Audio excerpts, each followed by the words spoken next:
Kamais! Mabuhay!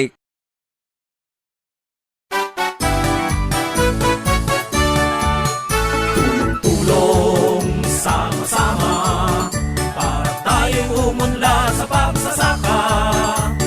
Tamang paraan nating sundin sa pamamahala sa mais nating tanim. Kamais!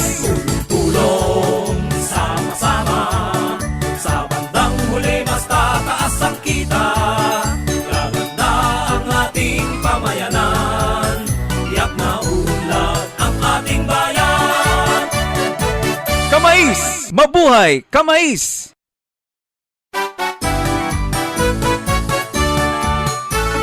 Tulong sama-sama para tayong umunlad sa pagsasaka. Tamang paraan nating sundin sa pamamahala sa mais nating tanim. Kamais! Tulong sama-sama sa bandang huli mas tataas ang kita. Gaganda ang ating pamayanan, tiyak na unlad ang ating bayan. Kamais! Mabuhay! Kamais!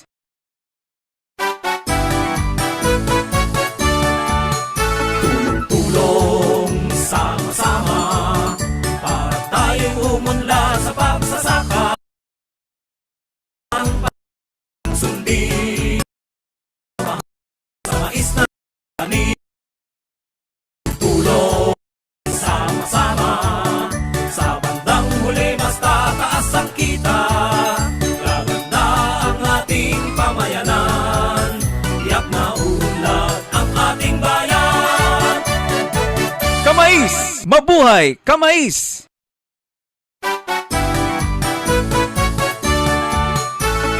Tulong sama-sama para tayong umunlad sa pagsasaka.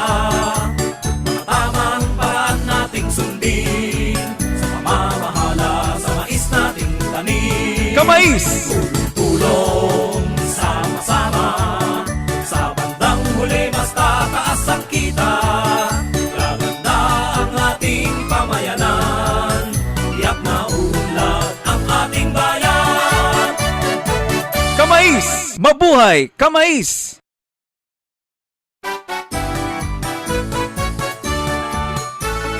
Tulong sama-sama para tayong umunlad sa pagsasaka.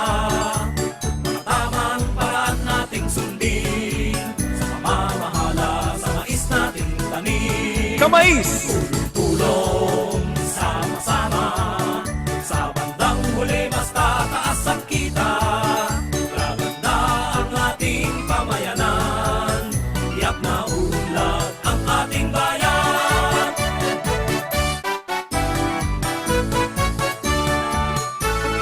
Tulong sama-sama para tayong umunlad sa pagsasaka.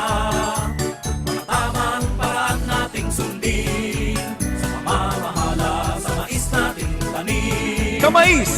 Tulong sama-sama sa bandang huli mas tataas ang kita. Gaganda ang ating pamayanan, tiyak na unlad ang ating bayan.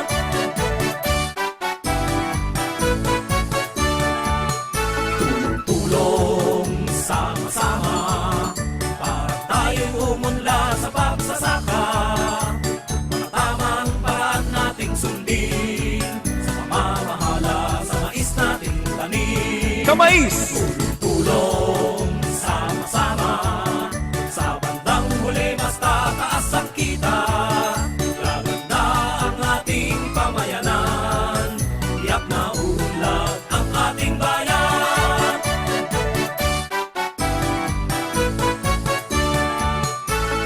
Tulong sama-sama para tayong umunlad sa pagsasaka. Tamang paraan nating sundin sa pamamahala sa mais nating tanim. Kamais! Tulong sama-sama sa bandang huli mas tataas ang kita. Gaganda ang ating pamayanan, tiyak na unlad ang ating bayan. Magsasaka, ating alagaan sa ikauunlad ng sambayanan. Mabuhay Kamais Pilipinas!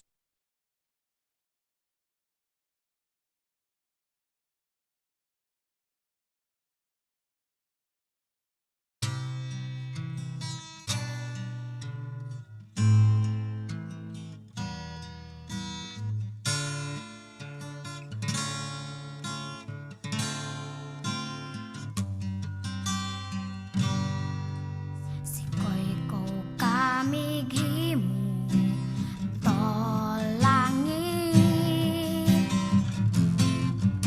Sikoy ko kamighimo to aldo woy bula.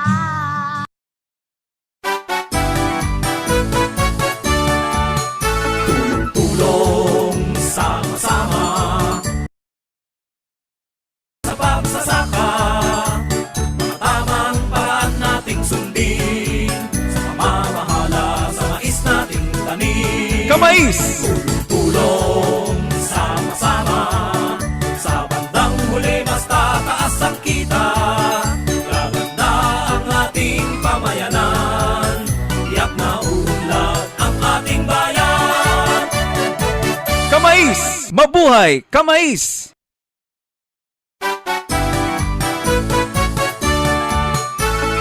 Tulong sama-sama para tayong umunlad sa pagsasaka.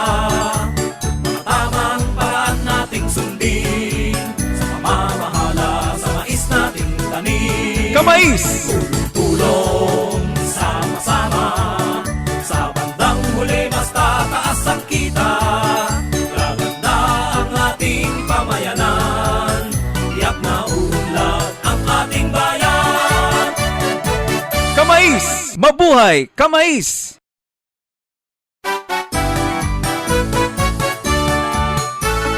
Tulong sama-sama para tayong umunlad sa pagsasaka.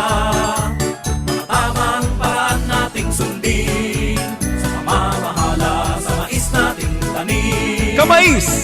Tulong sama-sama sa bandang huli basta taas ang kita. Gaganda ang ating pamayanan, tiyak na uunlad ang ating bayan. Kamais! Mabuhay Kamais!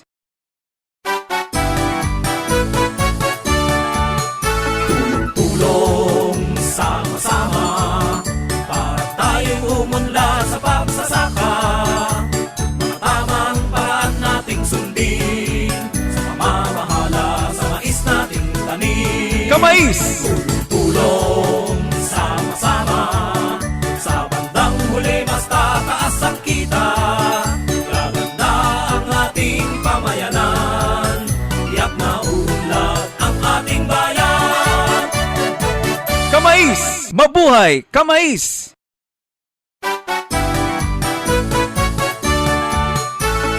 Tulong sama-sama para tayong umunlad sa pagsasaka. Tamang paraan nating sundin sa pamamahala sa mais nating tanim. Kamais! Tulong sama-sama sa bandang huli basta taas ang kita. Gaganda ang ating pamayanan, tiyak na uunlad ang ating bayan. Kamais! Mabuhay Kamais!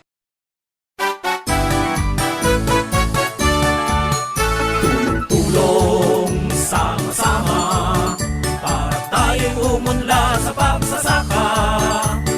Tamang paraan nating sundin sa pamamahala sa mais nating tanim. Kamais! Tulong sama-sama sa bandang huli basta taas ang kita. Gaganda ang ating pamayanan, tiyak na uunlad ang ating bayan. Kamais! Mabuhay Kamais!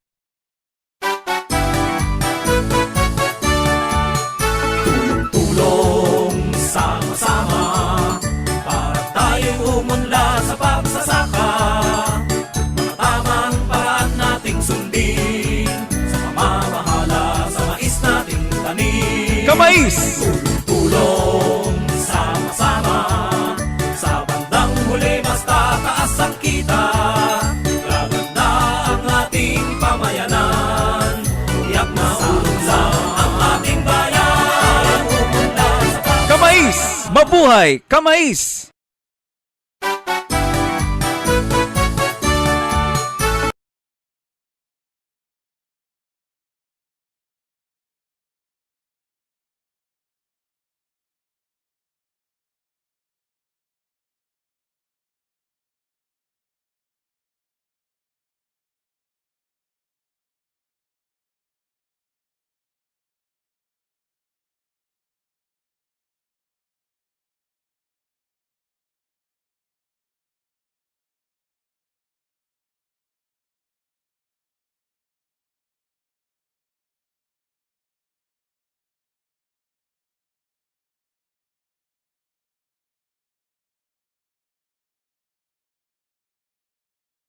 Mais Pilipinas!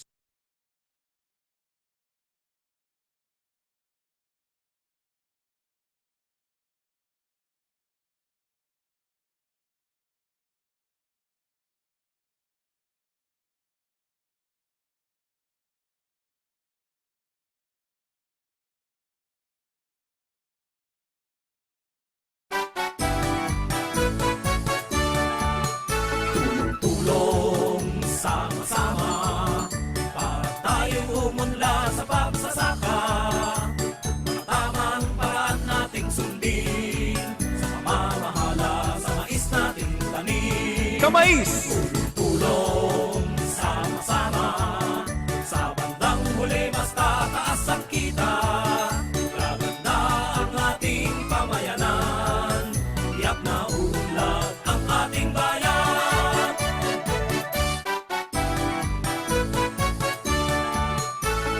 Tulong sama-sama, para tayong umunlad sa pagsasaka. Tamang paraan nating sundin, sa pamamahala sa mais nating tanim. Kamais!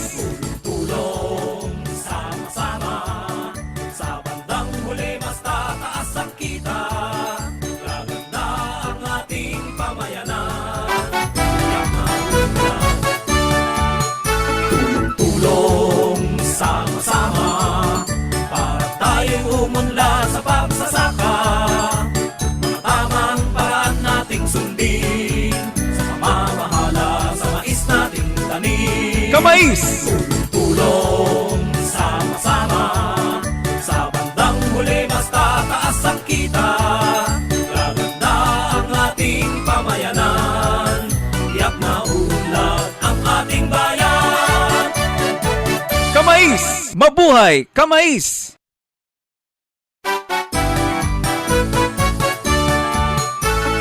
Tulong sama-sama, para tayong umunlad sa pagsasaka. Tamang paraan nating sundin, sa pamamahala sa mais nating tanim. Kamais! Tulong sama-sama, sa bandang huli basta taas ang kita.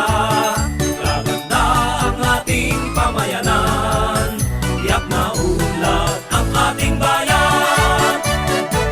Kamais! Mabuhay! Kamais!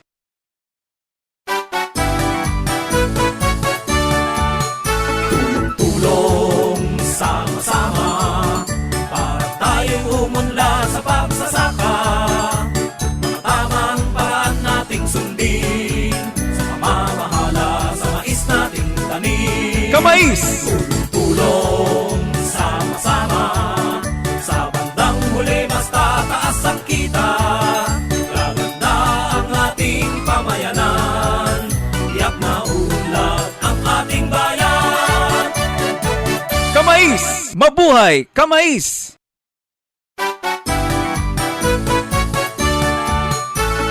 Tulong sama-sama, para tayong umunlad sa pagsasaka. Tamang paraan nating sundin, sa pamamahala sa mais nating tanim. Kamais! Tulong sama-sama, sa bandang huli basta taas ang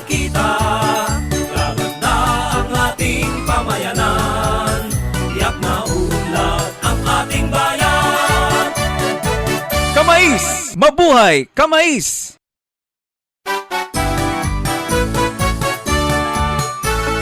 Tulong sama-sama para tayong umunlad sa pagsasaka. Tamang paraan nating sundin sa pamamahala sa mais nating tanim. Kamais! Tulong sama-sama sa bandang huli mas tataas ang kita.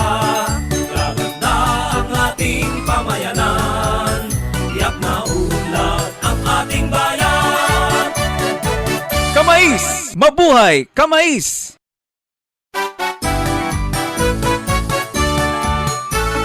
Tulong sama-sama para tayong umunlad sa pagsasaka. Tamang paraan nating sundin sa pamamahala sa mais nating tanim. Kamais! Tulong sama-sama sa bandang huli mas tataas ang kita. Gaganda ang ating pamayanan, tiyak na unlad ang ating bayan. Kamais! Mabuhay Kamais!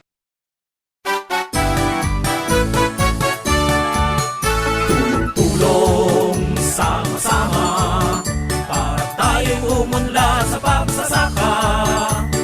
Tamang paraan nating sundin sa pamamahala sa mais nating tanim. Kamais! Tulong sama-sama sa bandang huli mas tataas ang kita. Gaganda ang ating pamayanan, tiyak na unlad ang ating bayan. Kamais! Mabuhay Kamais!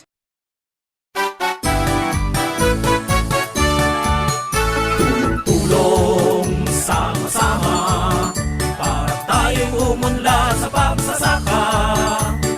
Tamang paraan nating sundin sa pamamahala sa mais nating tanim. Kamais!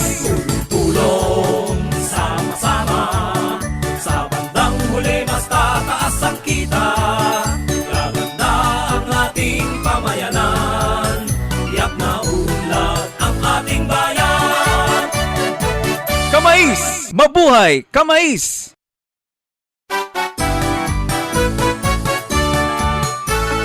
Tulong sama-sama para tayong umunlad sa pagsasaka.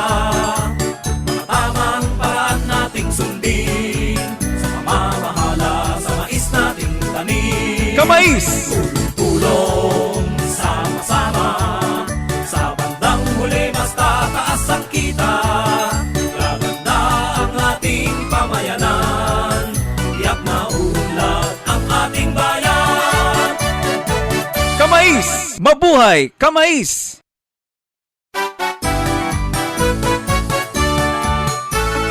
Tulong sama-sama para tayong umunlad sa pagsasaka. Tamang paraan nating sundin sa pamamahala sa mais nating tanim. Kamais! Tulong sama-sama sa bandang huli mas tataas ang kita. Gaganda ang ating pamayanan, tiyak na unlad ang ating bayan. Kamais! Mabuhay Kamais!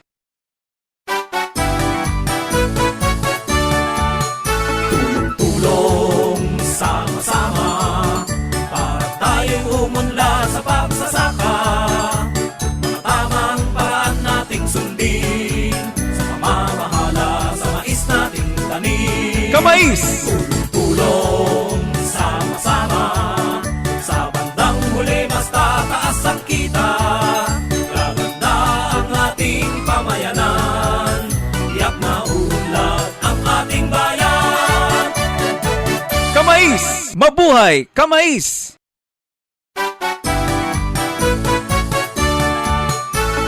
Tulong sama-sama para tayong umunlad sa pagsasaka.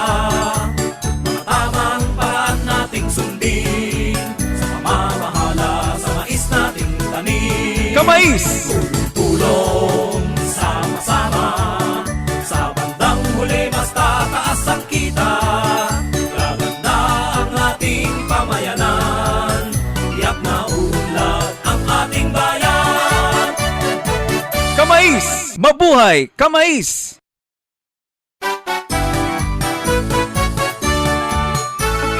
Tulong sama-sama para tayong umunlad sa pagsasaka. Mga tamang paraan nating sundin sa pamamahala sa mais nating tanim. Kamais! Tulong sama-sama sa bandang huli mas tataas ang kita. Gaganda ang ating pamayanan, tiyak na unlad ang ating bayan. Kamais! Mabuhay! Kamais!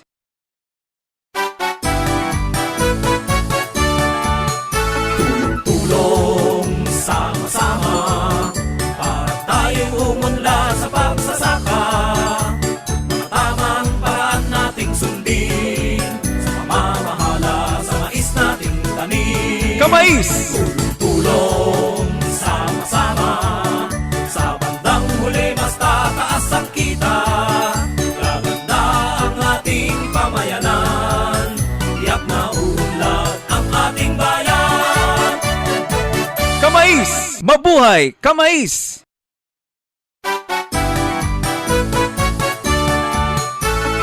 Tulong sama-sama para tayong umunlad sa pagsasaka.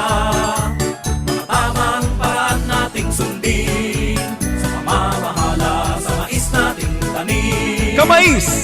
Tulong sama-sama sa bandang huli mas tataas ang kita. Gaganda ang ating pamayanan, tiyak na unlad ang ating bayan. Kamais! Mabuhay! Kamais!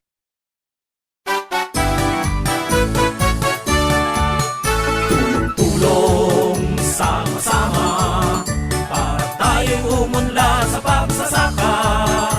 Mga tamang paraan nating sundin sa pamamahala sa mais nating tanim. Kamais!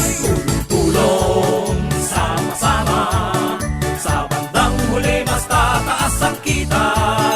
Gaganda ang ating pamayanan, tiyak na unlad ang ating bayan. Kamais! Mabuhay! Kamais!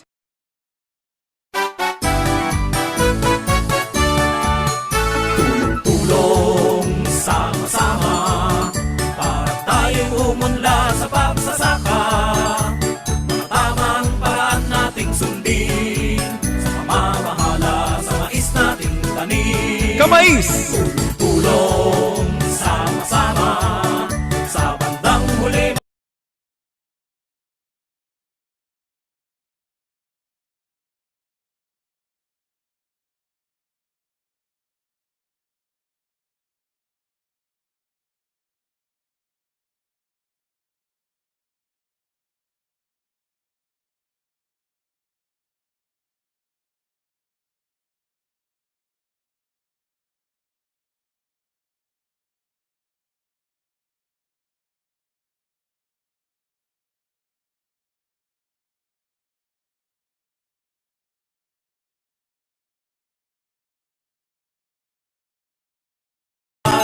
Gaganda ang ating pamayanan, tiyak na unlad ang ating bayan. Kamais! Mabuhay! Kamais!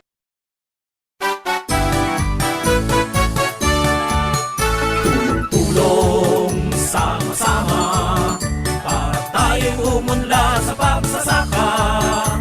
Mga tamang paraan nating sundin sa pamamahala sa mais nating tanim. Kamais! Tulong sama-sama sa bandang huli mas tataas ang kita.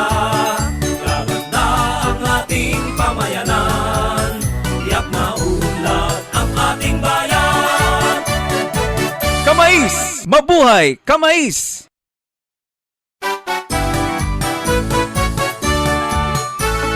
Tulong sama-sama para tayong umunlad sa pagsasaka.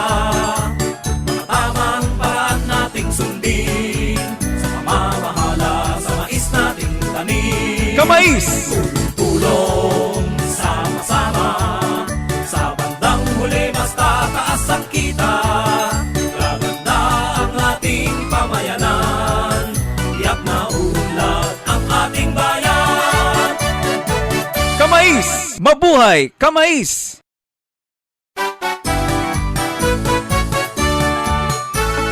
Tulong sama-sama,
bandang huli mas tataas ang kita. Gaganda ang ating pamayanan, tiyak na unlad ang ating bayan. Kamais! Magsasaka! Ating alagaan sa ikauunlad ng sambayanan. Mabuhay! Kamais Pilipinas!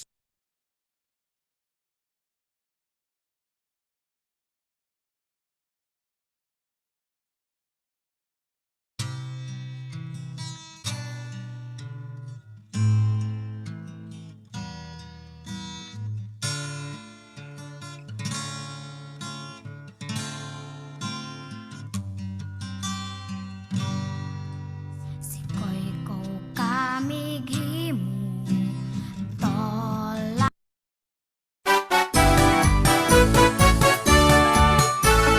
Tulong sama-sama, para tayong umunlad sa pagsasaka. Mga tamang paraan nating sundin, sa pamamahala sa mais nating tanim. Kamais! Tulong sama-sama, sa bandang huli mas tataas ang kita. Gaganda ang ating pamayanan, tiyak na unlad.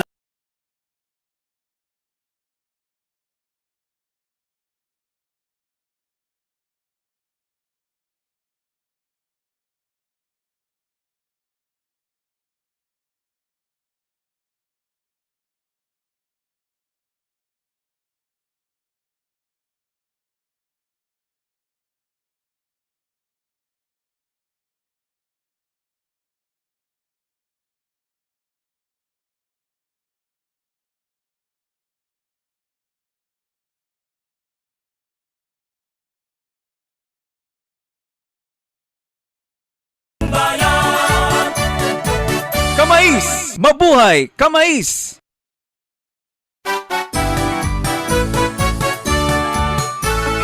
Tulong sama-sama para tayong umunlad sa pagsasaka. Mga tamang paraan nating sundin sa pamamahala sa mais nating tanim. Kamais! Tulong sama-sama sa bandang huli basta taas ang kita. Gaganda ang ating pamayanan, tiyak na uunlad ang ating bayan. Kamais! Mabuhay Kamais!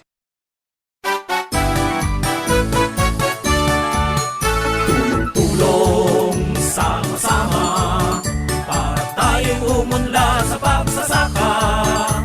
Mga tamang paraan nating sundin sa pamamahala sa mais nating tanim. Kamais! Tulong sama-sama sa bandang huli basta taas ang kita. Gaganda ang ating pamayanan, tiyak na uunlad ang ating bayan. Kamais! Mabuhay Kamais!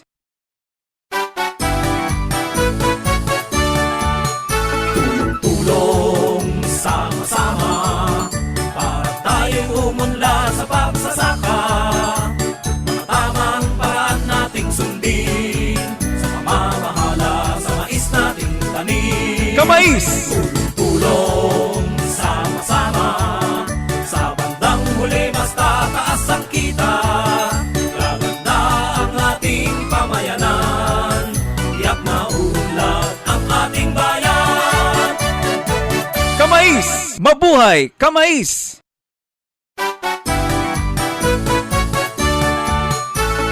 Tulong sama-sama para tayong umunlad sa pagsasaka.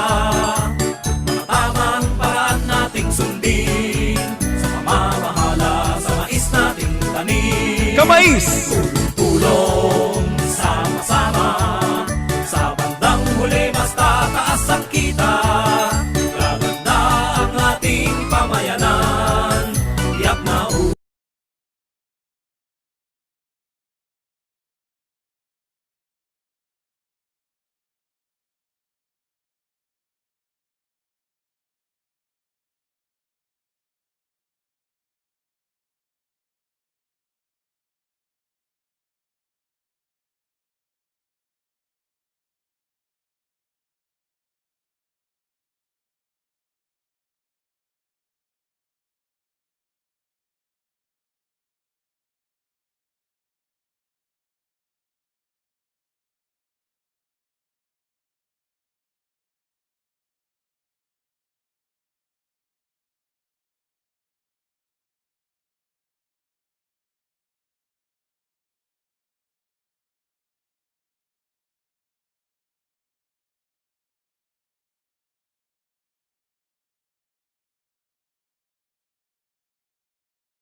Mabuhay Kamais!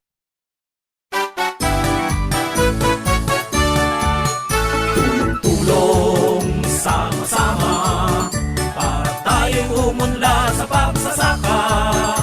Mga tamang paraan nating sundin sa pamamahala sa mais nating tanim. Kamais!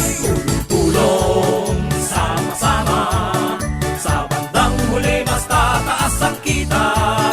Gaganda ang ating pamayanan, tiyak na unlad ang ating bayan. Kamais! Mabuhay Kamais!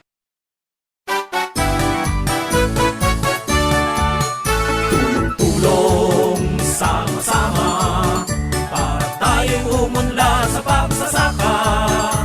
Mga tamang paraan nating sundin sa pamamahala sa mais nating tanim. Kamais! Tulong sama-sama sa bandang huli basta taas ang kita.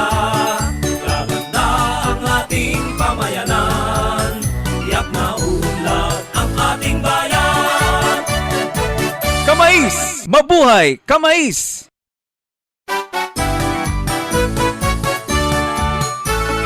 Tulong sama-sama para tayo'y umunlad sa pagsasaka. Mga tamang paraan nating sundin sa pamamahala sa mais nating tanim. Kamais! Tulong sama-sama sa bandang huli basta taas ang kita. Gaganda ang ating pamayanan, tiyak na unlad ang ating bayan. Kamais! Mabuhay Kamais!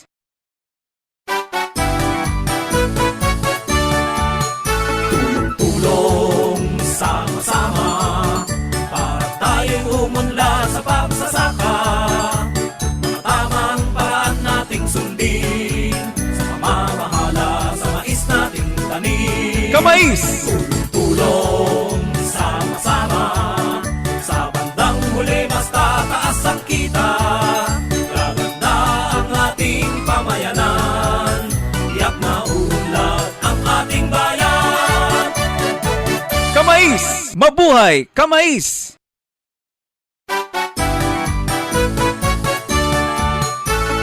Tulong sama-sama para tayo'y umunlad sa pagsasaka.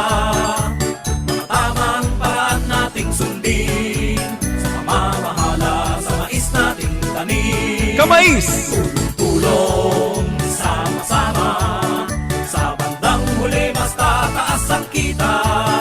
Gaganda ang ating pamayanan, tiyak na unlad ang ating bayan. Kamais! Mabuhay Kamais!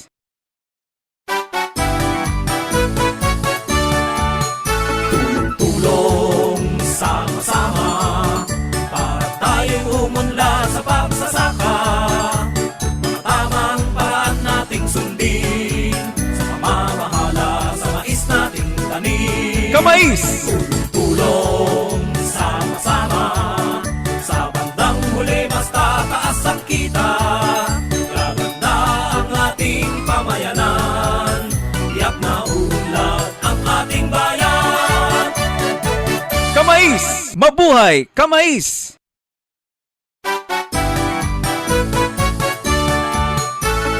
Tulong sama-sama para tayo'y umunlad sa pagsasaka. Mga tamang paraan nating sundin sa pamamahala sa mais nating tanim. Kamais! Tulong sama-sama sa bandang huli basta taas ang kita. Gaganda ang ating pamayanan, tiyak na unlad ang ating bayan. Kamais! Mabuhay Kamais!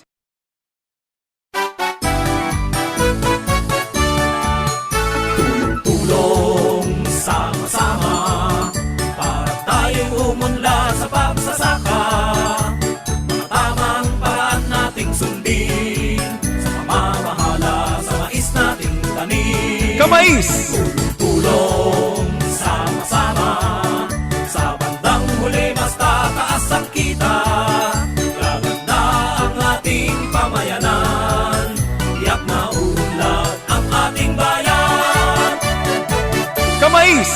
Mabuhay Kamais!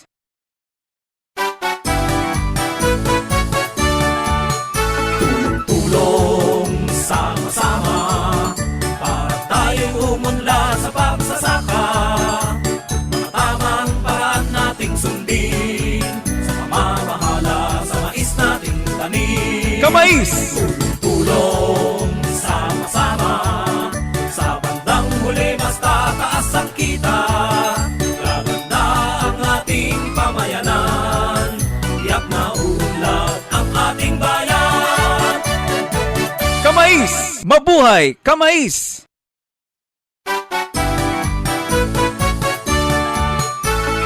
Tulong sama-sama para tayong umunlad sa pagsasaka. Tamang paraan nating sundin sa pamamahala sa mais nating tanim. Kamais! Tulong sama-sama sa bandang huli mas tataas ang kita. Gaganda ang ating pamayanan, tiyak na unlad ang ating bayan. Kamais! Mabuhay Kamais!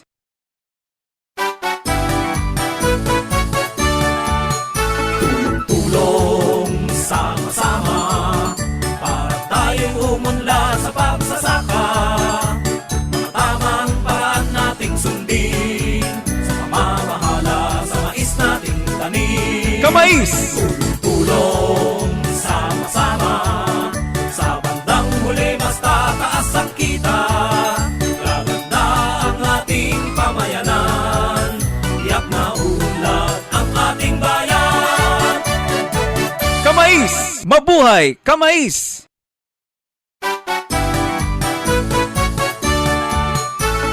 Tulong sama-sama para tayong umunlad sa pagsasaka.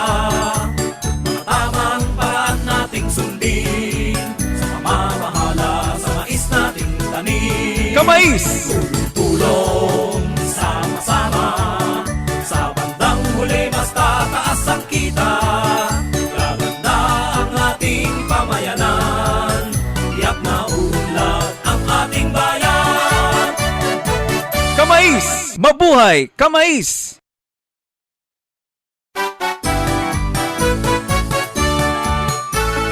Tulong sama-sama para tayong umunlad sa pagsasaka. Tamang paraan nating sundin sa pamamahala sa mais nating tanim. Kamais! Tulong sama-sama sa bandang huli mas tataas ang kita. Gaganda ang ating pamayanan, tiyak na unlad ang ating bayan. Kamais! Mabuhay Kamais!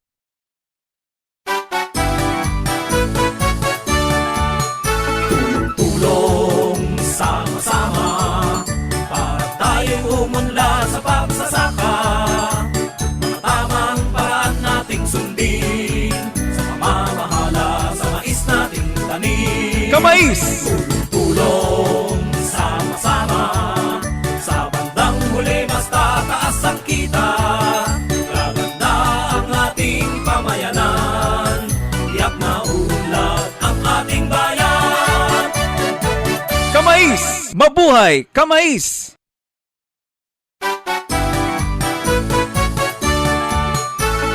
Tulong sama-sama para tayong umunlad sa pagsasaka. Kamais! Mabuhay Kamais! Sa pamamahala sa mais nating tanim. Kamais! Tulong sama-sama sa bandang huli mas tataas ang kita. Gaganda ang ating pamayanan, Kamais! Mabuhay Kamais! ang ating bayan. Mais nating Kamais! Mabuhay Kamais!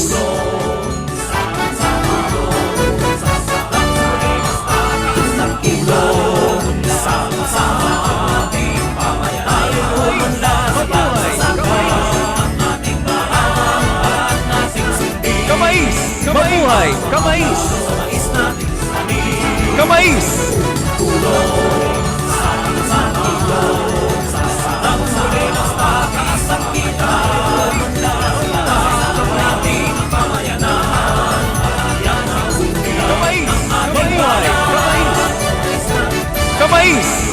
Mabuhay Kamais!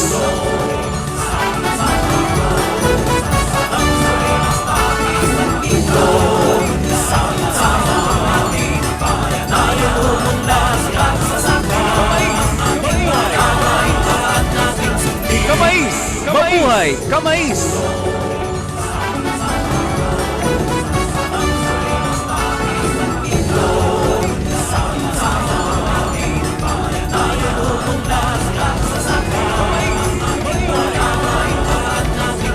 Kamais!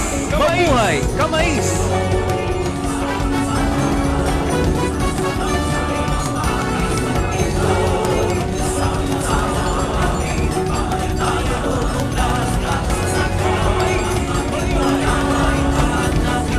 Kamais! Mabuhay Kamais! Kamais! Mabuhay Kamais!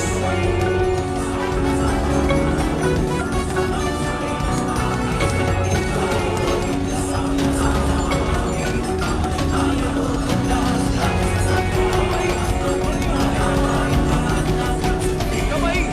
Mabuhay Kamais!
The future of farming starts with data, and then innovation follows. In the last 20 years, agriculture has developed more scientific breakthroughs than the last 20 centuries. We're Corteva Agriscience, and we grow the future. Yanmar provides solutions from land preparation to seeding, transplanting, and harvesting. Reliability, efficiency, innovation. Yanmar. Yanmar YM Series. Makabagong teknolohiyang preparasyon sa pagsasaka. Go next! Take agriculture to the next level.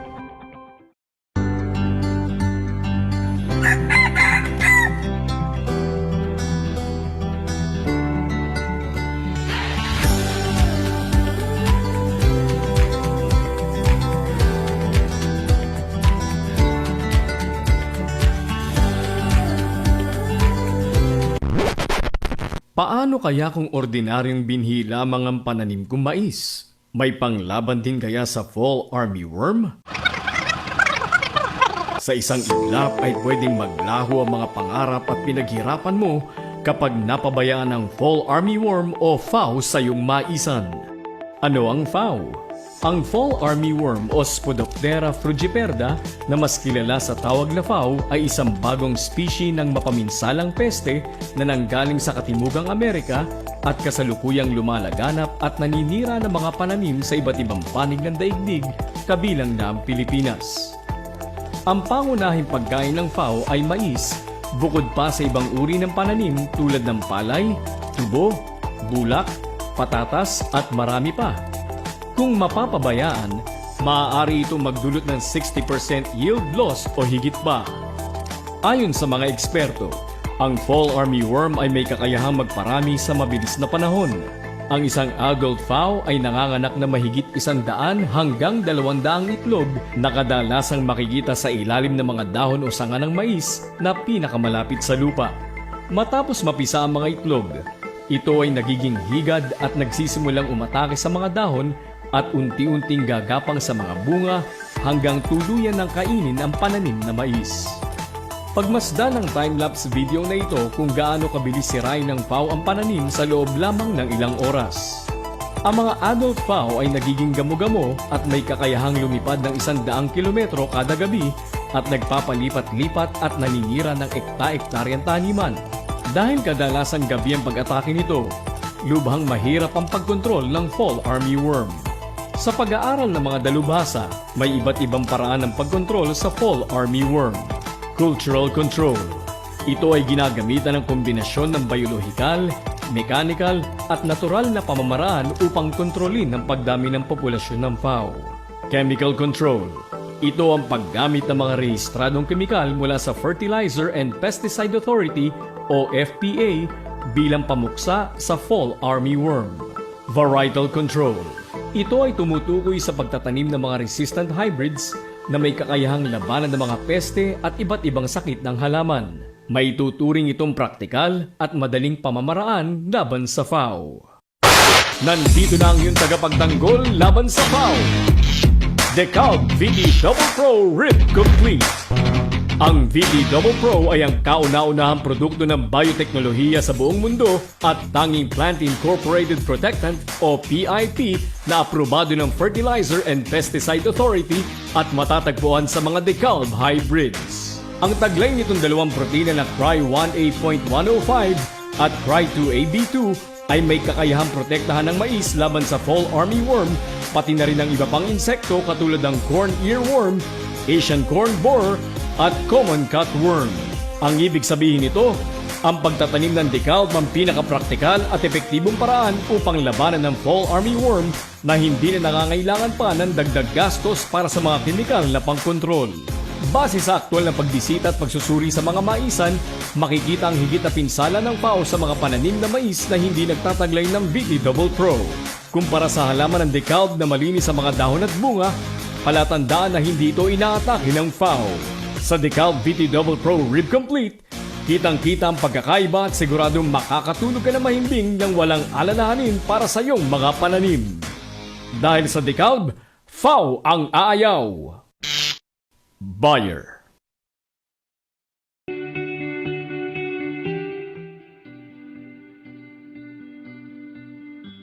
Good morning, everyone. I would like to thank CropLife for inviting me in this webinar. So let me share my screen.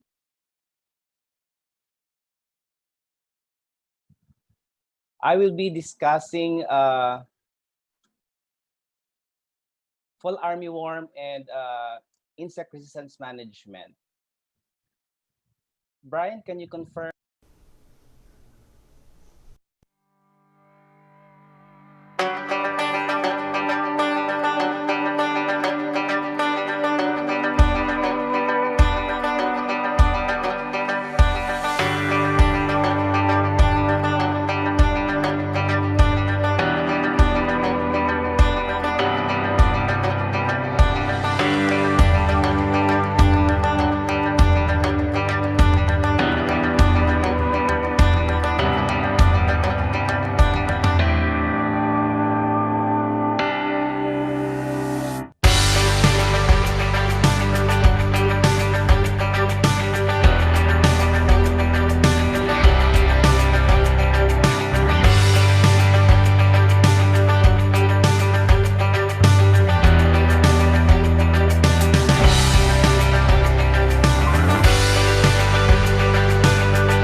The future of farming starts with data, and then innovation follows.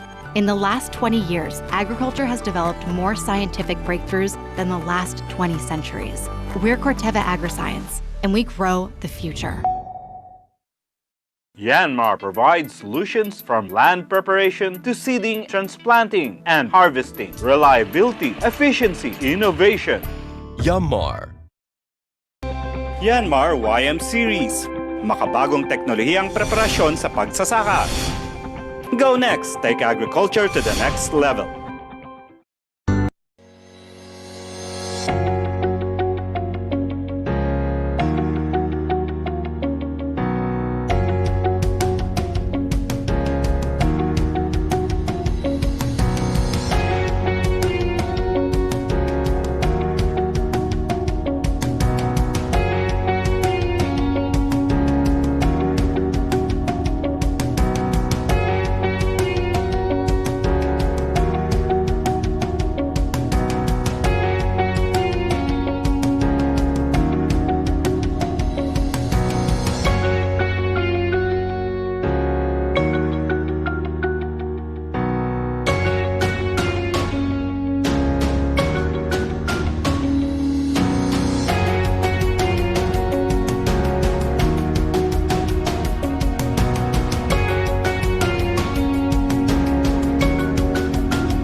The future of farming starts with data, and then innovation follows.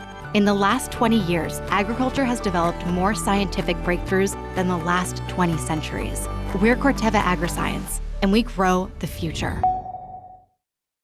Yanmar provides solutions from land preparation to seeding, transplanting, and harvesting. Reliability, efficiency, innovation. Yanmar. Yanmar YM Series, makabagong teknolohiyang preparasyon sa pagsasaka. Go next, take agriculture to the next level.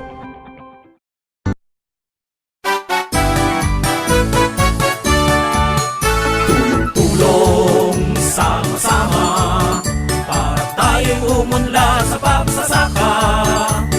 Tamang paraan nating sundin sa pamamahala sa mais nating tanim. Kamais! Tulong sama-sama sa bandang huli mas tataas ang kita. Gaganda ang ating pamayanan, tiyak na unlad ang ating bayan. Kamais! Mabuhay! Kamais!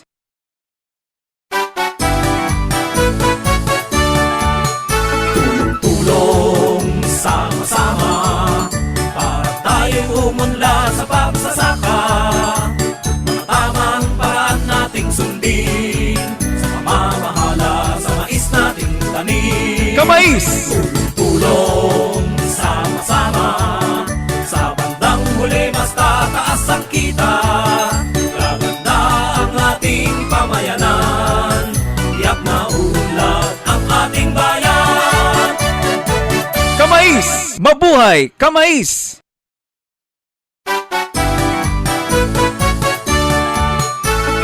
Tulong sama-sama para tayong umunlad sa pagsasaka. Tamang paraan nating sundin sa pamamahala sa mais nating tanim. Kamais! Tulong sama-sama sa bandang huli mas tataas ang kita. Gaganda ang ating pamayanan, tiyak na unlad ang ating bayan. Kamais! Mabuhay! Kamais!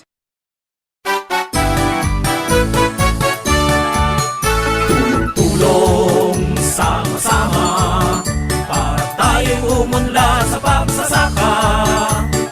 Tamang paraan nating sundin sa pamamahala sa mais nating tanim. Kamais! Tulong sama-sama sa bandang huli mas tataas ang kita. Gaganda ang ating pamayanan, tiyak na unlad ang ating bayan. Kamais! Mabuhay! Kamais!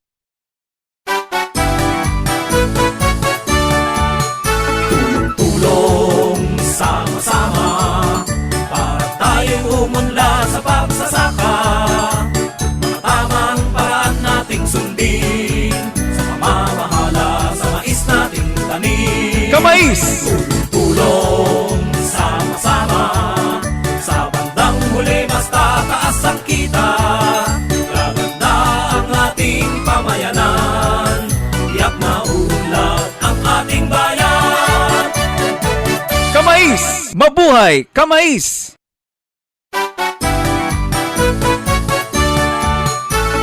Tulong sama-sama para tayong umunlad sa pagsasaka.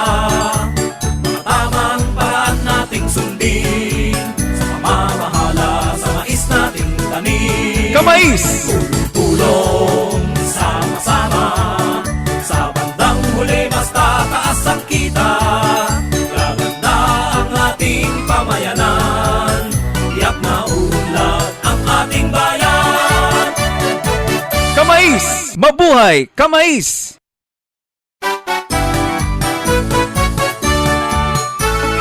Tulong sama-sama para tayong umunlad sa pagsasaka.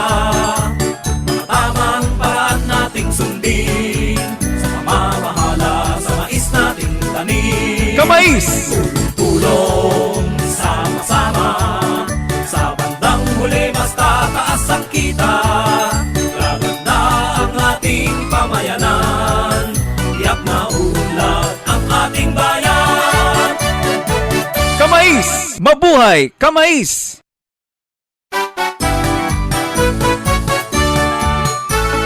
Tulong sama-sama para tayong umunlad sa pagsasaka.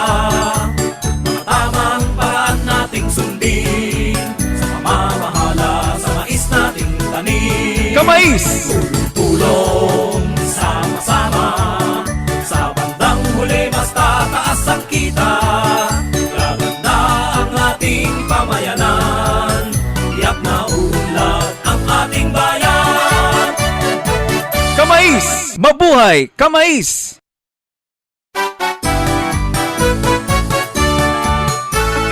Tulong sama-sama para tayong umunlad sa pagsasaka. Mga tamang paraan nating sundin sa pamamahala sa mais nating tanim. Kamais!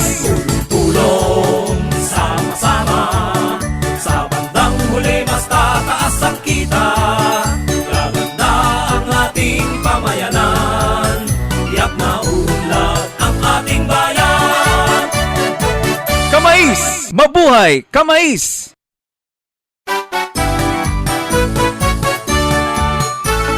Tulong sama-sama para tayong umunlad sa pagsasaka. Mga tamang paraan nating sundin sa pamamahala sa mais nating tanim. Kamais! Tulong sama-sama sa bandang huli mas tataas ang kita.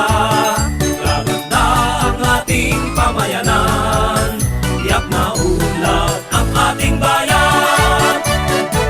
Kamais! Mabuhay! Kamais!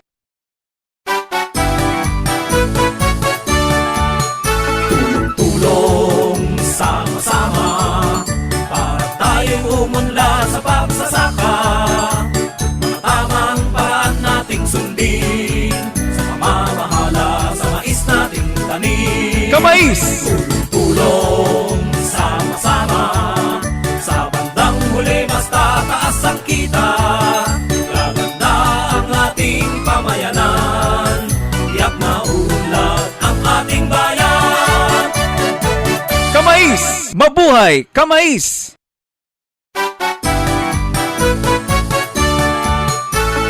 Tulong sama-sama para tayong umunlad sa pagsasaka.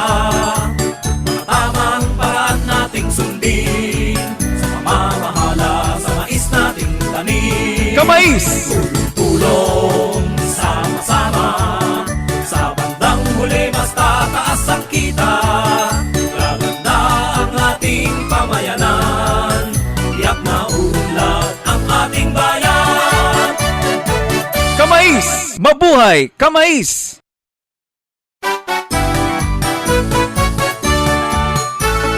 Tulong sama-sama para tayong umunlad sa pagsasaka. Mga tamang paraan nating sundin sa pamamahala sa mais nating tanim. Kamais! Tulong sama-sama sa bandang huli mas tataas ang kita. Gaganda ang ating pamayanan, tiyak na unlad ang ating bayan. Kamais! Mabuhay! Kamais!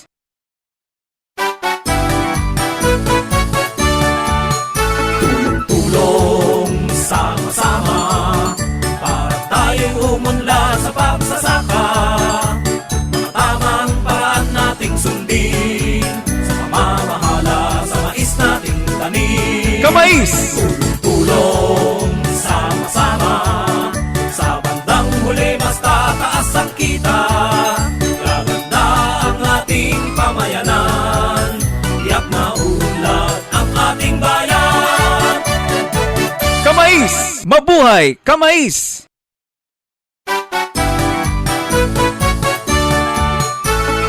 Tulong sama-sama para tayong umunlad sa pagsasaka. Mga tamang paraan nating sundin sa pamamahala sa mais nating tanim. Kamais! Tulong sama-sama sa bandang huli mas tataas ang kita. Gaganda ang ating pamayanan, tiyak na unlad ang ating bayan. Kamais! Mabuhay! Kamais!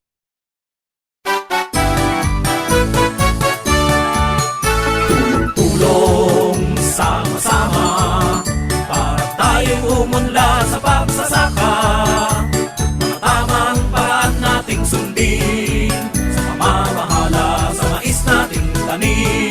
Kamais! Tulong sama-sama sa bandang huli basta taas ang kita. Gaganda ang ating pamayanan, tiyak na unlad ang ating bayan. Kamais! Mabuhay! Kamais!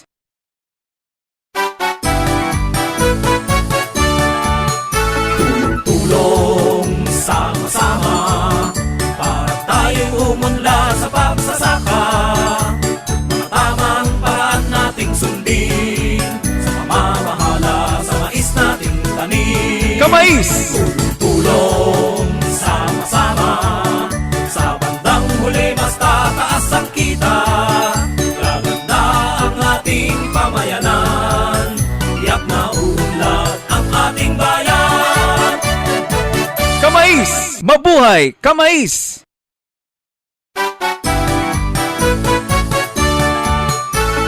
Tulong sama-sama para tayong umunlad sa pagsasaka. Mga tamang paraan nating sundin sa pamamahala sa mais nating tanim. Kamais! Tulong sama-sama sa bandang huli basta taas ang kita. Gaganda ang ating pamayanan, tiyak na unlad ang ating bayan. Kamais! Mabuhay! Kamais!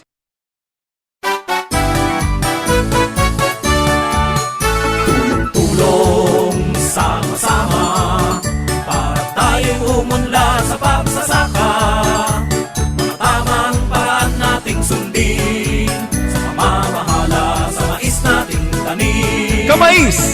Tulong sama-sama sa bandang huli basta taas ang kita. Gaganda ang ating pamayanan, tiyak na unlad ang ating bayan. Kamais! Mabuhay! Kamais!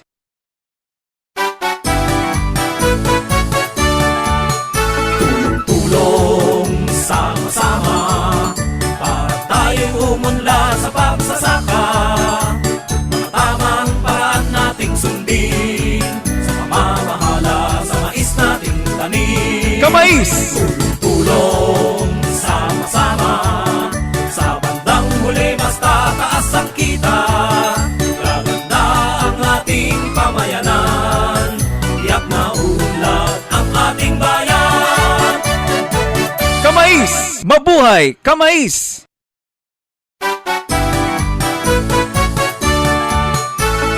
Tulong sama-sama para tayong umunlad sa pagsasaka. Mga tamang paraan nating sundin sa pamamahala sa mais nating tanim. Kamais! Tulong sama-sama sa bandang huli basta taas ang kita. Gaganda ang ating pamayanan, tiyak na unlad ang ating bayan. Kamais! Mabuhay! Kamais!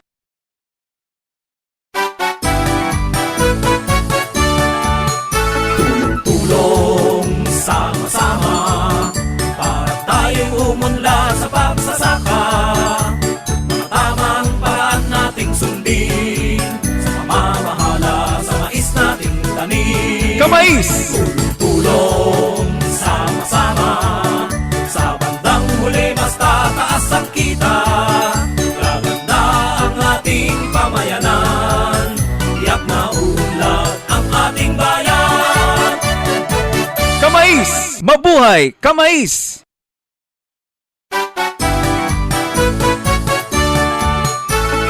Tulong sama-sama para tayong umunlad sa pagsasaka. Mga tamang paraan nating sundin sa pamamahala sa mais nating tanim. Kamais! Tulong sama-sama sa bandang huli basta taas ang kita. Gaganda ang ating pamayanan, tiyak na unlad ang ating bayan. Kamais! Mabuhay! Kamais!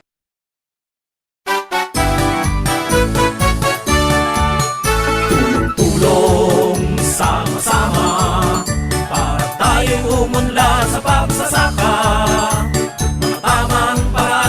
nating sundin. Sa pamamahala, sa mais nating tanim. Kamais! Tulong, sama-sama. Sa bandang huli, basta taas ang kita. Gaganda ang ating pamayanan.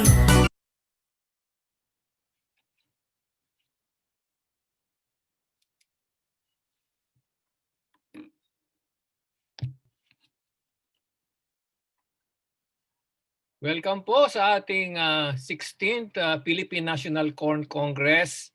So inaanyayahan po ang lahat ng mga nag-register magpa-participate sa ating virtual, kakaiba, virtual congress na pumasok na po at in a few minutes ay mag-uumpisa na po tayo in accordance po sa ating inilabas na program. Magandang umaga sa inyong lahat, maayong buntag kaninyong tanan. Welcome sa ating Philippine National Corn Congress. Ito po si Art Salazar sa PhilMais.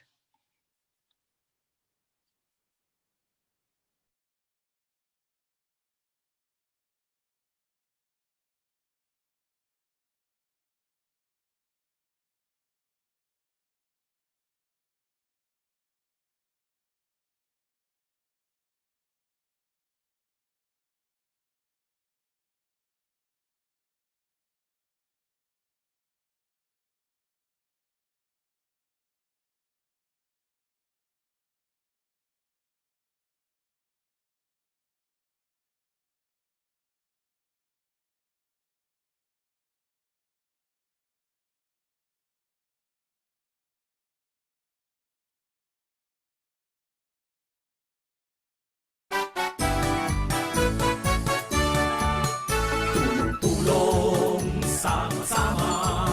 Para tayong umunlad sa pagsasaka. Mga tamang paraan nating sundin. Sa pamamahala, sa mais nating tanim. Kamais! Tulong, sama-sama. Sa bandang huli, basta taas ang kita. Gaganda ang ating pamayanan. Tiyak na unlad ang ating bayan.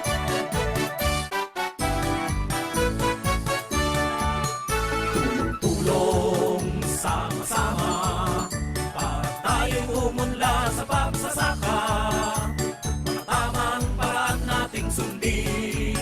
Sa pamamahala, sa mais nating tanim. Kamais! Tulong, sama-sama. Sa bandang huli, basta taas ang kita. Gaganda ang ating pamayanan. Tiyak na unlad ang ating bayan.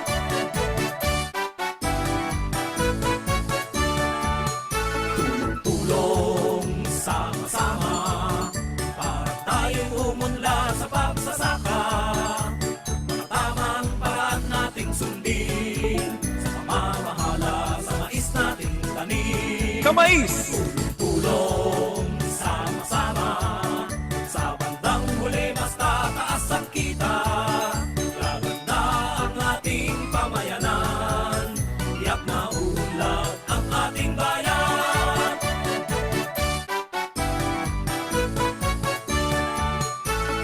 Tulong, sama-sama. Para tayong umunlad sa pagsasaka. Mga tamang paraan nating sundin. Sa pamamahala, sa mais nating tanim. Kamais! Tulong, sama-sama. Sa bandang huli, basta taas ang kita. Gaganda ang ating pamayanan. Tiyak na unlad ang ating bayan. Kamais! Magsasaka. Ating alagaan sa ikauunlad ng sambayanan. Mabuhay Kamais Pilipinas!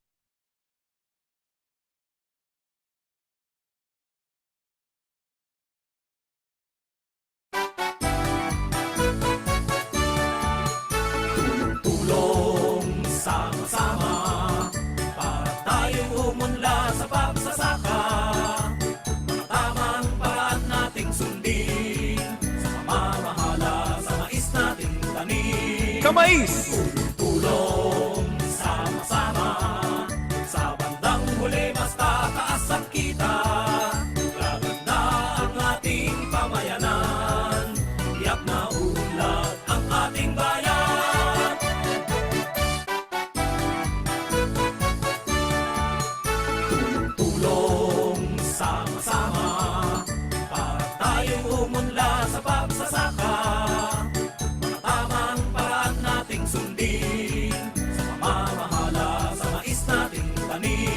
Kamais! Tulong sama-sama, sa bandang huli mas tataas ang kita. Gaganda ang ating pamayanan, tiyak na unlad ang ating bayan.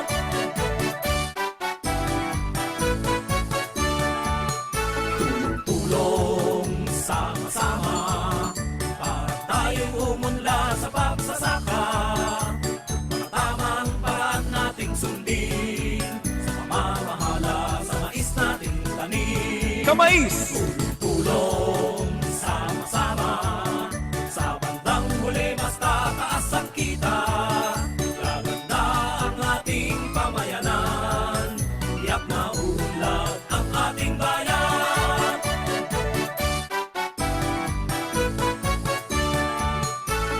Tulong sama-sama, para tayong umunlad sa pagsasaka. Mga tamang paraan nating sundin, sa pamamahala sa mais nating tanim. Kamais! Tulong sama-sama, sa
The future of farming starts with data, and then innovation follows.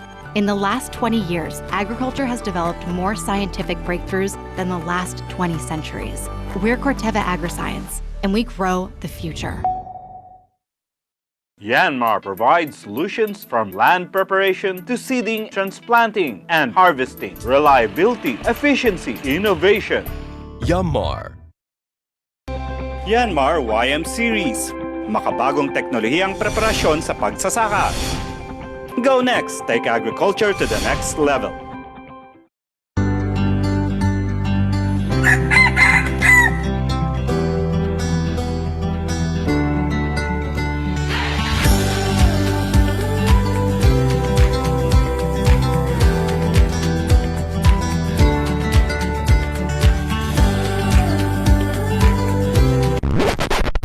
Paano kaya kung ordinaryong binhi lamang ang pananim kong mais? May panglaban din kaya sa fall armyworm? Sa isang iglap ay pwedeng maglaho ang mga pangarap at pinaghirapan mo kapag napabayaan ng fall armyworm o FAO sa iyong maisan. Ano ang FAO? Ang fall armyworm o Spodoptera frugiperda na mas kilala sa tawag na FAO ay isang bagong species ng mapaminsalang peste na nanggaling sa Katimugang Amerika at kasalukuyang lumalaganap at naninira ng mga pananim sa iba't ibang panig ng daigdig, kabilang na ang Pilipinas. Ang pangunahing pagkain ng FAO ay mais, bukod pa sa ibang uri ng pananim tulad ng palay, tubo, bulak, patatas at marami pa. Kung mapapabayaan, maaari itong magdulot ng 60% yield loss o higit pa. Ayon sa mga eksperto, ang fall armyworm ay may kakayahang magparami sa mabilis na panahon. Ang isang adult FAO ay nanganganak na mahigit 100 hanggang 200 itlog na kadalasang makikita sa ilalim ng mga dahon o sanga ng mais na pinakamalapit sa lupa. Matapos mapisa ang mga itlog, ito ay nagiging higad at nagsisimulang umatake sa mga dahon at unti-unting gagapang sa mga bunga hanggang tuluyan ng kainin ang pananim na mais. Pagmasdan ng time-lapse video na ito kung gaano kabilis sirain ng FAO ang pananim sa loob lamang ng ilang oras. Ang mga adult FAO ay nagiging gamo-gamo at may kakayahang lumipad ng 100 kilometro kada gabi at nagpapalipat-lipat at naninira ng ekta-ektaryang taniman. Dahil kadalasang gabi ang pag-atake nito, lubhang mahirap ang pagkontrol ng fall armyworm. Sa pag-aaral ng mga dalubhasa, may iba't ibang paraan ng pagkontrol sa fall armyworm. Cultural control. Ito ay ginagamitan ng kombinasyon ng biological, mechanical at natural na pamamaraan upang kontrolin ang pagdami ng populasyon ng FAO. Chemical control. Ito ang paggamit ng mga rehistradong kemikal mula sa Fertilizer and Pesticide Authority o FPA bilang pamuksa sa fall armyworm. Varietal control. Ito ay tumutukoy sa pagtatanim ng mga resistant hybrids na may kakayahang labanan ng mga peste at iba't ibang sakit ng halaman. May tuturing itong praktikal at madaling pamamaraan laban sa FAO. Nandito na ang iyong tagapagtanggol laban sa FAO. DeKalb VD Double Pro Rip Complete. Ang VD Double Pro ay ang kauna-unahang produkto ng bioteknolohiya sa buong mundo at tanging Plant Incorporated Protectant o PIP na aprobado ng Fertilizer and Pesticide Authority at matatagpuan sa mga DeKalb hybrids. Ang taglay nitong dalawang protina na Cry1A.105 at Cry2AB2 ay may kakayahang protektahan ng mais laban sa fall armyworm, pati na rin ang iba pang insekto katulad ng corn earworm, Asian corn borer, at common cutworm. Ang ibig sabihin nito, ang pagtatanim ng DeKalb ang pinakapraktikal at epektibong paraan upang labanan ng fall armyworm na hindi na nangangailangan pa ng dagdag gastos para sa mga kemikal na pangkontrol. Base sa aktwal na pagbisita at pagsusuri sa mga maisan, makikita ang higit na pinsala ng FAO sa mga pananim na mais na hindi nagtataglay ng VD Double Pro. Kumpara sa halaman ng DeKalb na malinis sa mga dahon at bunga, palatandaan na hindi ito inaatake ng FAO. Sa DeKalb VT Double Pro Rib Complete, kitang-kita ang pagkakaiba at siguradong makakatulog ka na mahimbing nang walang alalahanin para sa iyong mga pananim. Dahil sa DeKalb, FAO ang aayaw. Bye!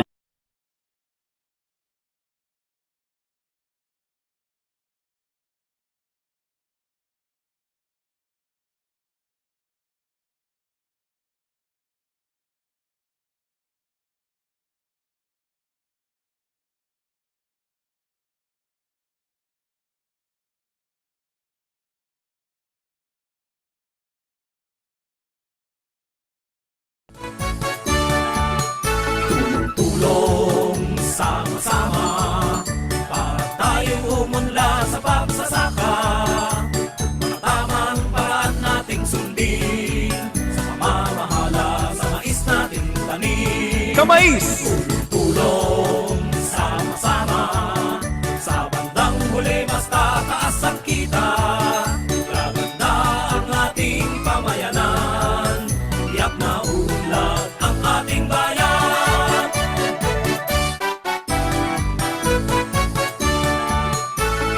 Tulong sama-sama para tayong umunlad sa pagsasaka.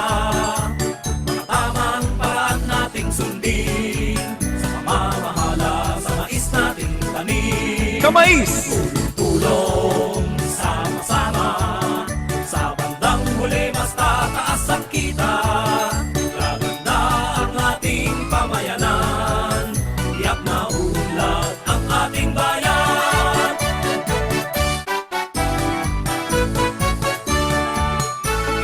Tulong sama-sama para tayong umunlad sa pagsasaka.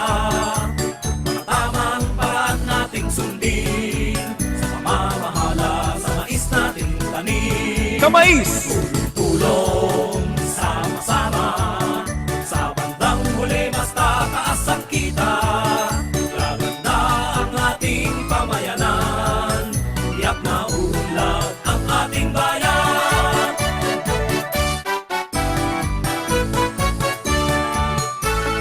Tulong sama-sama para tayong umunlad sa pagsasaka. Tamang paraan nating sundin sa pamamahala sa mais nating tanim. Kamais! Tulong sama-sama sa bandang huli mas tataas ang kita. Gaganda ang ating pamayanan, tiyak na unlad ang ating bayan. Kamais! Magsasaka. Ating alagaan sa ikaunlad ng sambayanan. Mabuhay Kamais Pilipinas!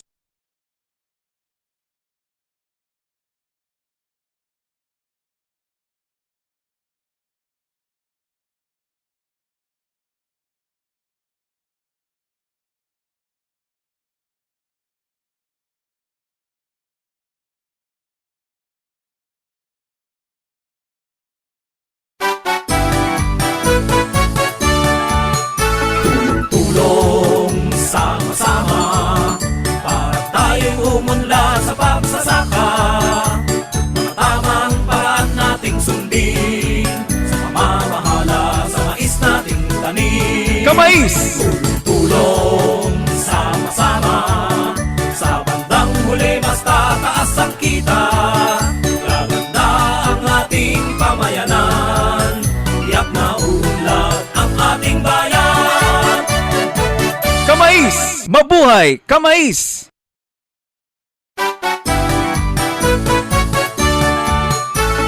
Tulong sama-sama para tayong umunlad sa pagsasaka.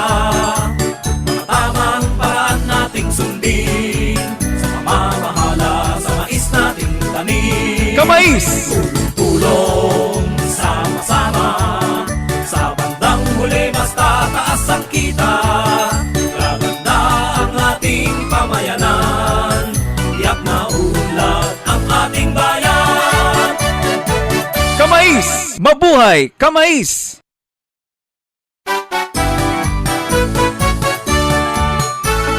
Tulong sama-sama para tayong umunlad sa pagsasaka. Tamang paraan nating sundin sa pamamahala sa mais nating tanim. Kamais! Tulong sama-sama sa bandang huli mas tataas ang kita. Gaganda ang ating pamayanan, tiyak na unlad ang ating bayan. Kamais! Mabuhay Kamais!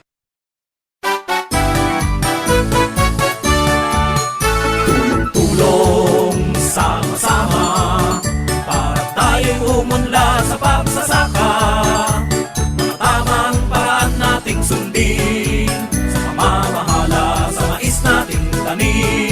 Kamais! Tulong sama-sama sa bandang huli basta taas ang kita. Gaganda ang ating pamayanan, tiyak na unlad ang ating bayan. Kamais! Mabuhay! Kamais!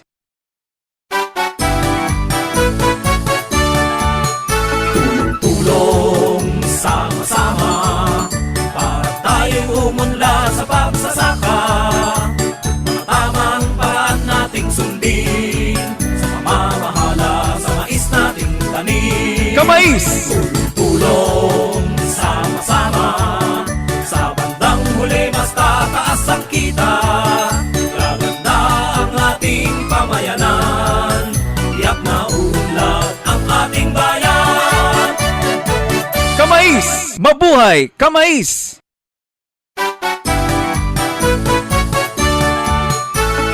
Tulong sama-sama para tayong umunlad sa pagsasaka. Mga tamang paraan nating sundin sa pamamahala sa mais nating tanim. Kamais!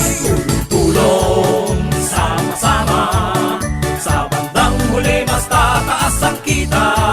Gaganda ang ating pamayanan, tiyak na unlad ang ating bayan. Kamais! Mabuhay! Kamais!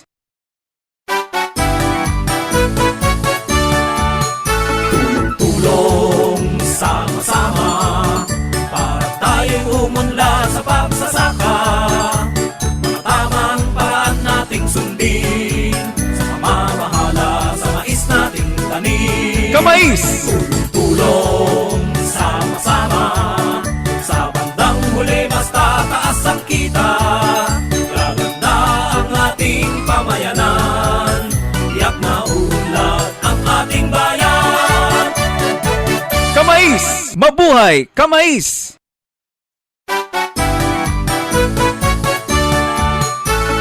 Tulong sama-sama para tayong umunlad sa pagsasaka.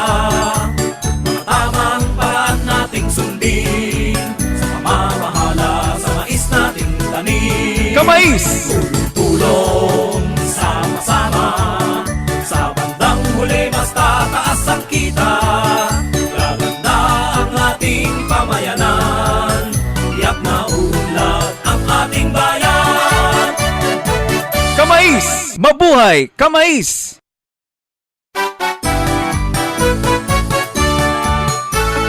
Tulong sama-sama para tayong umunlad sa pagsasaka.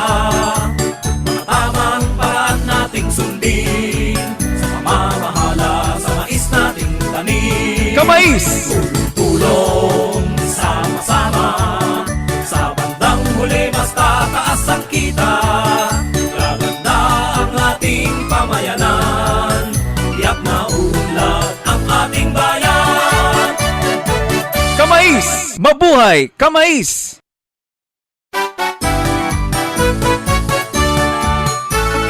Tulong sama-sama para tayong umunlad sa pagsasaka.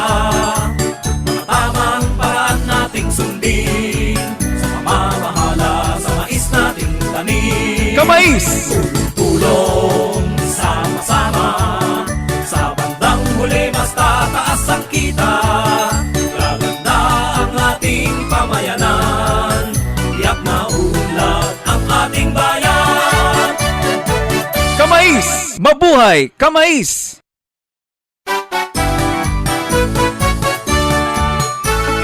Tulong sama-sama para tayong umunlad sa pagsasaka. Mga tamang paraan nating sundin sa pamamahala sa mais nating tanim. Kamais! Tulong sama-sama sa bandang huli basta taas ang kita. Gaganda ang ating pamayanan, tiyak na unlad ang ating bayan. Kamais! Mabuhay! Kamais!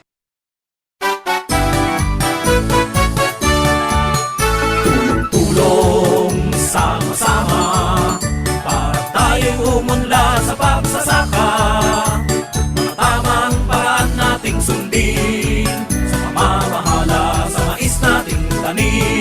Kamais! Tulong sama-sama, sa bandang huli mas tataas ang kita. Gaganda ang ating pamayanan, tiyak na unlad ang ating bayan. Kamais! Mabuhay! Kamais!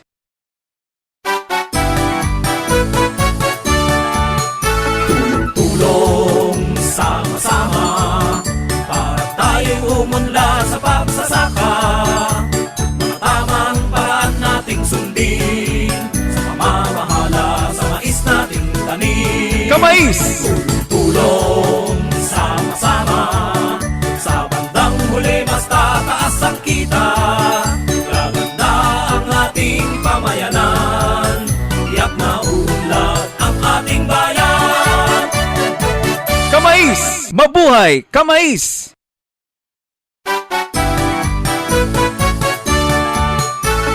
Tulong sama-sama, para tayong umunlad sa pagsasaka. Tamang paraan nating sundin, sa pamamahala sa mais nating tanim. Kamais! Tulong sama-sama, sa bandang huli mas tataas ang kita. Gaganda ang ating pamayanan, tiyak na unlad ang ating bayan. Kamais! Mabuhay! Kamais!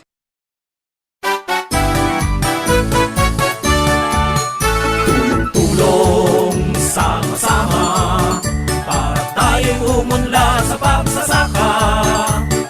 Tamang paraan nating sundin, sa pamamahala sa mais nating tanim. Kamais!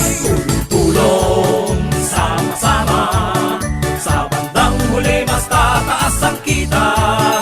Gaganda ang ating pamayanan, tiyak na unlad ang ating bayan. Kamais! Mabuhay! Kamais!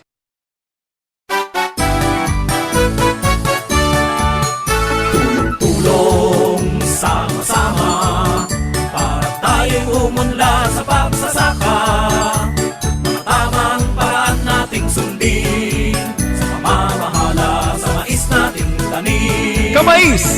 Tulong sama-sama, sa bandang huli mas tataas ang kita. Gaganda ang ating pamayanan, tiyak na unlad ang ating bayan. Kamais! Mabuhay! Kamais!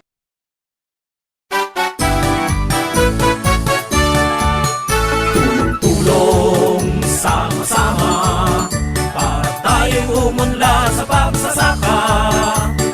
Tamang paraan nating sundin, sa pamamahala sa mais nating tanim. Kamais! Tulong sama-sama, sa bandang huli mas tataas ang kita. Gaganda ang ating pamayanan, tiyak na unlad ang ating bayan.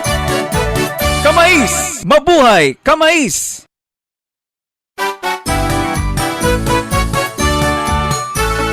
Tulong sama-sama, para tayong umunlad sa pagsasaka.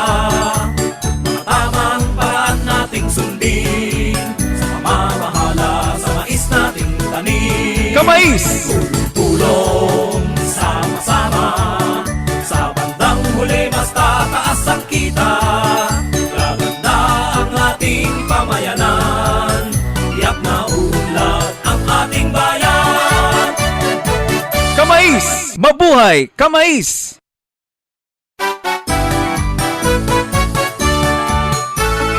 Tulong sama-sama, para tayong umunlad sa pagsasaka. Tamang paraan nating sundin, sa pamamahala sa mais nating tanim. Kamais! Tulong sama-sama, sa bandang huli mas tataas ang kita. Gaganda ang ating pamayanan, tiyak na unlad ang ating bayan. Kamais! Mabuhay! Kamais!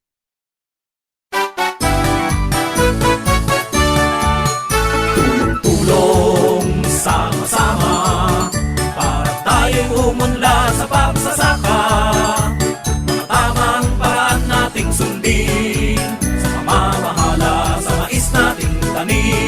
Kamais! Tulong sama-sama sa bandang huli basta taas ang kita. Gaganda ang ating pamayanan, tiyak na unlad ang ating bayan. Kamais! Mabuhay! Kamais!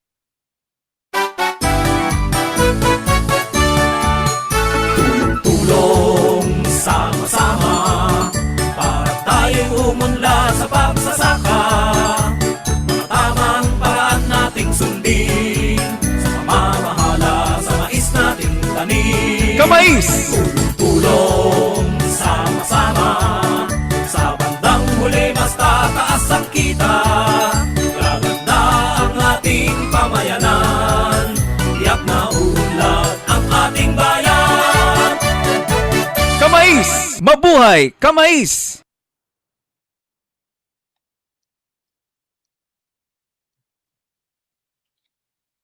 Okay, magandang umaga muli sa ating lahat. At atin ang umpisahan ngayon ang ating virtual trade exhibit. First time na magkakaroon tayo ng pag-witness sa mga exhibits ng ating mga sponsors, yung mga sumusuporta sa mga magmamais. So, ito po yung ating exhibit. So, meron po tayong parang isang building na andon, okay? So, ayun. Uumpisa na po tayong pumasok sa ating exhibit area. Ayun, may reception. Para ding totoo na naandun tayo, no? Ayan, ang ganda ng ating okay. So, ang ating building, ayan. Yan yung parang magiging guide natin kung saan tayo pupunta. Pag meron ng mga ganyang dilaw, ibig sabihin, diyan tayo pupunta. Ano? Yan ang icon. Ito pong exhibit na virtual trade exhibit, meron pong yung link. Ano? Kaya yung mga exhibitors at saka mga interested parties, pwede ho niyang tingnan yung exhibit na ito on their own. Ano? Pero sa yugtong ito ay atin munang sama-samang titingnan yung exhibit. Okay? Kasi hindi naman lahat ay may access sa computer system. Kaya sama-sama muna nating tingnan. Okay, so ito po, pupunta tayo ngayon sa para ding tunay, no? May directory.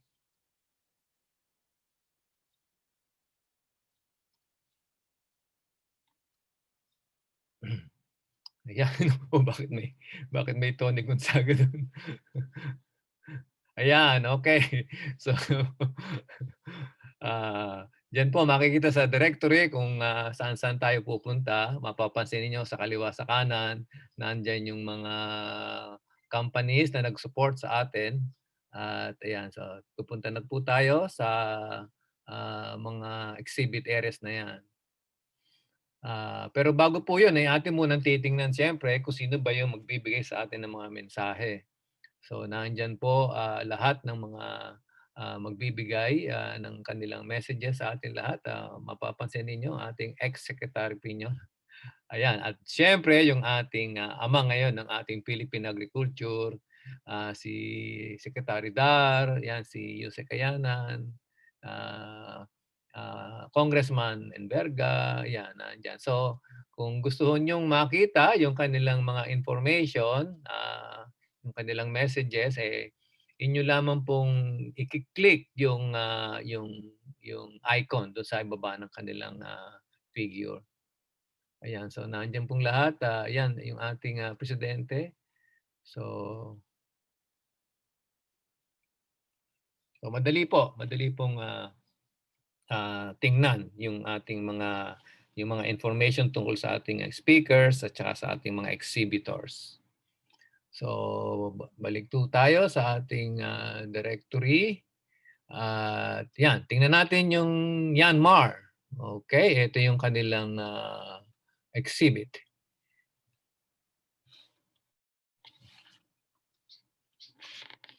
Okay, so yan yung kanilang picture ng kanilang mga tractors. Ayan, meron din silang parang directory din. Ayan. Pagkatapos makikita ninyo yung mga iba't ibang information tungkol sa kanila, yung kanilang worldwide network, yung Facebook, ayan. Kung yung location nila, naandyan din.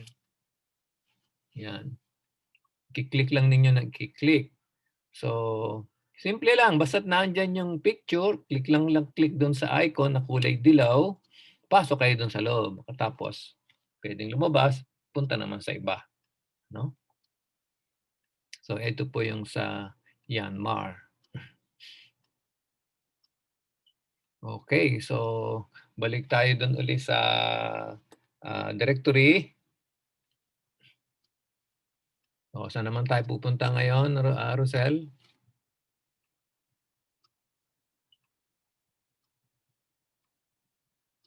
Sa agri-component. Yan, yung mga kasamahan natin sa Isabela. Maraming ginagawang mga equipment itong mga kasamahan natin dito. No? So, ito yung information sa kanila. Click lang kayo ng click. So, tingnan natin kung ano yung naandoon. Kung nasaan ba sila, saan sila nag-ooperate.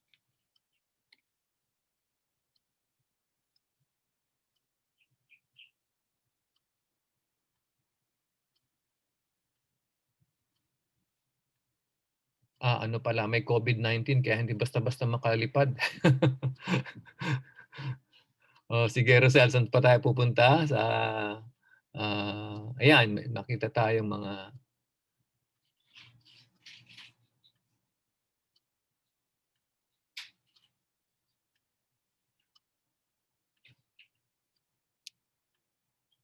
sa buyer naman. Okay, yan. So kita nyo, daling lumipat-lipat. Hindi na kayo mapapagod. Click lang ng daliri lang.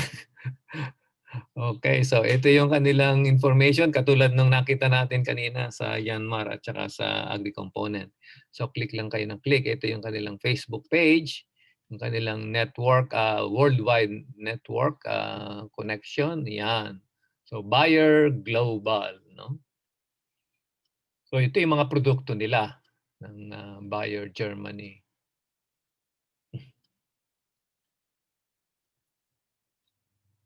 Okay, so nakita nyo yun, yung sa fall armyworm, meron din silang mga produkto tungkol doon. So, saan pa, Rosel? So, si Rosel po yung ating, yung tumutulong sa atin sa pag-organize itong virtual trade exhibit. So, balik po tayo ulit doon sa pinaka-directory. Pasok ulit tayo. Hindi naman mahirap pa bumalik doon sa entrance kasi pindot lang tayo ng pindot. Pero pag totoo, siyempre po ay dire-diretso lang tayo. Okay, ito naman po yung Cortiva Agri-Science, ang dating pioneer. No? So, tingnan natin kung ano naman yung nasa loob ng kanilang exhibit.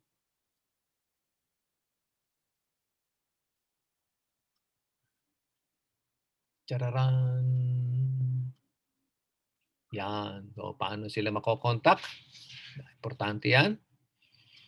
Tingnan natin kung ano ang nandun sa kaloob ng kanilang virtual trade exhibit. Ayan, information tulad nung kanina. At ito yung kanilang mga produkto. So kung gusto nyong malaman kung anong nasa loob, pindot lang ng pindot. So, yan. So, yan po yung kanilang mga produkto. So, madami ho kasing nakapaloob dyan. Hindi natin makikitang lahat. Atin lang munang ipinapakita yung parang entrance doon sa kanilang mga exhibits. Pero kung meron na ho kayong link, ay pwede nyong tingnan. At ito ho naman magiging available even after the Congress.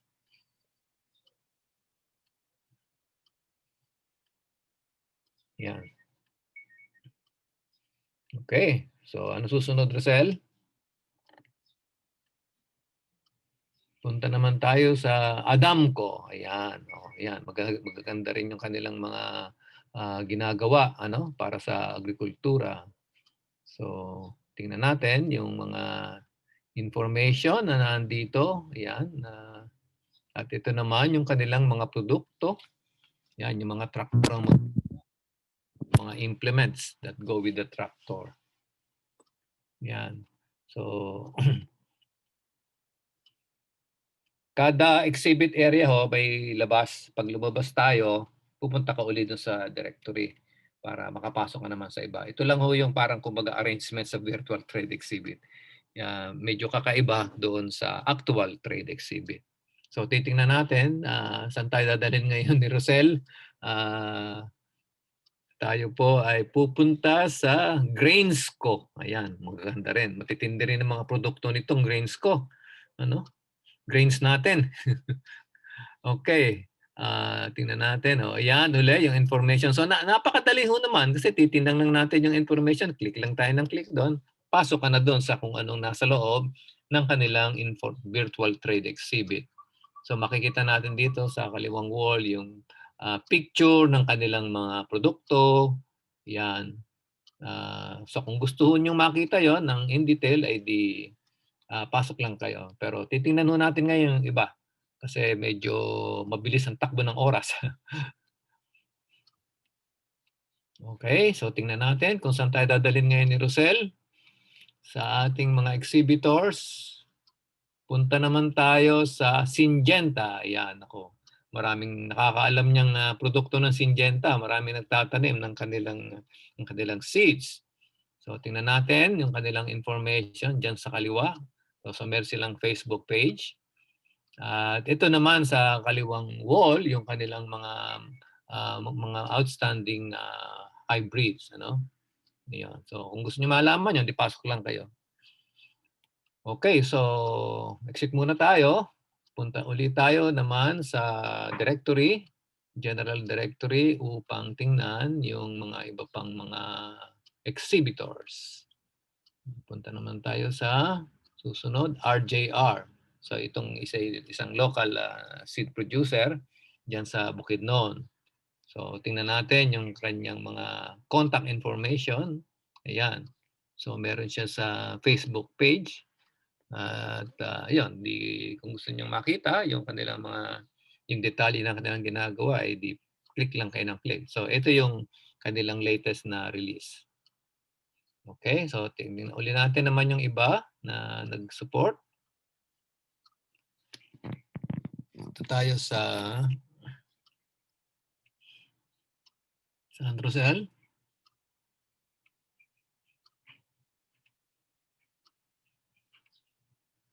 Crop Life. Yan, Crop Life. So ito po ay organisasyon ng mga sumusuporta sa ating agriculture in the form of seeds and protectants, ng crop protectants, kaya Crop Life.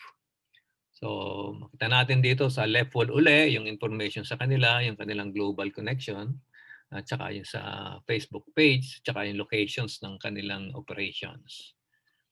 So ito yung klase ng kanilang mga outputs. Kung halimbawa, kung paano mo kukontrolin yung lumalawak na problema ng fall armyworm. So nandiyan yan. No?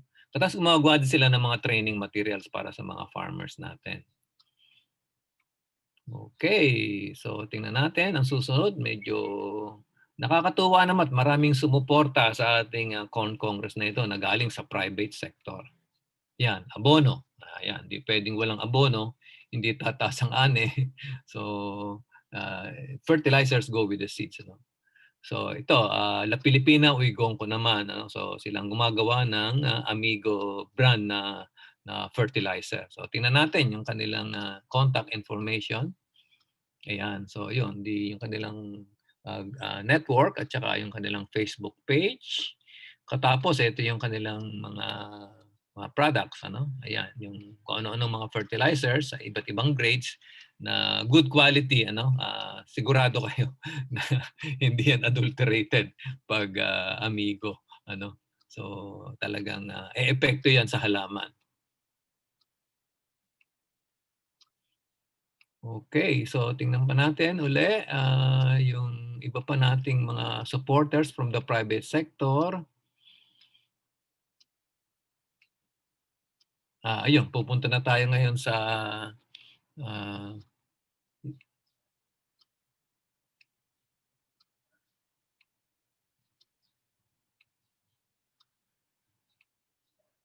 Saan tayo, Rosel? Sa mga speakers na. Okay. Sige. Importante ito. So, malapit na po tayo mag-umpisa kaya inilabas lang po ni Rosel yung ating house rules, ano? Para doon sa attendees, reminder lang po ay do not close your session or log out o huwag kayong magla-log out, ano? Huwag kayong magla-log out. Huwag niyong papatayin ang computer niyo during the seminar. Kung kayo aalis, iwanan niyo lang muna doon, ano? You may leave anytime in between but your relog in may not be connected as it may interrupt the system. You can log out after the event finishes. So medyo madidisturb yung ating network, yung global network. Mahihirapan na kayong pumasok, kaya nagtatagal. Kaya kung kayo aalis, for whatever reason, ay pabayaan nyo lang dun yung computer nyo. Kaya see to it na properly charge yung inyong computer system. At dito po yung pangalawang icon, use the Q&A icon for questions to the speaker. Please do not use it for other topics or internal discussion.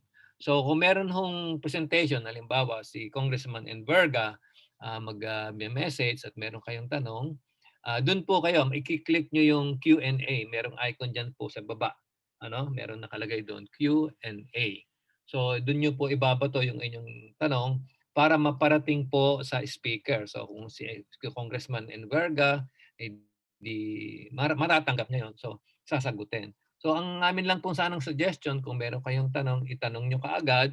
Kasi dahil po sa limitation ng oras, ay baka mga 3 questions lang ang masagot. Kasi bale, ang mangyayari dyan, ipaprocess natin yan. Titingnan natin yung mga magkakapareho. So isang tanong na lamang yon. So para mas kaunti na lamang yung ibabatong tanong doon sa speaker.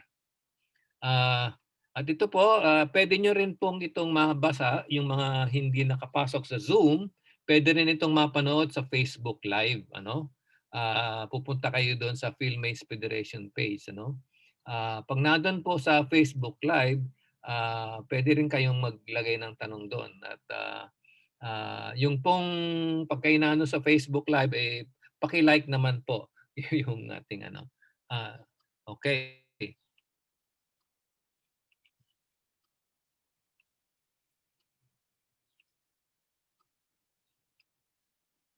So tapos na yung ating exhibit. Mukhang tapos na. napagod na. Napagod na si Rosel sa pagpunta. Pero marami pa po tayong mga nag-support. Nandiyan po sa logo, diyan sa parting ibaba, makikita natin yung mga sinabi ko kanina at saka yung hindi pa natin na ipakita na later on ipapakita po natin. So nakakatuwa po dahil maski virtual ang ating exhibit ay yun na nga, ang daming tumutulong. So kumbaga, ang daming nagmamahal sa mga farmers. Nakikita nila ang kahalagahan. Hindi lamang sa kumo may bebenta, kundi nakikita kung ano talaga ang pangangailangan. Kasi kung hindi naman nakakasagot sa pangangailangan, hindi na babalik. kaya siguro tuloy-tuloy ang kanilang pagsiservisyo, ay siguro maganda talaga ang serbisyo. Kaya mahalaga na nagpapangita ang user at saka ang provider. So yan po yung ating mga providers, service providers galing sa private sector. Of course, ang gobyerno ay isang malaking service provider. Okay, so balik muna tayo sa ating kamais jingle, sa ating logo habang naghahanda na po tayo sa formal na pag-uumpisa ng ating 16th Philippine National Corn Congress, Adapting New Normal in Virtual Platform. Maunlad na magmamais, kaakibat sa pagbangon ng ating ekonomiya.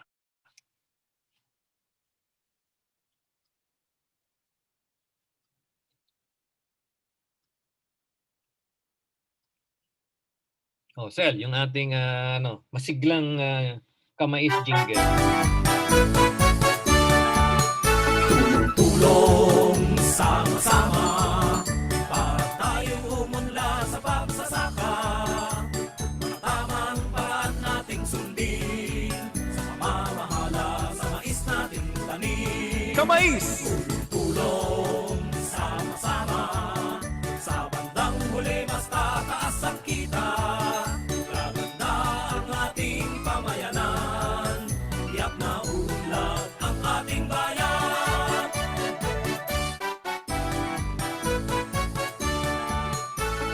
Tulong sama-sama para tayong umunlad sa pagsasaka. Mga tamang paraan nating sundin. Haba sigurong play yung jingle. Kamay! Acknowledge yung chat, yung mga na-acknowledge na sila nandito from Surigao del Sur. Grabe, no? Galing pa sa Caraga. Galing sa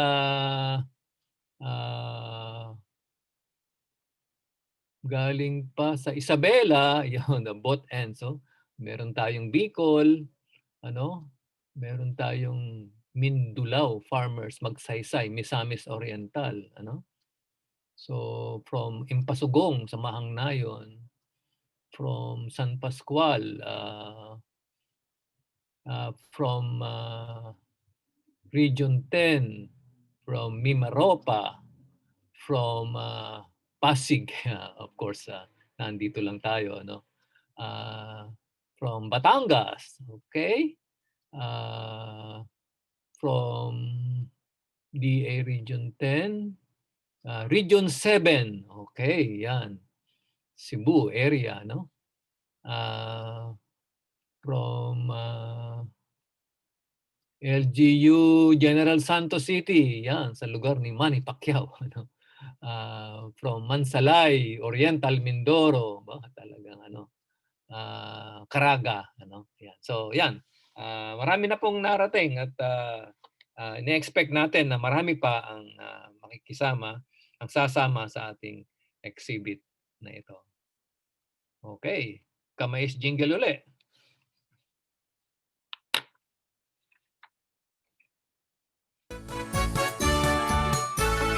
Tulong sama-sama.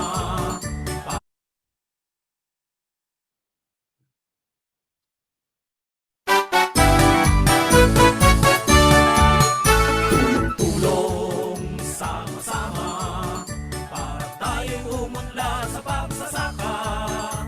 Mga tamang paraan nating sundin sa pamamahala sa mais nating tanim. Kamais! Tulong sama-sama sa bandang huli mas tataas ang kita. Gaganda ang ating pamayanan, tiyak na unlad ang ating bayan. Kamais! Mabuhay! Kamais!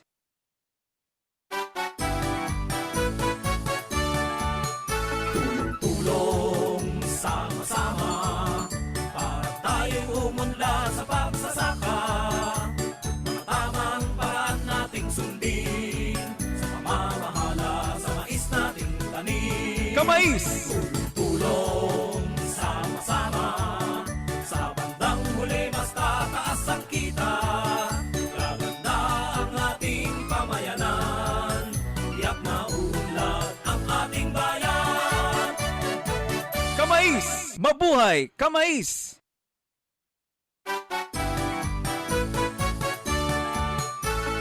Tulong sama-sama para tayong umunlad sa pagsasaka. Mga tamang paraan nating sundin sa pamamahala sa mais nating tanim. Kamais! Tulong sama-sama sa bandang huli mas tataas ang kita. Gaganda ang ating pamayanan, tiyak na unlad ang ating bayan. Kamais! Mabuhay! Kamais!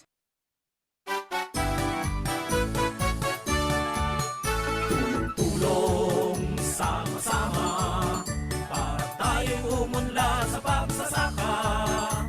Mga tamang paraan nating sundin sa pamamahala sa mais nating tanim. Kamais!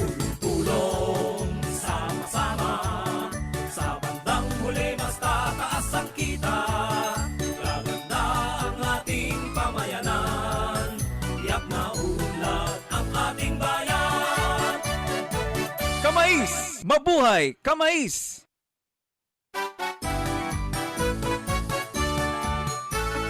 Tulong sama-sama, at tayong umunlad sa pagsasaka.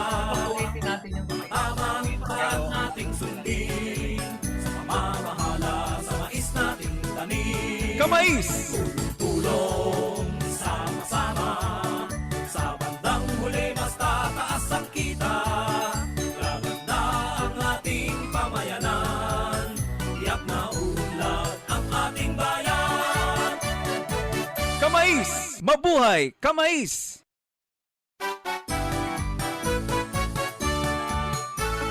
Tulong sama-sama, para tayong umunlad.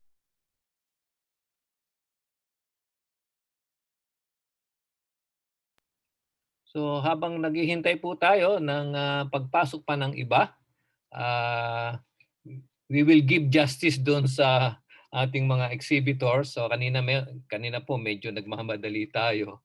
So ang gagawin po natin ngayon ay titingnan na natin siguro yung mga loob-loob ng kanilang exhibit. Anyway, we have enough time. Hi, Doc. Konti lang. Hello, Doc. How are you? Hi, partner. Yes, partner. I'm in. Sorry for that. I was a Ito little po bit yung late. ating co-host sa ating exhibit, sa ating congress, si Miss Rosalie Eliasus. Yes, thank you so much. At ngayon Yes. siya ay representing Region 1. And we would like to welcome each and everyone. At alam ko nabanggit nyo na po sila halos lahat. Although may nakita rin ho ako, may pumasok from IPB, UPLB. Okay. Welcome po sa ating lahat. Paano yan? Nakakatuwa, ano? Oo. So ano, mag-i-start ba tayo dito sa ating virtual? Kanina, medyo Okay. pinasadaan ko na yan, partner. Okay. Pero talagang ni-scan lang namin para lang ma-introduce yung ating mga kasama dun sa structure ng ating virtual trade exhibit. Ngayon Alright. naman, medyo may oras pa tayo kasi according sa program, ay mag-uumpisa tayo ng 9 o'clock. So meron pa tayong almost 30 minutes.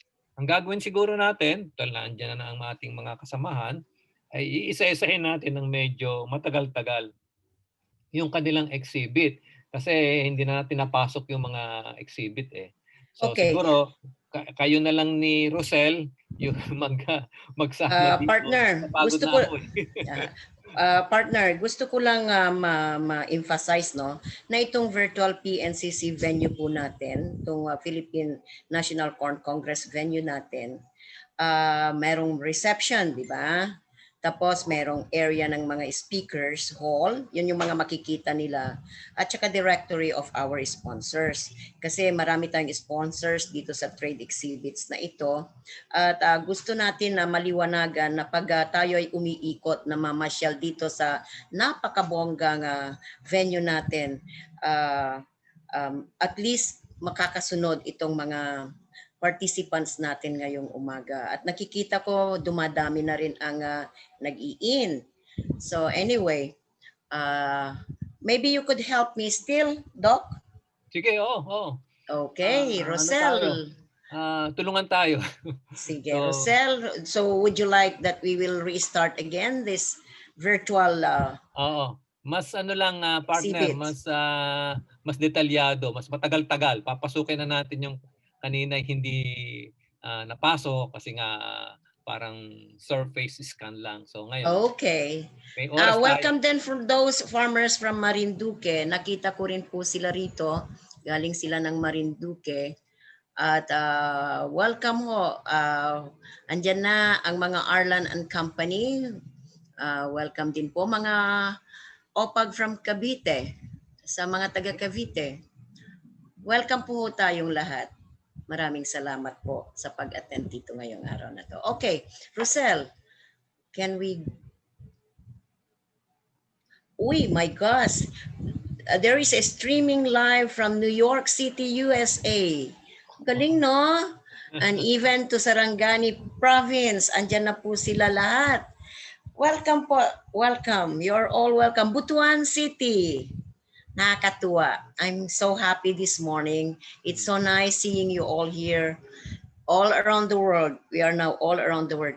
Partner, Yes. alam mo ba, do you know that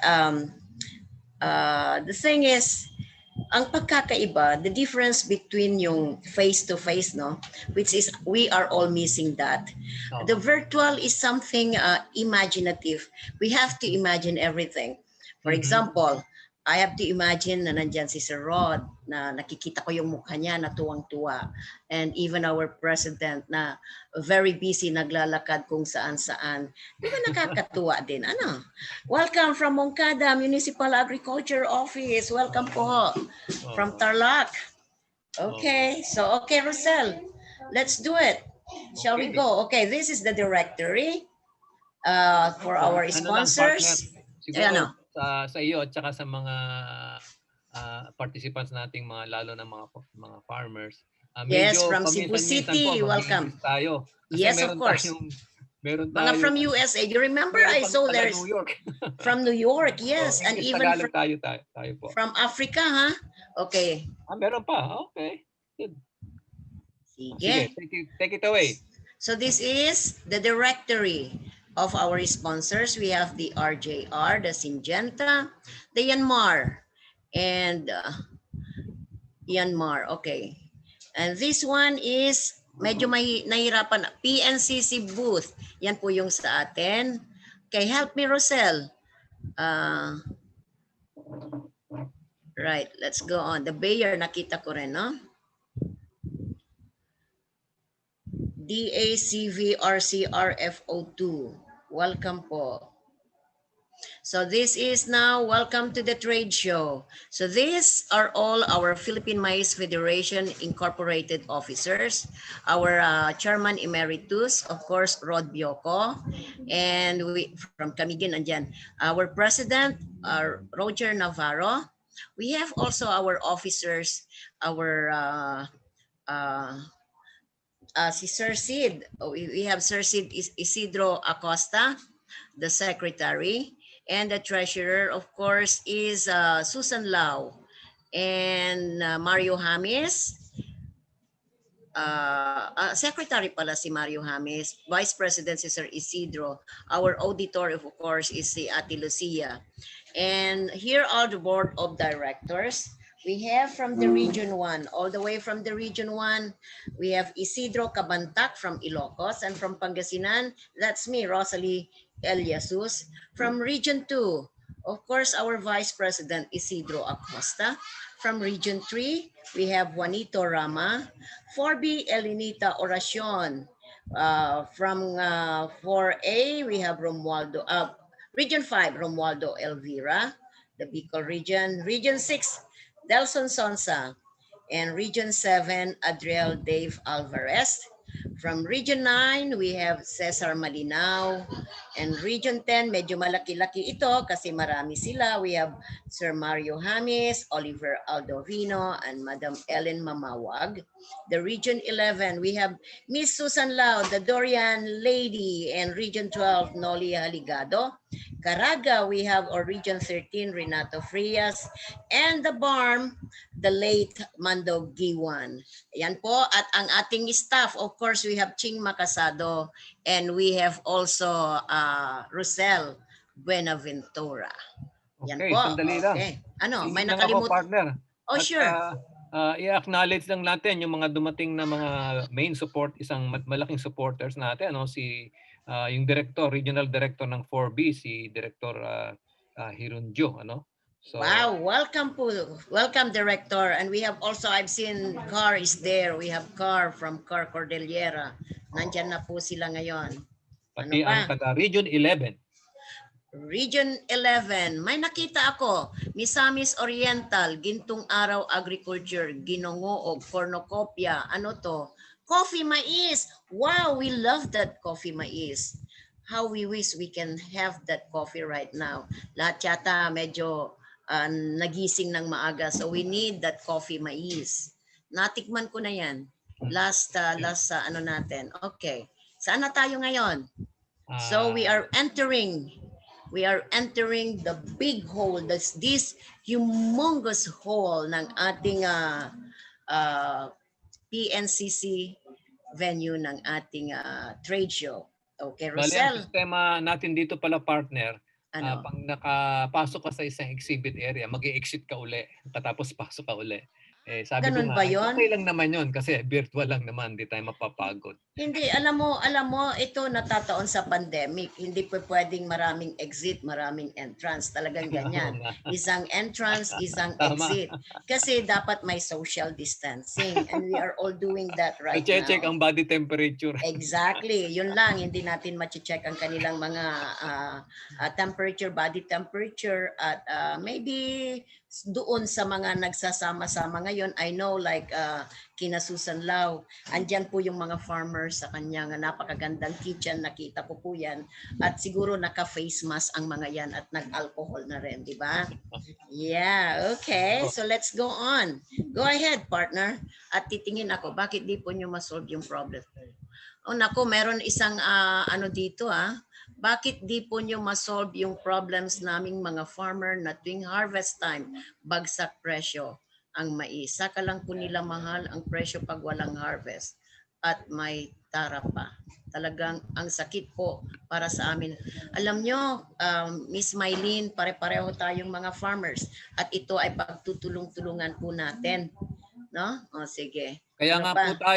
kaya nga po itong Congress na ito, maski na pandemic, ay talagang ginawa namin ng paraan na matuloy. Kasi nga yan ang problemang malaki. Na kung kailan maganda yung ani, ang hina naman ang presyo. So hindi pwedeng ganyan ng ganyan. Kaya napakahalaga nitong ating Congress na ito at tayo na may pinalad na tayo binigang atensyon ng mga concerned top government officials. DA up ko. Ano yun? Sige. Okay. Asan na tayo, Rosel?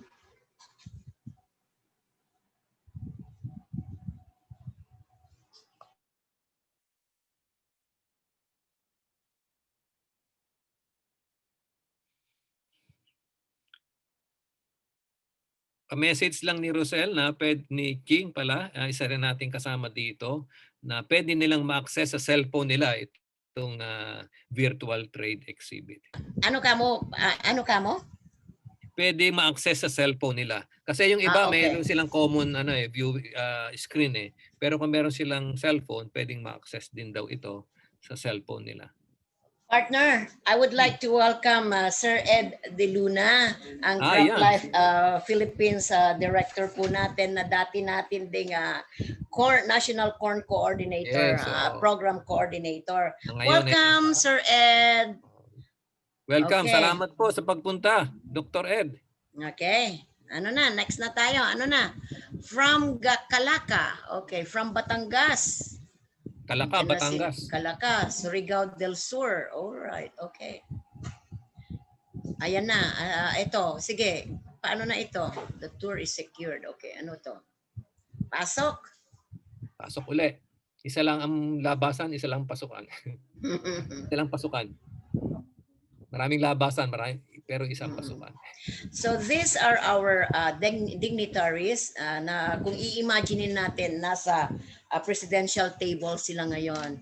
Of course, we have our Secretary Dar.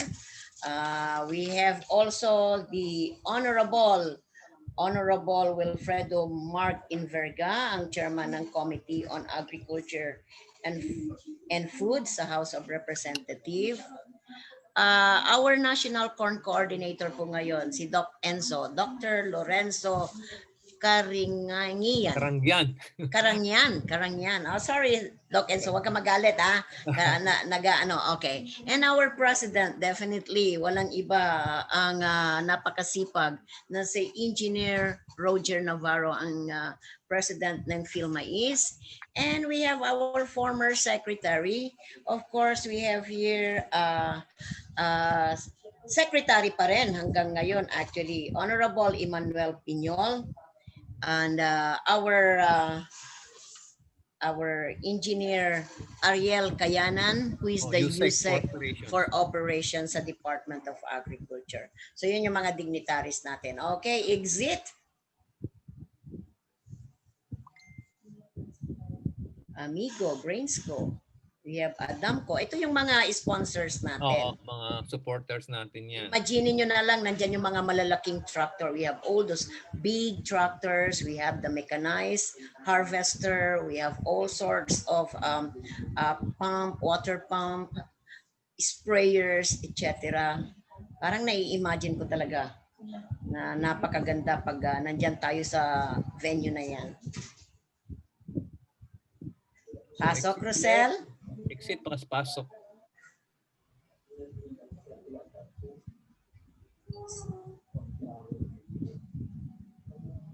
Partner, anong oras ka nakapasok dito?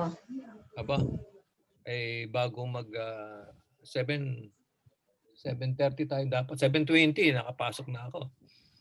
Kasi nakakahiya naman sa iyo. Hindi ka na yata natulog, no? Natulog naman. Natulog naman. Sige. Natulog naman ng mga siguro. So these are now our sponsors na sinasabi po natin, no? Okay.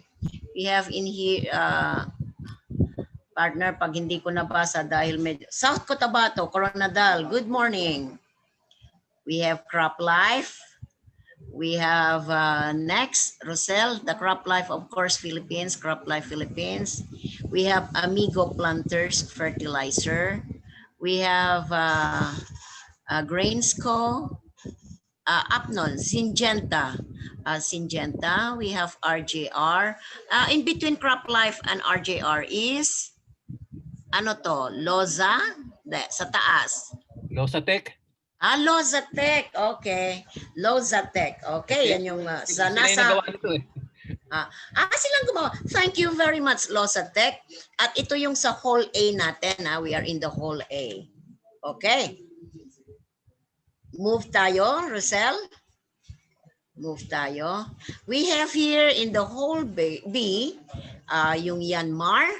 Nandyan ang Yanmar, yung mga ginagamit nating mga water pump. Ito, ano sa baba ni Yanmar?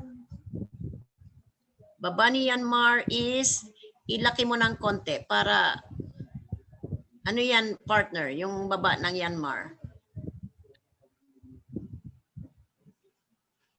We have here, di ko pa rin mabasa, dapat nababasa ng mga ating mga ano. But we have Corteva, we have Adamco, we have Bayer in Whole B. Ito lang yung isa, ito. Grainsco yan? Grainsco ba yan? Grainsco. Sa Grainsco yan? Okay, sa Grainsco pala yan. Yung mga malalaking tractor, no?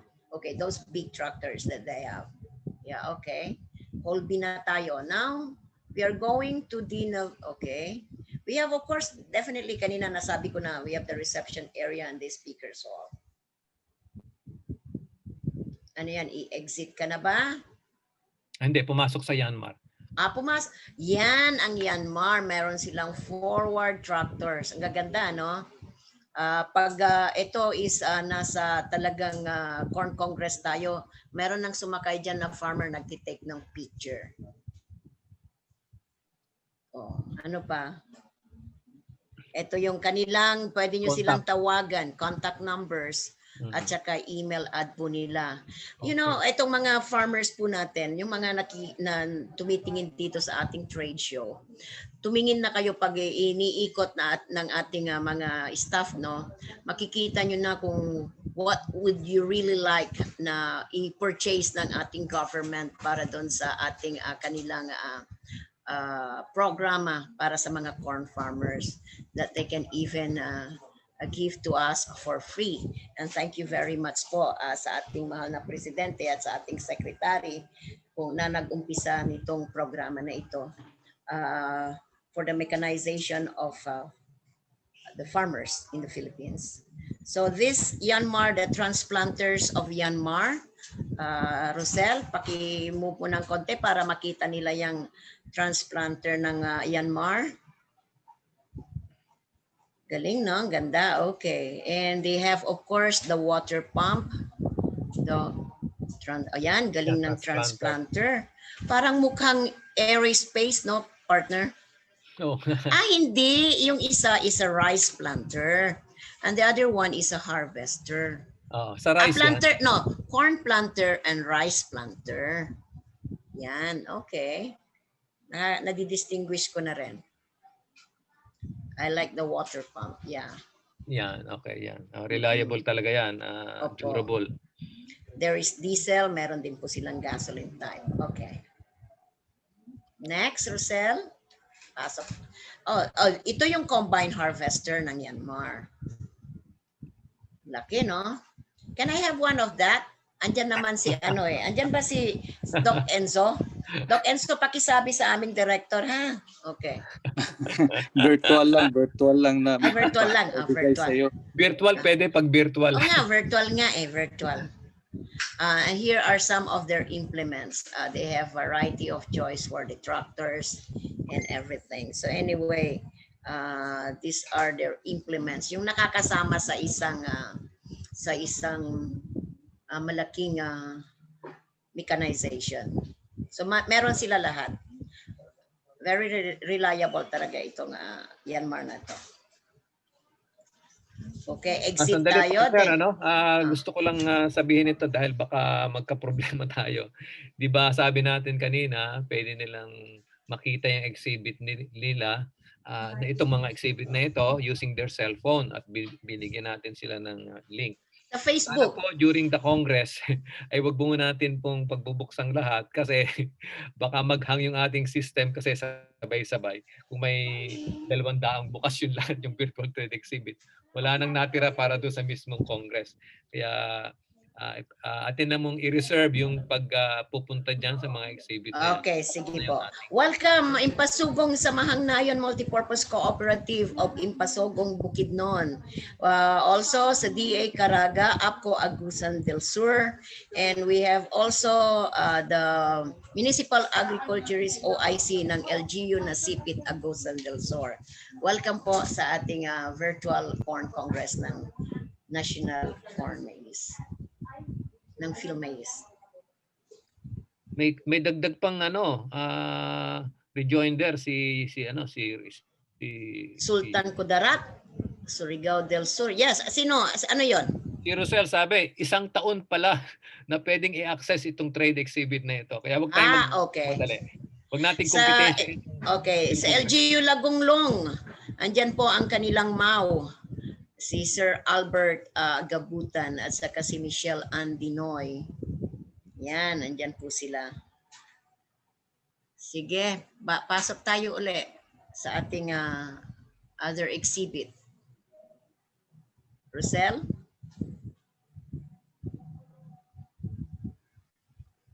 Welcome sa Crop Life Philippines. So now, sa Crop Life Philippines, nandito tayo ngayon, Sir Ed De Luna. Okay. Tingnan natin kung ano ang nasa kanilang booth ng Crop Life Philippines.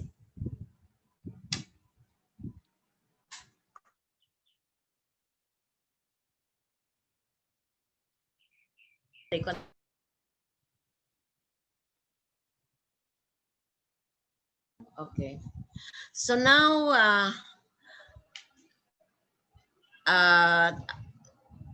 partner? Yep. Pwede sa gabay sa responsableng paggamit at pamamahala ng mga pestisidyo, lalo na ngayon na nagkakaroon tayo ng FAO, no, yung fall armyworm. Yes, ito yung mga talagang tinututukan ngayon ng Crop Life. Oo. So meron silang mga training materials, educational materials para sa ating mga farmers para matulungan sila sa pagsukpo ng mga peste sa pagmamaisan. Partner, sige, you go ahead, sandali, because I'm multitasking ngayon, you know. Since it's virtual, alam mo na, may mga of course, may mga training manual. So take it away muna for a while. I'll give you mga 10 minutes. You go ahead and sige. I'll catch up with you. Sige. Total, meron pa tayong 7 minutes. So gamitin muna natin yung 7 minutes sa punta doon sa mga iba pang na mas detalyado, no, doon sa ating mga sponsors. So, okay na yung training manual. Hindi lang isang training manual ang ginawa ng CropLife, marami yan.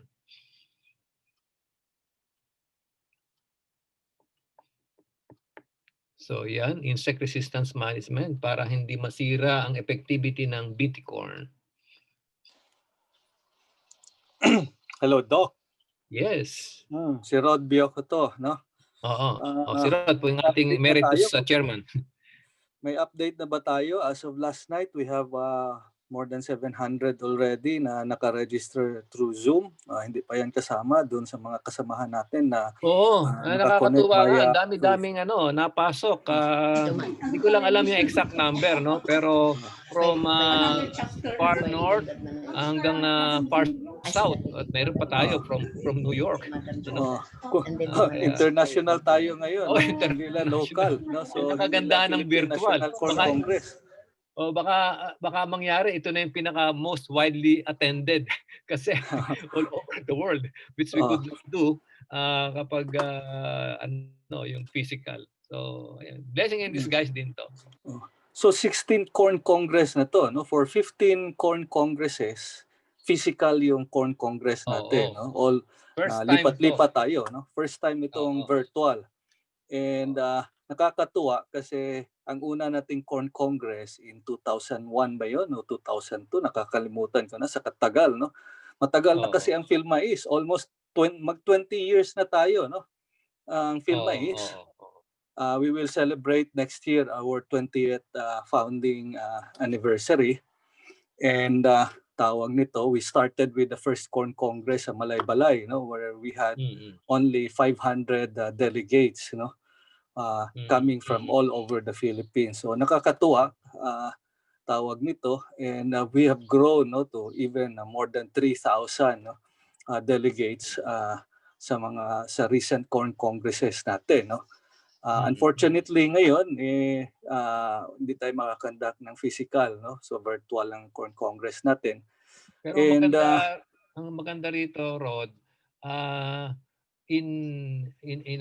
sa isang mas murang halaga marami tayong nare-reach out, no, na pagsasama-sama natin kasi wala na silang gasto sa pasahe, aeroplano, sa hotel. Pupunta lang sila. Hindi na tayo sila magpakain, sorry sa barangay hall. Pagpanda mo na lang daw yung pagkain, Doc, sa kanila. Ang laking mura. So, maganda rin to. Maganda rin tong virtual na ito.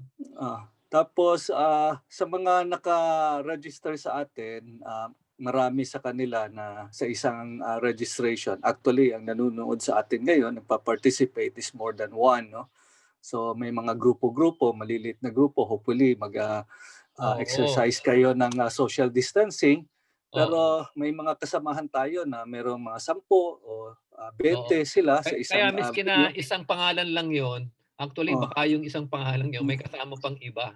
So kung sabihin natin 700, hindi lang 700. Baka mga 800 yun o more. Nakakatuwa na marami talagang interesado, no. So marami din sa atin dito na mga mga almost every Corn Congress, no, nandiyan, no.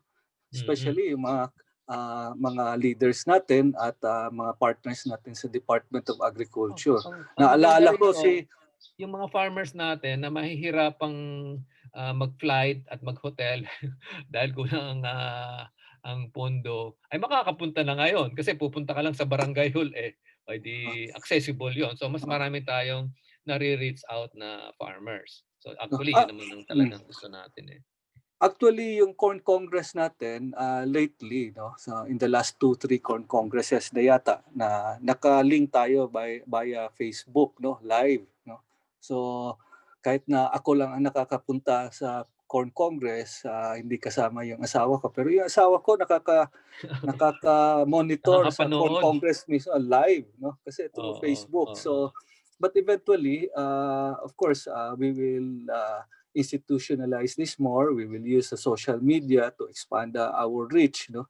So, ito yung kagandahan ng technology, no? So, despite the pandemic, meron pa ring magandang lumalabas no, ng mga development. So ito actually, yung naisip ko nga lang, Rod, pag nawala na itong pandemic na ito, actually pwede tayong mag-combine ng virtual at saka ng physical. Kasi madaling mag-organize ng virtual eh.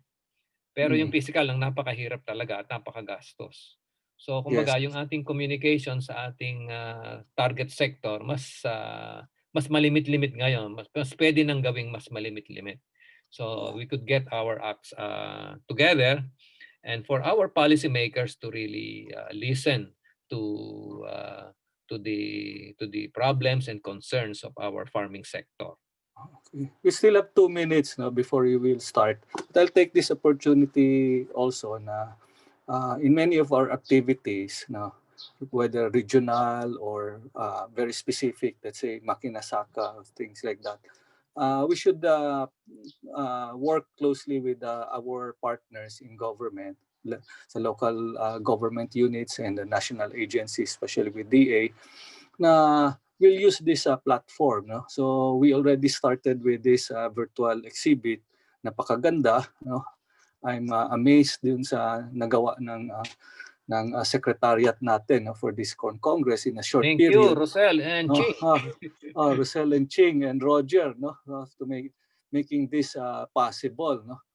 And we can use the same advantage of technology to conduct many more activities way past this Congress. No? Kasi ang kalakihan ng trabaho natin is really after the Congress. No? So marami tayong gagawin. So we'll use and then we'll update everybody through our Facebook account itong mga activities natin, no? After the Congress. So talagang exciting, no? Exciting despite mga problema natin ngayon, mga challenges. Rod, nakakapag-conduct tayo ng ganitong malakihang Congress in the comfort of our home. At yun naman mga farmers natin in the comfort of the barangay hall. So maraming salamat. Maraming salamat sa biyaya ng Panginoon and sa mga tao na binigyan niya ng grasya na para gawin itong activity na to. So sige, parang sinasabi mo, Rod, na umpisahan na natin. Okay. So take it away. Okay. So magandang umaga muli sa lahat ng mga nandito sa ating virtual Corn Congress at atin na pong uumpisahan ang ating pagsasama sa pamamagitan po. Ito po yung sunod-sunod. Meron tayong flag march, pagkatapos ecumenical prayer, national anthem, declaration of Congress opening, acknowledgement of the participants, at saka rationale. Okay, so we start off with the march. So para ding physical na pumapasok muna sa hall. Pag nakasettle down na, yan, tuloy-tuloy na yung pagdarasal, anthem, and so on. Okay, let's start with the march. Tulong sama-sama para tayong umunlad sa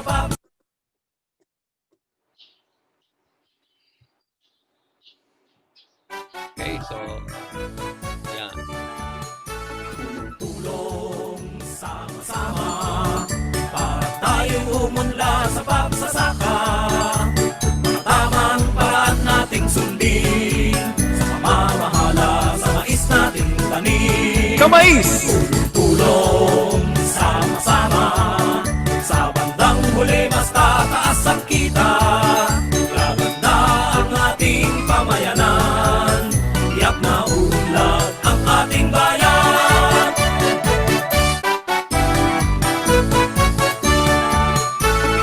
Tulong sama-sama para tayong umunlad sa pagsasaka. Mga tamang paraan nating sundin sa pamamahala sa mais nating tanim. Kamais! Tulong sama-sama sa bandang huli mas tataas ang kita. Gaganda ang ating pamayanan, tiyak na unlad ang ating bayan.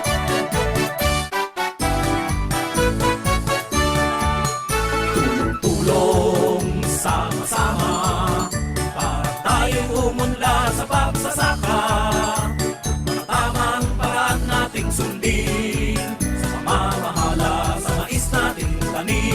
Kamais! Tulong sama-sama sa bandang huli mas tataas ang kita. Gaganda ang ating pamayanan, tiyak na ulat ang ating bayan.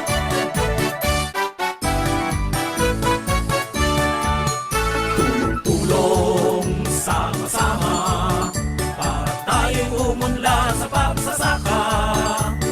Tamang paraan nating sundin sa pamamahala sa mais nating tanim. Kamais! Tulong sama-sama sa bandang huli mas tataas ang kita. Gaganda ang ating pamayanan, tiyak na ulat ang ating bayan. Kamais! Magsasaka, ating alagaan sa ikauunlad ng sambayanan. Mabuhay Kamais Pilipinas!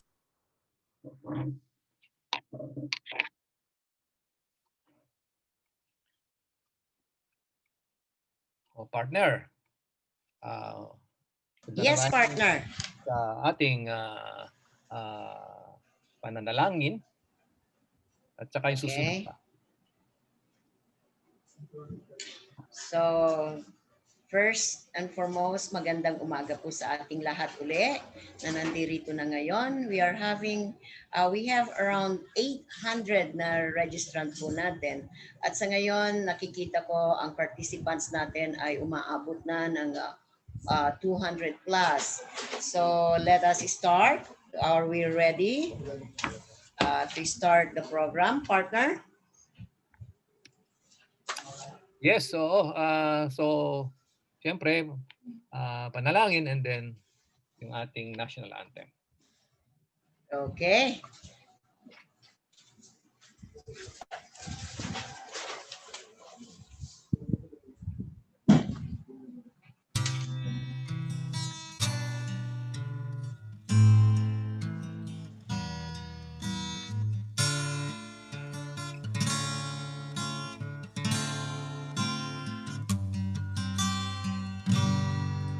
Sikoy ko kamighimo to langit. Sikoy ko kamighimo to aldaw ay bulan. Ikaw ang nagbuhat sa kabituunan. Ikaw ang nagbuhat sa kalibutan.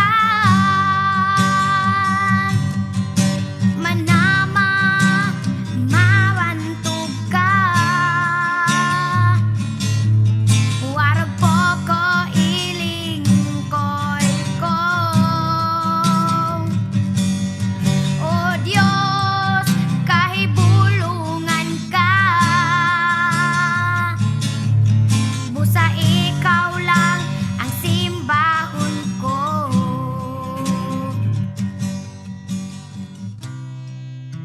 أعوذ بالله من الشيطان الرجيم بسم الله الرحمن الرحيم فقال ربكم ادعوني أستجب لكم آمين يا رب العالمين الحمد لله رب العالمين الرحمن الرحيم مالك يوم الدين إياك نعبد وإياك نستعين اهدنا الصراط المستقيم صراط الذين أنعمت عليهم غير المغضوب عليهم ولا الضالين آمين اللهم اجمع شمل المسلمين والكريستيان والأمة في مدينة دباو وسلم دائما مجتمعنا هذا بالسلم والأمن والتقدم في بلدنا هذا آمين يا رب العالمين ربنا لا تزغ قلوبنا بعد إذ هديتنا وهب لنا من لدنك رحمة إنك أنت الوهاب ربنا إنك أنت الوهاب ربنا آتنا في الدنيا حسنة وفي الآخرة حسنة وقنا عذاب النار وصلى الله على خير خلقه سيدنا محمد وعلى آله وصحبه وسلم سبحان ربك رب العزة عما يصفون وسلام على المرسلين والحمد لله رب العالمين آمين يا رب العالمين.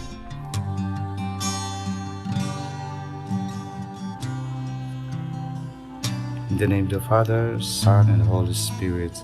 Amen. Our most gracious Heavenly Father, we come to you today to praise and worship you and give you thanks for all the things you continue to provide for ourselves and our families. Father, we humbly ask for forgiveness for all the times we have offended you, when we forget to acknowledge your presence in the image of our brothers and sisters, and for moments we fail to be good stewards of the blessings you have given us. Continue to guide and protect each one of us, Lord, that we may always walk in the light of your everlasting love and mercy. Grant us, Father, with your comfort in times of distress and with your strength in times of weakness. Bestow upon us your unending grace and healing, that we in turn become instruments of gentleness and compassion to others. We ask all this in the name of your Son, our Lord Jesus Christ, with the prayer and the intercession of our Blessed Mother. Amen. Manama, mabantog ka. Warag po ko iling koy ko. O Diyos, kahibulungan ka. Busa ikaw lang ang simbahon ko.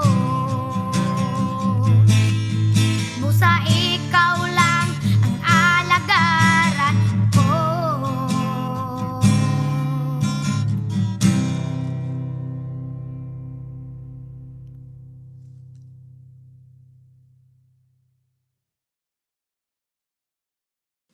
Mga kababayan, ang pambansang awit ng Pilipinas. Kayang magiliw, helas ng sinakanan, alam ng puso, sa dikit mo'y buhay.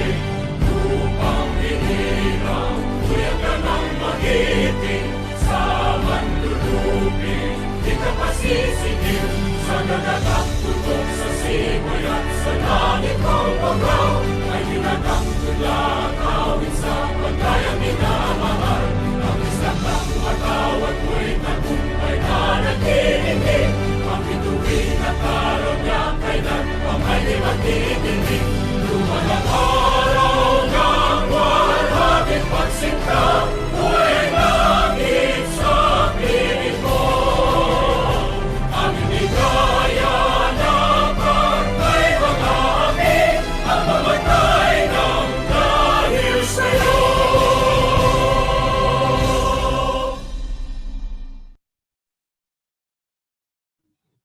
There we go. Yeah, okay, partner. So we just finished our ecumenical prayer and the national anthem. And now we are very proud actually to have the 16th Philippine National Corn Congress by doing so in virtual webinar etong Congress natin ngayon. You know that if this is real, we are really very happy to see you all with your smiling faces in spite of all these pandemic issues and the drought and the typhoon. Yes. So to begin this Congress, we would like to call our president of PhilMais, the always handsome, as I would say, palaging andyan na lumalaban para sa ating lahat. Pag tumaas, bumaba ang mais at nagkaroon ng shortage, andyan po siya palagi. So to declare this Congress open, let us call on Engineer Roger V. Navarro. Take it away, sir. Magandang umaga sa lahat. Mabuhay kamais. Mabuhay. Mabuhay kamais. Talagang itong herdo ko ngayon ay isang protesta, hindi sa pandemic, kung hindi sa problema ng mais sa Pilipinas. Anyway, good morning and good morning and good morning to everybody. In behalf of the corn farmers all over the country, represented by PhilMais, our greetings to one and all in the 16th Corn Congress via virtual platform. First time, we especially welcome our participants from other countries. We are now international. We have participants from Germany. We have participants from the USA. We have participants from India. We have participants from Austria. We have participants from Sweden. We also have participants from Singapore and from Malaysia, Indonesia, wow, and now recently Africa. wow. Not imagine all of these people now live streaming to us in this 16th Corn Congress. How wonderful and great and wonderful is God. Our theme today is maunlad na magmamais kaakibat ng ating pagbangon sa ating ekonomiya. Prosperous corn farmers, key partners to our economic recovery.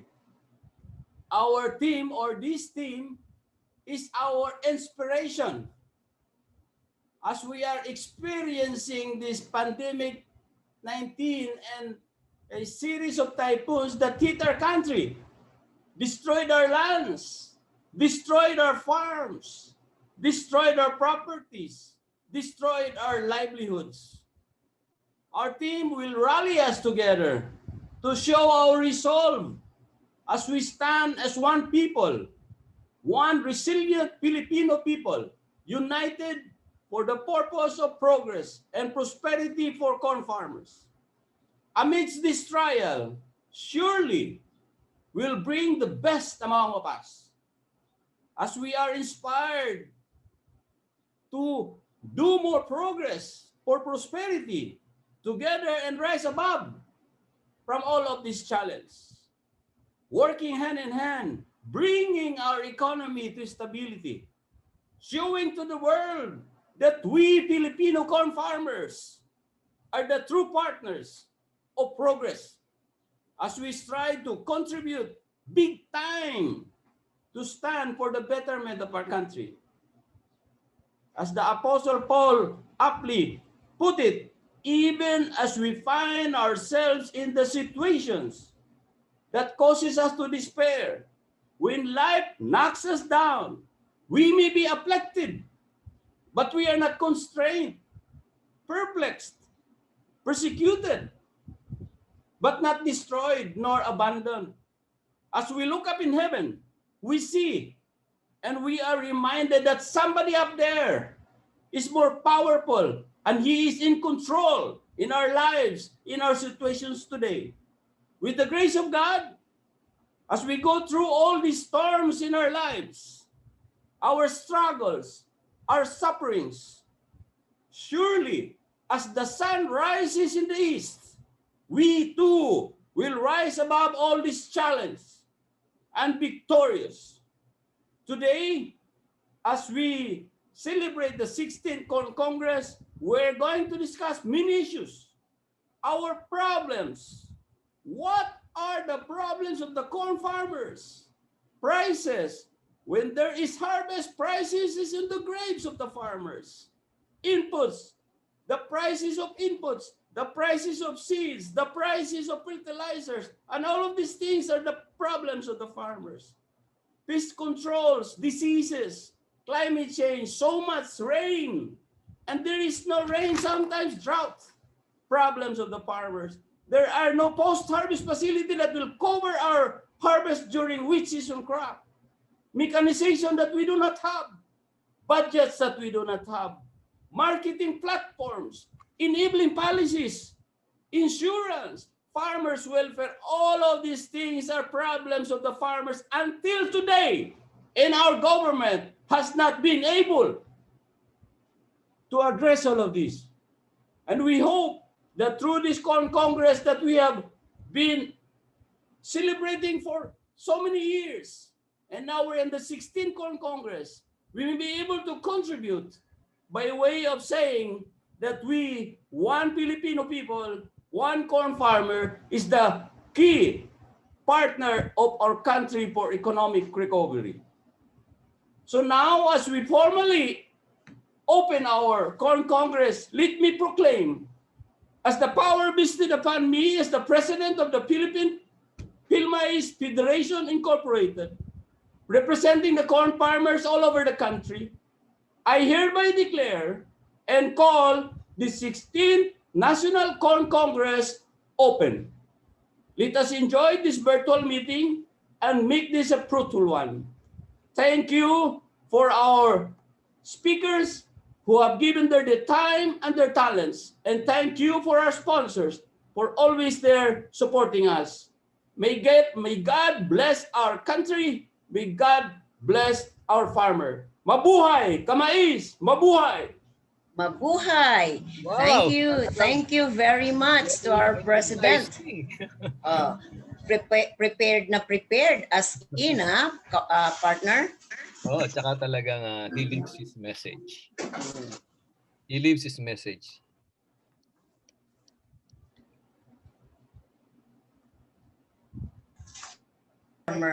Bilang farmer, I was really touched doon sa sinabi ni Sir Roger. Okay, partner? So now we come to the essential part, which is the acknowledgements of the participants. At kayang-kaya mo na lang yung partner. Okay, thank you, Doc Art. Anyway, before I would like to acknowledge everybody who are in right now, I would like to reiterate again our house rules for all the attendees this morning. So first, please do not close your session or log out during the seminar. We will be here until 6 o'clock in the evening. You may leave anytime in between, but your relogin may not be connected as it may interrupt the system. So you can log out after the event finishes. So ibig sabihin, wag na wag kayong magla-log out. Just leave it in at balikan nyo pag kunwari naihi kayo. Andyan lang yan. Okay, number 2, we have to use the Q&A icon. We have to use the Q&A icon for questions to the speaker. Please do not use it for other topics or internal discussion. Third, you may also watch the whole event via Facebook Live through Philippine Maize Federation Facebook page. For attendees in FB Live, you may type your question in comment box. And the last link of the 16th PNCC trade show will be posted in PhilMaize FB page, and that is valid until for 1 year. Tama ba, partner? Wow! First time. Okay. Yes, time. okay. Right. Now, I would like to acknowledge each and everyone. I would like to start, of course, to our secretary, although I didn't see him here, but of course, he is listening, must be somewhere else, maybe in FB. Our Secretary of the Department of Agriculture, Honorable Secretary William D. Dar. And I'm so happy because William Dar is from the Ilocos region. Also with us, and will be one of our dignitary to give us a message later. We have here with us Honorable Wilfredo Mark Inverga, the handsome Honorable Inverga. And we have definitely yung nagsalita lang, kakatapos lang na nagsalita.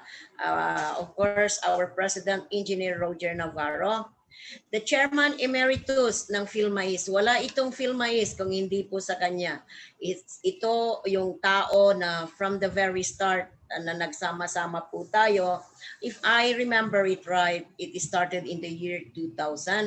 Ang ating Emeritus Chairman, Mr. Roderico Buco. We have also, at nakita ko na rin na naka-in siya, ang National President-elect ng Integrated Bar of the Philippines, Attorney Bert M. Estrada. Also with us, also an speaker, we have Mr. Gusto ko itong i-pronounce, partner, Mr. Monishwar Vasudeva, which is in short, Mr. Vaso. Galing, and partner. Yes, and one of also of our speaker, I have to mention them all now ngayon para na nare-retain sa mind ng mga ating mga attendees. Mr. Prasanna Rao, huwag niyong kalimutan din na panuorin o tignan ang kanyang presentation later on. And we have also all our sponsors na nandyan po. Nakita nyo kanina sa ating virtual trade show. Andyan ang Bayer, ang Yanmar, ang Grainsco, Bayer, Adamco, Corteva. Andyan po sila. Alam ko nakikinig sila at nanonood po ngayon. At huwag kayong mag-alala. Mayroong tayong ding raffle draw. At sila po ang... Partner, kung meron kang hindi nasabi, excuse me. Sorry po. Yes, of course. Why not? At meron po tayong raffle draw. Kaya dyan lang po kayo hanggang mamaya. At kukuha nyo yung itong mga from the sponsors po natin ay magbibigay, papadala sa inyo through Palawan. We have also Mr. John Fajardo. This is from the USA. Mr. John Fajardo. Also, I think I've seen it. We have Honorable Emmanuel Piñol, the Secretary of Mindanao Development Authority, our former secretary. And we have Mr. Rene Pamintuan, the Chief Business Development Bayside Terminal and Transportation Services Incorporated. We have Mr. John Latham,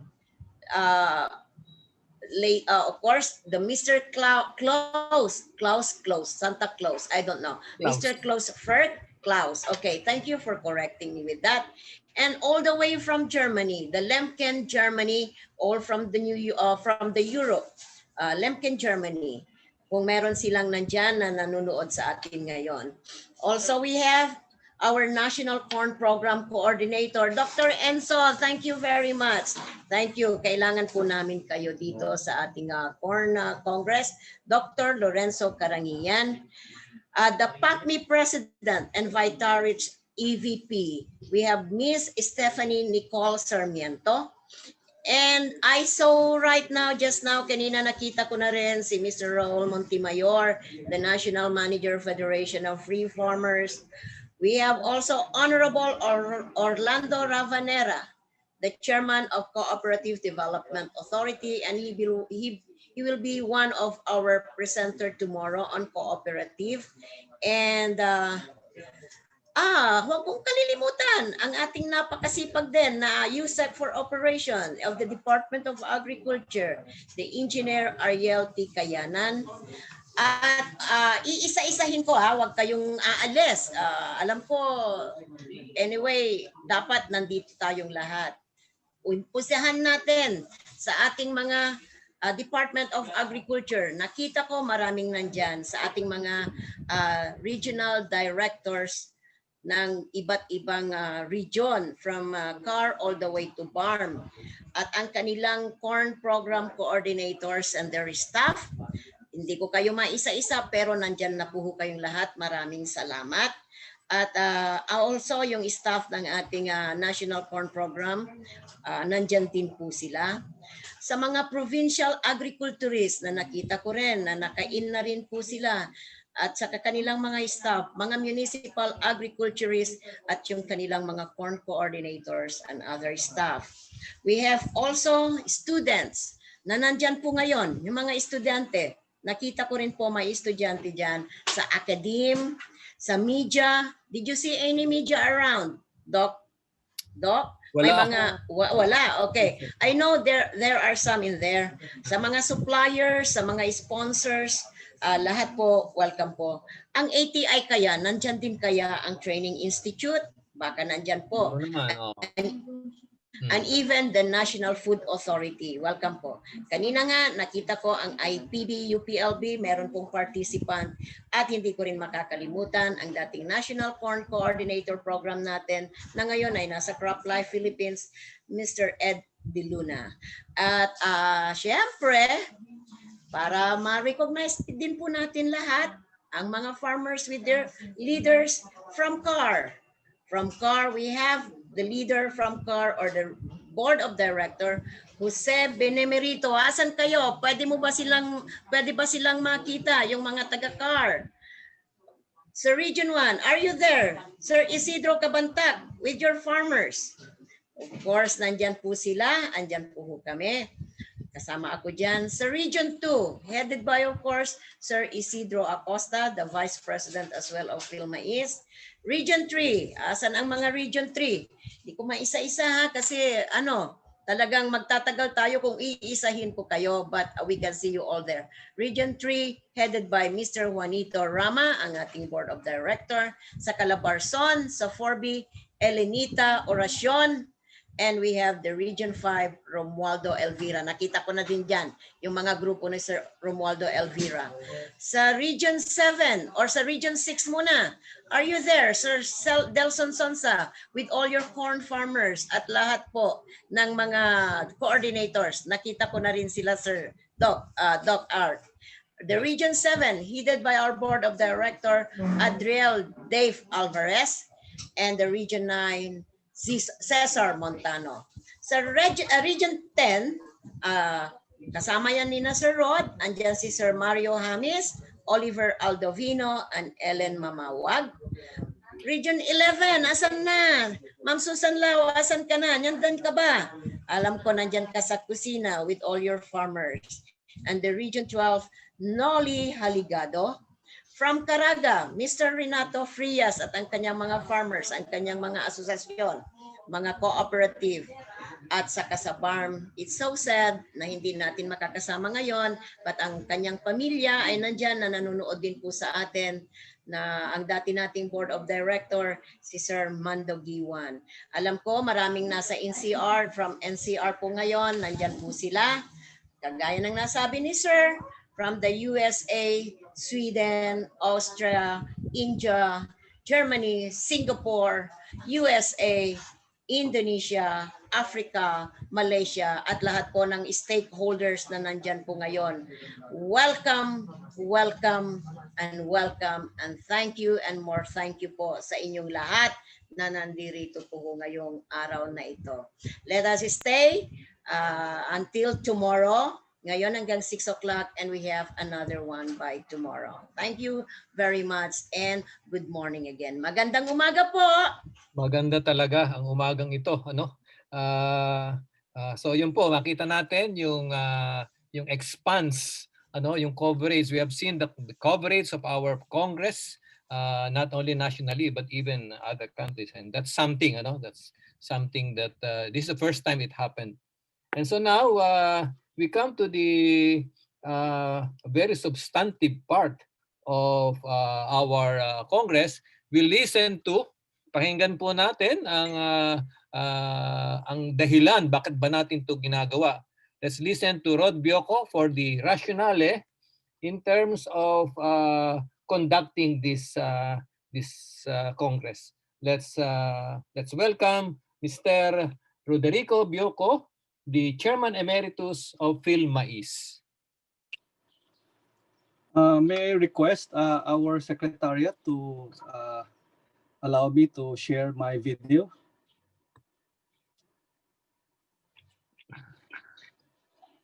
Okay, so let me continue. Kamais, mabuhay ang kamais. To our beloved Secretary of Department of Agriculture, William D. Dar, our Chairman of the Committee of Agriculture and Food in the House of Representatives, Honorable Congressman Wilfredo Mark Enverga, to our speakers, to our guests all over the country, to our stakeholders, our partners in government, especially in the corn program of the Department of Agriculture, to our regional offices of the Department of Agriculture, to our local government units, to all our farmers all over the Philippines, to our sponsors who are very, very important for us, who have been supportive of this Corn Congress since 2001. And of course, to our hosts and our secretariat for this fantastically organized virtual Corn Congress. Magandang umaga sa ating lahat. No? My task for today is to present the rationale of the Corn Congress. Uh, our host and our president have already actually helped me start with the rationale of this Corn Congress. But let me please allow me to go further. No? I have a presentation attached to our virtual exhibit. No? And my presentation is actually I've shortened it, but I have a long presentation which we will post after this Corn Congress in that virtual trade exhibit. So please uh, allow me your time, no, to listen to uh,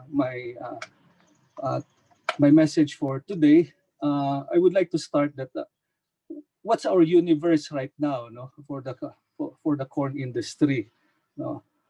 We have about 1.3 million hectares of physical area, no, of corn. Many of us would plant twice a day, twice a year. Some areas, especially in Central Luzon and Ilocos, uh, many of us are also rice farmers, but they do corn after rice. They plant once a year, no, ng corn. No?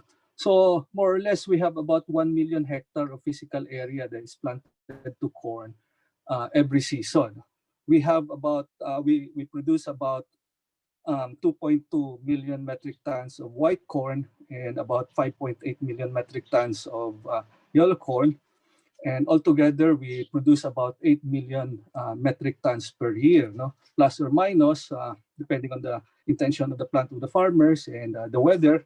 But we produce almost, our farmers are creating, no?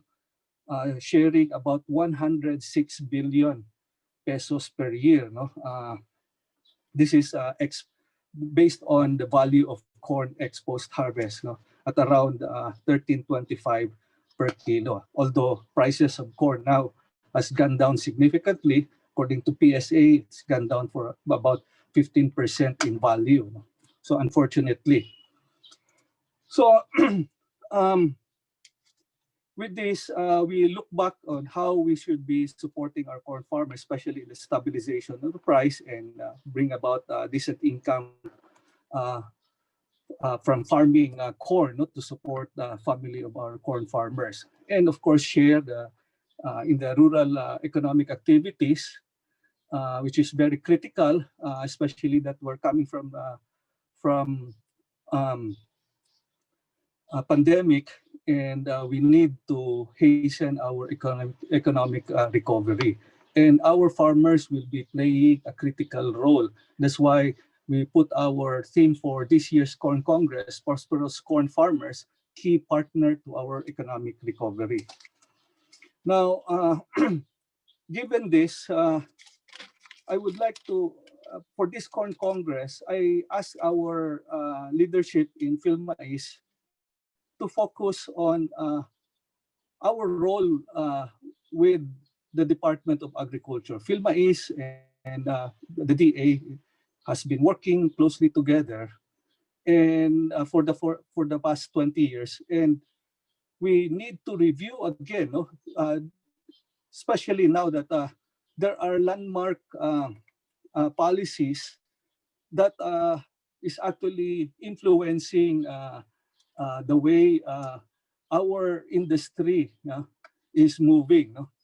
And this environment, this new policy environment is something that we need to address so that we will know how we will be able to confront the challenge as well as how we will harness our advantages given this policy environment. No? So we need to rejuvenate right now the mandate of the Department of Agriculture with the leadership of our good secretary, William Dar, under the policy that is stated in the Magna Carta of Small Farmers or the Republic Act 7607. This is what I really want our organization, no? What we really want our organization to take up, no? Because with all these vicious cycles that our farmers are confronted with every stage of the planting, no? From preparation of the field to harvesting to marketing, we seem to be going through this vicious cycle. So we have to revisit these policies, you know, and we need to calibrate the Department of Agriculture policy and programs under its national expenditure programs or its national budget to reflect its commitment under the Republic Act 7607 or the Magna Carta. No? Especially now that there is a landmark law,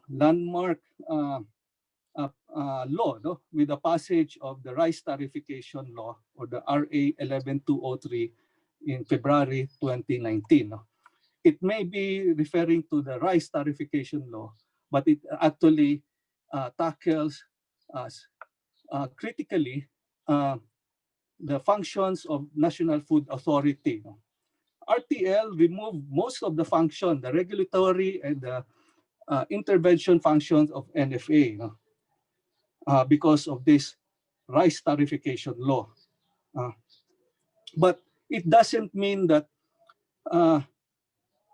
this function of NFA is removed from the function of of government in general because of Republic Act 7607. So before RTL, the function of the government under Republic Act 7607 is actually performed by NFA. So when the rice tariffication law came about and removed the function of NFA, suddenly we were caught unprepared. But if we really look at our laws, the RTL did not remove the function of government, in particular Department of Agriculture, to take care of the welfare of our farmers. No? So we have to look back again to this Republic Act 7607. No? And in this Republic Act, it outlines the rights of our small farmers. No? Not just a privilege of our farmer, but it is actually a right given by the government, no? Through the Department of Agriculture. And the number one right recognized by government is guaranteed price. No? Before it was at some level, or whether it is sufficient or not, by NFA. But since NFA is no longer there, it cannot cannot perform that function because of RTL, then the Department of Agriculture has to do it, no? Because of this RA 7607. And it is not just merely that you're going to buy at a minimum price. No? There is a presumption, and it is stated in the law itself, no? That it should provide adequate post-harvest facility. So when you try to buy corn or rice or palay in that case, no, because those are the critical crop that DA is supposed to cover, you have to provide the infrastructure to do it. No? So if if our farmers have problems with post-harvest, and then it's going to be bought by our government at minimum price, that problem will be just passed on to the government. Some of them were passed on to our traders. No? And it's very, very important that the two should go together. No? So I also outlined in this in my presentation, if you look at the graph, no, wherein most of our production is actually concentrated within 45 days. Secretariat, please, can you go to that slide early? Next, please. Before that. Yes, that one. Thank you. No, go back to that graph. No? That graph, Secretariat. So this is our what we call normal supply curve. No? If you look at this curve, earlier part of the harvest season, in the case of this is for northern Mindanao, the first 10-15% of the production is actually not as critical during that phase. No? But the most critical phase of the production is confined in that 45 days. No? So this is because of the seasonality of our crop. No? We wait for grain to start, for us to start planting, and then during harvesting, we harvest almost together. So 80% of the production is confined in a very short period. And this is very critical. Later on, I'll show. Next slide to that, please. Next slide, Secretary. This is all. This is the. This is a conceptualization of prices. No? During peak season, prices tend to be high, and then during the harvest season, peak harvest season, prices go down below the supposedly proposed guaranteed price. And then towards end of the harvest season, prices tend to go up again. No? And it moves into this kind of curve. No? Next, please. Secretary, next slide, please. So when you overlay the price curve and the production curve, we will be able to see, no? This is just a conceptualization, no? What's happening in the field. No?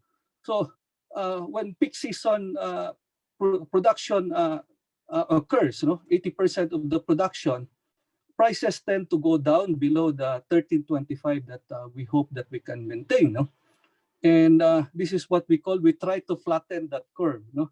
If we try to flatten the curve, if we can find a system or a policy or a project or a program that we can help maintain prices, stable prices at 1325. That's the dashed line, no? The 1325. And seem to be we're not getting to that mode, no, of flattening that curve, no?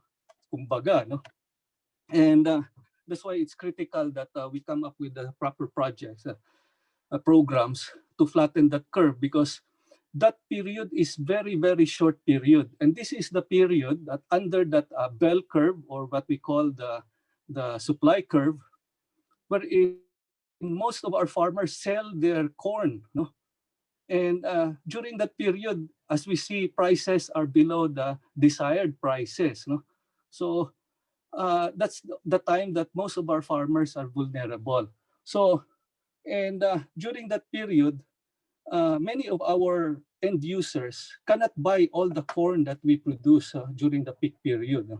So in our study, we surveyed that the capacity of our feed milling and livestock industry can only absorb 30% of the physical stock that will be available during this critical period, that under that curve. No? And most of our production probably will go to the traders. No? And the traders who don't have the capacity, the infrastructure to store grains also. So the problem of our farmers in the post-harvest will just be passed on to the traders, and the traders will undertake most of the risk, and that will be expressed into low prices. So that's how that's the viciousness that is always happening. No? And we need government intervention. And our speakers later on will be shedding light to how we will address this problem in flattening that curve. No? So, of course, starting with our Secretary of Agriculture, our partners in the House of Representatives, Congressman Embarga being the Agricultural Committee Chairman. We also have speakers sharing their experience, and what they're doing in their country, like especially in India. No, we're so grateful that we have good friends from that part of the world, Mr. Vasu, who will share with us how India also tried to correct this problem. No? And so we also have to see in the future how our farmers will not be trapped into this this period wherein he has to sell his crop with no infrastructure, no guaranteed price. But this is something that we have to ask intervention from government so that our farmers later on, if he can bring his corn wet grains into the corn center, he can already sell the dry grain equivalent of his produce to the end users. No? And since our end users cannot take in physically the whole harvest, the peak harvest, we can store and preserve the grains for future delivery against future prices. No? Easily in our study, and we have a pilot program now with our one of our local government supported by the Development Bank of the Philippines and Mindanao Development Authority, through the leadership of our former Secretary Manny Piñol, wherein our farmers can post their price delivered 3-4 months after harvest season. So the grain center will be able to preserve, hold these grains for our livestock sector and guarantee the integrity of the delivery. So our farmers in effect can be issued warehouse receipts which our end users can buy. Now in our study, big companies like San Miguel, Bounty, Pilmico, Brighterich, they can buy these warehouse receipts at 14 pesos, 15 pesos easily. So even discounting the cost of storage, 1 peso, we will still be way above the 13.25 desired price of for our farmers. So if we can come up with this policy environment, especially that we have to address our the challenges brought about by climate change and our more liberal trade policies. We come together today and tomorrow to discuss the solutions that we need to undertake. And our speakers will be sharing with us key issues and propositions for us to be able to address this challenge. So hopefully, this year we've seen that our farmers have lost as much as 3-4 pesos or even 5 pesos. No, so as prices went down to as low as 8 to 9 pesos in the field during that critical period wherein they sell their grains. So, and ironically, corn in the world market is very, very expensive now. China is buying aggressively. China maintains, like India, maintains a 360-day food reserve cover. No, in our country, we only have 14 days or 15 days of reserve. It's not even funded to cover 15 days now. No, but in the law, which has not been repealed by RTL, in the case of Palay, we should be maintaining a 15-day buffer, which we're not doing right now. No? So how much more for corn? No? We don't have that privilege. So Chinese government now is buying aggressively to replenish its food reserve, their grain reserve. And now prices of corn in China is almost 20 pesos, while recently our prices locally is less than 12 pesos. So,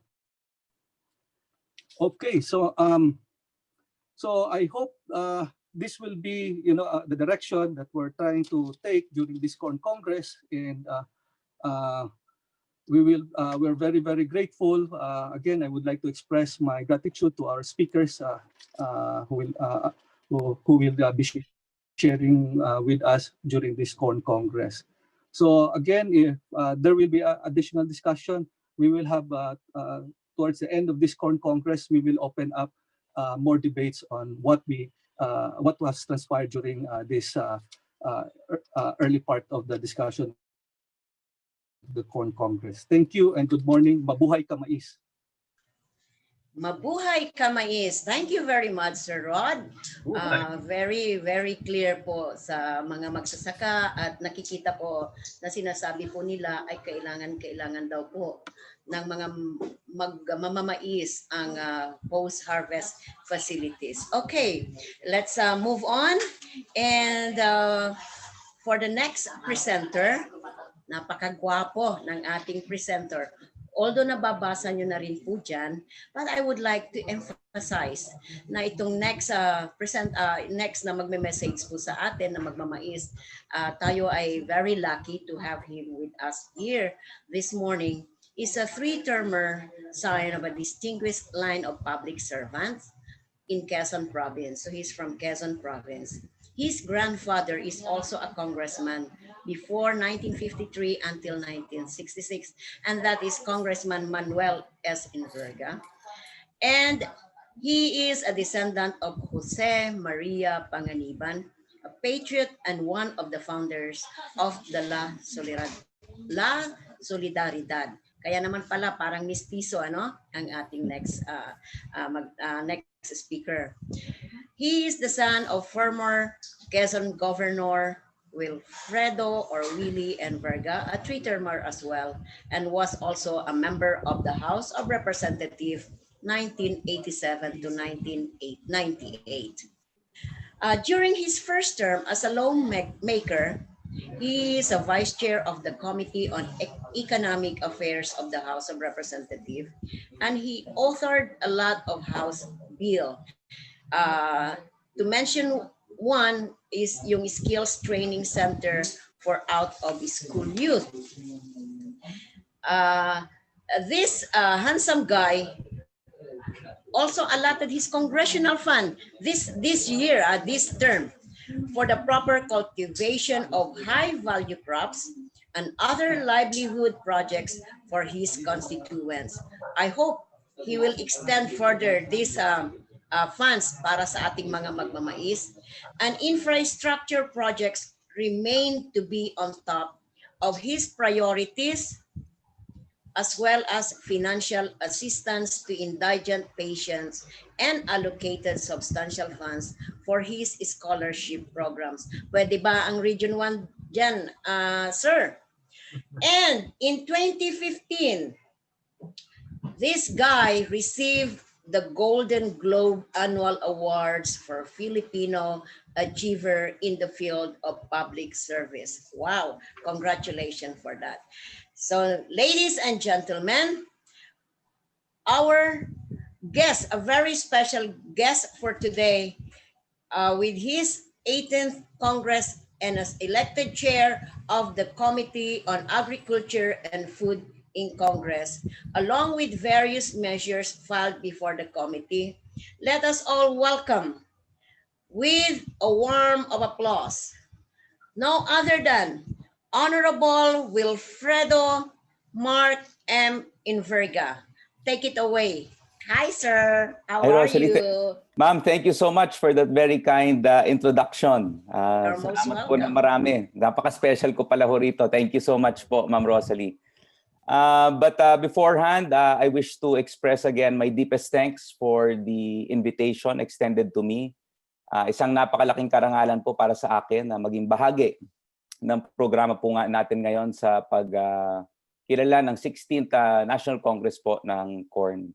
So, before I begin, I wish to first acknowledge our keynote speaker, Secretary William Dar, Mr. Rodrigo R. Bioco, Chairman Emeritus of PhilMais, Engineer Roger Navarro, President of PhilMais, heads of agencies, esteemed speakers, delegates from the private and public sectors, corn industry stakeholders, distinguished guests, and partners from the international community.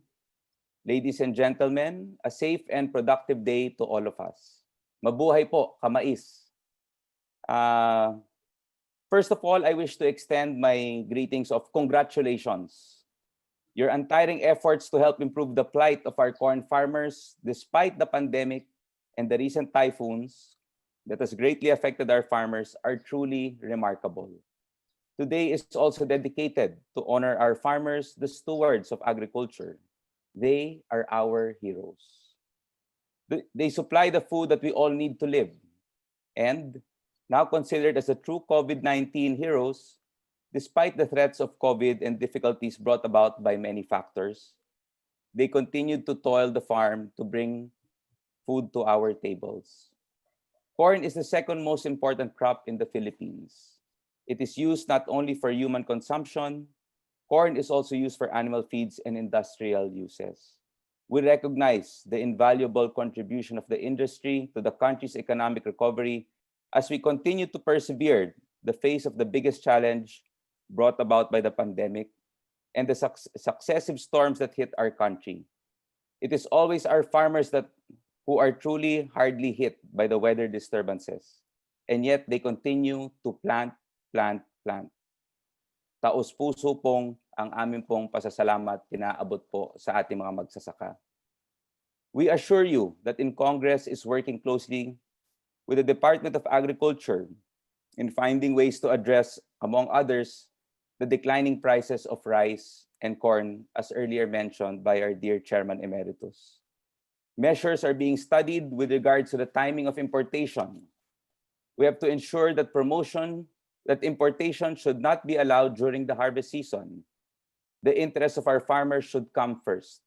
And this is the least that we can do to show our gratitude to them. The Committee on Agriculture and Food of the House of Representatives deliberated on various measures which seek to establish the Philippine Corn Research Institute. The bill seeks to put in place a framework for research and development and extension programs mainly for corn to further increase production, thereby improving the economic conditions of our corn farmers. Another bill, as I know that this is highly supported by PhilMais, seeks to establish the Philippine Corn Industry Development Authority, or CornDev, which was authored by our Deputy Speaker Rufus Rodriguez and is now being carefully studied by a technical working group headed by the Honorable Antonio Tony Pet Albano. The bill seeks to formulate, coordinate, and unify all policies and programs that will strengthen the Philippine corn industry. These bills will help address the challenges faced by our corn farmers. And just to add in today's briefing,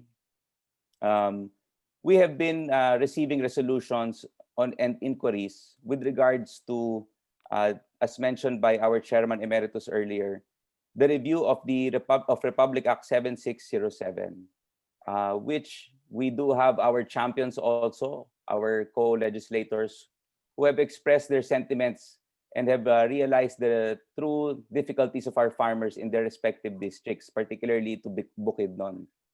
And rest assured, we will be tackling this very soon in order for us to be able to realize and contribute and to help alleviate the lives of our corn farmers. Kasama niyo po ako at ang aking mga kasama sa Kongreso sa inyong adikain upang higit mapaunlad ang industriya ng mais. Maraming salamat po at dasal ko ang tagumpay nating lahat. Thank you very much po muli sa ating pong lahat.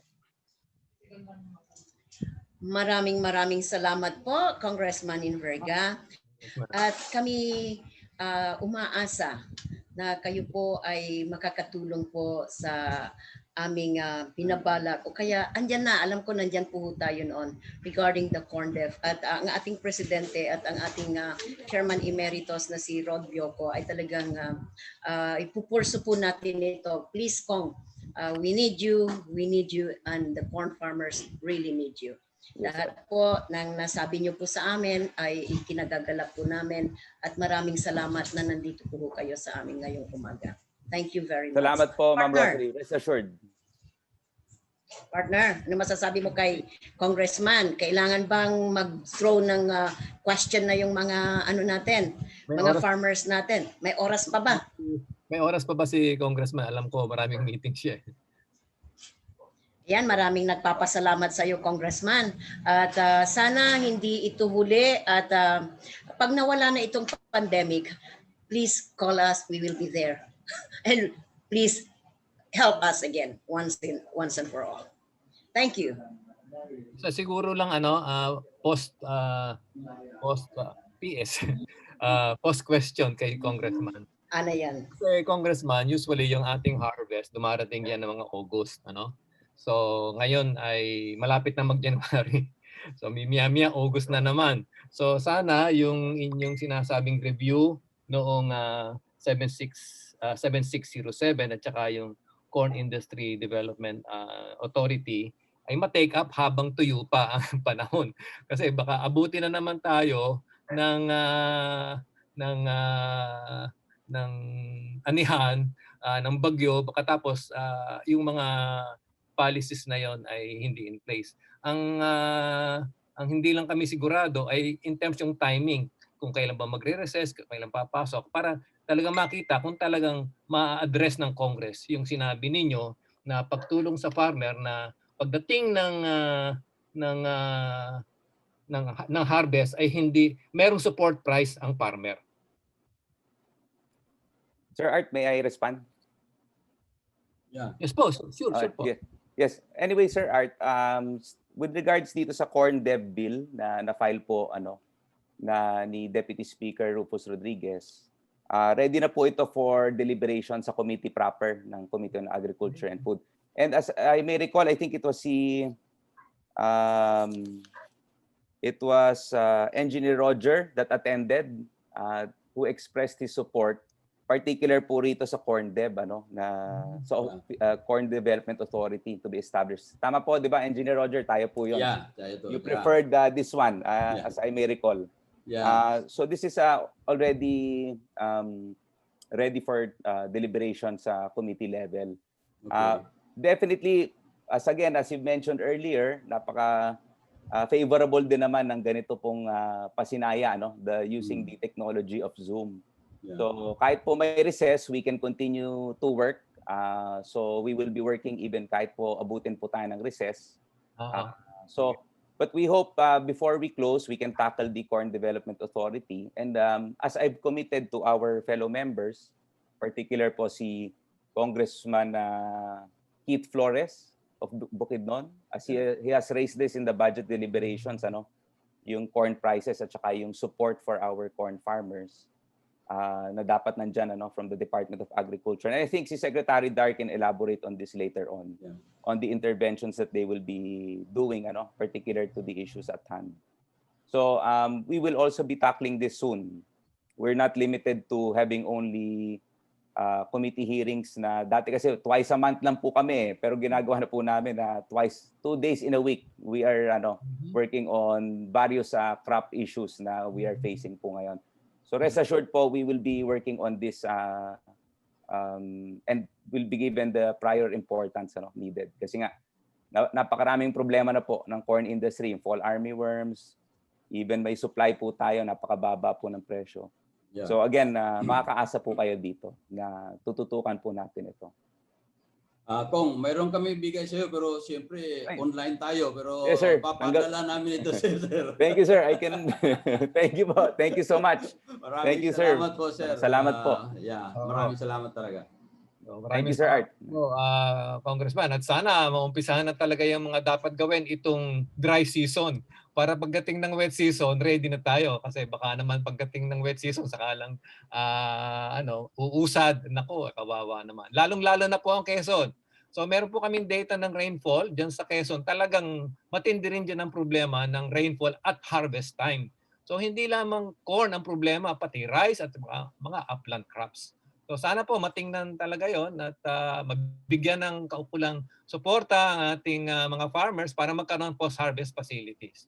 Pag wala pong maitatayong post-harvest facilities sa mga lugar na ganyan, ay hindi uuunlad ang farmer. Salamat po. Okay, so let's move on. Okay, so meron bang nagbato ng question from our participants sa audience? Rosel? Mukhang wala. Okay, so sige, kung meron man ho ay paki-send na lang at ating i-forward kay Congressman. Maraming Ang salamat. nabasa ko, Doc, lahat nagpapasalamat at nakita daw nila ng personal si Congressman. At I'm reading just now. At gwapong-gwapo. At napakagwapo, talagang napakagwapo ng ating Congressman, Mestizo. Oh, yan. Okay. Okay, maraming salamat, Congressman. Gwapo, matalino pa. Oo, ang daming nagawa na po. Okay, Doc. Take it away, Doc.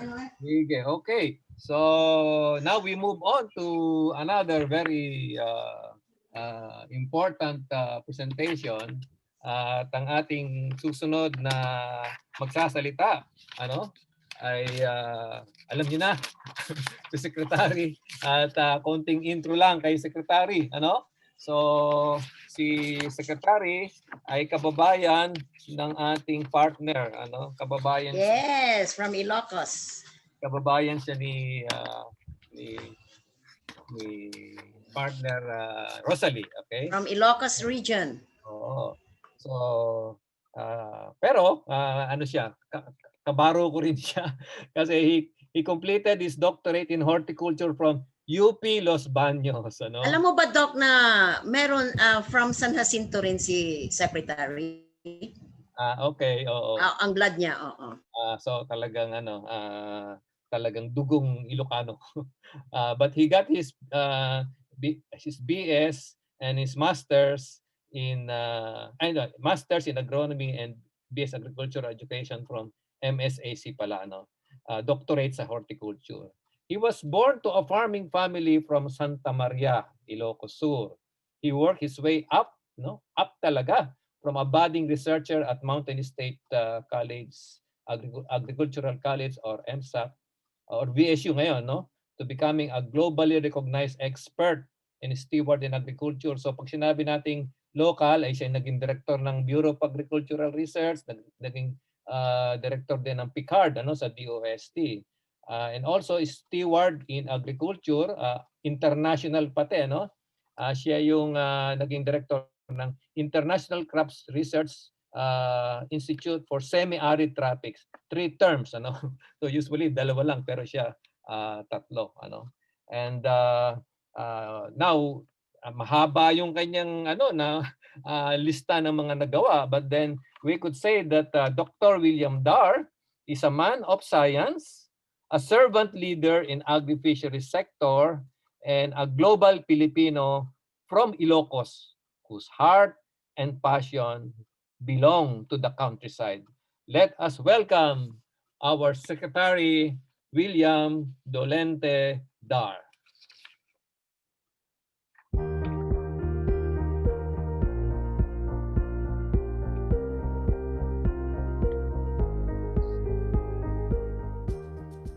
This year, corn production from January to September improved by 2.3% to 6.47 million metric tons.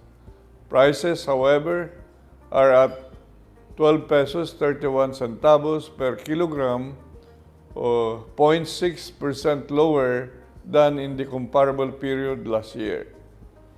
This we attribute to the slowdown of demand in livestock as a result of the softer demand during this pandemic and due to the African swine fever, as majority of yellow corn is being used as feeds.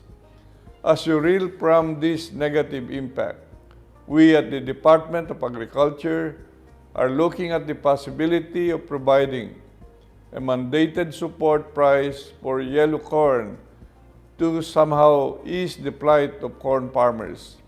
And so we aim for the sustainable growth of the corn industry in order to better safeguard farmers from disruptions. One way to do so is by further promoting corn as a contributor to the country's goals of food security. Through the National Corn Program, we continue to work in expanding the market for corn to steer demand. Today, corn can be processed into high-value products such as cornstarch, corn syrup, corn oil, gluten, and snack foods. Alongside our efforts to enlarge the market for corn, we will strive to improve production through heightened use of new technologies and increased mechanization. We will intensify our support to PhilMais by increasing our distribution and promotion of high-quality seeds, particularly hybrids and GMOs, which has led the country to full self-sufficiency in corn. At this point in time, let me mention and advocate to PhilMais to lead as well in consolidating corn farmers as well as organizing, collectivizing corn farmers to their respective farm cooperatives and associations. Post-harvest technologies for corn should be adopted by farmers' cooperatives. It is worth noting that the DA Pilmec has that has a capacity of 2 to 2.5 tons per hour with shelling recovery at 99.86% and purity at 99.73%. All this while keeping the level of damaged kernels to only 2%. Pilmec has also developed a pneumatic corn planter that can sow seeds across 2.5 hectares in 8 hours. Our level of mechanization must truly be scaled up for the Philippines to be at par with its ASEAN counterparts. Making accurate profiling, mapping, and forecasts will also be crucial in improving the corn industry. We will explore technologies such as geospatial information system and remote sensing technology, geotagging, and others that could enable full and accurate profiling of all farm crops and agricultural infrastructure. As we gear up for Agriculture 4.0, it is also imperative that we level up farmers' technological know-how and capacity to effectively harness technologies and make pragmatic action from the data they provide. On the financial aspect, we are exploring the possibility of allocating the tariff collected from the importation of corn and corn substitutes and their byproducts, especially feed wheat. As such, a Corn Competitiveness Enhancement Fund will be established to support the infra modernization program of the corn sector. We are also updating our farm registry system with the end goal of expanding our list of beneficiaries and be able to monitor distribution efforts in real time to ensure that corn farmers receive the assistance they need. We will also ensure that farmers have direct access to their markets to also reduce the involvement of middlemen through our direct market linkage program such as the Kadiwa, Ni Ani at Kita. With improved production and capacity, we hope to see our corn industry consistently achieve production that is sufficient for local demand while generating enough to make the Philippines a competitive corn exporter in the future. The plan to export corn has been there for as long as anyone could remember. It's high time we make it happen by pushing for a legal framework that will motivate and incentivize corn exports and by consistently implementing production and market development efforts. And so I wish all of you good luck as you conduct the 16th Philippine National Corn Congress, hangad ko ang tagumpay ninyong lahat para sama-samang pag-unlad ng industriya ng pagmamais para sa buong sambayanan.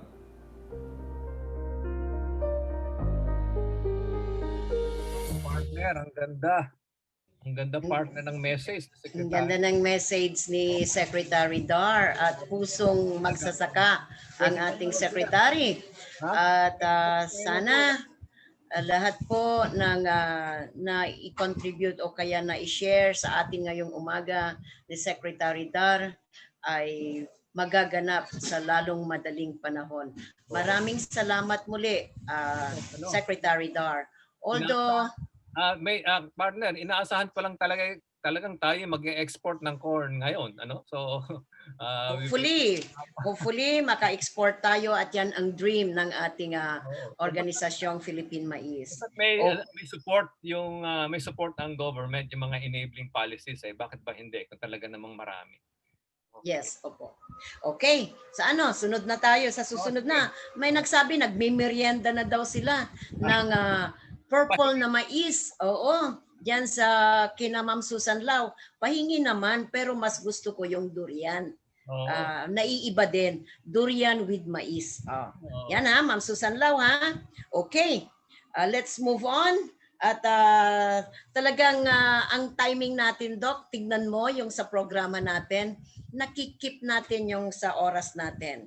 Kaya lang, partner, yung mga farmers natin na nanggaling pa sa nasa malalayong lugar, hindi pa natin na ipapakita, ano? So isisingit natin Mimiya yun. Hindi, ganito ang napag-usapan. Huwag ho kayong mag-alala sa lahat po na nandirito ngayon sa Zoom at sa mga sa Facebook medyo mahirapan siguro, but napag-usapan na sa break time po natin ng 12 o'clock ipapakita natin lahat po ng participants ngayong umagang ito, ngayong araw na ito. So, magwe-wave ho kayo. Alam nyo na yan, syempre, maski hindi na ho rin ho kayo mag-face mask, okay na rin po yun sa amin. Makikita namin ho kayong lahat mamaya, according to our staff. Yes. At partner, meron pang kasamang raffle.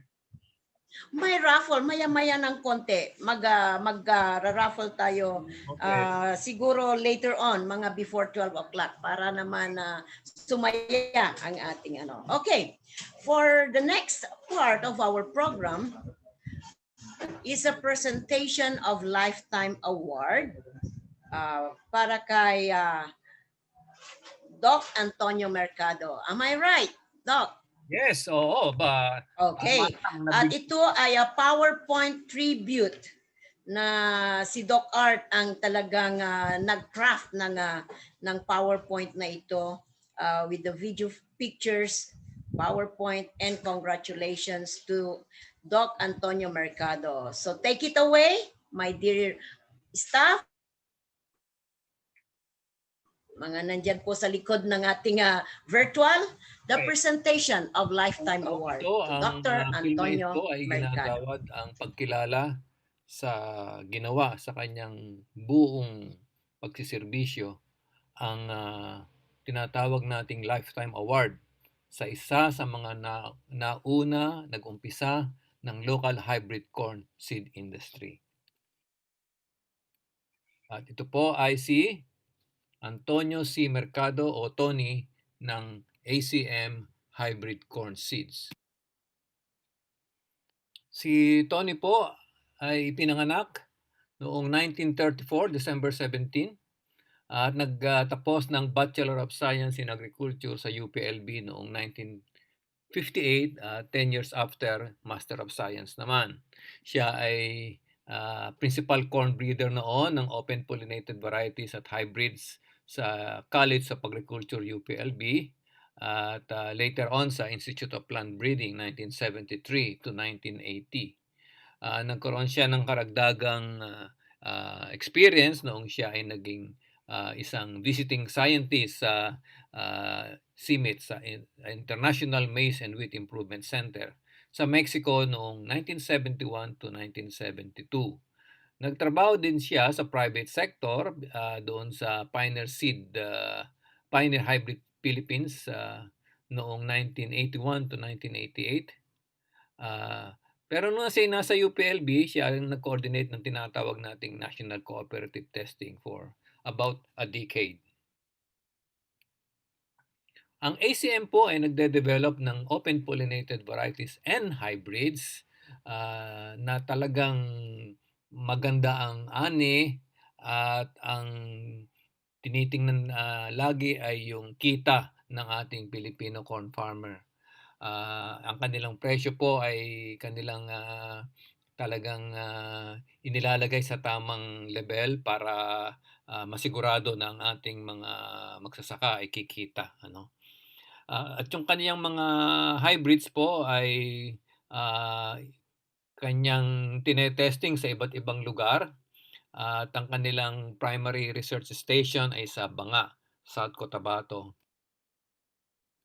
Ito po ang sample ng kanilang mga hybrids at ang kanilang testing locations ay all over basically Luzon at saka sa Visayas. Meron siya sa Iloilo, Isabela, Laguna, Mindoro, Pangasinan, Tarlac at Quezon.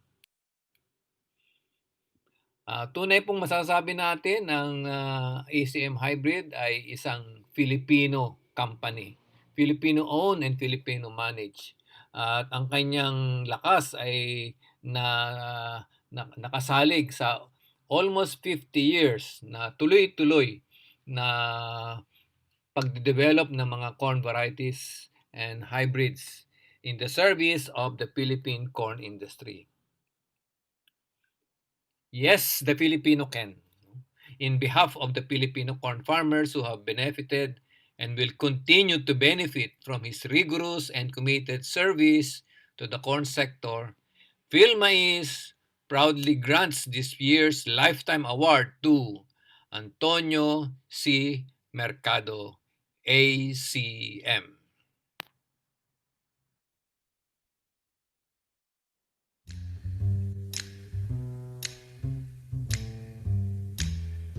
Trailer for sailor rent, rooms to let 50 cents.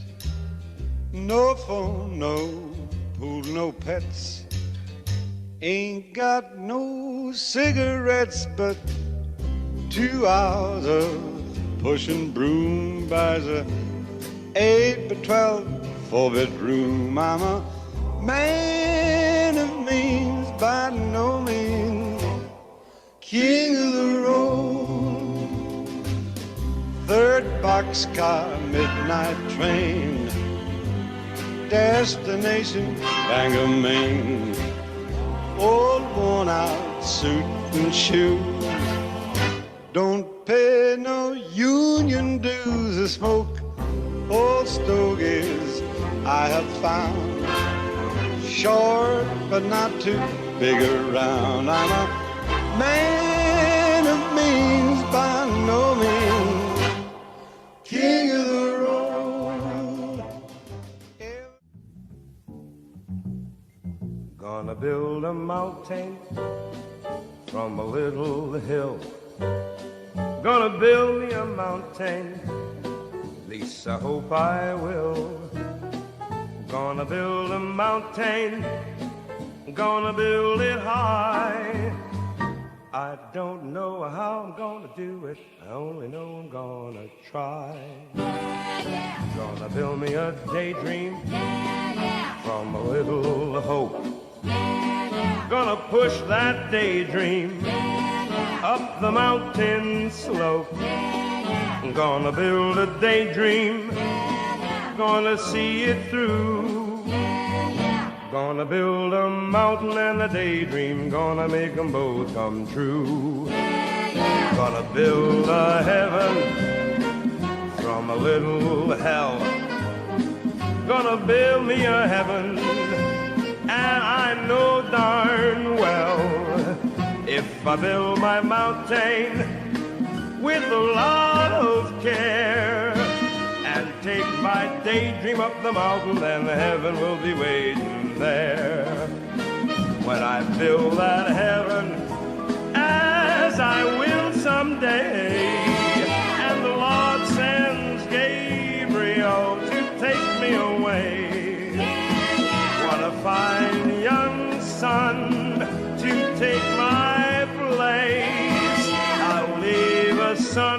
a heaven on earth with the good Lord's grace.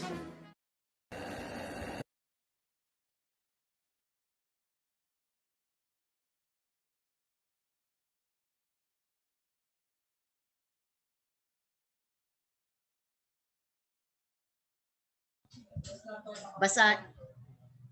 Hello. So ito po yung ibibigay natin po kay Dr. Mercado.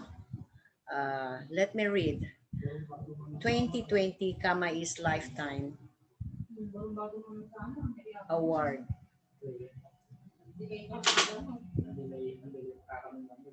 Partner, di ko na mabasa.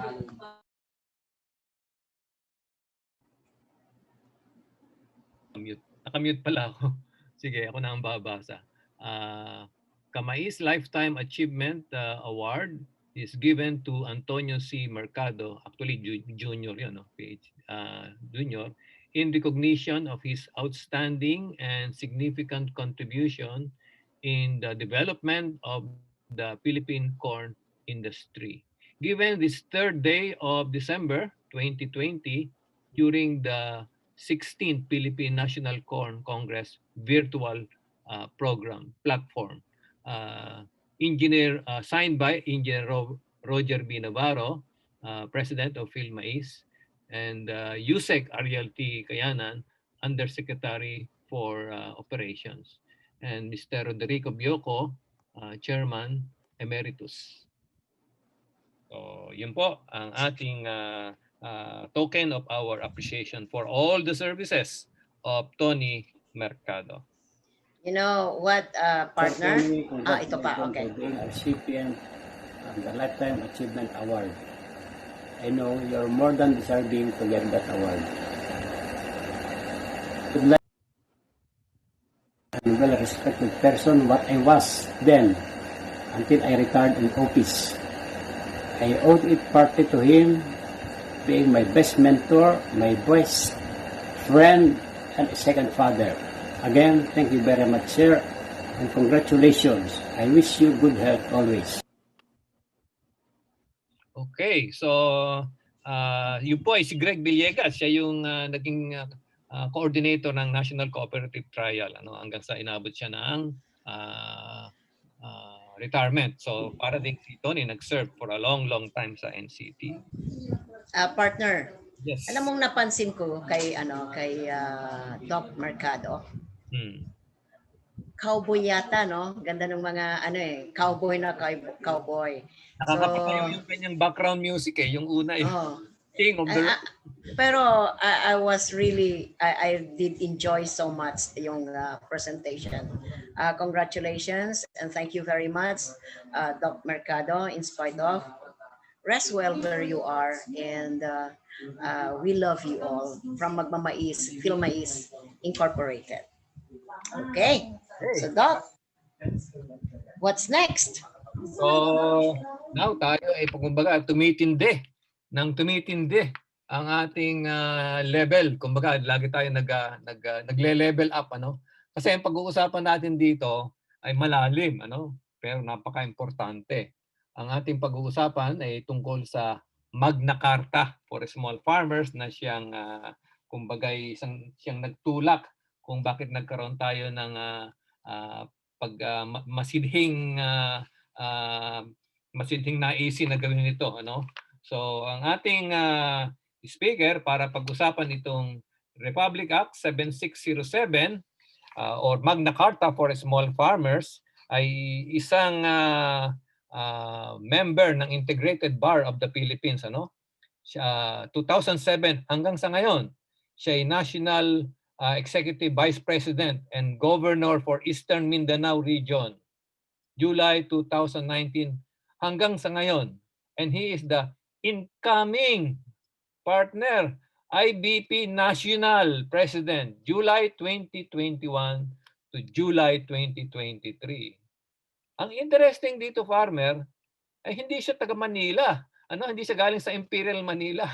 He is from Bukidnon, Tagolo-Anon tribe of Malay-Balay.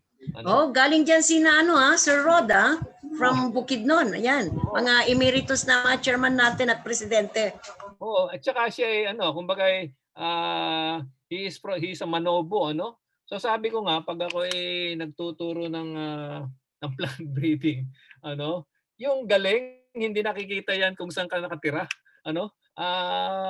Yan kumbaga, natural sa Pilipino yan. No? Meron ang ginawa ng genetic study. Ang common pala sa human race is 97%. 3% lang yung pagkakaiba. Kaya kumbaga, miski sa kanang galing, lalo na sa mga Pilipino, miski sa kanang galing, nandun yung galing. Ano? So yun, ito, he's a manobo and he is the incoming national president ng IBP. Siya ay chairman din ng Council of Elders ng Hineliban Foundation Incorporated. He's a member of the Board of Trustees and head of Indigenous Peoples Concerns. He also is a member or is a part of Bukidnon Chamber of Commerce and Industry from July 2012 up to the present. So let's welcome our beloved champion of the small Filipino farmer, attorney Bert M. Estrada. To the Honorable Secretary of Agriculture, William H. Dar, to the Chairman Emeritus of PhilMais, Mr. Roderico Cocoy Bioco, the President of PhilMais, Mr. Roger Navarro, officers, members of PhilMais, fellow farmers, friends, a pleasant day to us all. I have been tasked to give a brief discussion of the salient provisions of Republic Act 7606, or otherwise known as the Magna Carta for Small Farmers. The law is quite long, and I don't believe that we can completely discuss its provisions in just 20 minutes or even for an hour. What I will do instead is try to discuss with you some important features of the law. We will try to analyze whether or not the mandate of said law has been fulfilled. And we will try to come up with some recommendations on how we can contribute to better implementation of the law.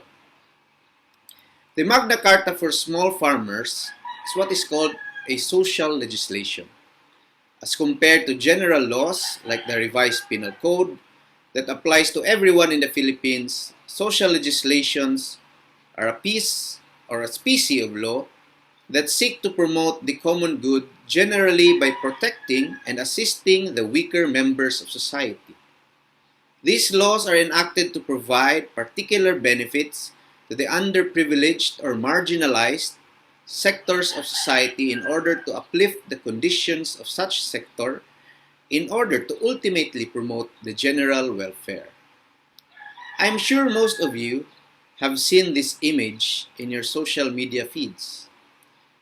I use this image when I discuss social justice in my labor law class and when discussing the Indigenous Peoples' Rights Act and why society must help implement these laws. The image simply illustrates the need for special benefits for the underprivileged, which is represented by these boxes or crates, in order that the people will all get to enjoy the game of life, or a good life, which is symbolized by the ability to see the baseball game.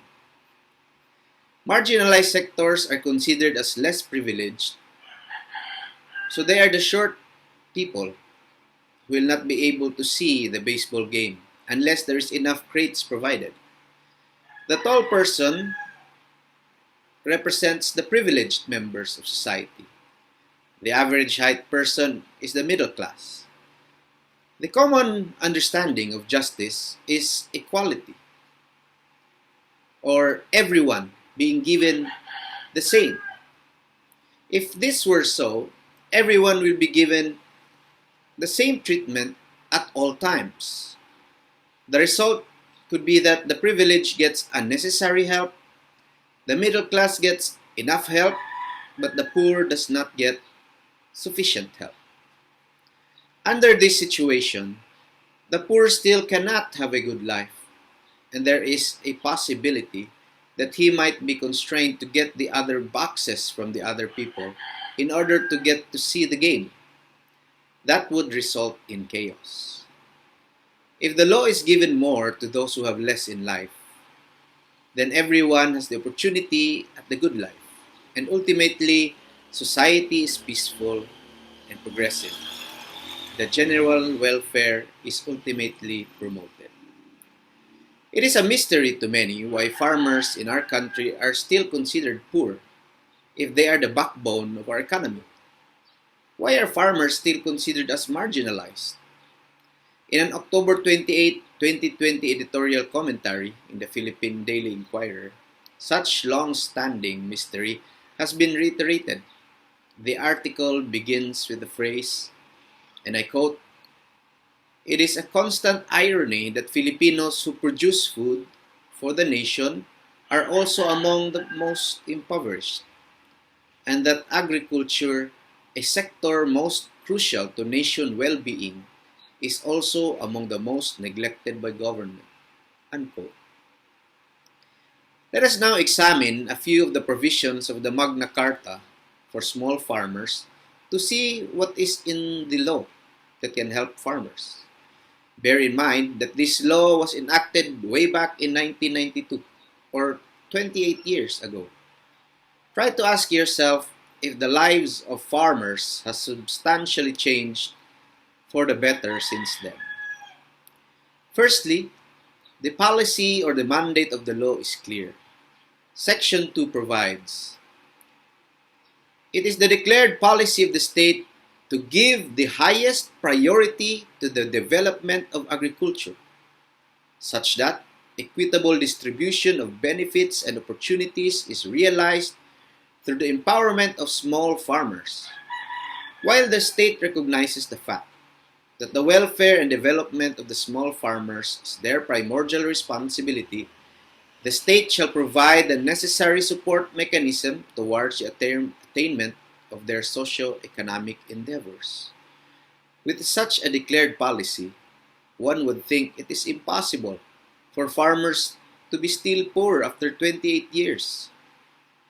The law further provides, "In pursuance of this policy, the state shall recognize the right of small farmers and farm workers, as well as cooperatives and independent farmer organizations, to participate in the planning, organization, management, and implementation of agricultural programs and projects, especially through the bayanihan spirit. It shall support agriculture through appropriate policies, research, technology, and training, and adequate financial production, marketing, and other support services to enhance agricultural productivity. In addition, it shall provide incentive and reward systems to small farmers so as to accelerate agricultural productivity and to promote self-sufficiency and full development of agricultural potentials." The law also enumerates the rights we small farmers are afforded, which are Section 8 in the law enumerates these rights. Number 1, conduct activities in an atmosphere guaranteed by a support price program for certain agricultural commodities such as rice and corn.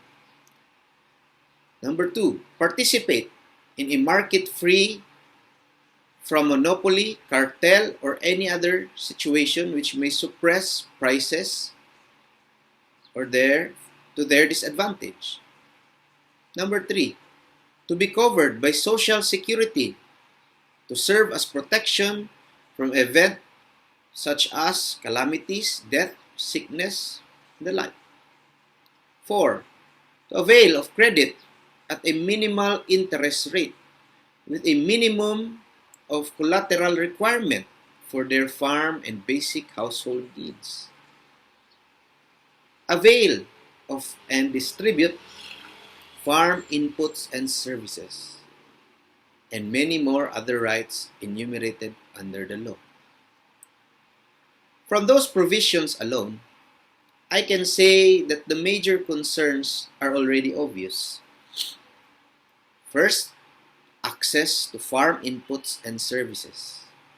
Second, access to credit at minimal interest and minimum collateral. Third, social security and price support. And fourth, but not the least amongst them, organizing. As a member of an indigenous cultural community, I have spent the last 5 years trying to unlock the special benefits for the indigenous people under the Indigenous Peoples' Rights Act, or IPRA. Just like the Magna Carta for small farmers, the IPRA has been there for more than 20 years already, yet many feel that the lives of the intended beneficiaries have not substantially improved. The IPs are still poor, just like the farmers are still poor. Similar to the Magna Carta for small farmers, most economic benefits under the IPRA is accessible only through the organizations established by the beneficiaries, preferably cooperatives. A simple study of the law will readily show that organizing is the primordial step in accessing the benefits under the law. Section 9 and 10 of the Magna Carta provides, make use of their farmers' organizations, preferably cooperatives, in order to enhance their capabilities in production, processing, marketing, and financing towards self-reliance. This is one of the obligations of farmers. Section 10. The provisions of infrastructure, support, inputs, and services consistent with the country's thrust for social entity and increased agricultural production, the government shall provide infrastructure support, access to farm inputs and services to the agriculture sector, particularly to small farmers based on their absorptive capacity. In the construction and maintenance of infrastructure projects, the government shall undertake this with the farmers' organizations for the purpose of utilizing locally available manpower and materials. Every farmer shall be assisted in gaining access to, obtaining, owning, or opening facilities necessary for pre- and post-harvest activities, for support, services, and for procurement and distribution of inputs through their farmers' organizations. It is clear that the creation of an organization, preferably a cooperative, is indispensable in order to access the special benefits and privileges and rights under the law. So why is it, despite the law being clear that there are benefits available to farmers through their organizations, the conditions of the farmers have yet to substantially improve? In my experience with our indigenous tribe, after making the same realization, we organized our very own cooperative about 3 years ago. We call it the Bukidnon Tagulwanon Mulahay Hu Kabukalagan Agricultural Cooperative, or Buktamako. This cooperative is the economic arm of our tribe and has provided for our tribe access to financial capital in the form of bank loans and millions in government aid for the establishment of our livelihood programs. Our experience also showed me that the challenges and the reasons why social legislation has not been accessed by the tribes. I believe it is the same challenges and reasons why, despite the existence of Republic Act 7607 and all the intended benefits therein, the small farmers in our country remain poor. Because we operate under the same false assumption and expect a different outcome. Some of the assumptions I have encountered in our struggle to gain equal opportunities for our tribe, I believe, are the same ones that have hindered the full implementation of the law, which are that small farmers will organize themselves and can run their cooperatives. We must realize that it is very costly to organize and to register a cooperative. And it is not easy to comply with all the reportorial and financial requirements once you have organized a cooperative. A cooperative amongst professionals will most likely survive compared to a cooperative amongst the marginalized sector, like the farmers and indigenous peoples. Why? Because the professionals already have a gainful occupation and they have the capacity to volunteer their free time in order to serve their cooperatives. Members of the marginalized sector do not have such luxury of time. The bayanihan or volunteerism is a good Filipino trait, but it is good only for about a day or two because people need to work in order to put food in their tables. As I said, a cooperative amongst professionals, they can volunteer their time because they already have a gainful employment. But cooperative amongst small farmers, amongst indigenous peoples, as much as our members want to volunteer their time, they cannot do so beyond maybe a day or two because they have to go out and find the means to support and sustain their families. And if that were the case, then there will be no members or officers left to manage the cooperative. And this will lead to the cooperative's ultimate and untimely demise. It seems that the system is stacked up against the small and start-up cooperatives. Once a cooperative is established or registered, we seem to think that it's already the solution to the problem.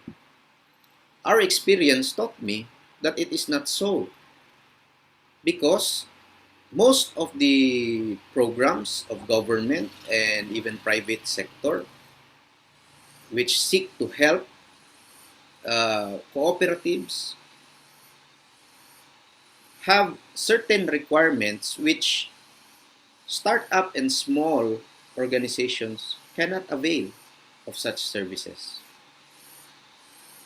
Some of the more common requirements are the following. First, you can't borrow capital without showing at least 3 years of good financial records. That would mean that only those cooperatives that already have money and have somehow survived the first 3 years on pure volunteerism would be able to access these funds intended to uplift the lives of the marginalized sector. The issue on collateral. Indigenous tribes, even if they have vast ancestral lands, do not have collaterals. So it was difficult to access financial capital. So much more also for small farmers. What we did is that we tried to find substitute for collaterals. Equity requirements. When we borrowed our first loan from Land Bank allowed us as a proof of concept to borrow money for our cacao plantation without any collateral and without requiring us the 3-year financial statement. We instead presented a marketing contract with one of the biggest buyers of cacao. We presented a professional team that will manage the cooperative. But we still had to find the equity portion. And so we wrote so many uh, agencies of government and private sectors who may be able to help us come up with the equity portion. And fortunately for us, our provincial government, through our provincial governor, Governor Jose Maria Arzubiri, helped us not only with the equity portion, but gave us even more support to establish even a larger plantation, which now we are almost ready to harvest some areas. Another is that there is no incentive for cooperative managers, which leads to loss of interest or worse, corruption. The same assumption that members and officers will volunteer their time up until the cooperative will make enough money to pay honorariums and salaries of its officers. 3 years is the usual gestation period for a cooperative before it makes money, depending on what business it goes into. And that is quite a long time for one person to be volunteering work without pay. And that will not, that will most likely not produce the intended result. There's also some problems with regards to substantial inputs, equipments, or facilities being given. We have heard of so many programs which appear to be helping the marginalized sector, but unfortunately has provided substandard assistance, which even created more problems to our farmers. And also the lack of collaboration amongst government agencies, which could have complemented each other to come up with a holistic and sustainable project. Our experience showed me that there are so many funds and there are so many government agencies and private organizations all mandated and wanting to help the marginalized sector. But the lack of coordination and collaboration has even presented a sort of competition amongst them, which do not help the marginalized sector. Now, prescinding from our short discussion, the following are my humble recommendations. How PhilMais as an organization can lead in the unlocking of the special benefits under the law for our small farmers. First, I recommend that PhilMais should take the lead in not just representing farmers in policymaking, but in organizing the cooperatives to capacitate the small farmers to avail of the special benefits under the law. To find angel investors or those institutions that is ready to shoulder the social cost of organizing, training, and initial cooperative operations.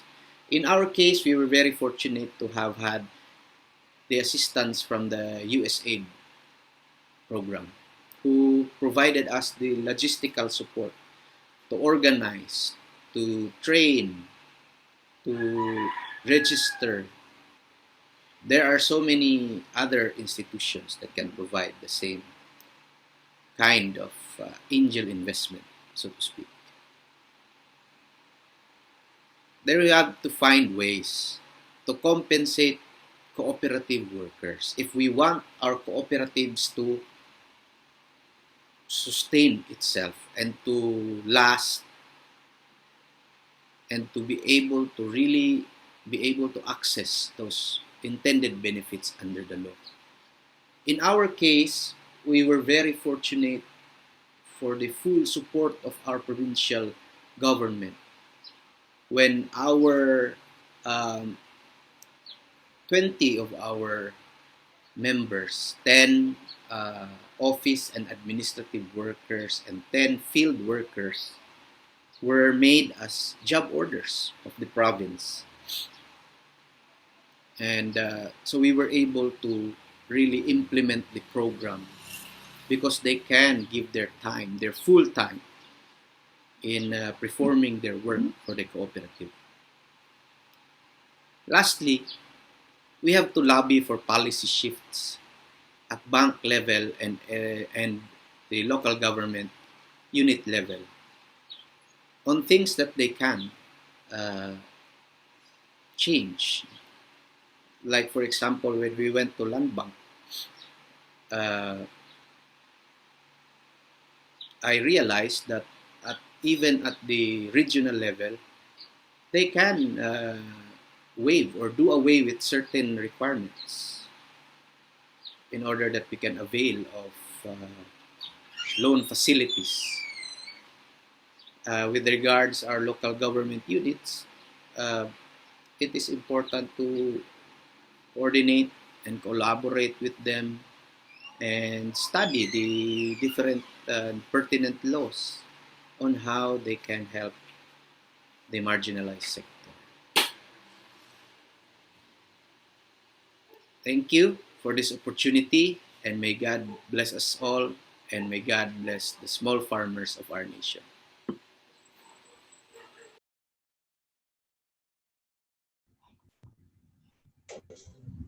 Partner. Wow, ang ganda. Napakaganda. I was talagang maganda yung advice ni Attorney Bert M. Estrada. You know what? Pag tinitignan ko to, ito, kasi print out mo. Kala ko babae. Oo, I was wrong. At napakagaling niya. Pusong magsasaka. At saka, I like the last part. Ano sa palagay mo? And I know everybody ay umaayon kay Attorney Bert Estrada.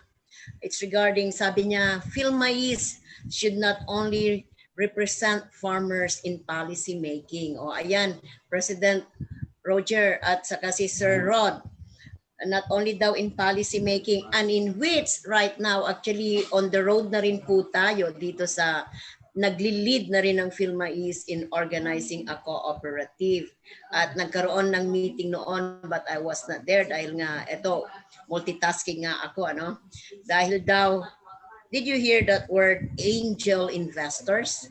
Galing na, ganun pala ang ginawa nila na nagkaroon sila ng mga, nung nag-lead sila for cooperative, nagkaroon sila ng mga investors na angelic sila and other institutions like Land Bank and ano pa ba yun? Marami siyang nasabi. At saka, and the USAID, parang mga ganon. So anyway, partner, may mga napabasa ko while listening to this attorney, ano. Marami kasing nagtatanong doon sa Q&A bago kita pasunurin na magsalita. Galing kay Gregorio Bautista ng Quezon. Ang sinasabi niya ay hirap na daw sila talaga at kailangan nila ang post-harvest facilities.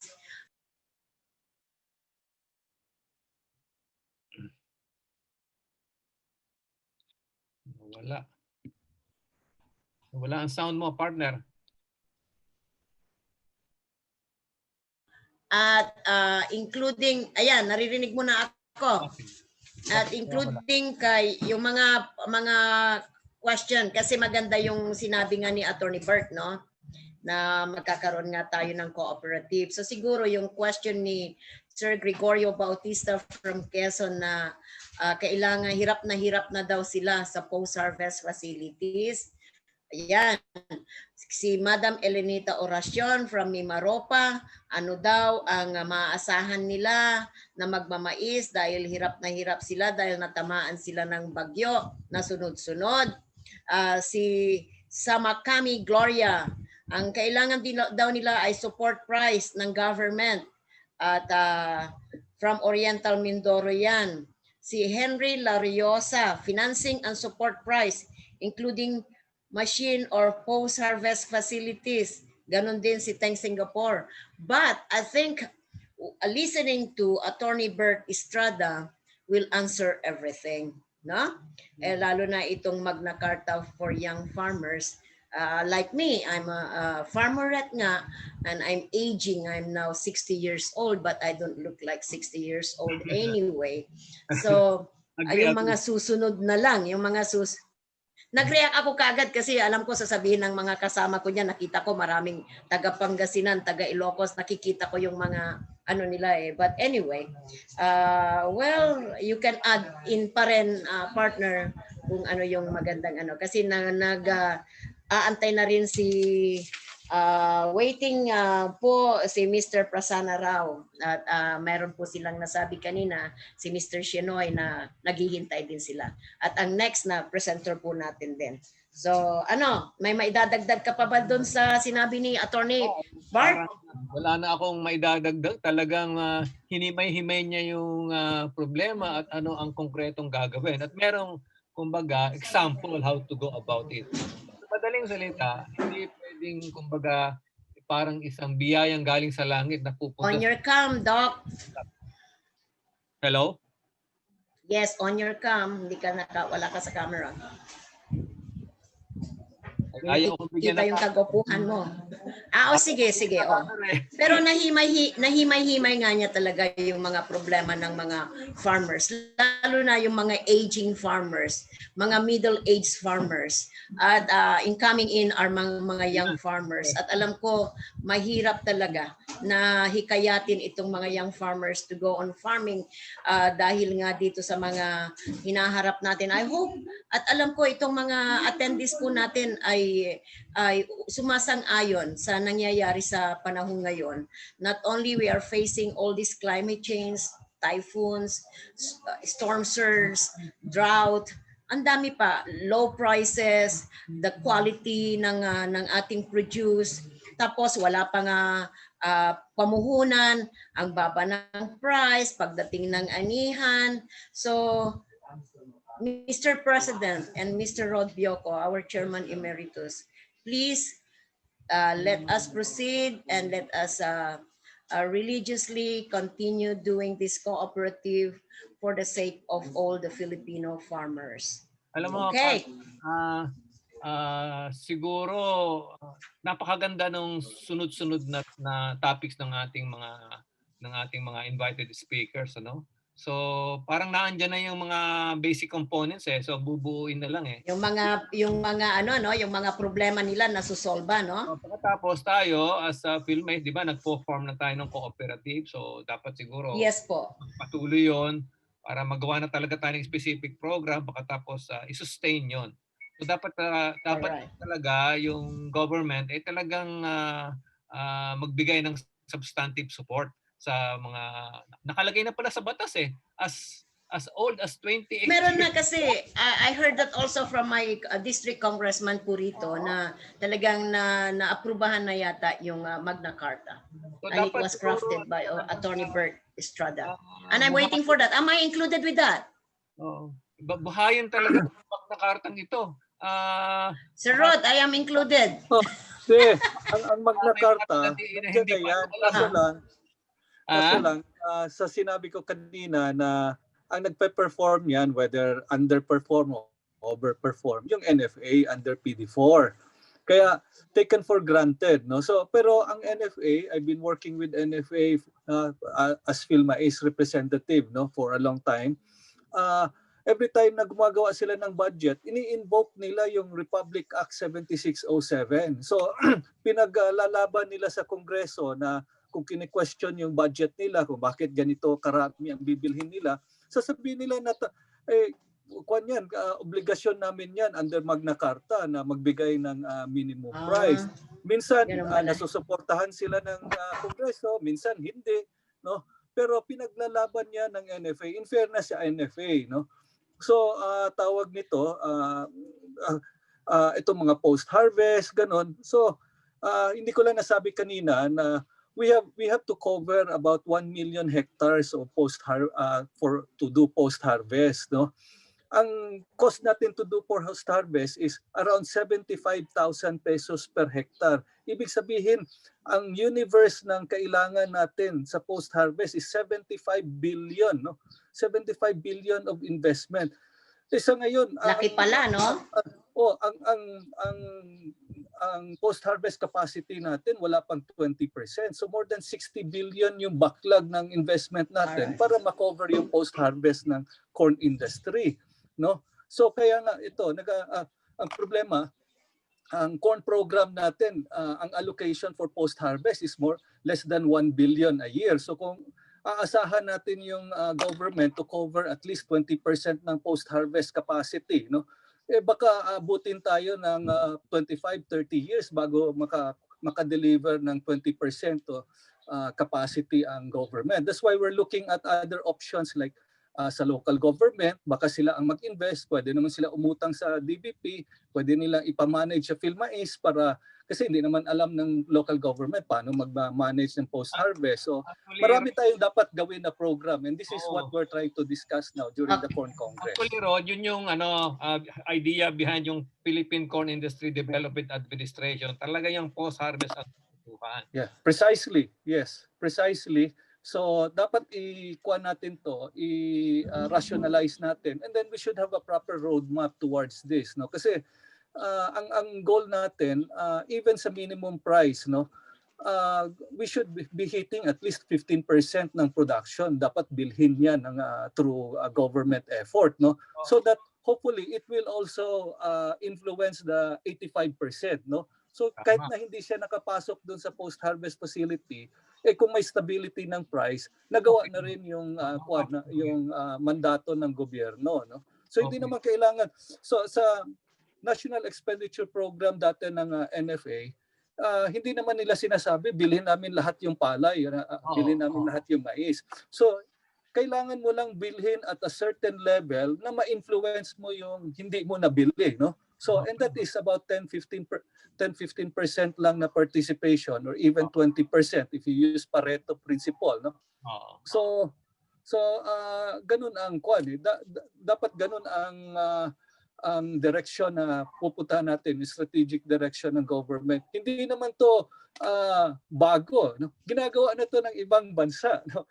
For many years, no? Hindi lang natin ginagawa properly before NFA. Excuse me. Okay, sir. Noted na po 'yon. Maraming salamat. Sandali, partner. Sana yung sinabi Tama si Sir Rod. Inverga ay masundan talaga 'yon. So sa madaling salita, itong ating Congress hindi natatapos sa Sabado. Umpisa lang ito. Marami pa tayong ipapalo up. Pero marami pa rin magsasalita, kaya partner. Tama. Yes, partner. Okay. Thank you, Sir Rod, for that brief explanation regarding the post-harvest facilities. Anyway, our next speaker for today. At bago ko i-introduce ang next speaker po natin, na nandyan na naghihintay po siya. Na naghihintay na siya, nakikita ko po. Ipaalala ko lang na during lunchtime, during our break time, huwag ho kayong umalis dahil magkakaroon po tayo ng raffle draw at maraming sponsors po tayo na nag-message pa rin na they are very much willing to share their blessings to the corn farmers. Sa lahat po ng mga attendees, actually, not only the corn farmers, but all of us who are registered here, lahat po ay may chance para you have all the chance to be drawn sa raffle draw. Okay. Kanina may nabasa pa. May nabasa pa ako kanina, but sinagot na po ni Sir Roger regarding the standard price ng mais, at galing po yan kay Mr. Orlan Prada. Sabi ni Sir Roger, as per RA so and so 1706 yata yon, it's 13.25. So to all the corn farmers, yun po yung standard price sana. Okay, for our next presenter is all the way from India, and she's just right there from India. And let me give a little brief about this guy. His education, a B.Tech. I'm not too sure about B.Tech. Ano kaya yung B? Agricultural Engineering from College of Agricultural Engineering in 1984 at Punjab Agricultural University. And also a post-harvest engineering from Indian Institute of Technology, Kharagpur, India in 1986. In his field of experiences, he got 4 years in hybrid seed company of Pioneer Overseas Corporation, Des Moines, Iowa, USA, as project engineer for 17 years in basmati rice field in various techno-commercial activities, also 13 years in the field of food grains, bulk storage, handling, and transportation business in various techno-commercial activities. His professional training is a lead auditor course in HACCP, HACCP, an ISO for food safety, SGS. Hindi ko alam mga ito eh, pero turuan mo na lang ako dito later on ha, Doc.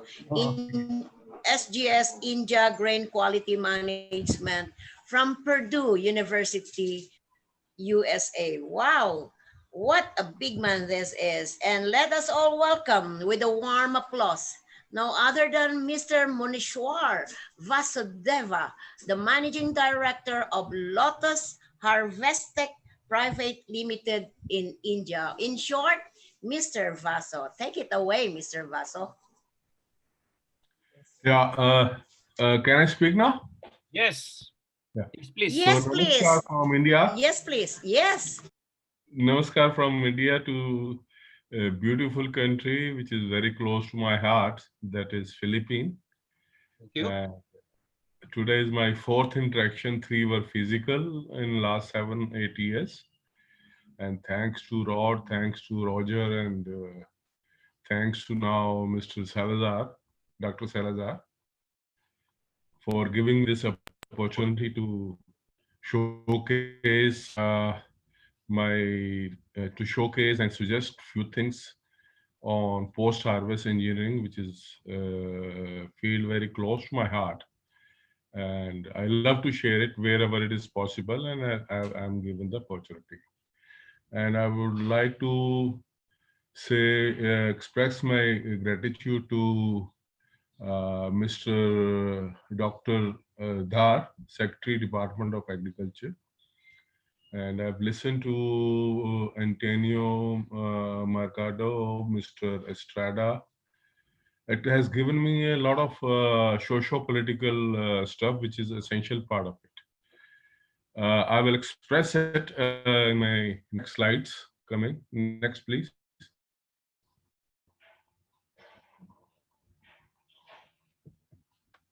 Next slide, please.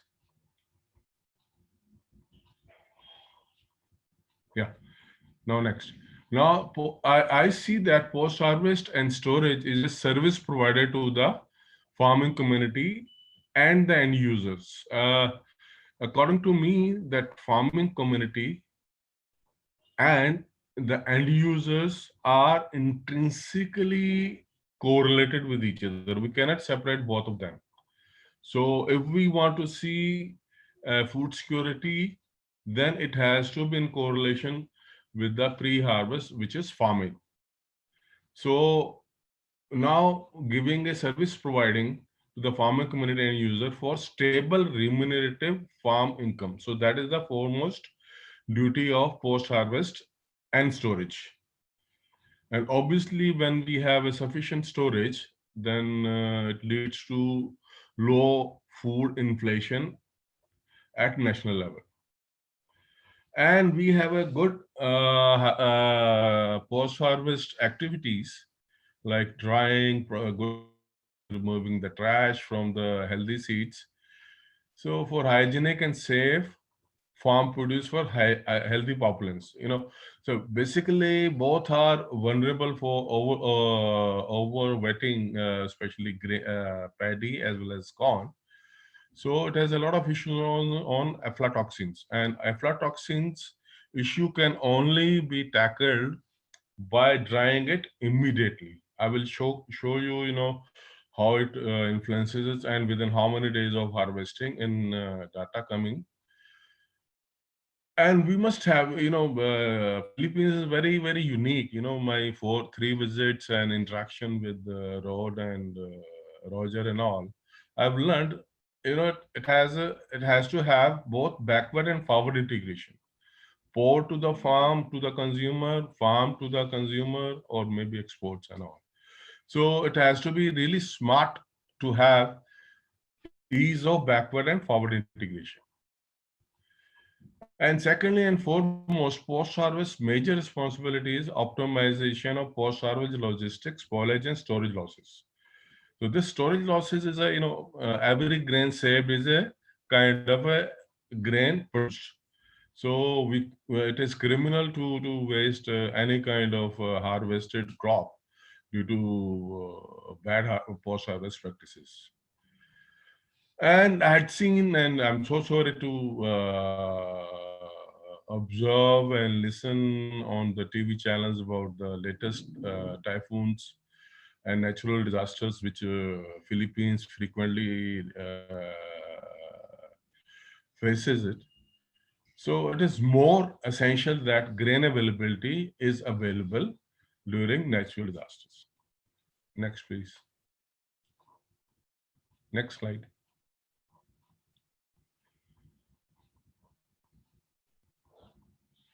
Next.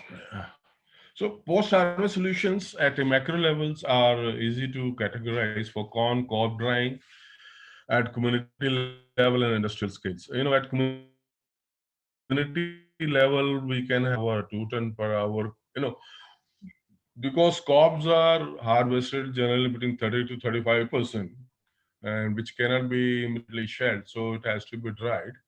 And optimum moisture content of shelling, it is about 22 to 25%. So cob has to be dried from 30% to 7-8% down.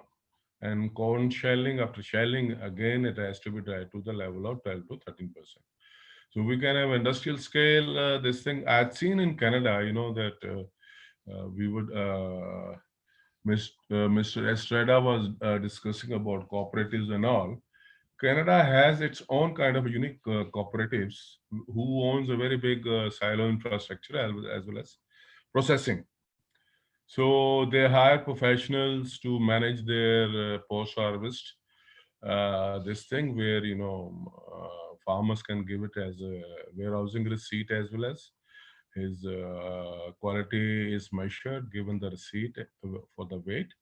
Either he can take it back as is where is, they add whatever trash he is looking for because he wants in a natural way the way he has handed it over, or in a clean form, and the fees is charged, and that fees itself is self-sufficient, self-sustainable to go in for there. And I have learned that initially 4 to 5 years that government has given them some kind of viability gap funding to let them give them a hand holding, and after they were on their own, they are managing it since last 3-4 decades. I expect that can happen even in Philippines. Obviously, for the paddy drying at community and industrial scale, both are possible, 1 to 2 tons per hour to 30 tons per hour, and rice operations. So rice operations are a bit complicated over here, but the standard solutions are available all over the world. Next, please.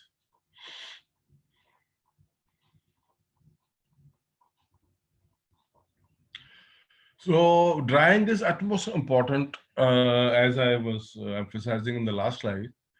Life expectancy issue related to high levels of aflatoxin, which deteriorate the health of humans and livestock.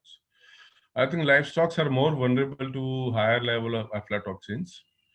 In basmati, while I was exporting to the international level, that aflatoxins levels, my aim used to be below 1 ppb. Now, another ppb is parts per billion. Now, my daughter in US is working on parts per trillion. So, tolerance level are reducing because of our immunity, this thing. Livestock cannot even withstand this 1 ppb. So the only solution of aflatoxin is immediate drying after harvesting. And because of higher aflatoxins, India is facing that problem, and now it's getting resolved because of the government intervention and private players coming into play. Exports does not, because as I said, livestock are much more vulnerable to higher level of more than 1 ppb level of aflatoxins. So market price will drastically reduce. So any investment to reduce aflatoxin level is self-sustainable. Its return on investment will be very quick. Then drying will drastic. If you don't dry, the shelf life of the food grain is reduced. I'll show you in the data. Let's have a look at the shelf life data in next slide, with the conclusion that drying is utmost important. Next slide, please.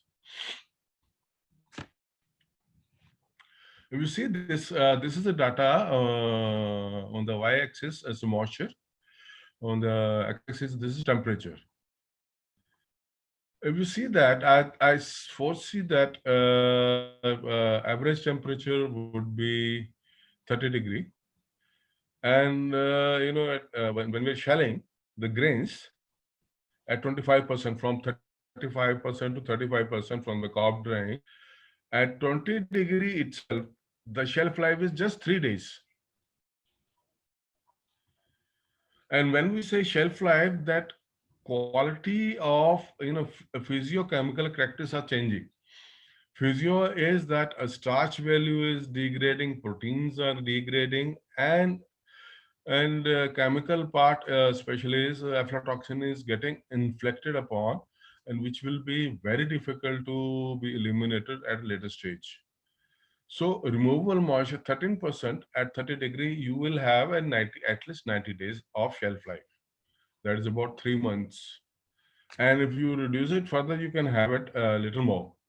And if you store it in bulk, I will show you, then you can store it for more than a 6 months, more than a one month. I mean, I'm handling the wheat over here in 12,500 tons silos since last 4 years with nil infestation.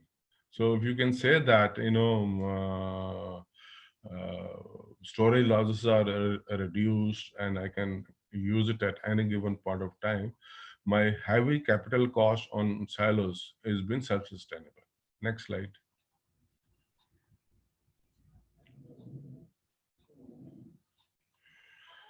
This is the post-harvest data from Food and Agriculture Organization book. I have taken it down from there. So harvest, handling, threshing, drying, storage, transport, all they incur losses. So the total losses of during post-harvest, if not done properly, are ranging from 10% to 37%. So you can imagine, if you can have solutions by financing it, then financing those solutions will be self-sustainable, and return on investment will be really very, very fast. So the post-harvest solutions means, I would come to storage in the next slides. They are self-sustainable. The only thing is we have to have a courage to finance those, and I think you'll be making money out of it after that. Investment gets returned from those financial investments. Next slide, please.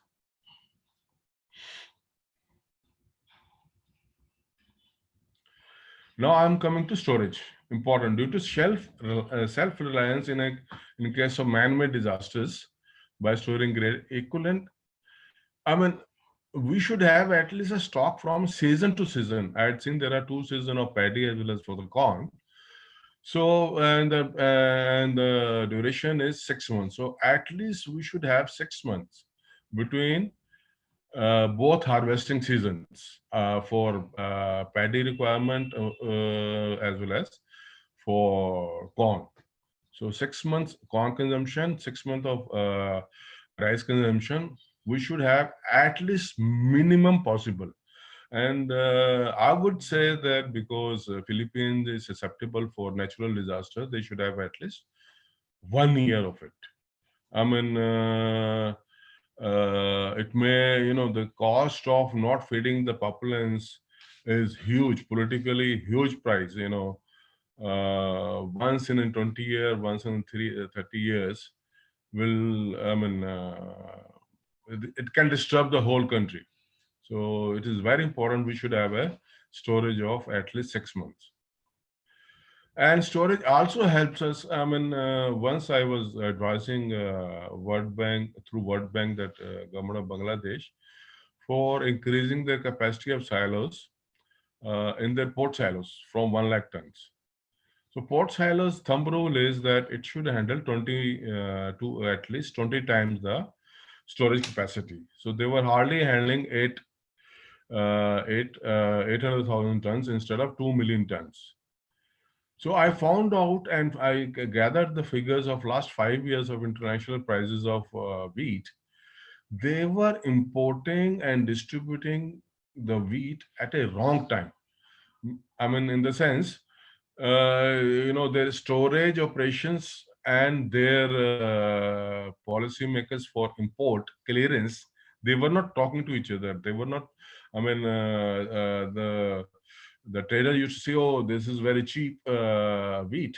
Let us import it without looking at the port level. And that ships used to stand there and they used to incur a lot of loss for ship holding systems. So over here, I see that, I heard that, prices during the production reduces drastically. And we also import. So there has to be timed, and that timing can be scattered beautifully along with ensuring the food security during normal time as well as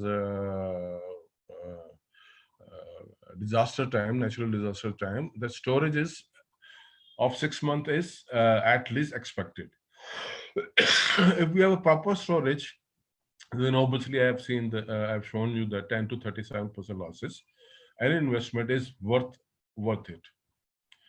And storage does give you the ease of backward and forward integration from the farms as well as consumer levels. And again, I was saying, provides cushions for spikes in the commodity prices due to the demand and supply at the international levels. Your next door, Vietnam, is aggressive in, their economy is dependent on their agriculture economy. So they will aggressively sell their produce, and the cost of that spikes, demand and supply spikes, will be borne by the public of Philippines, especially the farmers. I would say for recommendation for the storage, flat back storage is basic minimum, but bulk storage should be preferred. I will show you both of them in next slide. Next slide, please.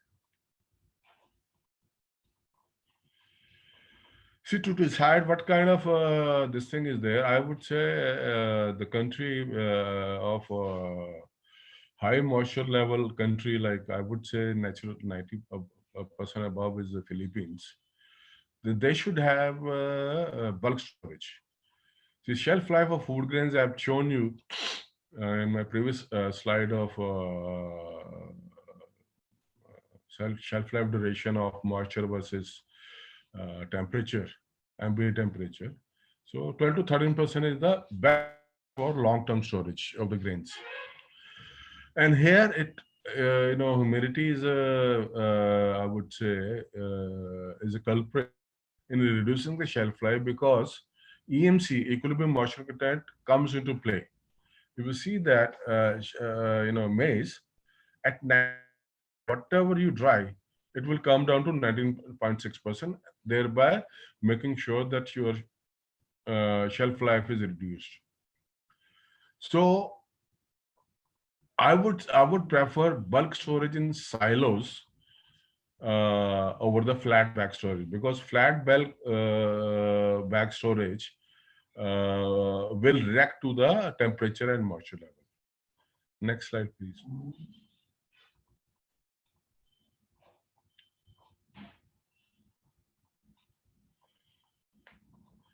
Storage modernization. So quality and quantity of storage goes hand in hand. If we know the data of shelf life, we know the EMC curves of different grains.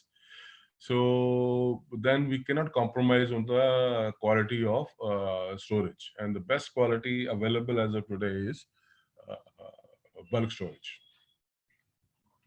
So again, I'm emphasizing that we should have a minimum of storage capacity for monthly consumption between like 6 months between harvest to harvest of 2 seasons. Again, same in case of high susceptibility of natural disaster, the safe storage could be an yearly requirement. I sincerely feel, the way I have seen and studied the data over there, that at least 1 year should be made as a policy decision. And for political stability, for social security, for taking care of all the spikes which poor farmers has to face it. And 1 year of storage, I sincerely feels. I'm saying it subjectively. I can prove it on objectively gathering the data and all maybe later on. But I strongly feel 1 year equivalent of storage should be there, with having a proper post-harvest systems of drying, crop drying, grain drying, proper shelling system, rice milling, rice dryer. So, I mean, nothing will go waste. Let me show you, everything will be self-sustainable within 2-3 years. It's a matter of noting down your requirement and spreading your investment for 4-5 years. Government can give viability gap funding, and if it is not there in the budget, then Asian Development Bank and World Bank will be too eager to help you for especially this. Bangladesh is getting 1 million ton of milled rice, parboiled rice storage in silos. So now they are implementing. I conceptualized that in 2014. Now everything is coming. They have now destroyed their old flat bag storage and converting the all these infrastructure into steel silos. So I sincerely feel Philippines should do that. Next slide, please.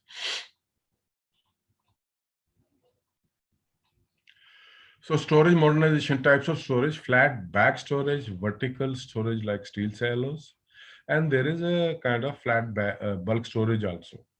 So the difference between steel silo, flat bag storage is that steel silos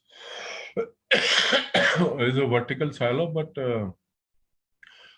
it is not flexible. Flat bulk storage, like 5,000 steel silos, you can have one crop till the last grain is been reclaimed. But in flat bulk storage, we can have different modules. I will show you in the next slide. Different modules. You can store different. You can store paddy. You can store rice. You can store corn. You can store bag storage, bag dry of different varieties. You can have your workshop or things like that. The costing of this is flat bag storage cost, let us say, is X.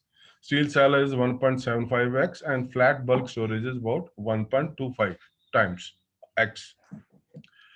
And land requirement, if you can say that the least land requirement is in the steel silo, which is 1/5 of the bag storage. And flat bulk storage can have half of the flat bag storage. Next slide, please.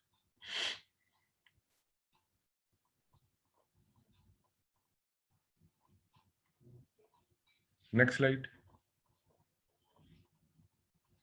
Yeah. So these are the on the left hand side is the steel silos. On the right hand side is the bag storage. So it's obvious, that Philippines had been to that place. I've forgotten its name. That 50,000 tons corn silos with crop drying and shell drying. Beautiful setup by Philmace, I think. I went there, I think 2014 or 15 over there. So Philippines is not new to these steel silos. And right inside, I feel there would be a lot of flat back storage. Next slide. Now this both are flat bulk storage. On the right hand side, if you see that modules, different partitions, 5,000 tons may have 10 partitions, enabling the flexibility of different varieties to be handled. So this is a bit costly, this thing, because walls needs to be strengthened to withstand that pressure from the grain, lateral pressure from the grain. Another I'd seen, Sioux Steel Limited in USA, they are using is a very, very, I would say, economical, and it's partially mobile also, So what they do is the walls are a minimum of 3 meter, and there is steel curves supporting a kind of a polycarbonate sheets above the this traces. So what they do is, that stock steel companies just want you to lay down the plinth as well as the sidewall. Rest they will bring. They will install it. They will, give it. So this is very, very cheap. This cost may be lesser than even a flat back storage cost. So this is one kind of solution which is very cheap, and the cost of that roof, a roof, is about 10 years. Life of the roof is 10 years, and it can withstand any kind of pressures like piercing it. You can repair it. It is fire resistant and everything. So I would say if the cost is the main thing, then on the left hand side, this kind of solutions are available, and which are very quick to implement also. And if you want to shift it, you lose only the plinth, and rest of things can be shifted to wherever you want. Next slide, please.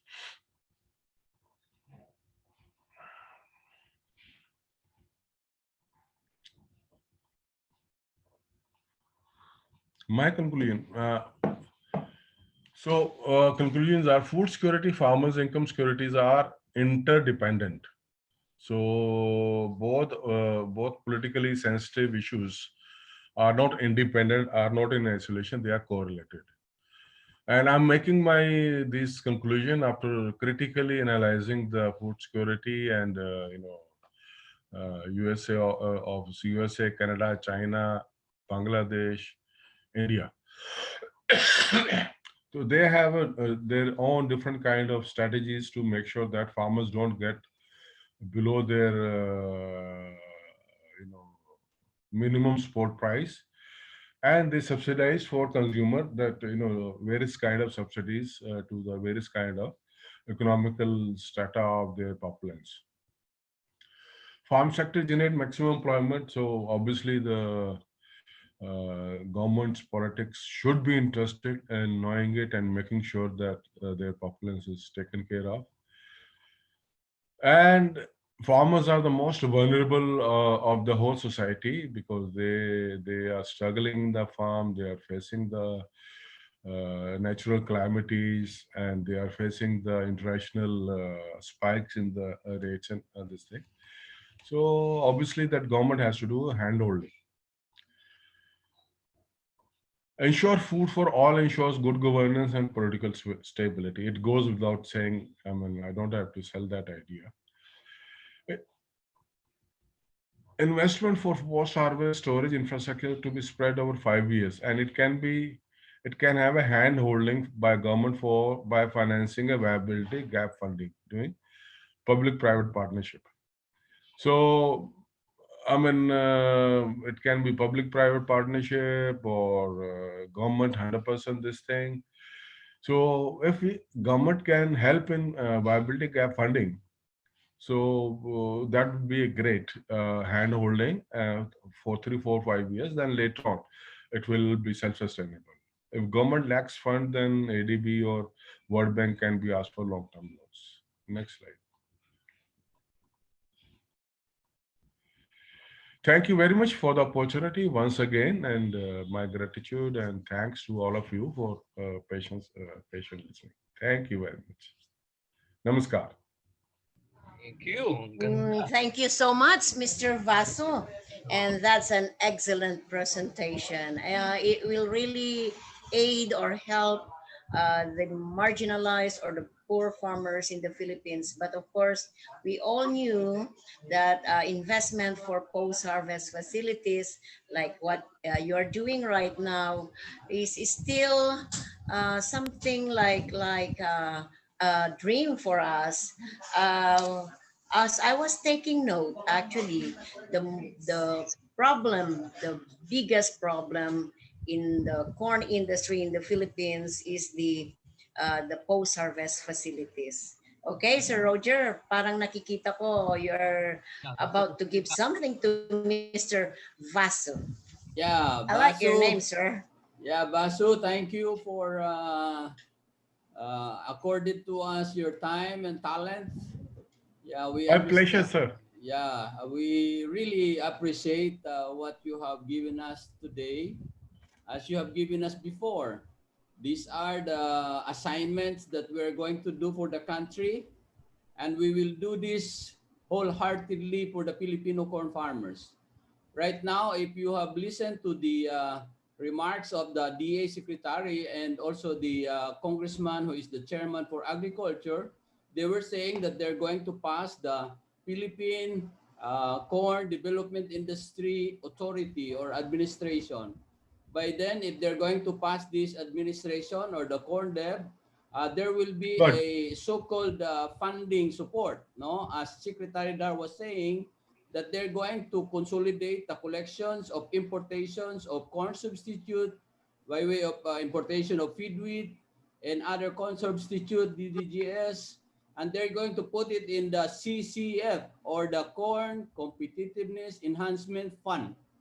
So we hope that this money will be now the way for us to invest in the post-harvest facility, aside, of course, from the guarantees that we already have in the country. And Basu, we would like to thank you. And of course, next time around, you will be our consultant for all of these undertakings in the future. So My thank you, pleasure. Basu. Yeah, I have with me your plot. So I will send it through drone.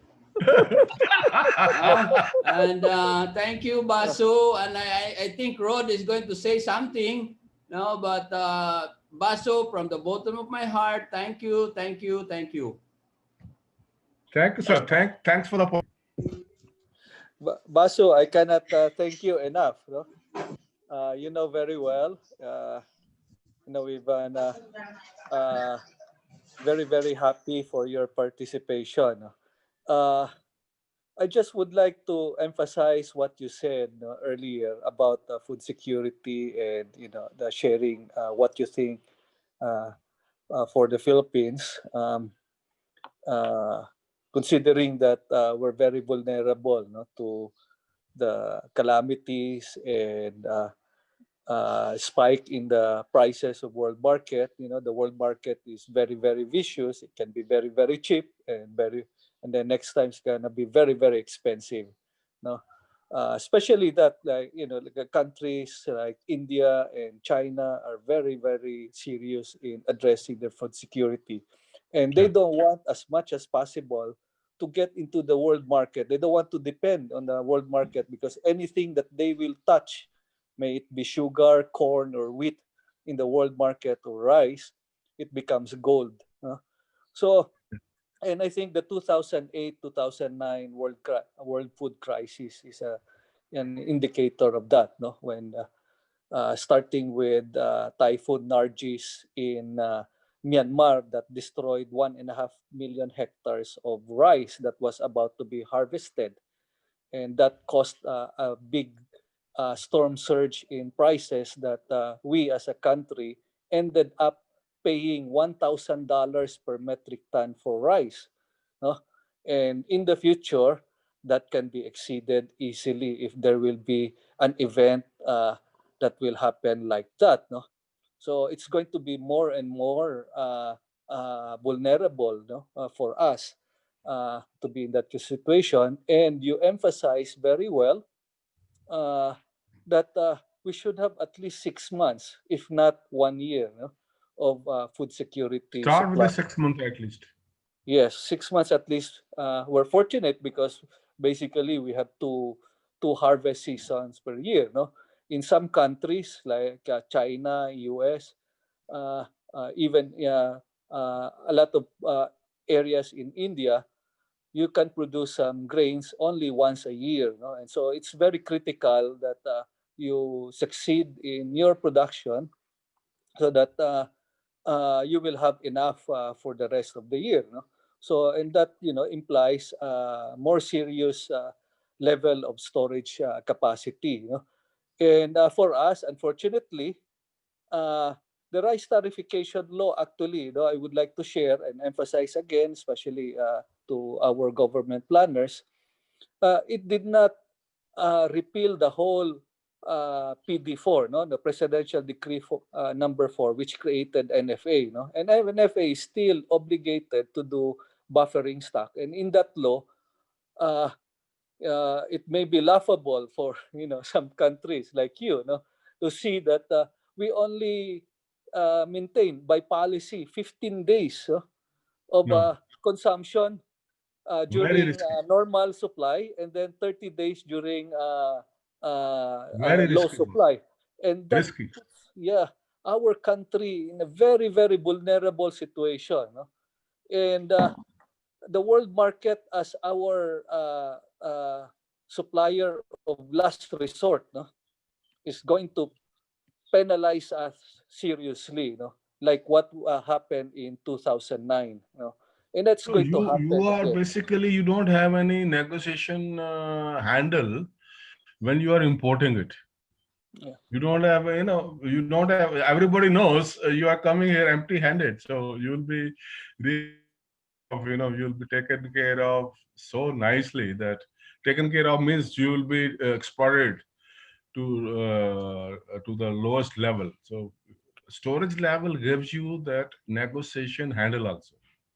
Yes, if you have grain in your pocket, it's easier to negotiate, Yeah. when rather than having an empty pocket. And I hope our secretary, who has spent a lot of time in India, uh, knows very well, the policies of India.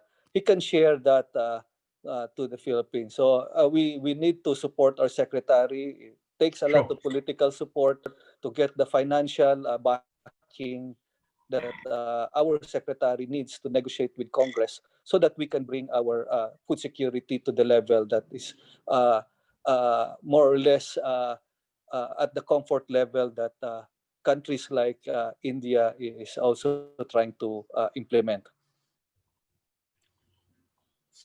No Thank problem. you very much, Basu, for your wisdom. Thank you. Very Thanks for much, the Sir Vasu.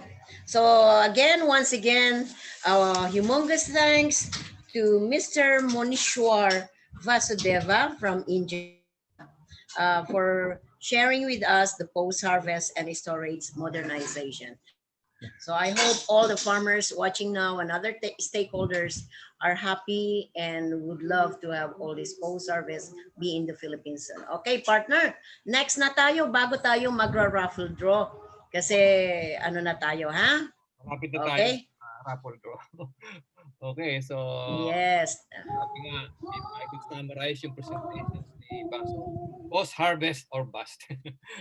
Okay, so our next topic is about how to manage that stock, that grain stock. So medyo advanced yung ating pag-iisip dito. No? We don't have yet the post-harvest facility, but we know how it could be managed. And our speaker for today is the CEO, Chief Executive Officer, and Managing Director of the Area Collateral Warehousing Services in India. So Prasanna Rao is the CEO and Managing Director of Area Collateral Warehousing Services. an agribusiness value chain integrator from India.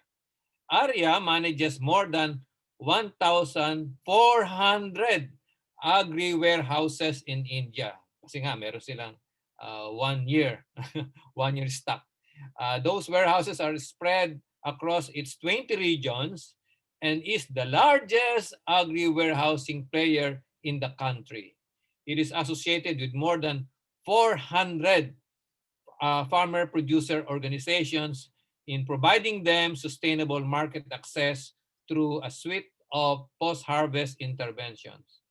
ARIA and its financing company, ARIADAN, have a specific focus on catalyzing the ecosystem for farmers and farmer organization through post-harvest interventions that include warehouse solutions, credit, and risk guarantees. So, ladies and gentlemen, let us welcome Mr. Prasanna Rao.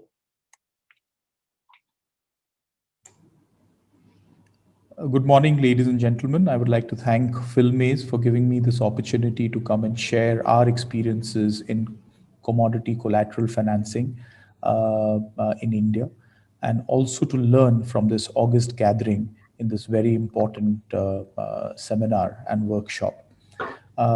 As an organization, ARIA is the largest agri-warehousing player in India, and it specializes in working in smaller primary and secondary rural agriculture markets in the country, thereby extending the last mile for post-harvest agriculture in the rural hinterlands of India and unfolding opportunities that are otherwise available to larger players in bigger agriculture centers in the country.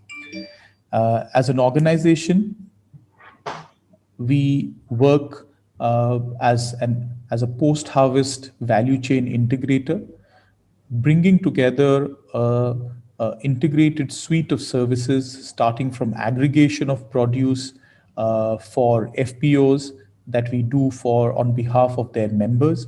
We also provide warehousing services closer to the farm gate. We ensure that financial linkages are enabled for the smallholder farmers and their organizations at locations which are closer to where they are. As part of that process, we work with multiple banks where we act as collateral managers, as third-party associates who ensure and certify the quality and quantity of produce against which banks extend commodity collateral financing to various entities. We also have our own financing arm to service locations where banks do not provide finance and to service those customers who are beyond the ambit of formal bank finance. We also provide market linkages for entities that store in our warehouses because we believe that storage, finance, and linkages to buyers and markets they form a complete offering without which post-harvest architecture is incomplete. And in this journey, ARIA is today the largest agri-warehousing player with the largest pool of near-farm warehouses in the country. We manage about 1,500 warehouses across about 21 regions in the country. And we have a total asset under management of close to about $1 billion spread across these 1,500 warehouses. We have been able to leverage technology to extend the last mile in post-harvest agriculture. And this has been made possible because of various tech initiatives which have helped us service the small scale and small ticket requirements of smaller entities that operate in the primary and secondary rural markets of India. We use flexible hermetic storage solutions which require negligible capex to address the shortage of warehousing near the farm gate. We have an end-to-end agri-warehousing and post-harvest services platform, which enables users to identify warehouses closer to where they are. It describes each and every warehouse with respect to the physical parameters, and the various facilities that are available in a particular warehouse.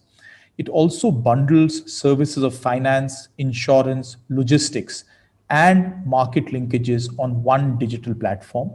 Today, we are the only digital warehousing platform in the country. We have about 3,000 warehouses with a total capacity of close to about 7 million tons that is listed on our platform.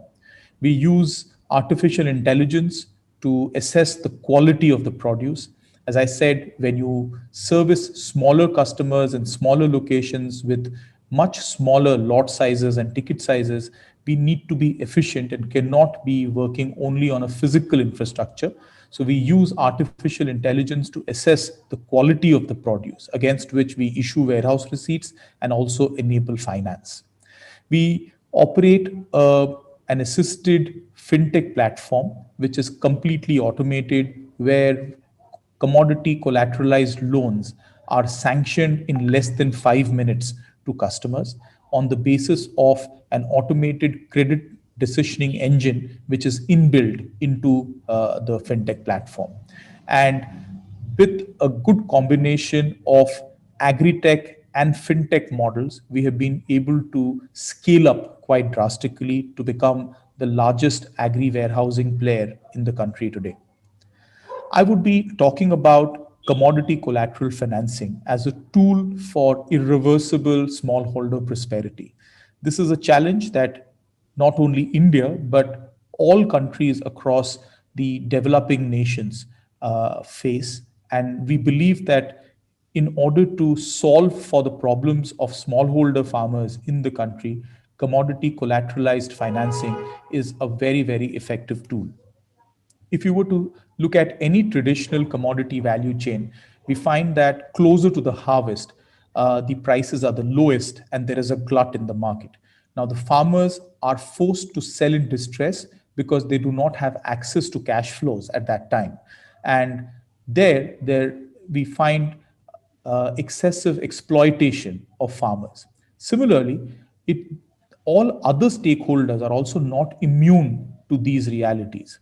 So, if you consider a processor, for example, which forms a very important part of the agriculture value chain, the processors would normally prefer to buy during the harvest season when the prices are lower, and they may want to buy and store the produce.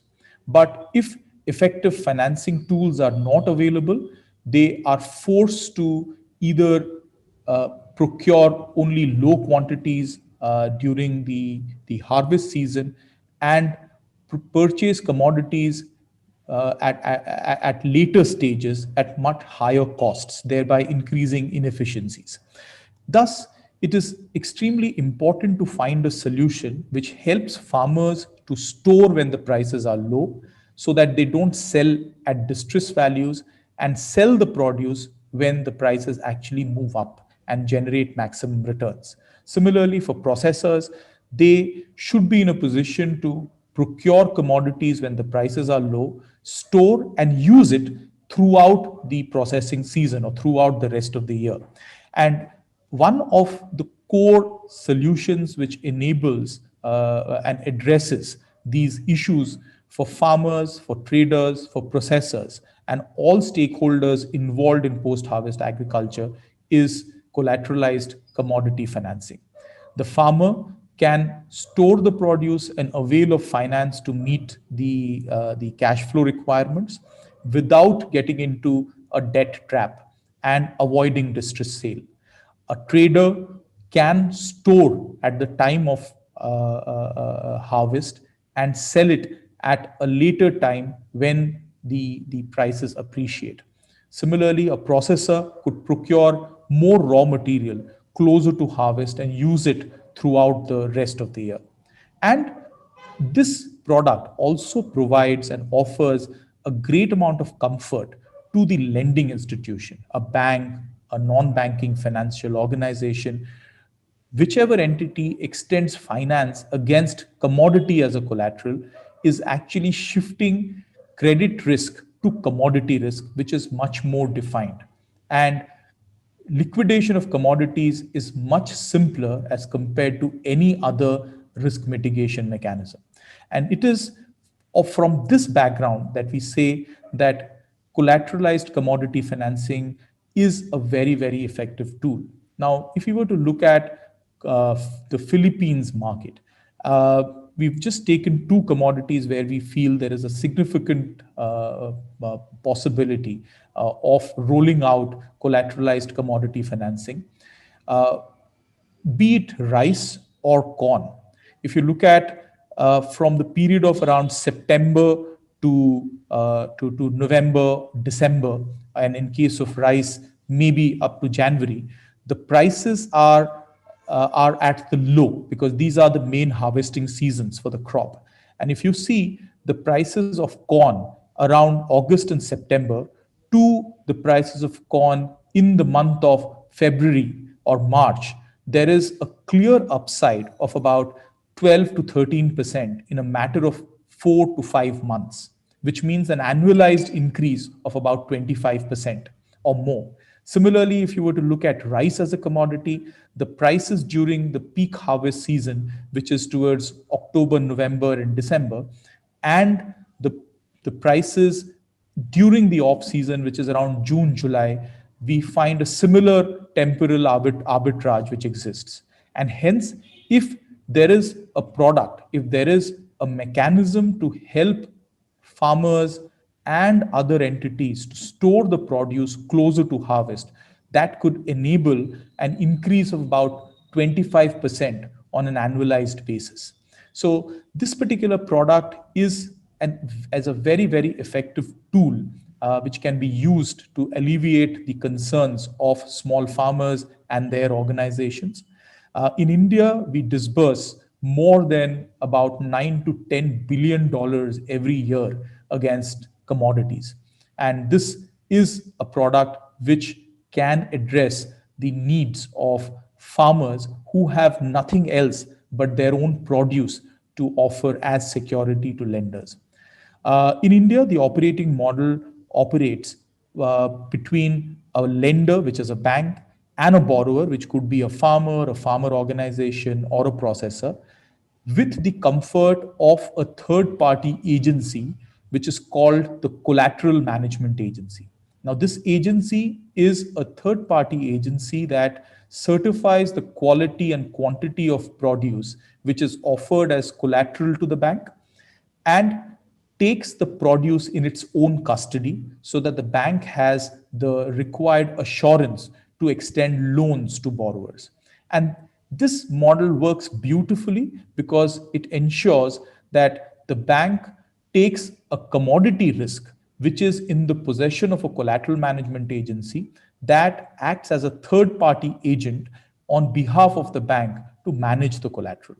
And these loans being absolutely secured and fully secured ensures that the interest rates that are offered to borrowers are much cheaper than any other form of finance. We have also seen this instrument being extremely useful for organizations of smallholder farmers.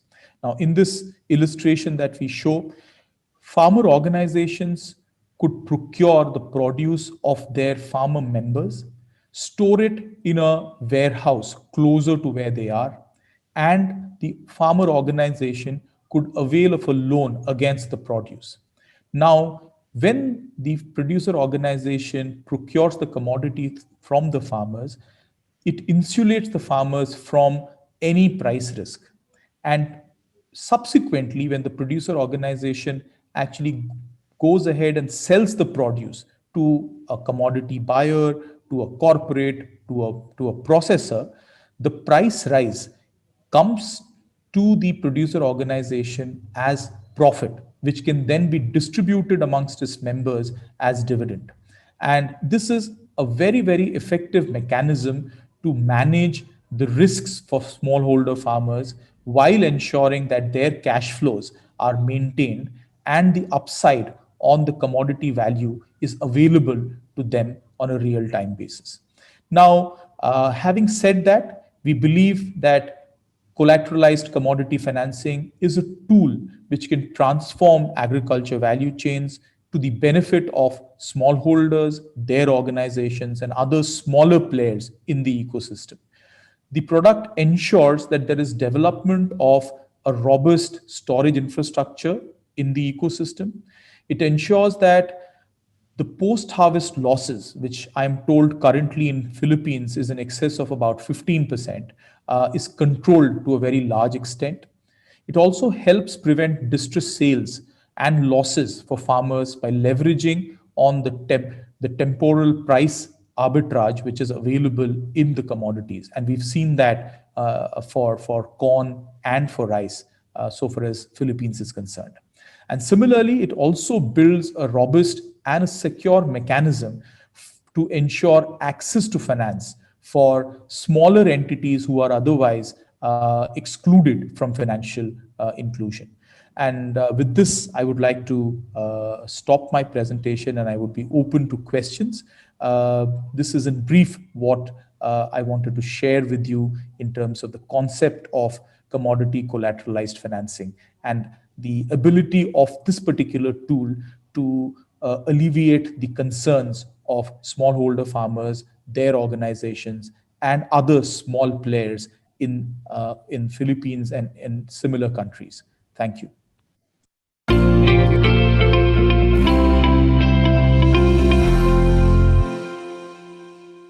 Okay.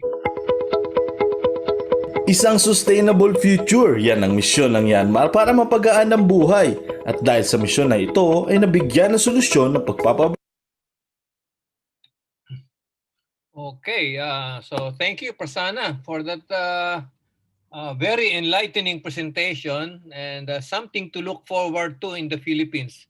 I think it will address concretely on how we can help our farmers save our harvest and also serve the user of corn. No, so.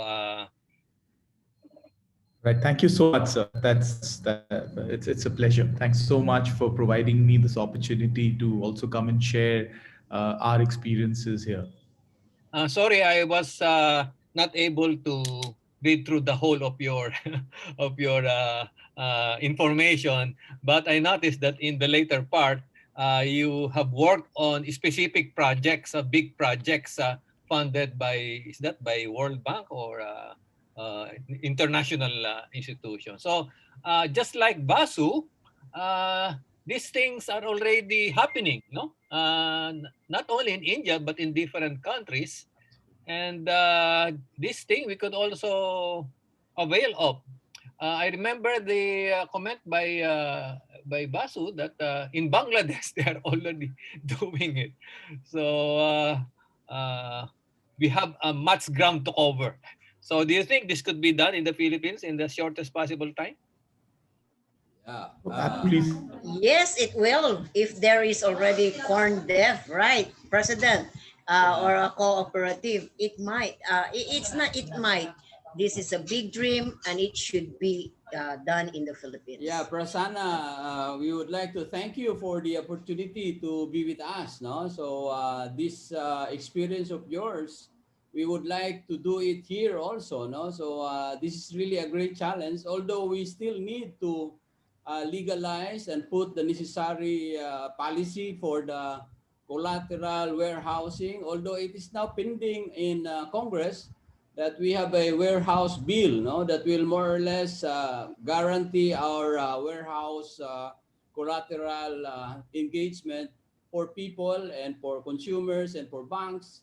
But this is really the challenge that we are going to take, and this is the way forward for us, the corn farmers, in order for us to stabilize the price, stabilize the supply, as well as to predict the incomes of the farmers and predict the cost of the end users, no, particularly for the feed millers, because there's no other way for them to predict the inputs or corn if we do not have the proper infrastructure as well as the commodity or the warehouse collateral systems.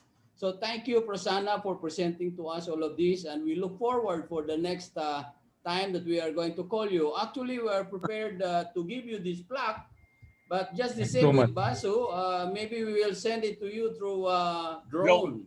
Absolutely. So thank you so much. That will be a Jer, pleasure. reply. Prasanna, can you reply for that question of Dr. Salazar?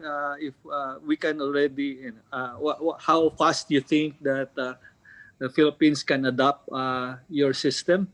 Uh, Actually, I would like to share before that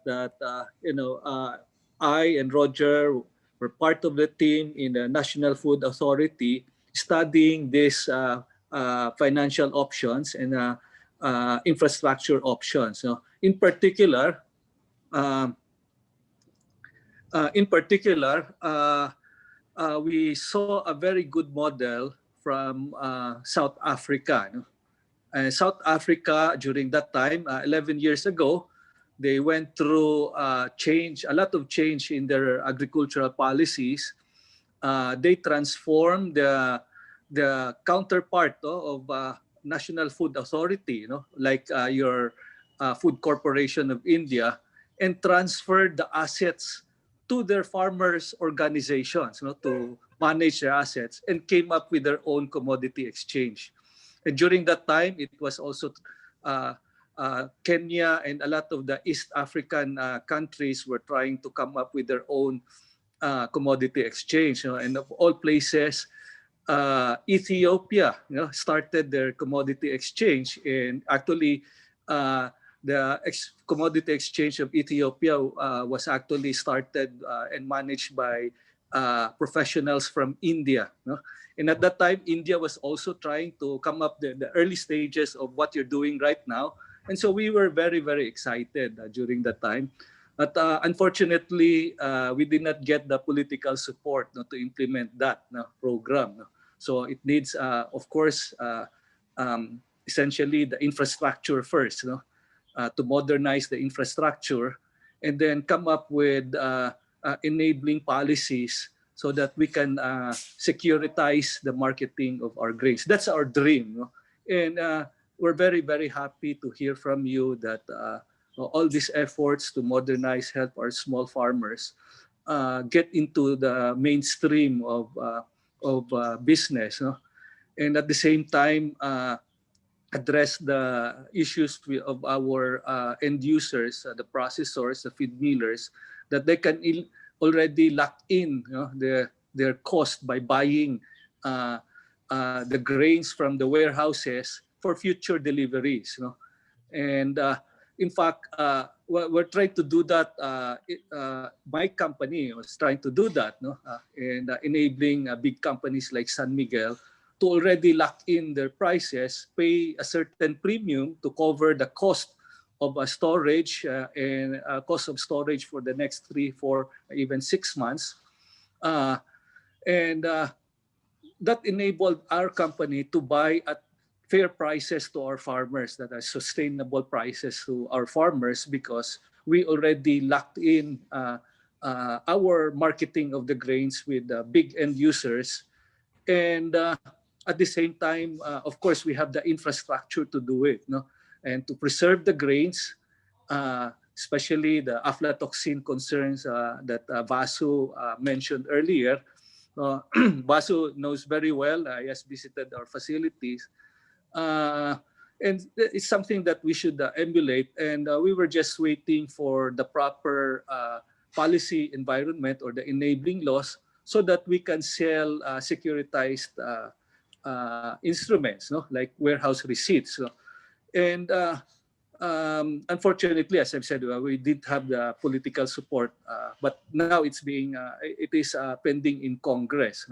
And I hope while we do this, we hope that we can get your assistance, together with Vasu and other consultants, so that we can push this forward.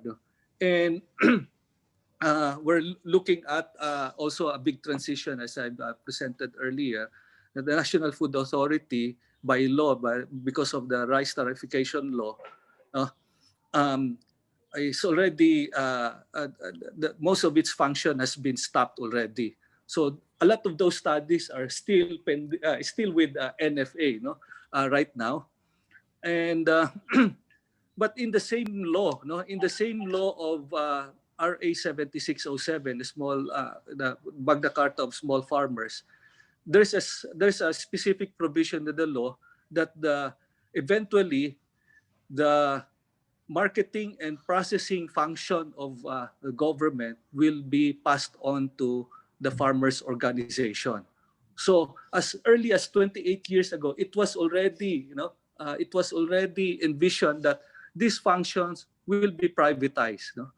But more specifically to the farmers organization, no? So I think, and then later on, perhaps, of course, when we mature, then more professional companies may take over these functions. Maybe they're more efficient. Like what I get the impression from your presentation of your company. So I hope in the future we will get into that level soon. So with your help, with your assistance, we should be getting there. So Prasanna, I would solicit your insight how the Philippines can move forward. You have a very good presentation, but I heard from Roger that you made presentation also to the secretary, to our Secretary of Agriculture. So can you share with us your thoughts on how our country can proceed towards that direction? No, so thank you so much.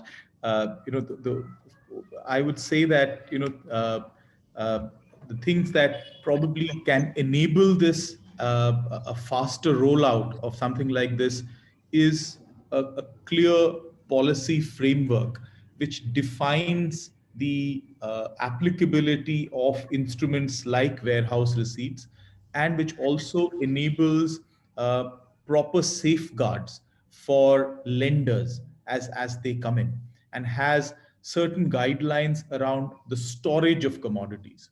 At the same time, what is important is to just maintain a balance between what kind of intervention the government would do and how much of a freedom could be made available to private enterprises as they do this. Because sometimes we've seen in some of the countries where we have worked or where we have advised that the government takes a very large control of the entire activity, and knowing the constraints under which the government works, it is unable to reach the real constituents or the real beneficiaries of models like these. So it's important to have that balance. At the same time, to create an enabling environment through guidelines and policies which take care of the interests of the various stakeholders involved. And in this particular structure, the stakeholders are primarily on the supply side. You have the farmers, the farmer organizations, and other users, such as processors or traders or the stockists of grains and produce. And on the other side, we have the lenders and bankers. So, which is to make sure that the interests of either of these two constituents are safeguarded through the policy mechanism, without really envisaging a model where the government comes in and does everything. So, for example, there are entities, there are there are countries where the government manages all the warehousing infrastructure. Now, that cannot go beyond a certain level, cannot go beyond certain locations. The moment we talk about actual farmers, their own, the farm gate, it's difficult for the government to reach those locations and control it completely. So it has to be left to private enterprise, while creating an enabling environment to ensure that the interests are safeguarded for each of these entities. So that is one aspect. Every time we always talk about availability of infrastructure, and that being a constraint to look at storage, look at financing. One of the things that as a country we have learned from Philippines is the use of, say, on-field hermetic storage technology. Actually, we have imported these grain bags from Philippines. I think my esteemed colleague Tom De Bruyne is part of this August gathering, and he has really coordinated this discussion. Who has, in a way, brought in this technology and showed it to the world. Now, as Philippines, I think this technology is locally available, which can be set up to solve the problems of the smallholder farmers and smaller depositors in the country itself. And all that is needed beyond that, and which I think with a clear political mandate and clear political patronage can be brought in, is the policy environment to say that, okay, banks can finance against goods that are, or produce that are stored in these flexible storage structures, which do not need the kind of capital expenditure that a regular warehouse may need.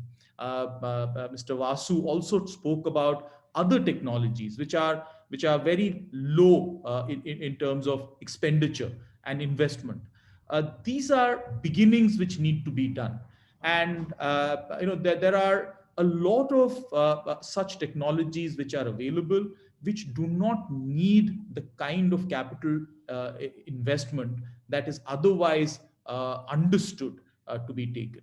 And on the other side, through political will and through the right policies, to build a framework which safeguards the interests of the two sides is something which is again important. And there are lots of instances.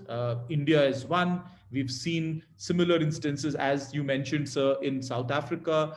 We've seen this also working in other African countries as well as in other Asian countries, which can be put together to build that policy environment.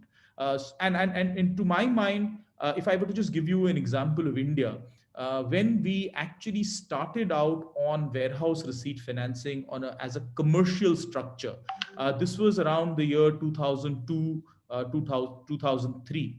In about 2 years' time, this was a mainstream product, starting from about $2 million, which was disbursed in the first year in around 2002, 2003.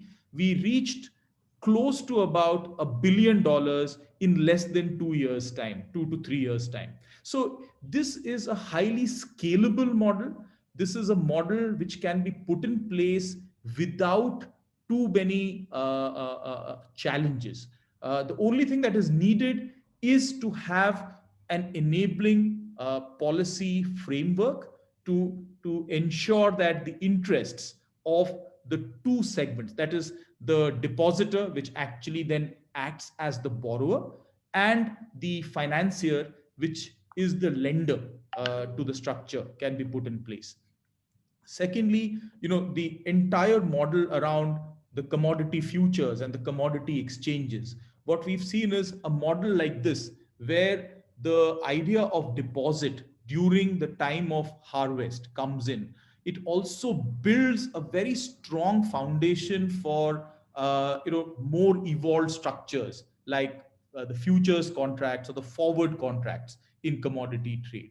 So I think it's a combination of all of this, but at the same time, it certainly needs a certain amount of political thought to put in that enabling environment in place. Sana, I'm very, very excited with your presentation. In fact, I also, aside from studying the policy the infrastructure needed, I also tried that hermetic storage more than 12 years ago. No? As my extension, because I have limited storage capacity here in my province. So, and we have 1-2 kilometers of queue of corn. No? So I have to use those hermetic storage. So there are solutions. No?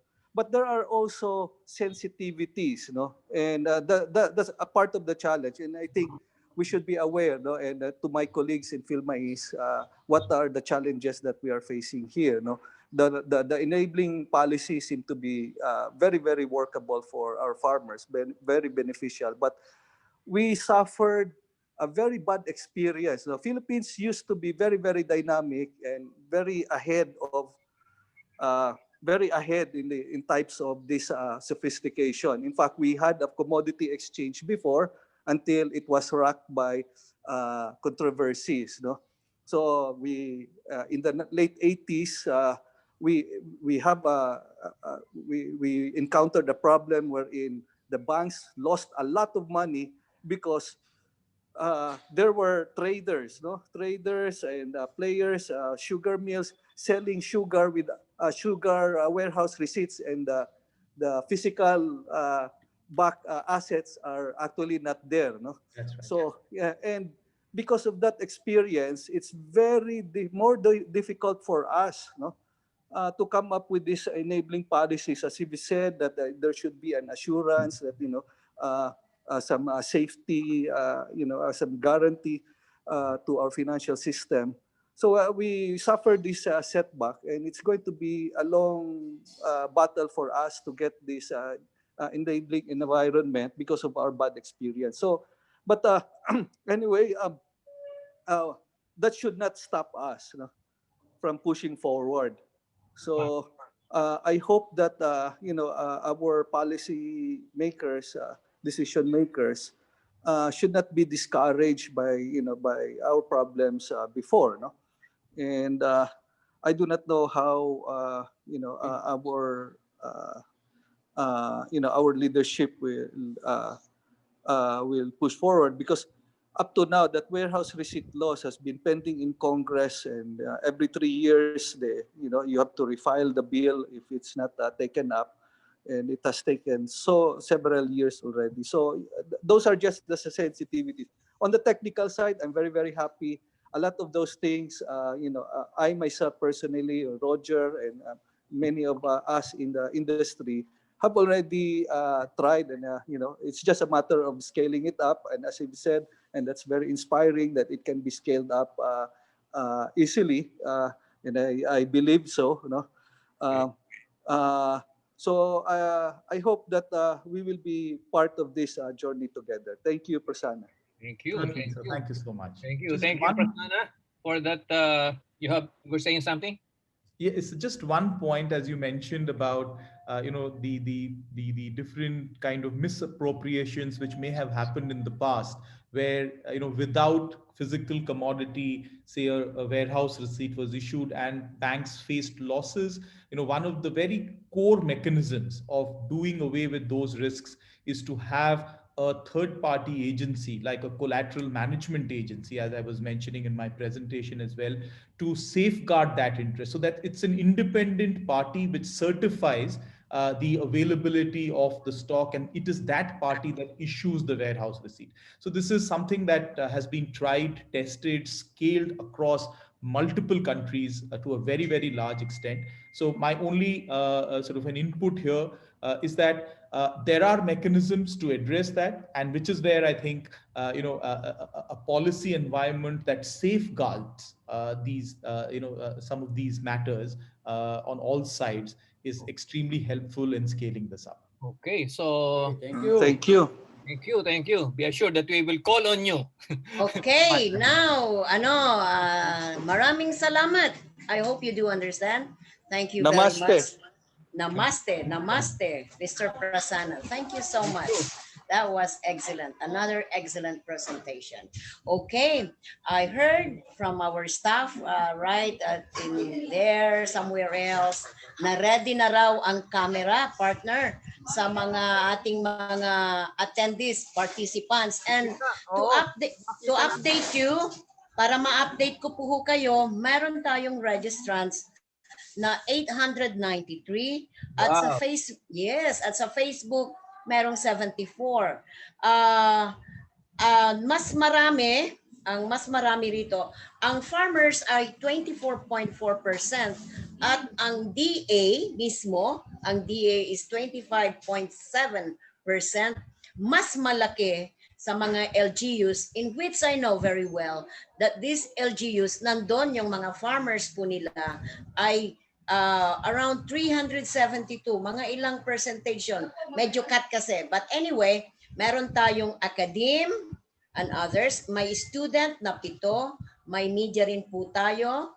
May marami palang estudyante. Veterinarian even, entrepreneurs, suppliers, mga AEW. Ano yon? Kalimutan ko na, but they are workers, extension workers. Grains ko, nandyan po sila, cooperative, OPAG, mga provincial, and every other participants po natin. Okay.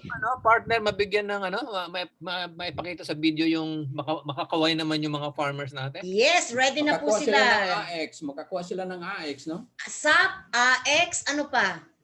DOLE, ano pa kaya? Sa DA, may nakuha rin tayo sa DA. Baka madagdagan ni Secretary. Okay, go on. Roll on, my dear children there. At saka tayo magra-raffle draw. Okay? Sige. Let's roll on. Ayan. Pwede nyong ikaway-kaway yung inyong mga kamay. At titingnan ko kung taga saan po ang mga iba dito.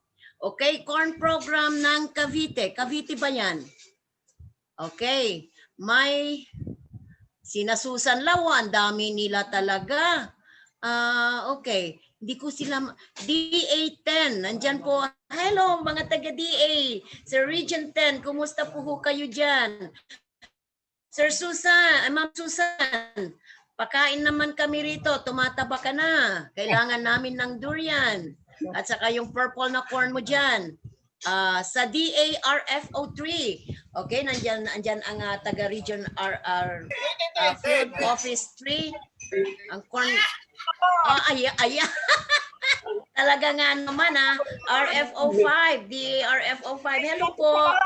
Sa po kayo dyan. Sa Marinduque. Andyan ang Marinduque. Kaway-kaway po tayo. At para makikita namin kayo lahat. Sino pa? Andyan ang DA7. Partner, nakikita mo ba sila lahat? Ang RFO2.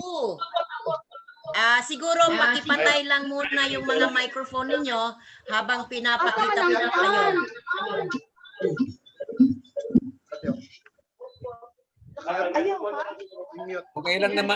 Okay lang partner na magulo. Kasi nagpe-present tayo.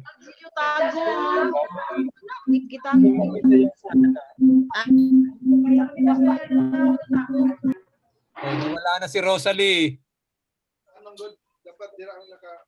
RFO4. Hi, Ma'am Christy. Hello, Ma'am Christy. Nandiyan pa. Andyan ang Pangasinan. Ang Pangasinan ko. Hello po. Sa Tarlac, nandan po.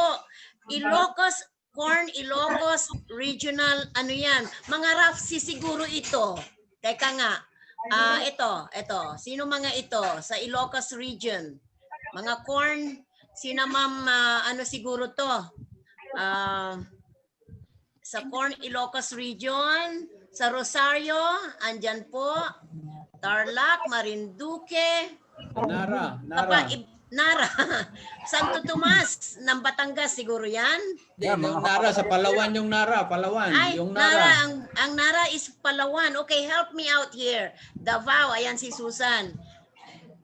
Santo Tomas.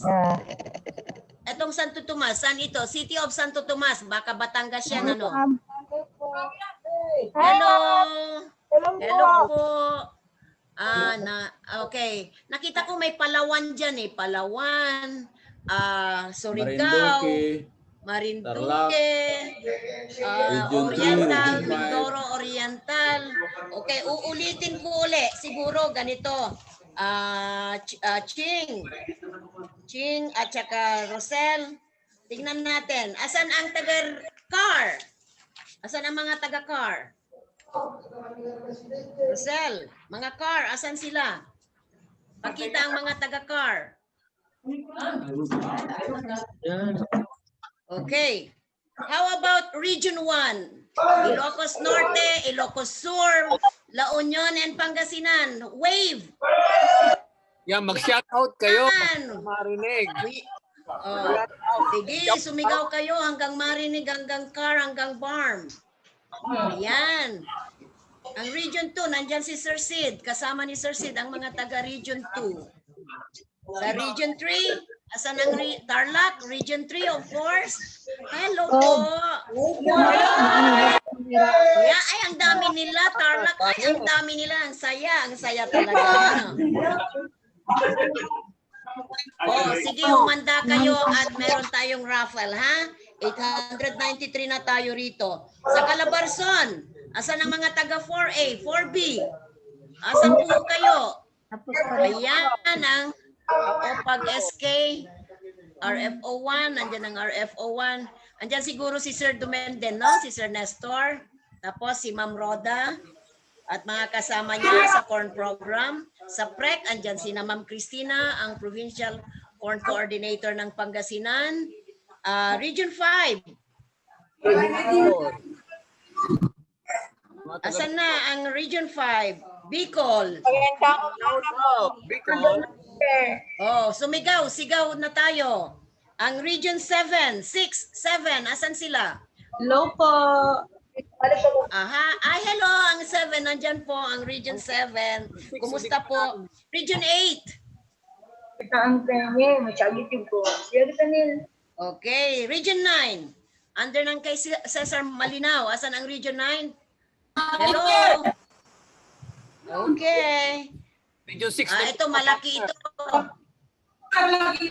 Sumigaw ang Region 10. Region 10, Sumigaw ang Region 10. Lanao del Norte. Lanao del Norte. Ayan ang Lanao del Norte. Oo, may tanong kanina ang Lanao del Norte. Sabi ni Ma, yung corn program coordinator, si Ma'am Lalaine Barot. Sabi niya, tinatanong niya Sir Roger, yung sa NFA. Sila daw ang marketing arm. Pero siguro after listening to Mr. Prasana and Mr. Vaso, baka makakatulong po yun, Ma'am Lalaine, no? Kasi yun yung issue doon sa mga papsi ninyo. At mga RAFC, I know, nandyan po sila. Mga RAFC, mga MAPSI, nandyan po sila lahat din. Katulungan po natin sa ating pagsasaka. Okay, let's go on again. Sa Region 10, Region 11, asan? Region 11, hi, hello. At saka Region 12?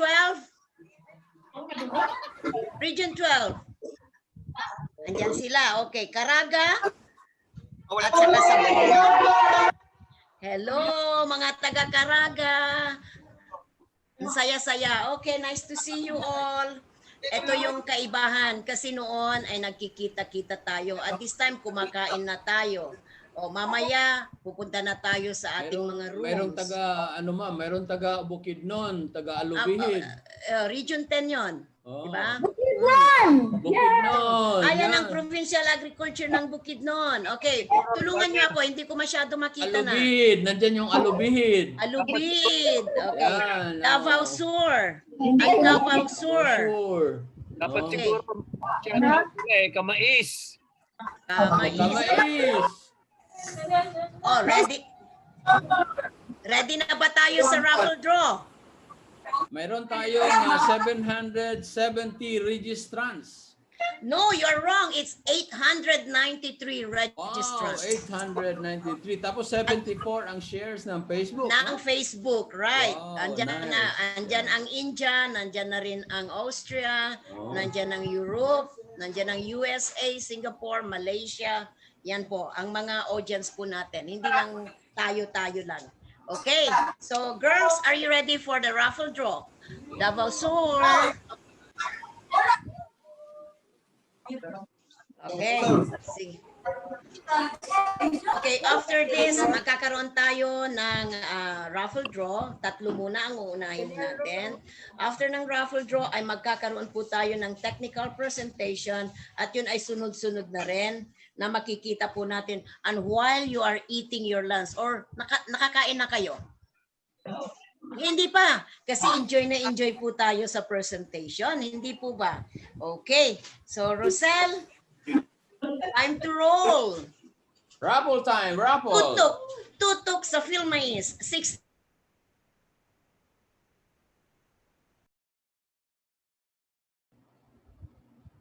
It's raffle time. It's raffle time. Okay, roll on. Mag-ready lang ho kayo dyan ha, at magra-raffle po tayo. Titingnan natin kung sino ang unang-una na mabibigyan ng 2,000 pesos na bigay po ng Northern Asia Sales. Ito po ay ipapadala sa Palawan Express. Matatanggap nyo po itong 2,000 pesos. Hindi ito SAP, hindi ito AX, but it's coming from Northern Asia Sales. Okay. So ipadala ito sa Palawan, sa Nara? Hindi sa Nara, sa Palawan, ha? Yes, ipapadala sa Nara. Mayroon daw taga Libertad, mayroon taga Libertad, Misamis Oriental. Okay. Oo, okay. Libertad. Ako ang camera ko. Okay. Libertad, Misamis. Ayan na, ang dami nyo, oh. Wow, tutok. Pera o bayong? Siyempre, pera. Wendy Sino ang mapalad? Wow, congratulations. Wendy Kunanan. You will be receiving 2,000 pesos from Northern Asia. Ano yon? Agri-component yun. Agri-component. Agri-component. From? Wandi. Okay, sige. That's 2,000.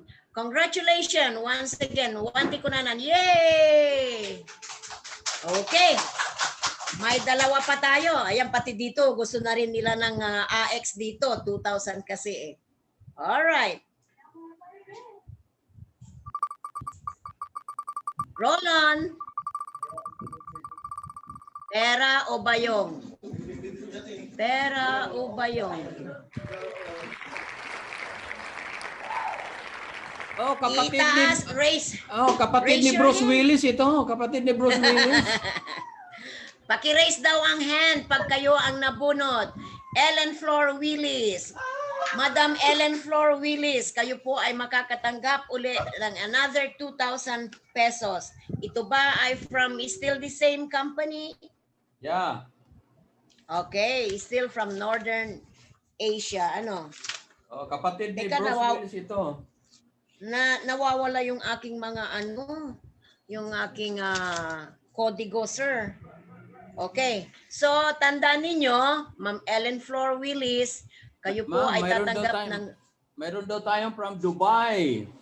May Dubai pa dyan. Oh, mayroon daw tayong taga Hong Kong. Wow, taga Hong Kong New York. Pa. Ano yan? Si Kathleen, nandyan si Kathleen sa New York. At saka si Kokoy sa New York. Meron pang farm? Si GM, sa New York, ma'am. Nandyan sila. Ang galing naman. Naiiba pala itong virtual congress, no? Kasi marami pala tayong hindi nakikita, pero at least we are proud na nandyan po sila, na nakikiisa sa ating adhikain para sa corn industry ng Pilipinas. At maasahan po natin at narinig po natin ang ating Secretary William Dar, at ang ating napaka-kisig na Honorable Wilfredo Enverga, na sila po ay tututok sa ating mga dapat na makamtam ng mga magmamais ng Pilipinas. Okay. From Dubai. Ma'am, kung sino yung mga winners, magpa-raise lang ng hands para makilala natin sila, no? So we will still have a raffle after this. Meron pang isa. Dalawa na po 'yan. Okay, may isa pa. Mag-lunch break tayo tapos, di ba, no? And then, while they are eating their lunch, President, sila po ay manunood pa rin ng ating technical presentation. At yung presentation natin na naman is yung 1:30 na. So, while they are eating their good lunch, of course, they can watch the technical presentation ng iba't ibang sponsor po natin, yung nandyan po sa trade show po natin. Ma'am, okay, si Wandi daw ay taga Region 3. Si Willis ay taga Caraga. Oh, from Caraga at Region 3. Si Kunanan yung isa, sir. Ay, ano yung pauna? 1D. 1D is from Region 3. Yeah, Region 3. Si Willis ay galing sa Region Caraga. From Caraga. Swerte ninyo po. Good for you. At congratulations po sa inyo. Okay, next. One more draw. Roll on. Si Wendy Kunanan from Tarlac.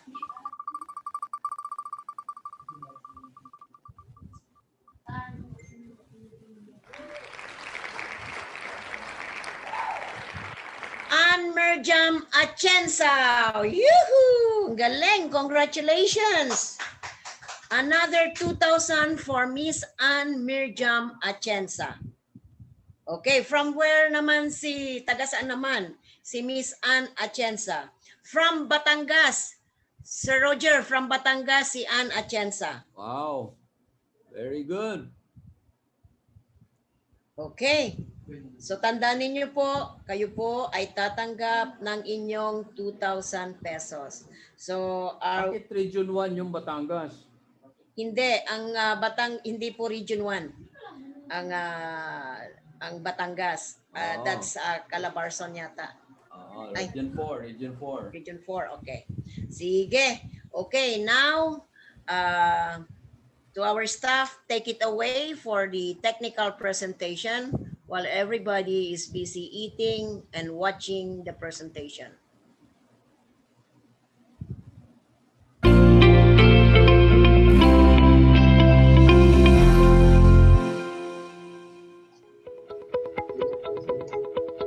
Isang sustainable future, yan ang misyon ng Myanmar para mapagaan ang buhay.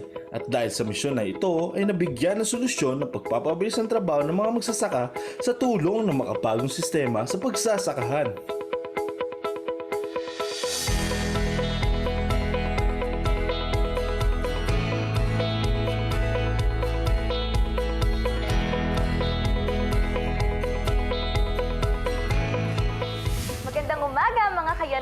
Agripreneur. Ako nga pala si Kat para sa sikat na farm machineries ng Myanmar, Philippines.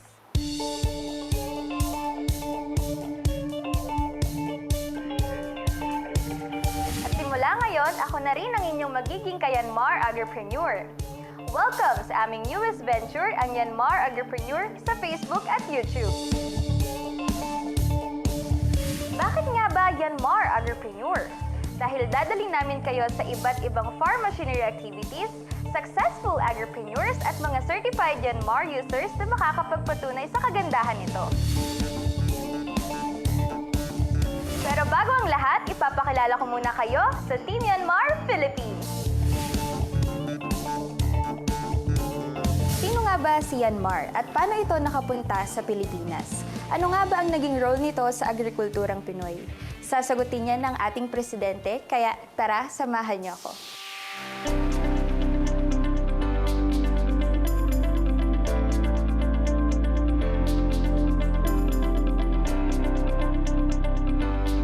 Mr. President, what is the role of Myanmar Philippines in agriculture? Myanmar Philippines is first and foremost here to support each and every Filipino farmers who are ensuring our food security, providing them with high-quality farm machines, reliable, efficient, and innovative for sustainable mechanization in agriculture. Kasama ko naman po ngayon mga ka-Myanmar Agripreneur ang ating YPC Vice President na si Sir Chris. Sir Chris, ano nga ba ang naging biggest role ng Myanmar farm machineries ngayong panahon ng pandemya?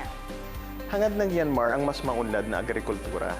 Kaya naman napakahalaga ng kontribusyon dulot ng makabagong makinarya, lalo na't ngayong panahon ng COVID-19. Hindi matatawaran ang dedikasyon ng Myanmar sa pagbibigay serbisyo at tamang makinarya sa ating mga magsasaka. Hindi tumigil ang operasyon ng Myanmar netong mga nakaraang buwan. Pandemya man o wala, tuloy ng ating magsasaka. Kaya ang serbisyo ng Myanmar ay tuloy-tuloy pa rin. The government, through the Rice Competitiveness Enhancement Fund, has pushed farm mechanization, especially during the quarantine period, by awarding recipients tractors, rice combine harvesters, and transplanters. And we are proud to say that some of those machines are Yanmar machines. Maraming salamat, Sir Chris. Tama, mga ka-Yanmar agripreneur. Kami lahat dito sa YPC ay handang magbigay ng serbisyo anytime.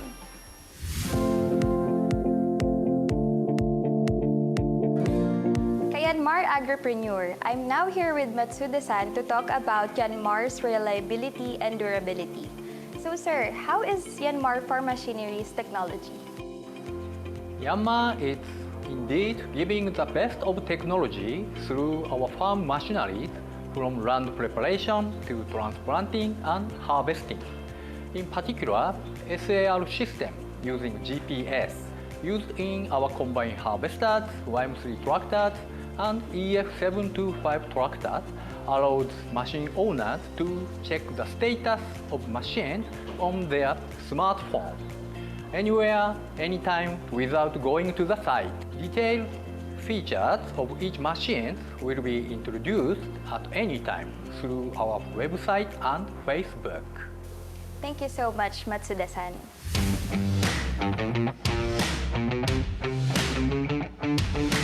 O diba mga ka-Yanmar agripreneur, unti-unti nyo nang nakikilala ang Yanmar Philippines Corporation. At syempre, ang ating YPC team at naging mahalagang role nito lalo na ngayon sa panahon ng pandemya. Patunay lamang po ito na ang modernong pagsasaka ay sagot sa mas maunlad na agrikultura. Unang linggo pa lamang po iyan mga ka-Yanmar agripreneur. Sa atin pang mga susunod na sakahan, masasaksihan naman po natin ang iba't ibang farm machineries ng Yanmar Philippines. At syempre po ang mga negosyanteng makakapagpatunay sa kagandahan nito. Hanggang sa susunod mga ka-Yanmar agripreneur, ako nga pala ulit si Kat para sa Team Yanmar Philippines. Dito lamang sa Yanmar Agripreneur for a Sustainable Future. A sustainable future. Yanmar.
The future of farming starts with data, and then innovation follows.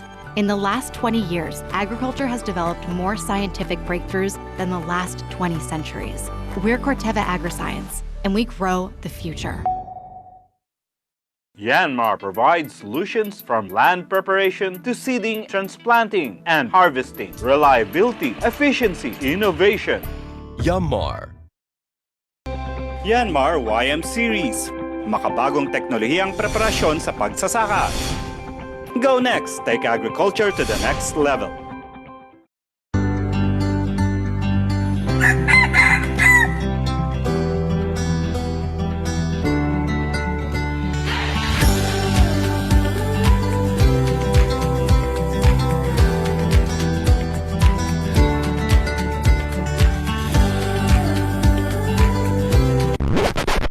Paano kaya kung ordinaryong binhi lamang ang pananim kong mais? May panglaban din kaya sa fall armyworm? Sa isang iglap ay pwedeng maglaho ang mga pangarap at pinaghirapan mo kapag napabayaan ng fall armyworm o FAO sa iyong maisan. Ano ang FAO?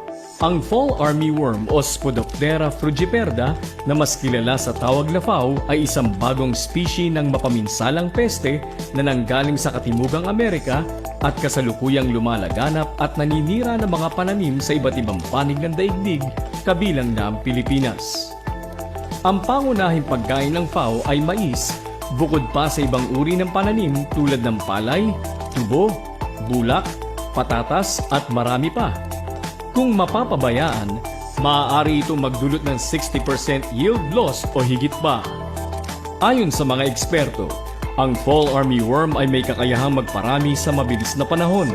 Ang isang adult FAO ay nanganganak na mahigit 100 hanggang 200 itlog na kadalasang makikita sa ilalim ng mga dahon o sanga ng mais na pinakamalapit sa lupa. Matapos mapisa ang mga itlog, ito ay nagiging higad at nagsisimulang umatake sa mga dahon at unti-unting gagapang sa mga bunga hanggang tuluyan ng kainin ang pananim na mais. Pagmasdan ng time-lapse video na ito kung gaano kabilis sirain ng FAO ang pananim sa loob lamang ng ilang oras. Ang mga adult FAO ay nagiging gamo-gamo at may kakayahang lumipad ng 100 kilometro kada gabi at nagpapalipat-lipat at naninira ng ekta-ektaryang taniman. Dahil kadalasang gabi ang pag-atake nito, lubhang mahirap ang pagkontrol ng fall armyworm. Sa pag-aaral ng mga dalubhasa, may iba't ibang paraan ng pagkontrol sa fall armyworm. Cultural control. Ito ay ginagamitan ng kombinasyon ng biological, mechanical at natural na pamamaraan upang kontrolin ang pagdami ng populasyon ng FAO. Chemical control. Ito ang paggamit ng mga rehistradong kemikal mula sa Fertilizer and Pesticide Authority o FPA bilang pamuksa sa fall armyworm. Varietal control.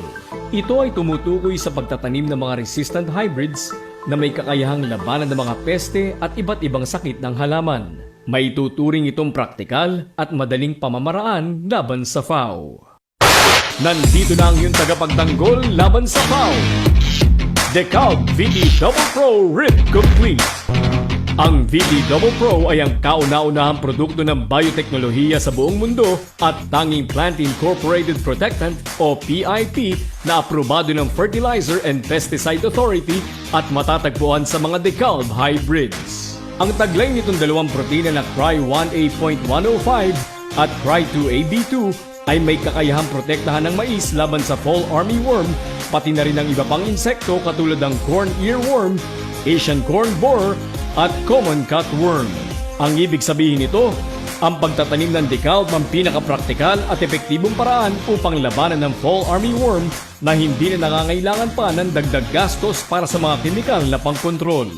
Base sa aktwal na pagbisita at pagsusuri sa mga maisan, makikita ang higit na pinsala ng FAO sa mga pananim na mais na hindi nagtataglay ng VD Double Pro.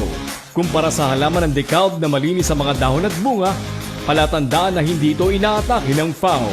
Sa DeKalb VT Double Pro Rib Complete, kitang-kita ang pagkakaiba at siguradong makakatulog ka na mahimbing ng walang alalahanin para sa iyong mga pananim. Dahil sa DeKalb, FAO ang aayaw. Bayer.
The future of farming starts with data, and then innovation follows.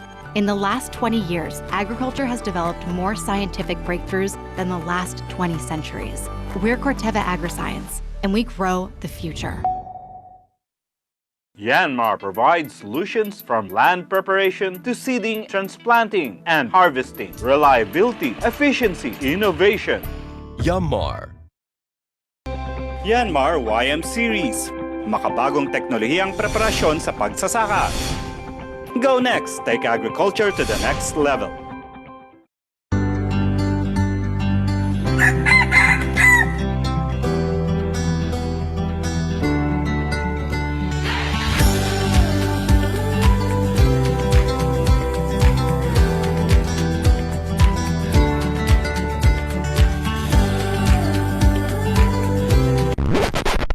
Paano kaya kung ordinaryong binhi lamang ang pananim kong mais? May panglaban din kaya sa fall armyworm?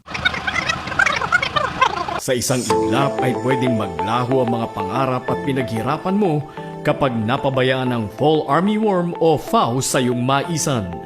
Ano ang FAO?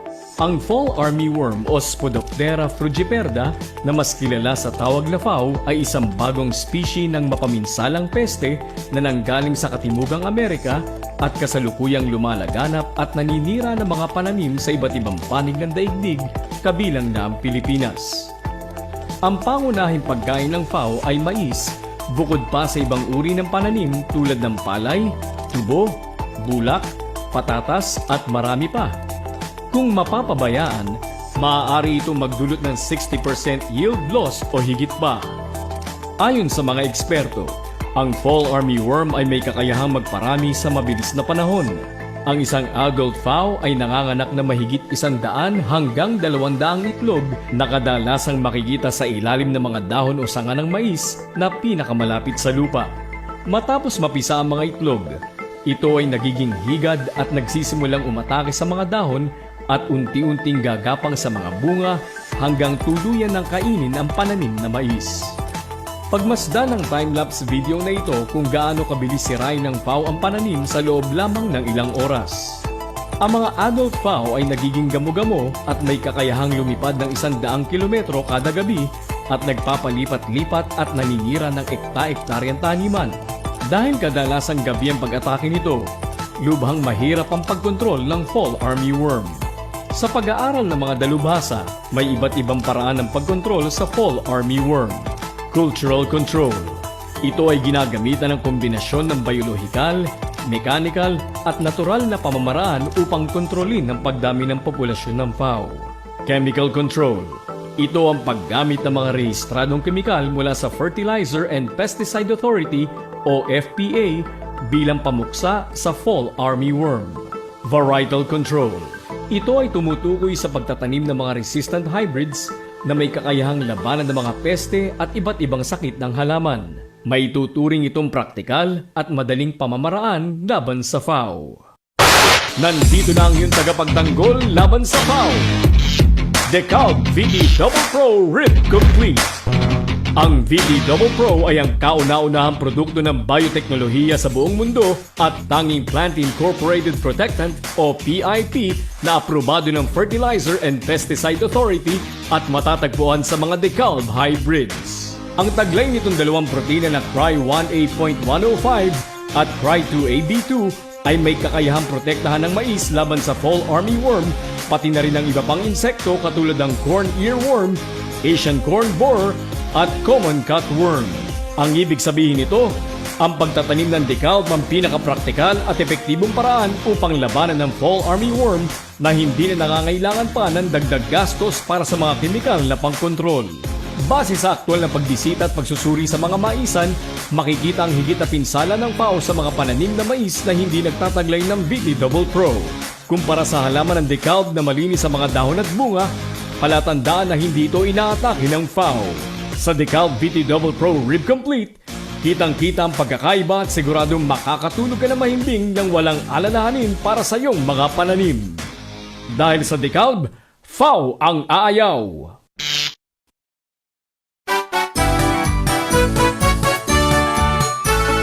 Tulong sama-sama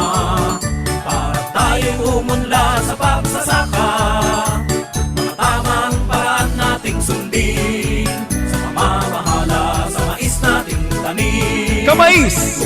Tulong sama-sama, sa bandang huli mas tataas ang kita. Gaganda ang ating pamayanan, tiyak na unlad ang ating bayan. Kamais! Mabuhay! Kamais!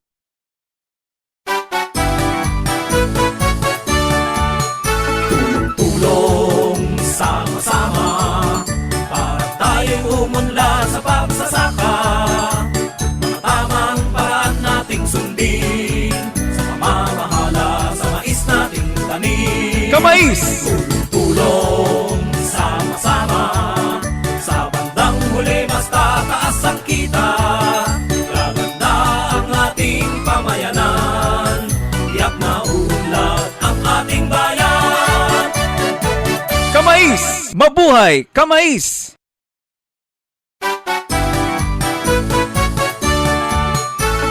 Tulong sama-sama, para tayong umunlad sa pagsasaka. Mga tamang paraan nating sundin, sa pamamahala sa mais nating tanim. Kamais! Tulong sama-sama, sa bandang huli mas tataas ang kita. Gaganda ang ating pamayanan, tiyak na unlad ang ating bayan. Kamais! Mabuhay! Kamais!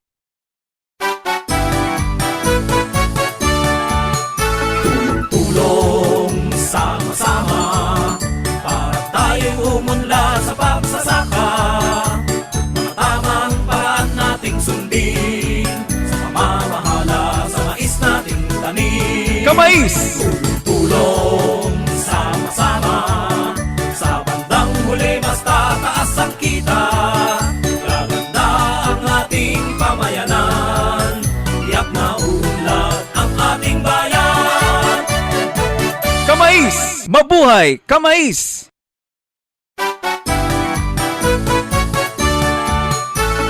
Tulong sama-sama, para tayong umunlad sa pagsasaka. Mga tamang paraan nating sundin, sa pamamahala sa mais nating tanim. Kamais! Tulong sama-sama, sa bandang huli mas tataas ang kita. Gaganda ang ating pamayanan, tiyak na unlad ang ating bayan. Kamais! Mabuhay! Kamais!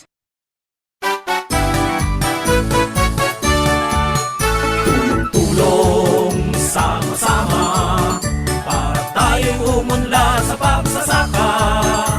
Mga tamang paraan nating sundin, sa pamamahala sa mais nating tanim. Kamais! Tulong sama-sama, sa bandang huli mas tataas ang kita. Gaganda ang ating pamayanan, tiyak na unlad ang ating bayan. Kamais! Mabuhay! Kamais!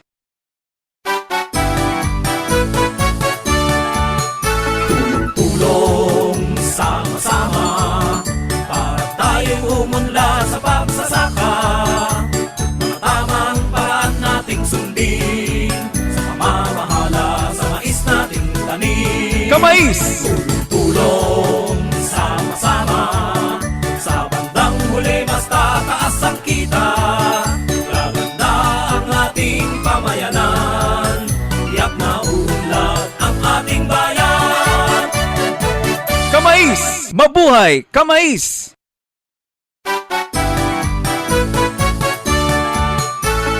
Tulong sama-sama, para tayong umunlad sa pagsasaka.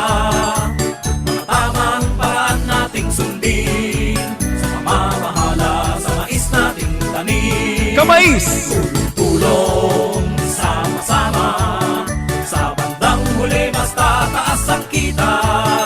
Gaganda ang ating pamayanan, tiyak na unlad ang ating bayan. Kamais! Mabuhay! Kamais!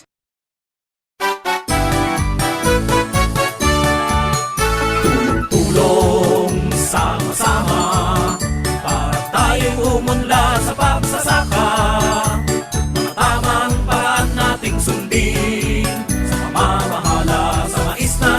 tanim. Kamais! Tulong sama-sama, sa bandang huli mas tataas ang kita. Gaganda ang ating pamayanan, tiyak na unlad ang ating bayan. Kamais! Mabuhay! Kamais!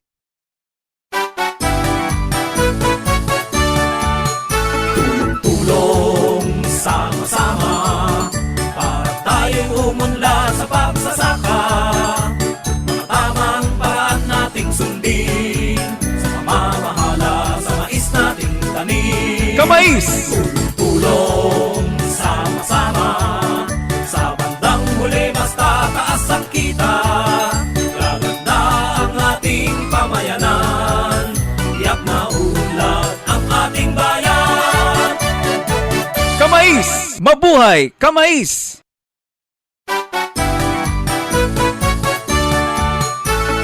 Tulong sama-sama, para tayong umunlad sa pagsasaka. Mga tamang paraan nating sundin, sa pamamahala sa mais nating tanim. Kamais! Tulong sama-sama, sa bandang huli mas tataas ang kita. Gaganda ang ating pamayanan, tiyak na unlad ang ating bayan. Kamais! Mabuhay! Kamais!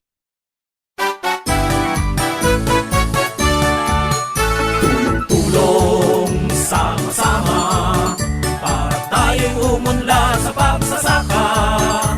Mga tamang paraan nating sundin, sa pamamahala sa mais nating tanim. Kamais!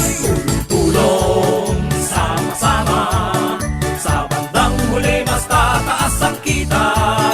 Gaganda ang ating pamayanan, tiyak na unlad ang ating bayan. Kamais! Mabuhay! Kamais!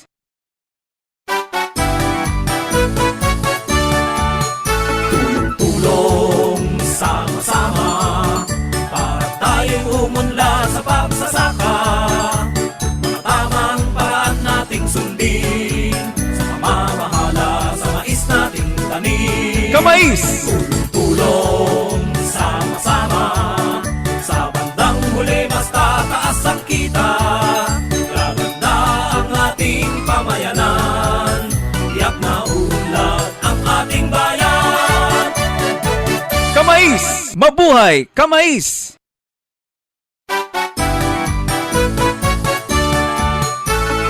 Tulong sama-sama, para tayong umunlad sa pagsasaka.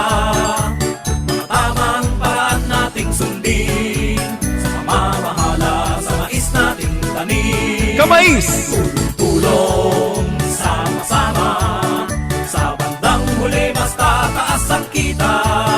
Gaganda ang ating pamayanan, tiyak na unlad ang ating bayan. Kamais! Mabuhay! Kamais!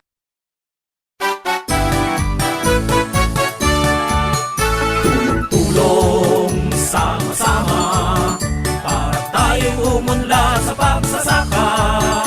Mga tamang paraan nating sundin, sa pamamahala sa mais nating tanim. Kamais! Tulong sama-sama, sa bandang huli mas tataas ang kita. Gaganda ang ating pamayanan, tiyak na unlad ang ating bayan. Kamais! Mabuhay! Kamais!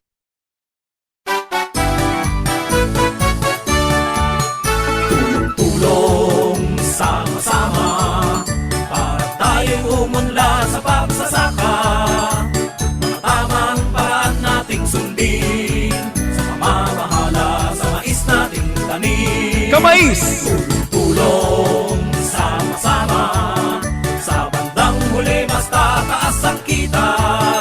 Gaganda ang ating pamayanan, tiyak na unlad ang ating bayan. Kamais! Mabuhay! Kamais!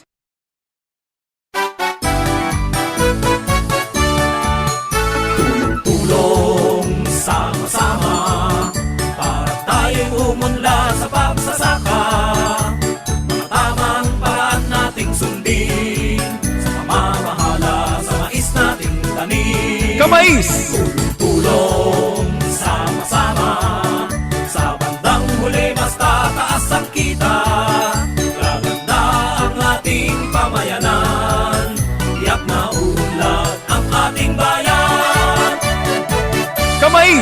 Mabuhay Kamais!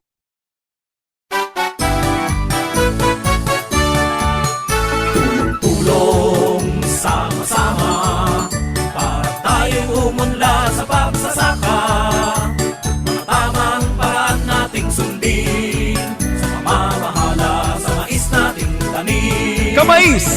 Tulong sama-sama sa bandang huli mas tataas ang kita. Gaganda ang ating pamayanan, tiyak na unlad ang ating bayan. Kamais! Mabuhay Kamais!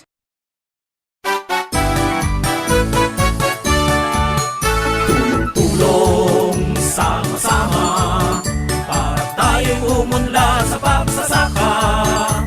Mga tamang paraan nating sundin sa pamamahala sa mais nating tanim. Kamais! Tulong sama-sama sa bandang huli mas tataas ang kita. Gaganda ang ating pamayanan, tiyak na unlad ang ating bayan. Kamais! Mabuhay Kamais!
The future of farming starts with data, and then innovation follows. In the last 20 years, agriculture has developed more scientific breakthroughs than the last 20 centuries. We're Corteva Agriscience, and we grow the future. Yanmar provides solutions from land preparation to seeding, transplanting, and harvesting. Reliability, efficiency, innovation. Yanmar. Yanmar YM Series. Makabagong teknolohiyang preparasyon sa pagsasaka. Go next! Take agriculture to the next level.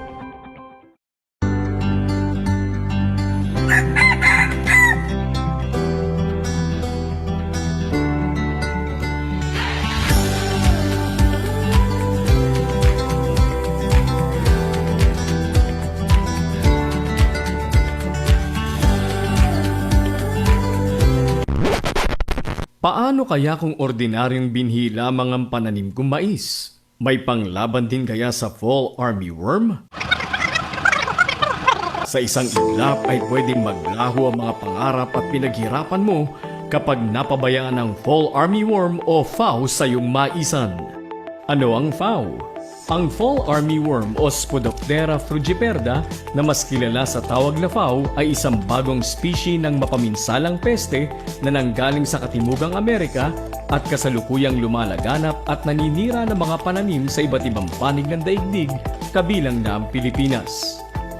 Ang pangunahing pagkain ng FAO ay mais, bukod pa sa ibang uri ng pananim tulad ng palay, tubo, bulak, patatas at marami pa.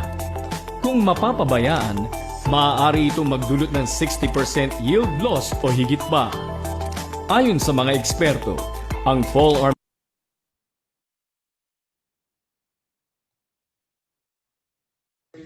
Okay, siguro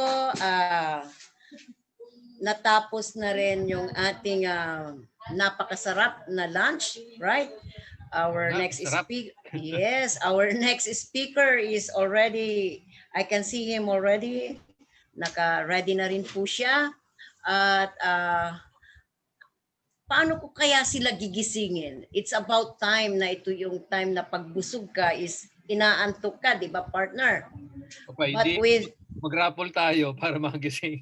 I will have another raffle draw later on. Mga 3 pa uli, magkakasunod-sunod yan. Magagaling naman po sa sponsor po natin. Partner, do you know that ang ating FB Live, Facebook Live, ay nag-reach na ng 5,800 people. Wow! Can you believe that? That is 5,800 people in Facebook Live. Aside from almost 900 na registrant po natin na nandito po ngayon nakasama natin. Okay. So I think hello, so ready na ho kami. Pwede na ho tayo mag-start. Are you ready? Okay. Ito naman ay fall armyworm ang ating subject sa ngayon. And I know everybody, their eyes are all open as this FAO is the biggest problem now in the Philippines, especially sa ating corn industry. So our next speaker or presenter is from the USA. He is an entomologist with 19 years of research, teaching, product development, commercial and leadership stints in both public institutions like the UPLB, the North Dakota State University for public, and private companies, that is Indole, Philippines, and the Monsanto and Bayer. Our speaker engagement on training and licenses, siya po ay naging speaker on corn, especially on FAO, ito nga yung fall armyworm, and biotech locally and internationally, both in Indonesia and Pakistan. He also have this engagement in industry representative during the international workshop on fall armyworm and strategies for sustainable management participant in Vietnam. Wow, very wide ang kanyang knowledge when it comes to FAO. And He also engaged in company representative in Insecticide Resistance Action Committee, as well as contributor during focus group discussion on the development of Philippine Roadmap for Artificial Intelligence sponsored by the USAID, DTI, and AIM, or the Asian Institute of Management. Also, he got also his engagement in licensed remotely piloted aircraft that is drone. Ito yung gustong-gusto ni Sir Roger regarding the drone. Pag pinadala daw yung kanilang mga plaque of appreciation, ay papadala sa drone, controller by Civil Aviation Authority of the Philippines and accredited researcher of entomology and weed science by Food and by FPA, that is Fertilizer and Pesticide Authority. Ladies and gentlemen, mga kapatid, mga kapamilya, mga kapuso, the entomologist from the USA, let us welcome Mr. John A. Fajardo.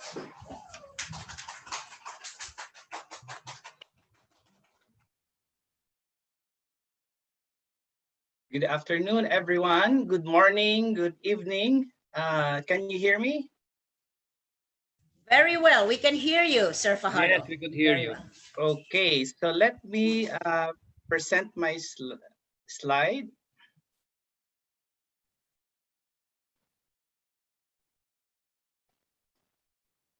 Okay, so again, first of all, thank you very much for this opportunity to share with you my knowledge on fall armyworm and corn industry as well. I've been with the corn industry for 1.5 decades as well.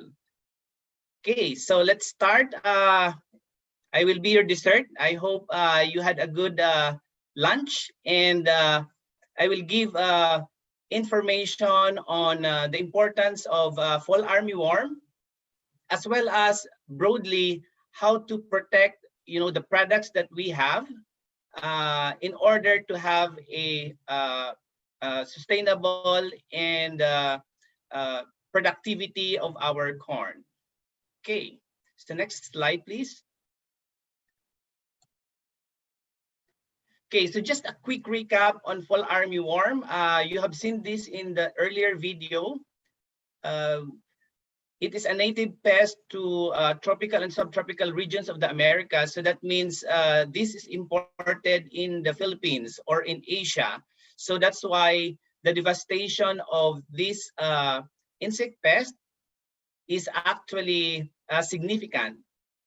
And it can cause up to or more than 60% yield loss. And again, the photo that you are seeing here is the larva or higad or caterpillar.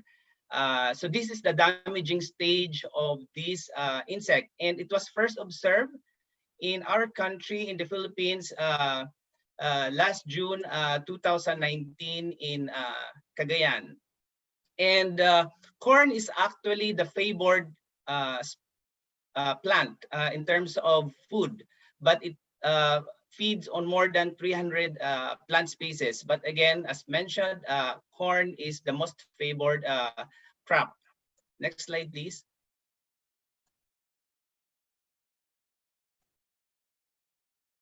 Okay, so what I'll be sharing with you is actually how to protect the current products that we have to control fall armyworm.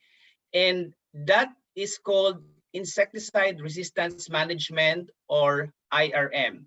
So what is this IRM? IRM refers to strategies which actually delay or suppress the pest population, in this case, for example, fall armyworm, to overcome the expected effect of a product.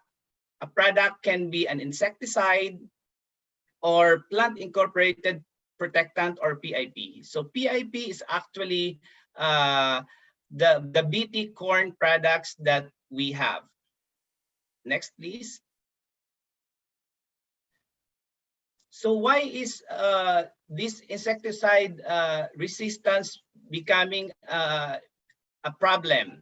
Okay, generally the product, for example, insecticide or PIP or BT corn would have some effectiveness to control the target pest or the insect. So you'll have more than 90% efficacy. It can kill more than 90% of the target pest. Next slide, please. And then as the product used over and over, the efficacy actually of that product reduces. So when it reduces, for example, here it shows 76%, become 44%, and become ineffective. So this talk will we will learn more how this happens and how to prevent this insecticide resistance, so that our product will be effective in a long term. Next, please. Okay, so there are 4 mechanisms. So the first one is target site resistance. If you look at the photo on the right, it looks like a lock and key mechanism. When you say susceptible, that means the product is still effective to control the insect. And the blue there is the target site. So it has a specific lock and key mechanism wherein the insect is killed because of that nature. Once an insect develop some resistance, meaning hindi na siya tinatabla ng insecticide or a product or BT corn, for example, then the target site on the insect is actually changed or altered. So that's why the product is not effective anymore. Next. The other next, please. The other mechanism is metabolic resistance. So the metabolic resistance, the insect actually adapt in such a way that it produces more enzymes that actually overcome the effect of the insecticide or a product. That's why you see more like grains there. It's actually more enzymes. Okay. The third one is physical adaptation. So physical adaptation, the insect actually develop some physical attributes. So for in this example on the right, when it's resistant, is actually having a thicker cuticle or balat.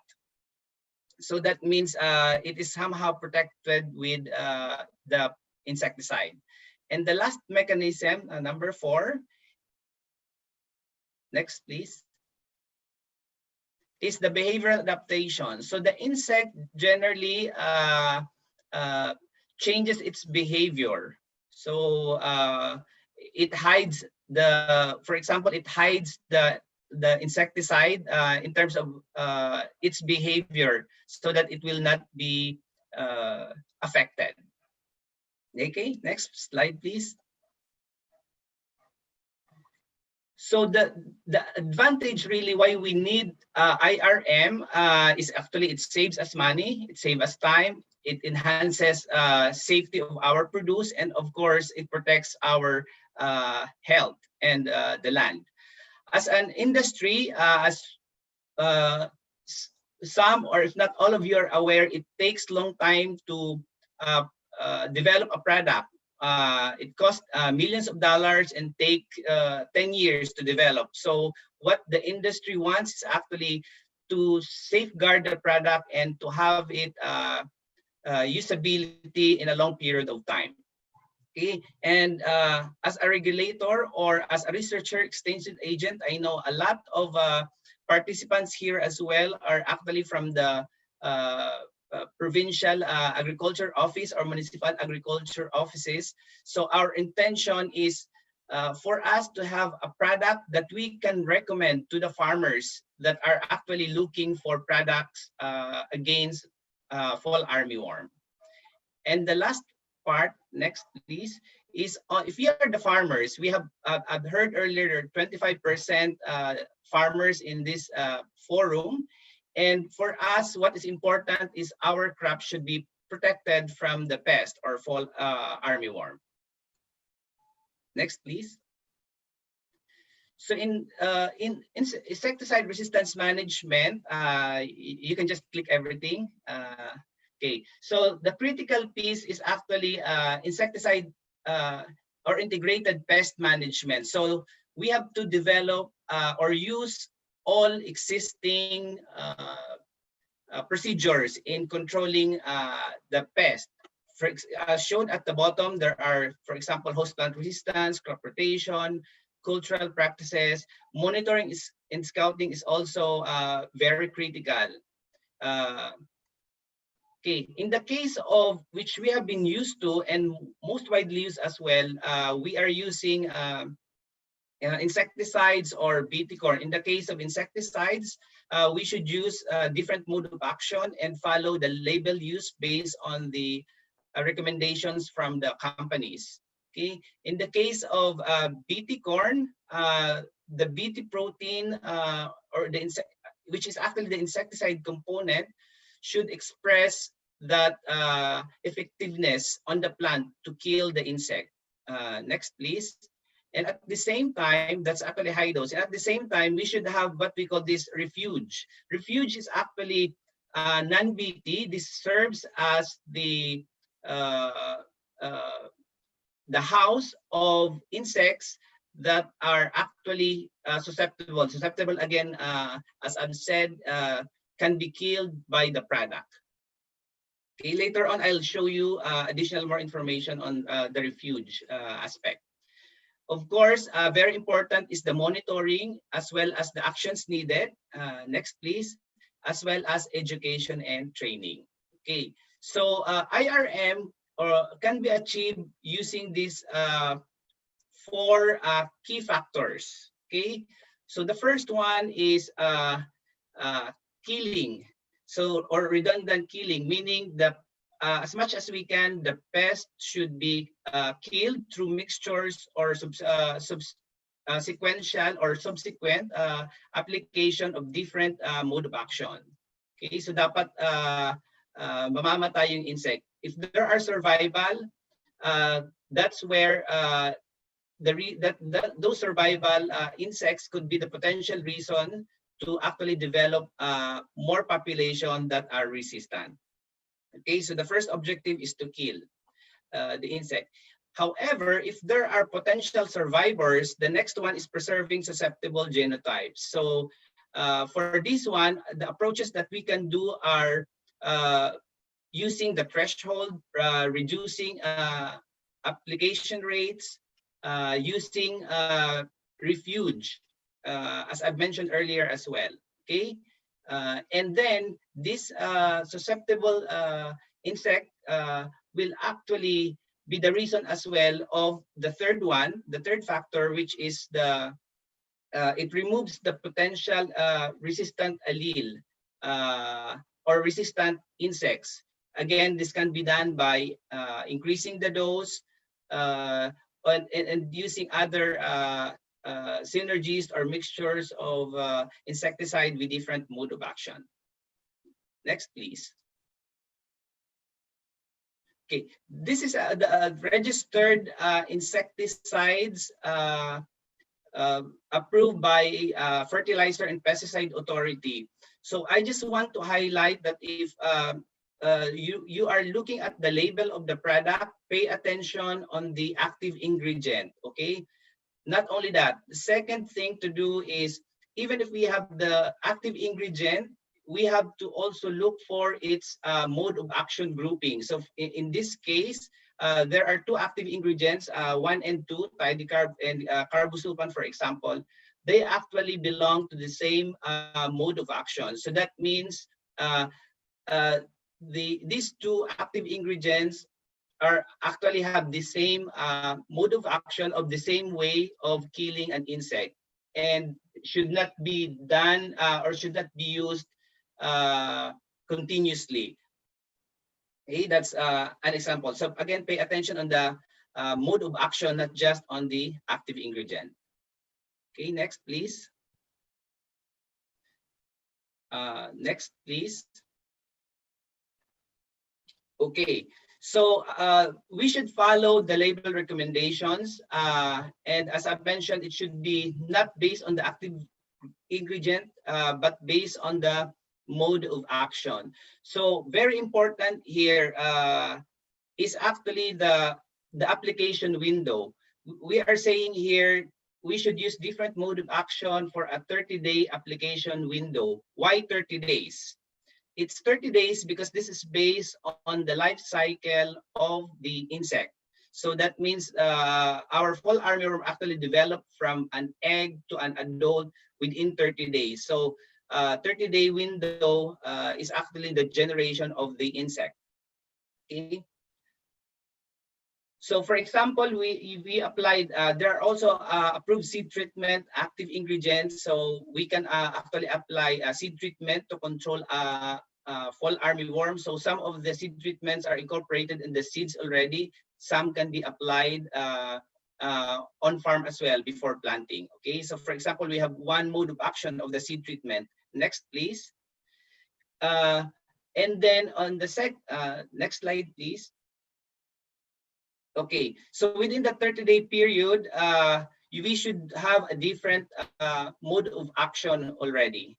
And the same case within the window to 30 days to 60 days, and then the window 3. Okay, so the message is to make sure that we alternate the mode of action within a 30-day period using different mode of action. Next, please. Okay, so now we move to BT corn. So how should we protect BT corn so that it will still be effective in a long term or long period? Because maybe some of you have heard that BT corn may not be effective to control the target insect pests, and that's because the insect have developed resistance, particularly to that BT product, and this happened already in the Americas, and we don't want that to happen in the Philippines setting. Okay, so to protect them, this is just to illustrate. We should have a product which have actually two modes of action or multiple modes of action. In this case, we have, for example, BTA, BTB. So these two BTs have actually different mode of action. It's like having two different mode of action of insecticides. Okay, and then that's one approach wherein that two effective dose can actually kill the insect.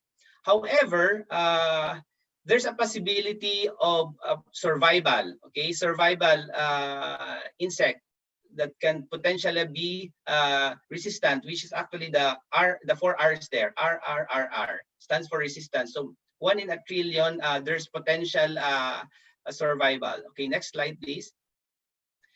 So how do we protect this potential technology from resistance, assuming we would have potential resistant insect? Next, please. Okay, so we have to protect using refuge. Okay, so if there are refuge, then the insects coming from the refuge are actually susceptible, meaning mapapatay pa. So when they mate with this potential resistant insect, their offspring, yung mga anak nila, would be again susceptible or easily killed by the insect. The challenge is if there are two resistant insects that survives, then their offspring or yung anak nila would also survive, which we want to avoid. Okay, so that's why we introduced the concept of refuge, where the susceptible insects will actually mate with potential resistance and thus killing the offspring or the new generations of the insect. Okay, next slide, please. Okay, So this will illustrate that refuge. So this field, for example, we have the BT field. Actually, the purple color larva, for instance, is the potential resistant insect. And then we have the refuge, which is the non-BT. Okay. So our goal is to actually dilute the offspring, the potential offspring to become heterozygous or susceptible. Next, please. Okay. So when they become, just continue clicking, please. So these two potentially resistant will become a moth, will become adult, and then it will mate to the susceptible moth, and then their offspring are actually susceptible. So that means our BT products are still effective against fall armyworm. Okay, next slide, please.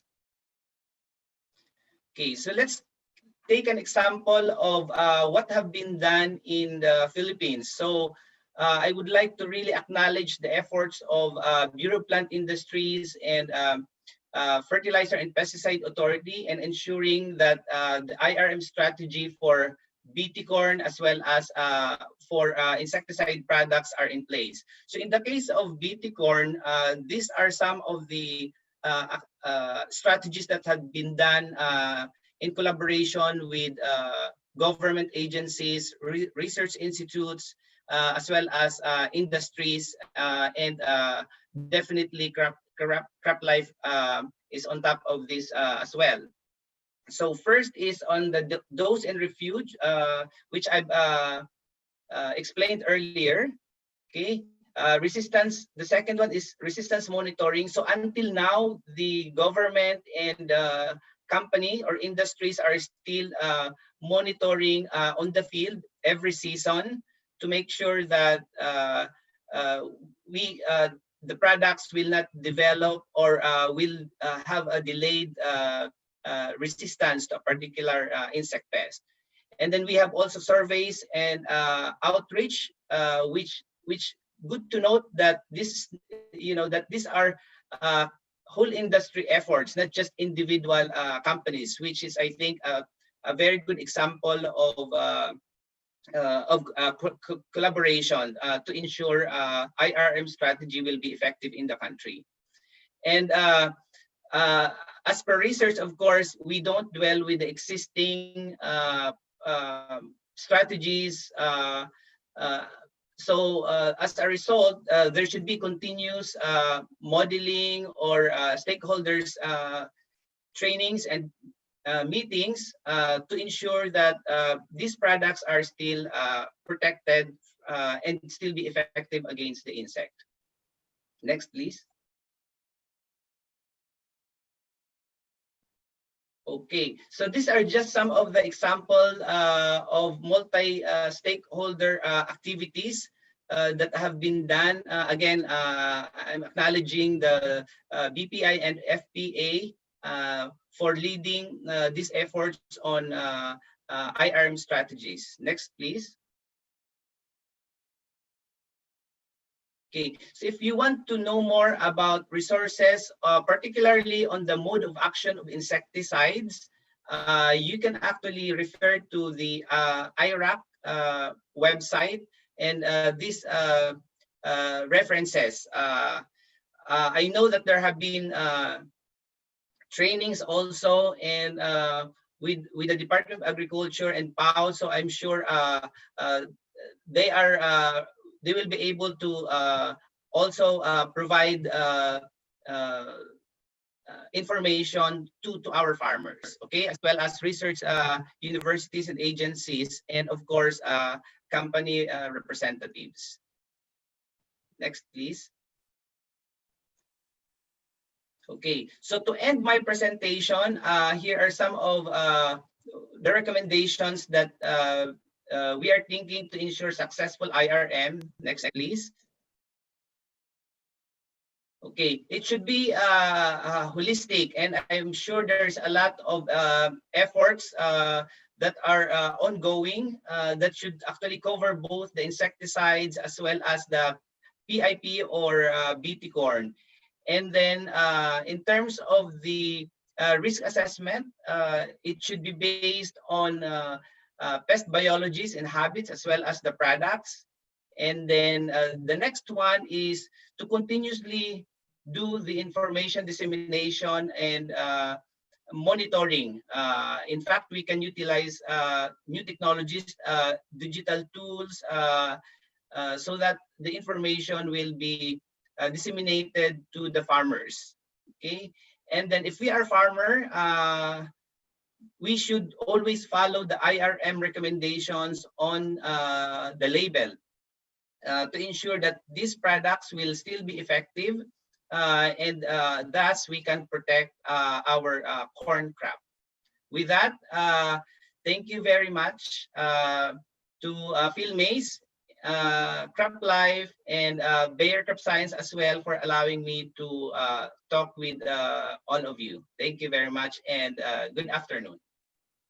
Okay, thank you very much for that very timely advice. Kasi yung fall armyworm na yan talagang maraming sinalanta. Okay, so we have heard about the practical things that we could do to control fall armyworm. Okay, so siguro question lang ng isang short question kay John. John, pwede magtanong? Yes, Dr. Salazar, yes. Oo. Meron bang mga bago pang mga forthcoming na mga technologies to control fall armyworm?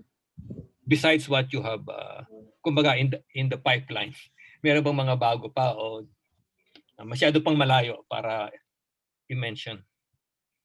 Actually, there are more products that in the pipeline as well na tinetest. Actually, not really developing new products. We are actually evaluating existing products as well, if it can be effective to fall armyworm. But definitely, there will be more. Okay. So, well, actually, partner, to Sir John Fajardo, this is a very informative presentation. At alam po naman natin, itong mga attendees natin, lalo na yung mga farmers, last year, this is the biggest problem that we encounter, especially those corn farmers. At yung culprit na yan na FAO, no, yung fall armyworm, ay hindi namin alam really actually kung paano pupuksahin. And even we are even using detergents just to get rid of them, you know. So that was a wonderful presentation, Sir John. And I hope that all farmers have learned a lot regarding this FAO na unang-una pala ay ito ay nakita sa Cagayan that was February, as I've seen in your presentation. Dito pala nanggaling sa Pilipinas ang culprit na. Pero meron lang akong na-observe. Kasi sabi ni Secretary, yung ating production ng corn sa hanggang sa third quarter, mataas. Ina-expect ko na mababa kasi gawa noong fall armyworm. Pero tumaas. So ibig bang sabihin hindi ganun talagang kagrabe ang epekto ng fall armyworm? O yeah. Anong take mo doon, John? Yeah, actually, Dr. Salsa, actually, I would like to acknowledge the efforts of the DA officials, the PAWs and MAWs. For example, I've learned like in Region 2, actually they have been once they saw the devastation of fall armyworm, they were very active in providing education to farmers on what to use in terms of management strategies. So in their recommendations and also recommendation of the industries as well actually help in terms of managing this pest. So that's why maybe the production is still a bit high and we did not see much of that damage. Okay, Sir Fajardo, there is one question here from Mr. Jerome Baay. Ito ang question niya. Sir, is there a study on the effect of vow to corns? As to our observation, may ibang taste po ang infected over not infected in terms of taste. Hindi ko magets din, but nandyan po sa Q&A box. I'm not too sure how you will answer that question of Mr. Baay.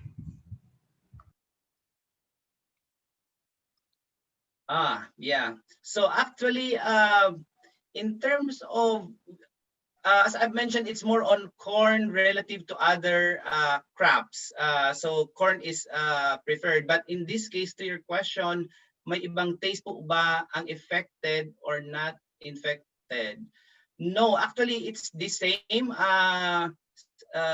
When the corn is there, maybe not unless it's VT corn. It's for example, if it's VT Double Pro corn, then it will be protected from the fall armyworm. Pero sa tingin ko hindi siya sa taste kasi from the start hindi naman malalaman ni fall armyworm what product it is. Siguro nga, no? Yung sweet corn or hindi, di para alam niya yon. Basta siya umaatake na lang. Yes, tama. Baka nga kung halimbawang sweet corn yun o glutinous corn, pag kinain, ay hindi siguro fully formed yung grains, kaya kumbaga siguro may epekto sa lasa. Siguro kung sa mga green corn. Pero kung kung matured corn, yung dry grains, hindi mo siguro magkakaroon masyado ng epekto yon. Kasi uunti ang ani, pero yung lasa siguro, miski gawin mong grits yun, hindi naman siguro yun ma-affect. Okay, Doc. Maybe one last question bago natin isunod ang ating susunod na presenter. Any one last question? Anybody? Kasi wala akong makita sa Q&A. Anybody among the attendees na last question? I'll give you 5 counts. 1, 2, 3, 4. Eto, nakaka-apekto ba? Ano yung sabi niya? Ba daw ang sa high elevation? Nakaka-apekto ba daw ang sa high elevation? Sabi ni Vladimir Yusala. Wala siya sa Q&A pero na-gets ko kaagad. Sir Fajardo, nakaka-apekto ba sa high elevation? Yeah, actually walang pinipili si FAO, high elevation man or low elevation. We have to think the FAO is actually an imported species. So, and then the growing condition in the Philippines, tropical, is conducive for any insect pest. So even high elevation, I would assuming itong nagtatanong would be in the high elevation of Baby Bukidnon or some Tornado ni Aquino. Yes, definitely pupuntahan niya ng FAO. And in the video, nakita natin, this can fly 100 kilometers per night, the moth. And definitely walang sasantuhin. Especially na, again, ang message dito ay, this is not a native pest in the Philippines. That's why it's so voracious and it's so damaging. Kasi wala rin siyang mga natural enemies. May isa akong burning question, John. Sige, Base sa experience ng ibang bansa na tinamaan ng fall armyworm, meron bang bansang nakarecover o meron talagang bansang talagang na-devastate ang corn industry gawa ng fall armyworm? Well, in other countries kasi, particularly in the Americas, the major corn growing, they mostly grow BT corn. So the BT corns are actually very effective. So it doesn't have much effect except that like in Latin America, there are some BT products. That's why we discuss insect IRM, because there are some BT products that actually develop resistance. And that's one of the reason that the industries are continuously looking at more options on how to manage this pest. So, and then in the case of like India, for example, all the stakeholders have come up to manage this pest using different management practices. We have actually there are some registrations for insecticides, and some farmers are using other practices as well, local practices.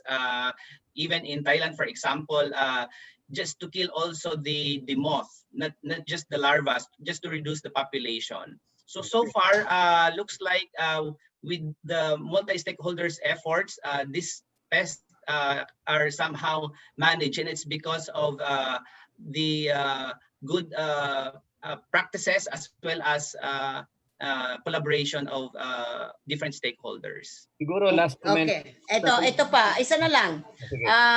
Question ni Marv Patindol.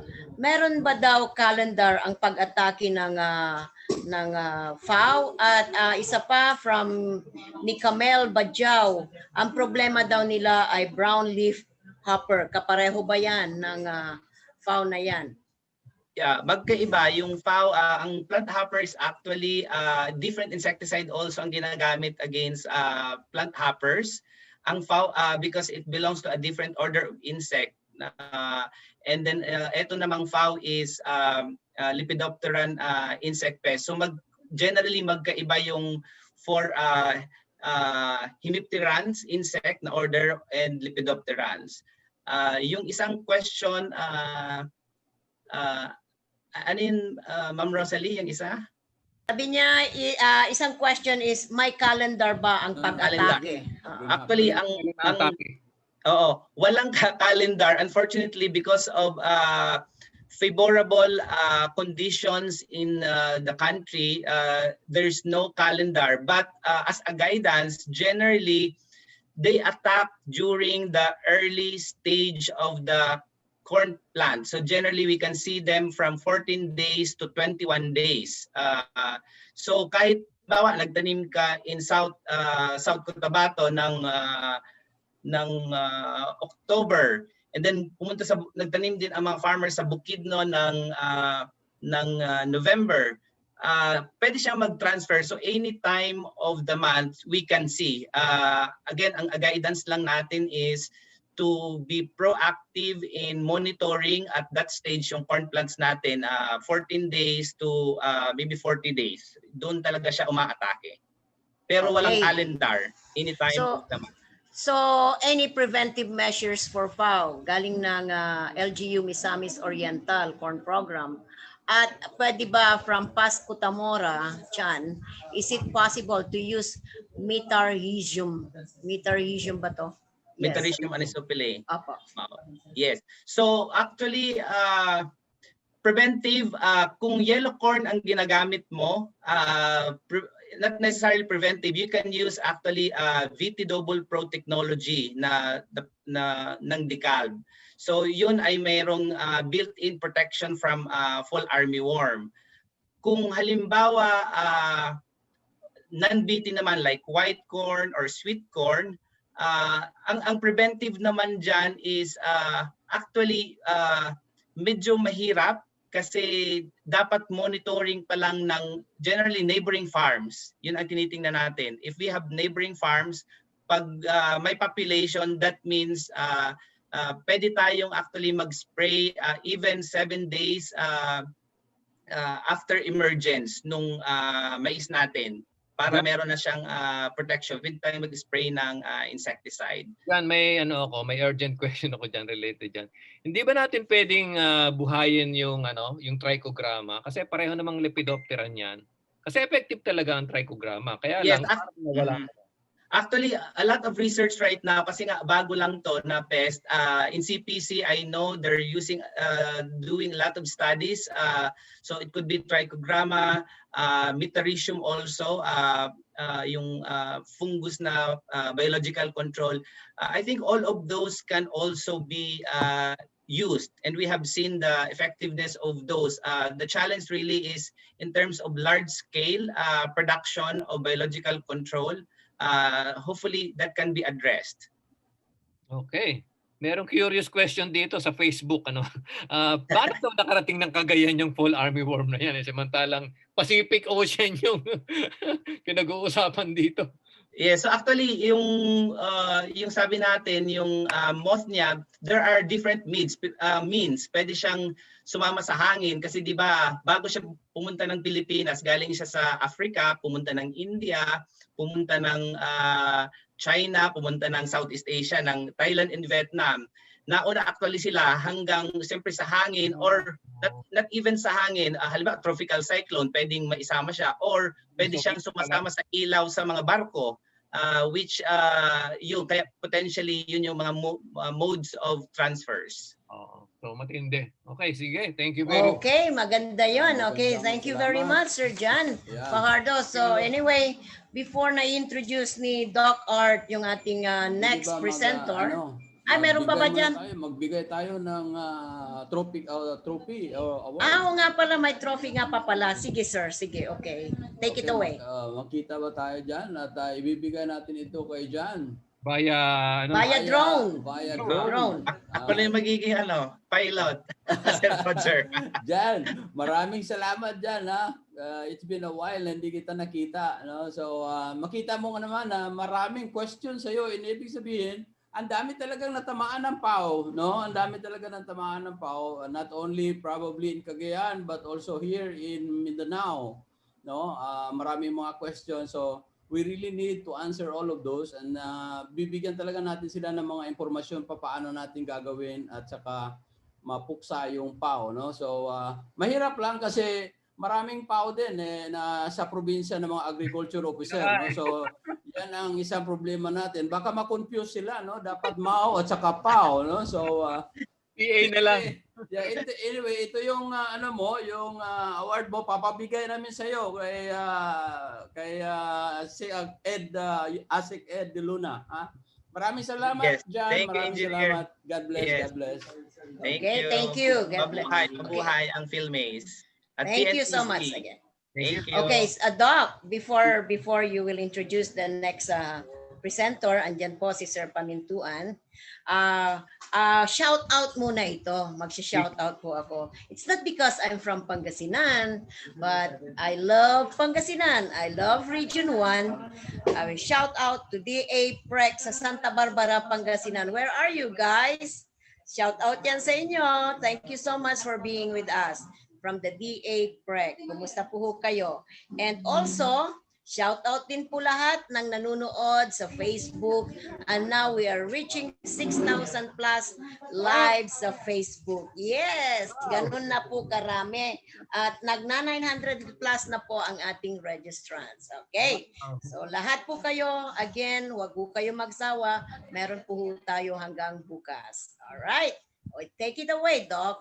Okay, so supposedly ang ating next presenter manggagaling ng Mindanao, si Secretary Piñol, pero siguro busy-busy si Sec. Kaya siguro hahabol na lang siya. So magkakaroon muna siguro ng switching ng presentation. Ang ating next presenter ay si Mr. Rene Pamintuan. Siya ang Chief Business Development, Bayside Terminal and Transportation Services Incorporated. So ang topic po niya ay post-harvest and value chain logistics. Ang kanya namang kumbagay experience ay siya ay Bayside Terminal and Transportation Services President from 1986, so 14 years na hanggang sa ngayon. Tuco Distribution Incorporated, President and General Manager 2016 to present, so dalawa na yon.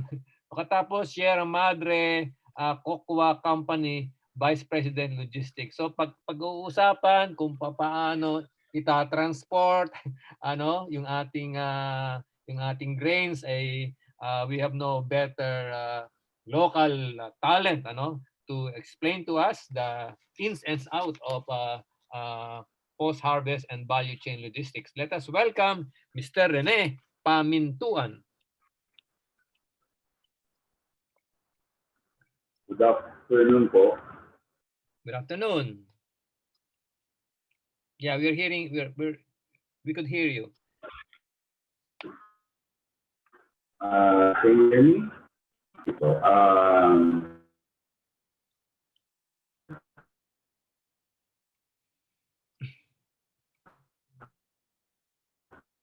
Can you see the slide, please? namin yung Slide po sa lahat. Ako rin po ay taga Mindanao. Hindi yata makita yung video ko eh. Nakikita po ba ang video ko? Yung Nakikita po PowerPoint. ba ako? Yung PowerPoint kita, yung image ay dali parang Kita na po. Kita na. Okay. Andyan na po siya. Okay. Magandang hapon po sa lahat. Ako po ay taga Mindanao din. In fact, I have a home in General Santos City. So, dahil natin pantalan, yan po ay isang significant and strategic product line na hina-handle din sa advance yung PowerPoint. One page. Next page, please. Next page.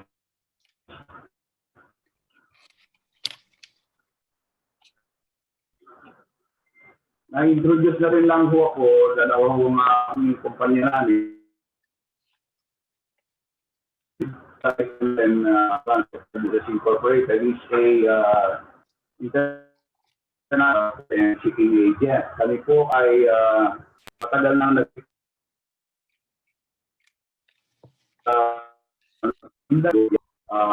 ako rin po ay isang farmer. Meron po akong farm sa General Santos City.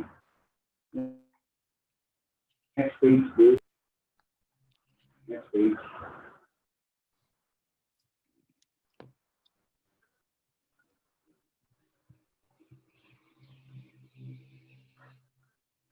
Hello, nawawala ang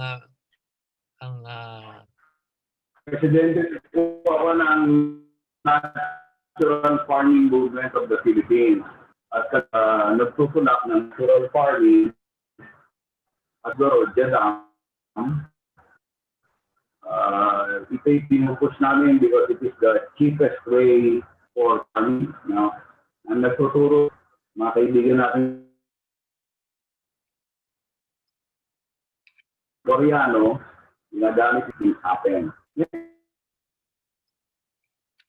Excuse me, Rene. Siguro mahina ang internet dyan. Pwedeng i-video off mo para ma-preserve yung bandwidth.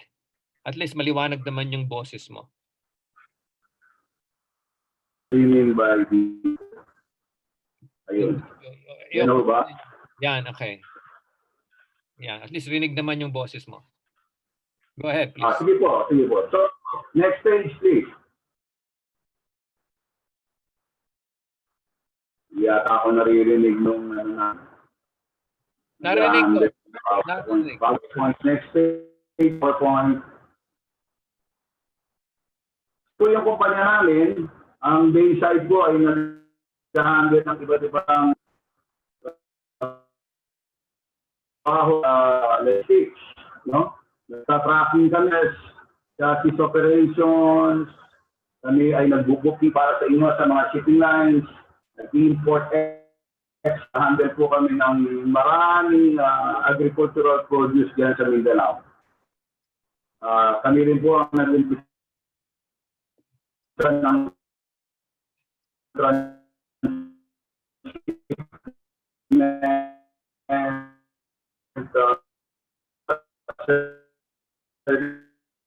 sa Mindanao. Next page, please.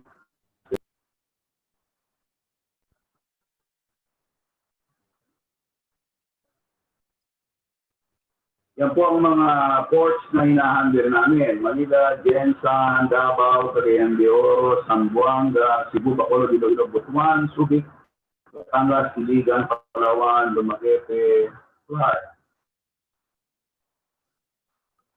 Pwede po natin bilisan.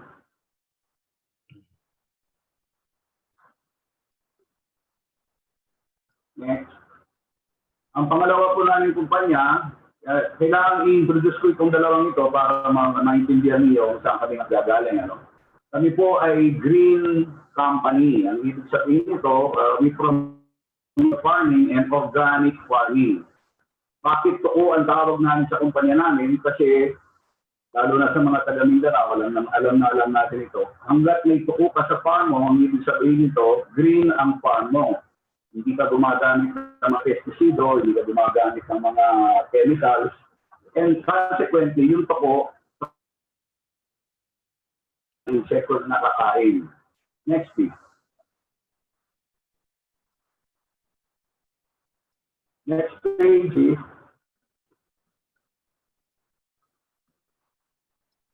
ang tuko ko ay isang social advocacy tool namin. Kung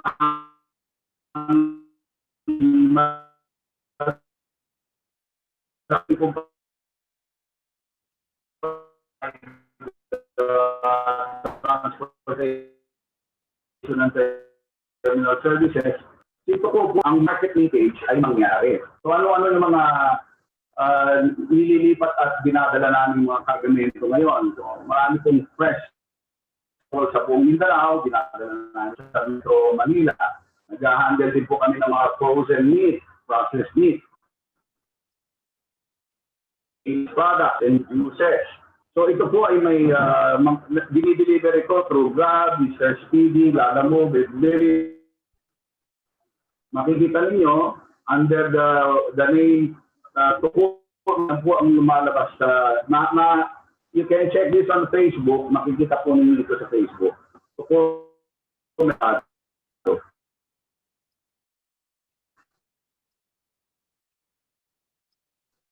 next page, please. Next page.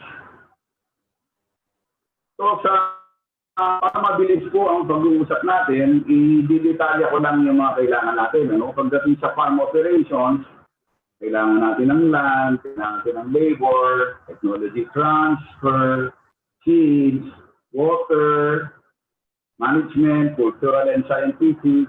We contend with the climate and the season. We look forward to doing cropping season. Ngayon, kailangan na ang GPS at saka satellite. Kailangan natin ng machineries and equipment, and also funding. So yan yung extent ng farm operations natin. But in today's work, farm operations alone is not enough for the farmers. Kailangan maintindihan din nila na mayroong ibang mga aspekto ng farming ngayon sa third world. Kailangan nilang matunan at kailangan nilang mga iyon. Next slide, please.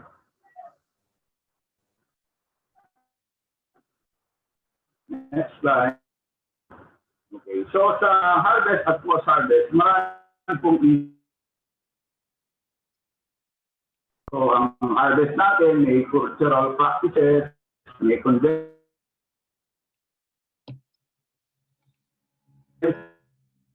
may machine.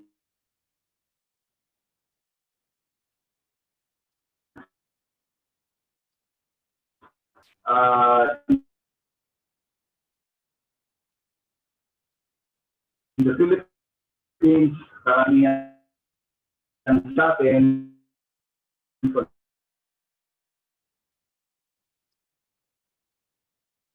conventional kasama sa harvest and post-harvest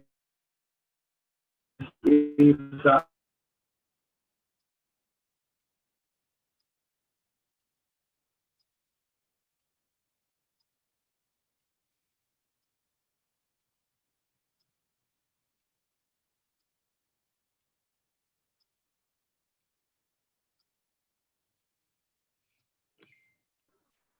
can you hear me?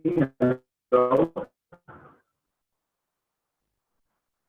Hinilig po ba ako? Hello? Narinig ka namin, Rene? Kaya lang napuputol. Sige, napuputol eh. Oo. So, kailangan po natin ng storage, kailangan natin ng logistics and freight, market linkage. Kaya nga nagtayo kami ng Tuko Distribution Inc. para dito sa market linkage na to. Yung maintindihan ng mga farmers yung issue about standards.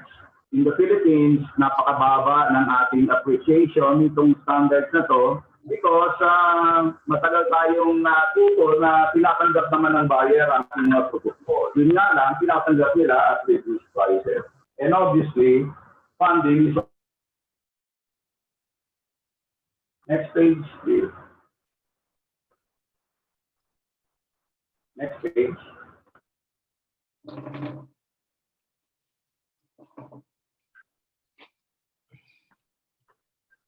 Next page.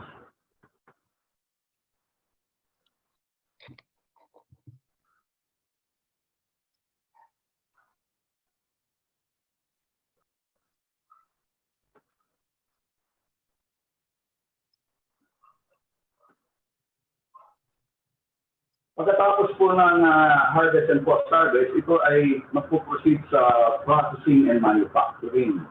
So kasama dyan ang distribution and delivery of grains, storage management, feed.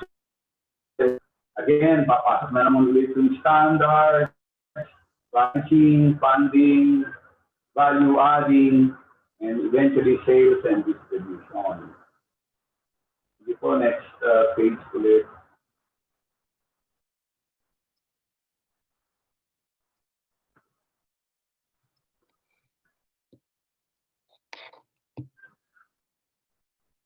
Next page.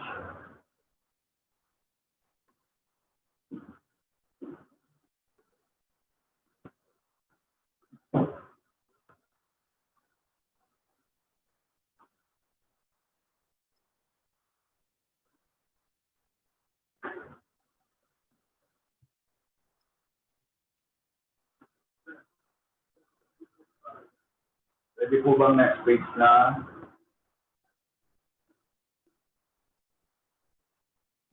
Next page down, next page please.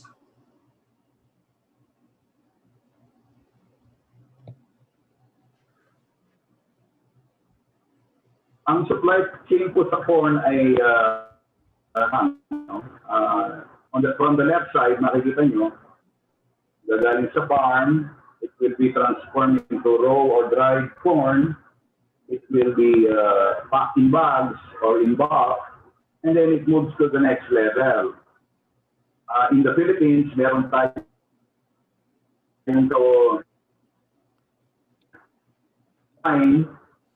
they go through warehouse or silo, and then delivery, freight, tracking, warehousing. Pagkatapos niyan, tatakbo po yan sa next level, which is the corn mills, feeds conversion, and eventually it goes to the customers, poultry, the piggery, the feeds manufacturing. Next page, please. Next down. Page.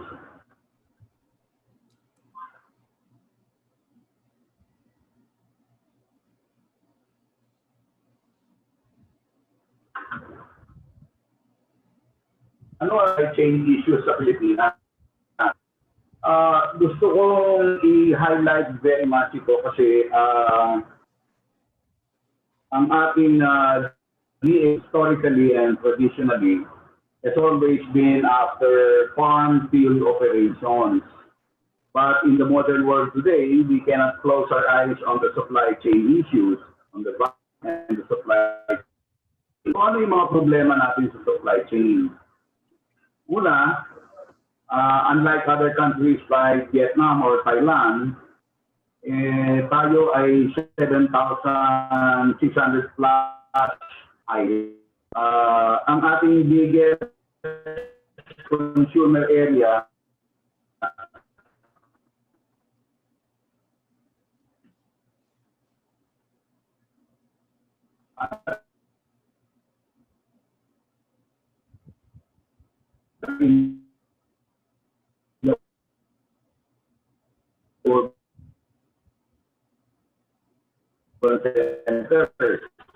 Metro Manila, Cebu, Davao, and other urban cities. Live animals, slaughterhouses sa Metro Manila. Kaya Bulacan at Batangas ang karamihan sa mga malalaking poultry and piggery areas are located in the Bulacan and Batangas area. Ang isa pang dapat natin maintindihan, yung cultural consumption, traditional consumption taste ng mga customers. They prefer the hot and warm meat consumption. Hindi masyadong sanay ang Pilipino sa frozen meat. And hence, it is ideal to locate Bulacan and Batangas because malapit-lapit lang ito. Transport mo agad-agad sa Metro Manila for slaughter. So, problema po natin yan kasi yan ang nagdadala kung bakit malakas pa rin at doon makikita ang mas malaking benta. Next slide, please.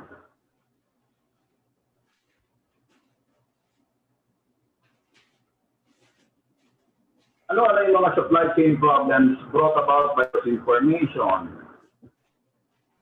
Sa dami ng islands natin, nag-create ng massive logistics challenges.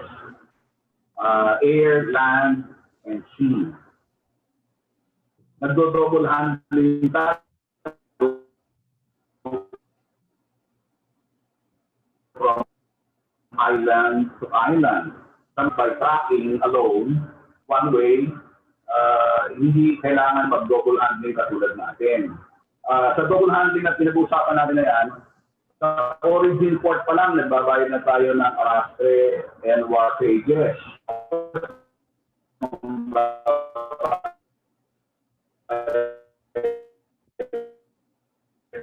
Tayo ng sea freight. Magbabayad ka na naman ulit ng arrastre and wharfage, pagkatapos magta-tracking ka na naman ulit hanggat makarating siya dun sa ultimate destination mo. Ang bunga ng sikos na yan ay nag-focus siya ng multiple handling, multiple cost, and mahal na ang ating corn pagdating niya doon sa meals or big meals. Napakalaki ng supply chain issues. No? Sometimes it takes about almost 50% of the value of the corn. So if the corn is today made at 10 pesos, the cost of moving it from island to island, from Mindanao to Luzon, or from Luzon North and Luzon South to Metro Manila, is roughly about 5, 6, 7 pesos. So imagine mo, 10 pesos ang halaga ng iyong corn, pagkatapos aabutin siya ng 15, 16, 17 pesos for transportation issues. Mind you, you are really transporting a raw material. This is a raw material na corn, na dried corn na, nagka-transport mo pa siya ng pagkalayo-layo. Rural operations is a good opportunity for developing trucking. Kaya lang, administration stop it. And therefore, hindi siya nag-grow during the stopping. So we look back into the rural operations and develop it once again. Freight and handling costs are exorbitant. Mahal ang handling ng transportation sa Pilipinas. Alam niyo, may nagtanong sa akin, Nico, bakit ng mga Pilipino, ng bansa natin o gobyerno natin ang mag-import? Actually, import is a convenient way of solving your supply chain problems. Bakit sa convenient way? Minsan nangangailangan ng malaking volume inventories is Metro Manila, all the importers Manila port, nandiyan dyan na kagad sa tabi nila. Samantalang dito sa lokal, manggagaling ko sa malayo at i-consolidate mo pa, magdo-double handling ka pa, at marami pang ibang issues. Samantalang bibili ka sa Thailand, bibili ka sa Vietnam, bibili sa ibang bansa, siguro ka, covered by LC, sigurado ka na i-support ng gusto mo. Kaya very convenient sa kanila yon.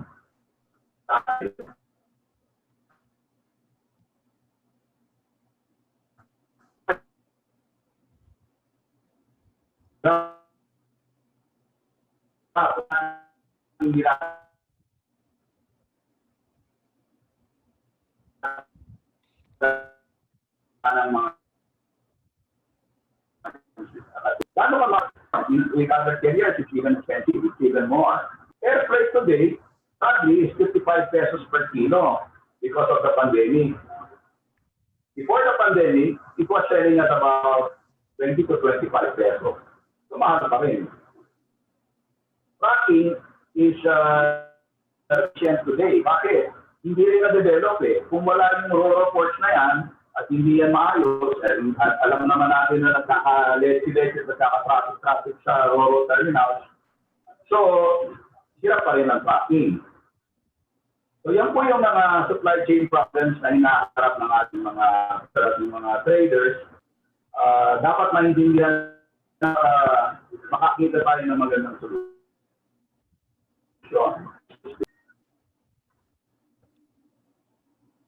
Next page, please.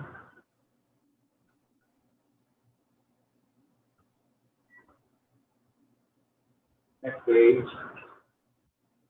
Next page daw. So, ang issue, why are the poultry, the piggeries, and the beef situated in Metro Manila and region or surrounding areas? Samantalang ang largest producer ng corn would be faraway provinces, including Mindanao and Visayas. Isabela, for example. Malalayo sila. Ang Luzon ay tinatamaan ng type. At ang pinakamalaking lupa ay nasa Mindanao and Visayas. Ang reason dyan, yun nga, binanggit ko na kanina, ang poultry piggeries and beef are in the Bulacan and Batangas area because they are closer to the markets and because of the poor logistics transportation in the country, sigurado mas madaling gawin ang logistics kung malapit lang siya sa Metro Manila. May consumption food at hindi tinatanggap ng karamihan sa ating mga consumers ang frozen. So from Mindanao to Visayas, shipping ka ng door-to-door papuntang Bulacan and Batangas, ano ang resulta? Huge freight costs, costly logistics, and next page. Next page, please. Ayan po, tingnan po natin ang mapa ng Pilipinas. Nasa Metro Manila ang karamihan sa labor consumption and other urban areas like Cebu, Davao. And yet, ang ating mga production, nagkakalat sa buong Pilipinas, support all of this to the right buyers and right terminals, hirap na tayo. No? Like I said, paulit-ulit, pa-double-double ang handling, magtatracking ka na, mag-shipping ka pa. Pagdating niya sa next port, magtapaking ka ulit, and then, i-deliver mo pa siya ng door-to-door. So, all of this, if you will analyze, adding to the cost. 10 pesos ang farm gate ng corn today sa Mindanao, dadagdag ka ng 5 to 7 pesos. By the time it reaches Bulacan and Batangas, nasa 16, 17 pesos ka na. Okay? Hindi naman napupunta sa farmer. Kaya kung extra cost na yon, napupunta lang siya sa mga service providers. Next, please.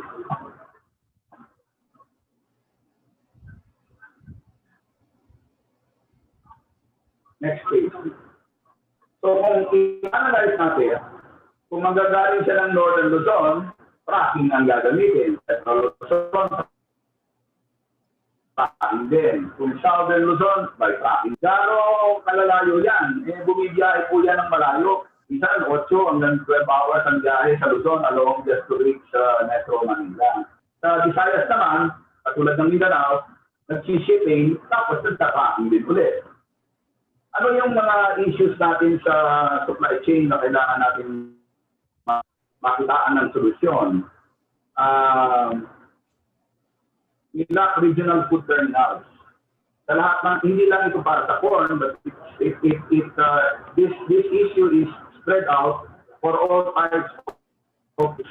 Kung wala ang food terminal sa mga region, edi wala. Ang pupuntahan mo lang is the low one. At sa bagsakan, tama naman ang word na ginagamit, bagsakan ang presyo. So hindi aangat ang presyo kung ganyan ang sitwasyon.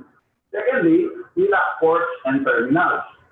So kailangan na ma-organize natin yung mga ports natin o mapalaki natin, ma-develop natin into better ones kasi for example, pagka alakasan ng harvest, sa Jensan, for example, just to give you an example, ang haba-haba ng pila ng truck. Hirap na hirap pumasok sa loob ng pantalan kasi maliit ang mga pantalan natin. So, ano ang ibig sabihin nun? Nag-i-incur ka ng detention, nag-i-incur ka ng demurahe ng truck, hindi makain at hindi magawa yung dapat gawin. So, nagmamahal ang lahat dahil doon. Instead na i-quote ka ng trucker na better prices sa trucking, i-consider na yung ma-detain yung truck niya sa pantalan habang inaantay niya na ma-unload yung kanyang kargamento.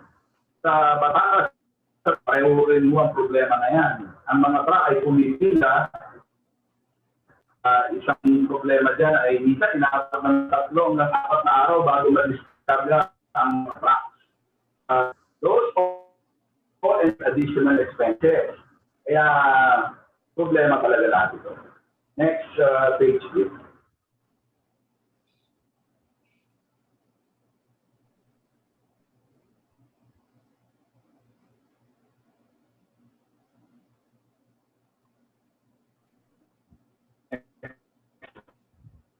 Page DA natin. We found this from DA. Sabi sa DA, ang uses of corn are, ang feeds is percent, staple food is 19%, syrup almost 2%, starch making comprise about 1.8%, production of oil is 0.44%, and production of flour, maliit masyado, 0.15%. So,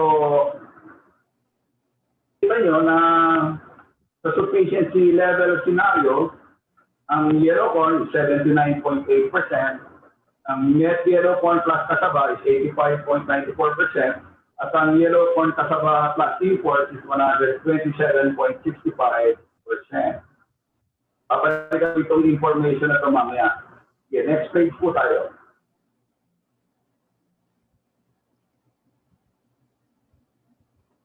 Maybe you have the next page. Next na lang. Next na. Ayan po, no? Makikita niyo yung ano? Alin ang pinakamalakas na producer ng mais sa buong Pilipinas? Pansinin niyo, Cagayan Valley, napakalaki, 1.8 million net. Ang susunod dyan ay Mindanao, Northern Mindanao, Sardin, at saka Barn. Now, because I am in the logistics business, Sardin and Barn and are loading via Jensan or Davao ports. Northern Mindanao naman is loading via Cagayan de Oro. Northern Mindanao ports areas are all going to Cagayan de Oro. Cagayan de Oro port. The Cagayan Valley, Ilocos, AR, Maropa, Bicol, they are all tracking their corn going to Bulacan, Batangas area. Okay, next please. Next. Next please. Next.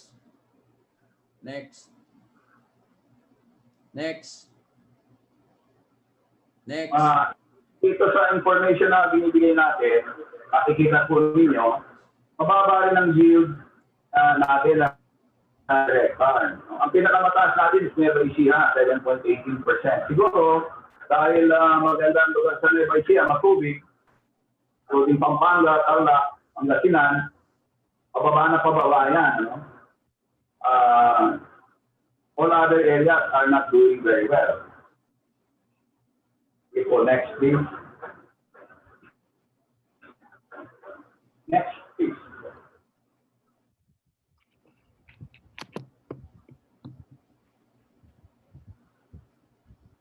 Next page please. It's there already. So, matapos na po itong talk ko, no? Naisip naisipan ko na magbigay ng konting strategic thinking para sa ano. So, una, nakita niyo sa statistics, ano to, babalikan ko ito, 76% of corn is used for feeds. Ang ibig sabihin niyan, ang corn industry natin is secondary to the animal industry.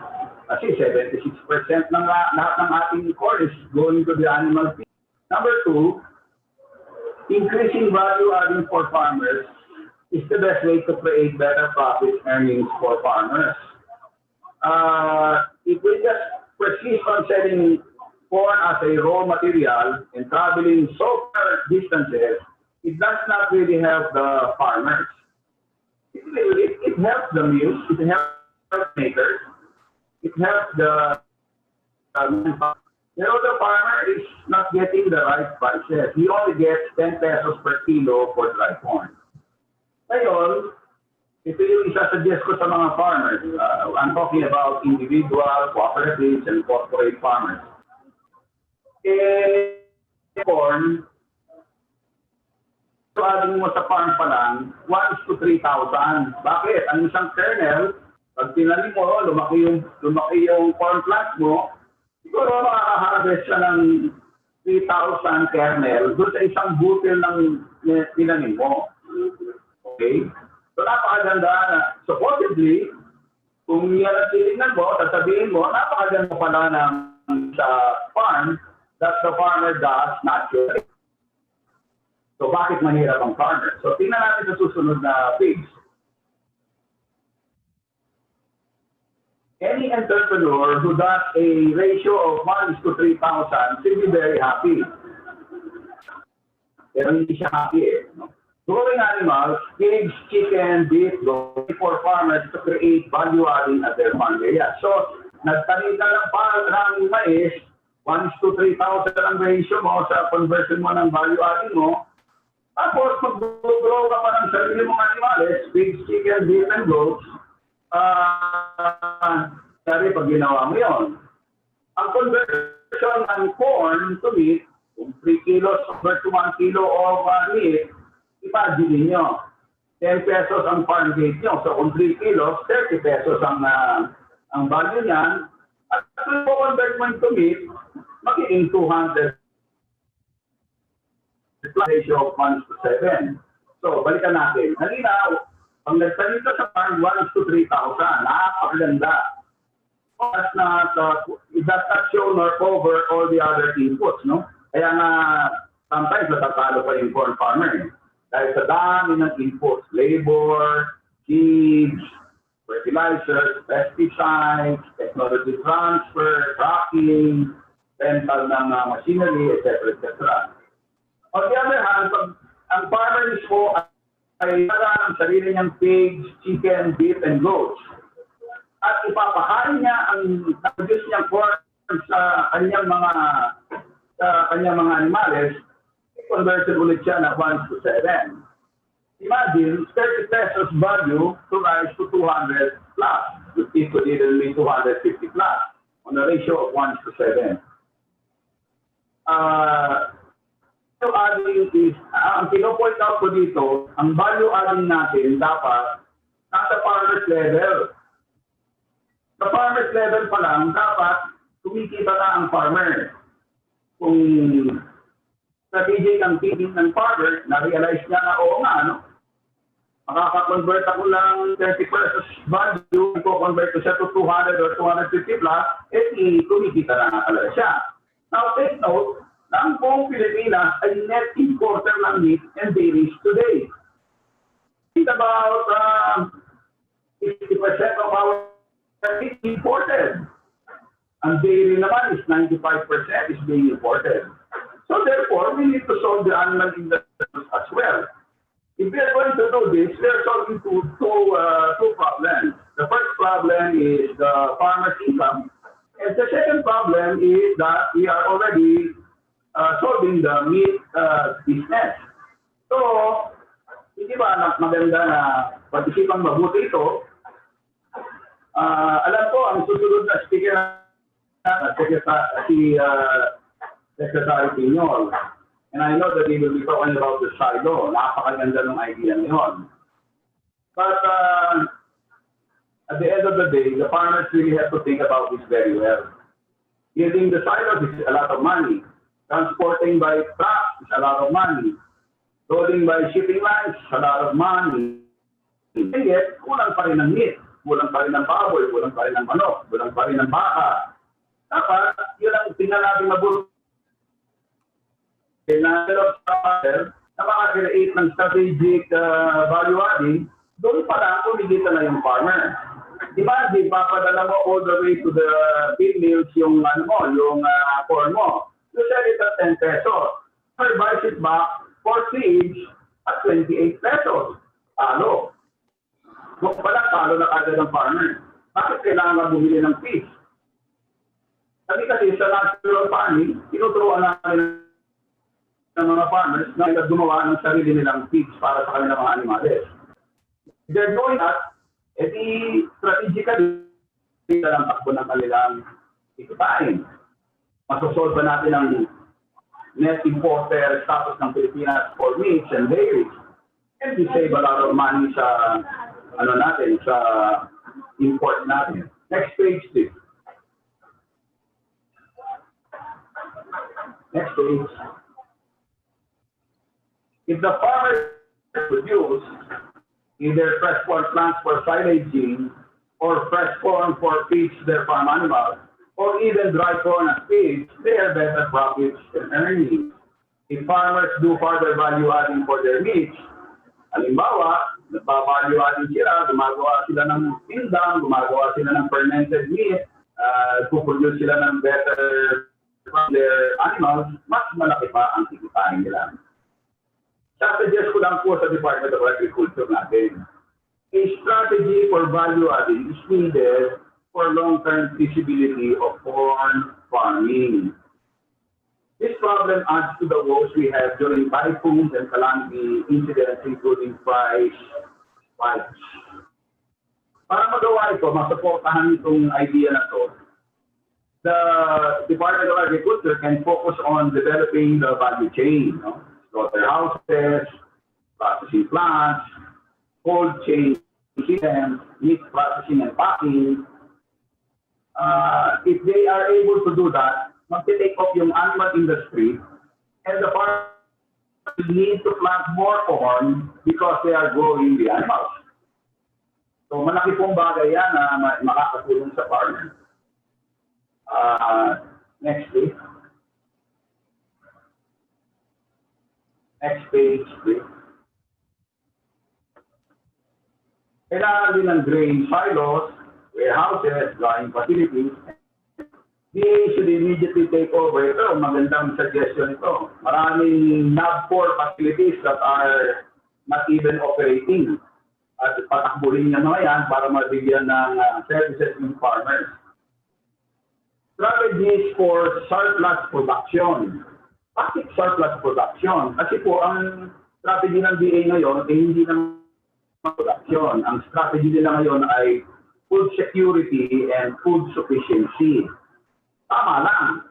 Bakit tama lang? Samantalang ang ASEAN, ang Vietnam, ang Thailand, ang Cambodia, ang Malaysia, ang Indonesia, they are always targeting surplus production. Tayo, food sufficiency and food security, which has been the buzzword of agriculture since 1946 Independence Day natin. Kung wala tayong strategy for surplus production, di wala. Hanggang doon lang tayo. Isang bagyo lang natatamaan tayo. Yung sufficiency level na yun, wala na. Ano susunod nun? Import. Kaya hindi tayo makabangon kasi wala tayong strategy for surplus. Kung meron tayong surplus production, makaka-export na tayo kasi may surplus na tayo. Exports lead to foreign currency savings and earnings for the country. Ipambayad na tayo ng mga imports natin. Ipambayad na tayo ng military, manufacturing, and agricultural needs, machinery, technology, at cheaper rates kasi our foreign currency exchange rate could become better. Less import, more export. Next, please. Sa Sa ibang bansa po, katulad ng Vietnam, Thailand, tapos na sila sa food sufficiency and security targeting or goal. Nagdulo na sila sa level na tinitingnan nila at value adding in favor of the farmers. So sa atin, food sufficiency and security pa rin ang tinitingnan natin. Hindi tayo makaalis-alis dyan, no matter how many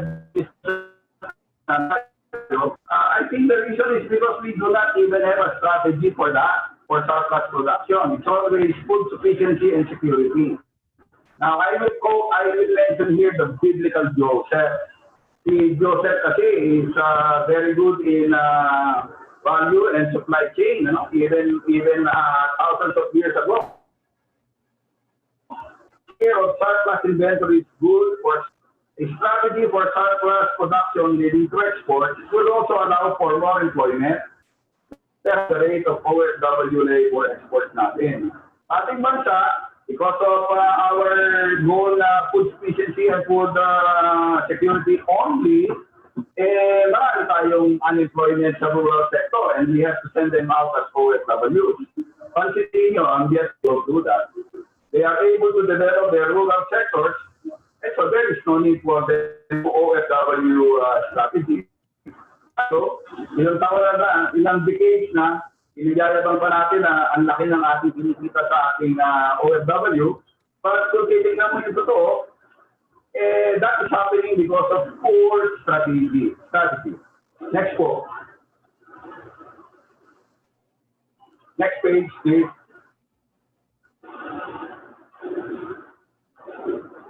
Okay, so yan po yung gist ng aking talk at I hope you have been able to learn something from it. At sana yung strategy ng ating mga farmers and the DA will be ideal such that may baba ang value adding sa level ng farmer rather than bring other levels na hindi naman kumikita yung farmer. Maraming salamat po. Magandang hapon po sa lahat. Wow. Very good. Thank you, Ren. Thank you. Sana may present ko ito sa iyo. Hindi lang maganda yung signal mo, no? Maraming salamat, Ren, for sharing your time and your presentation. And we will share this plaque to you in recognition for the appreciation ng PhilMais of the presentation. Maraming salamat, Ren. God bless. Salamat po. Salamat. Okay, kung meron ho kayong question na ibabato kay Sir Pamintuan, isulat nyo na lang po at makakarating po sa kanya at kung ano man yung sagot po ni Sir Pamintuan ay darating po sa inyo. Maraming salamat uli, Sir Pamintuan, sa napakagandang presentation nyo po. Very informative din po. Okay. Para sa lahat, bago natin ibigay ang ating next na presenter, na alam ko ay marami nang naghihintay na rin po sa kanya. Siguro para magising naman po tayong lahat, magkakaroon pa tayo ng isang raffle draw. How about that? Gusto nyo ba yon? Raffle draw muna tayo. Isang raffle draw. At manggagaling naman po ito, yung 2,000 ay galing po sa... kanino naman gagaling itong next? Kanina, yung tatlo ay galing sa Northern Asia Sales. Ang susunod naman po ay grains po. Alright, 2,000. Okay, so let's roll. Pera o bayong? Kailangan nandyan po kayo na nanunood. Kasi pag kayo po ay nabunot, kailangan mag-raise hand po kayo. Okay? Sige. Sel?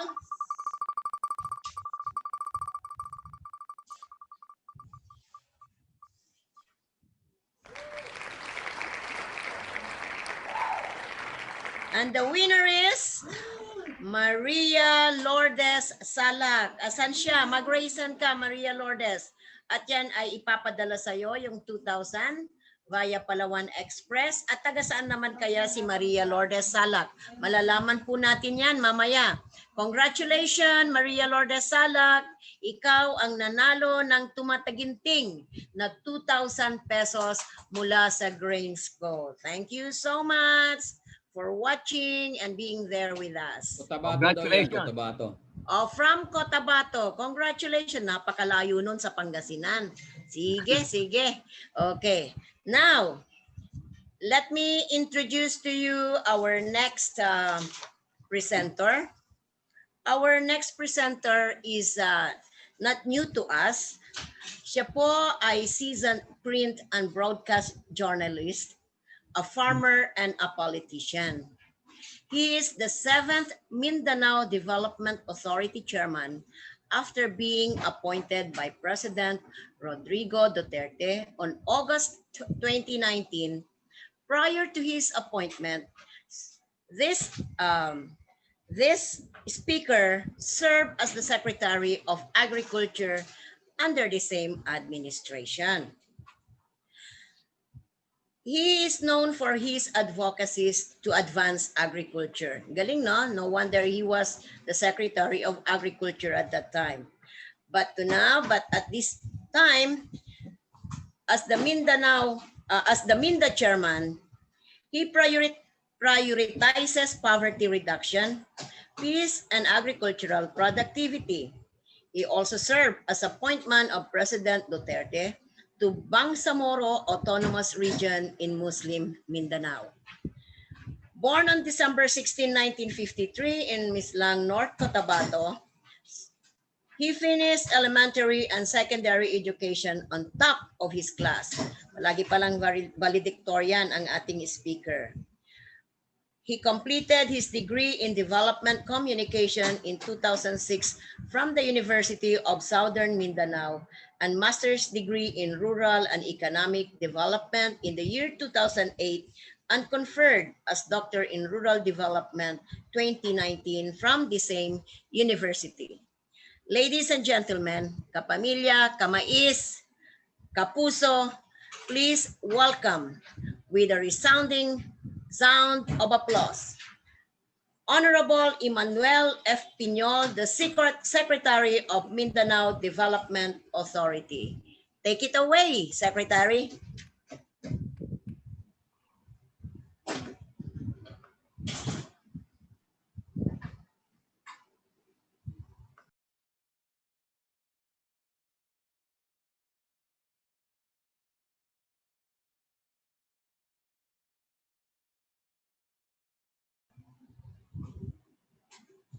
Andiyan na ba siya, Sel?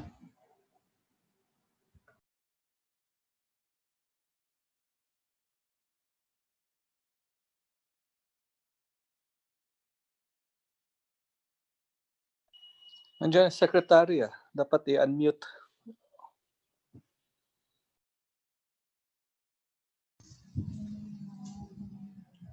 Andiyan si Secretary, I know. He is waiting.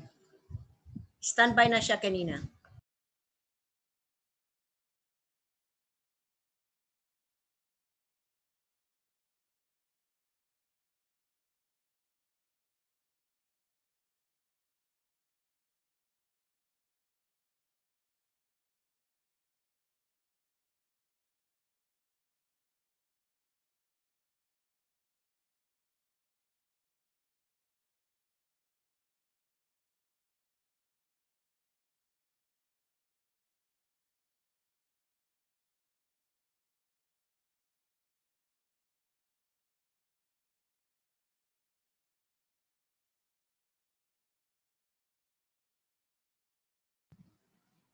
Nakamute na ba si Secretary?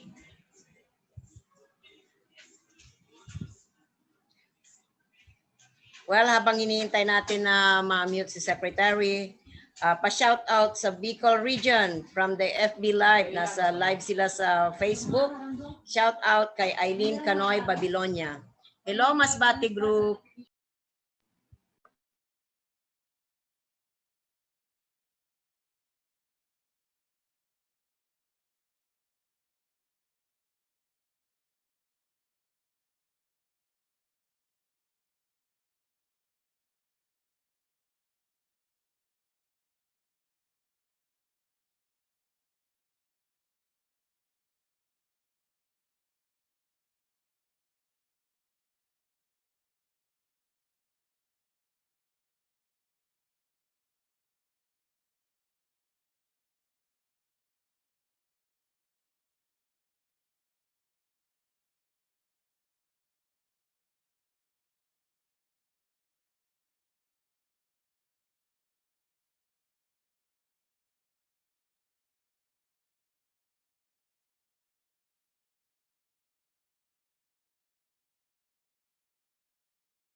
Baka may technical glitch sila. Pakibati naman itong taga Tugigaraw, no? Taga Tugigaraw, Cagayan. Nandyan sila.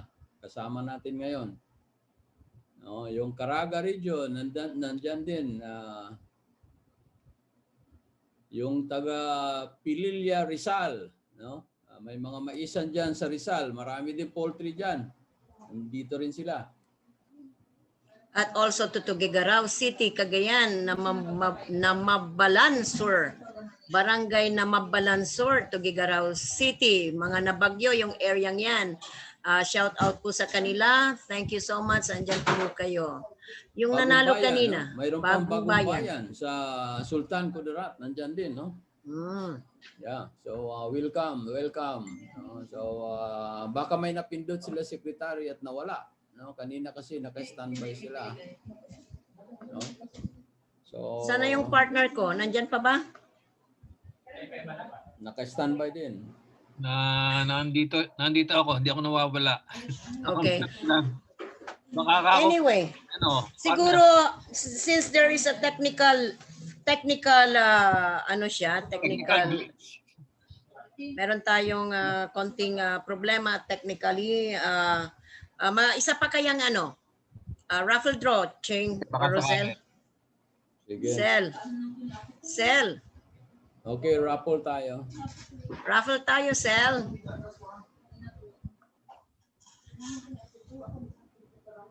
Alright, ito na.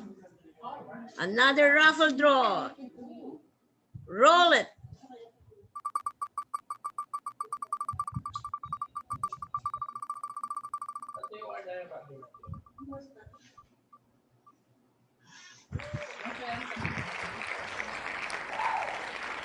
Oh, raise your hand, please, Miss Charlene Morilia. You are the winner for another 2,000 from Grainsco. And you will be receiving the 2,000 via Palawan Express.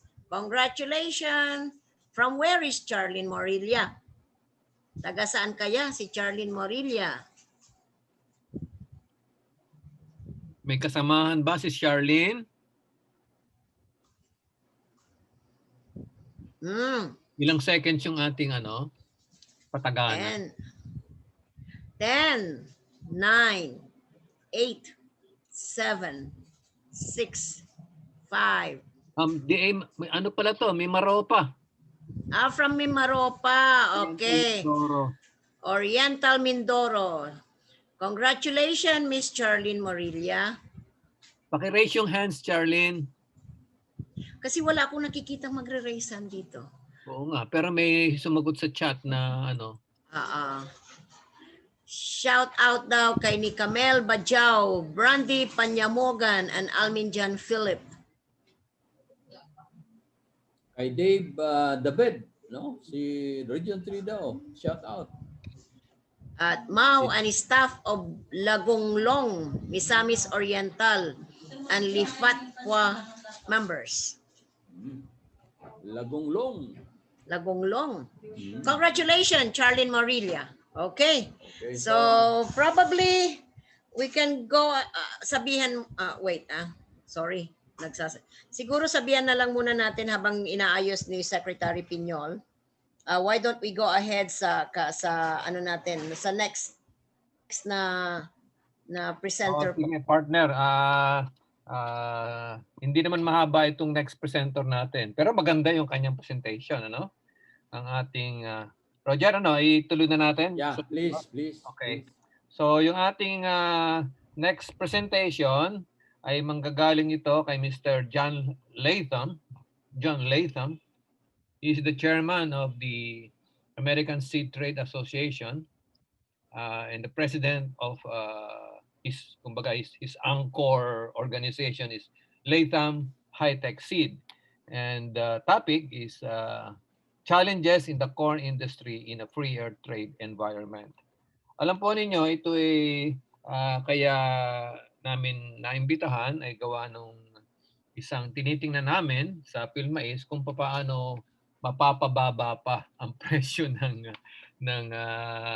seeds kasi talagang gumaganda pero tumataas.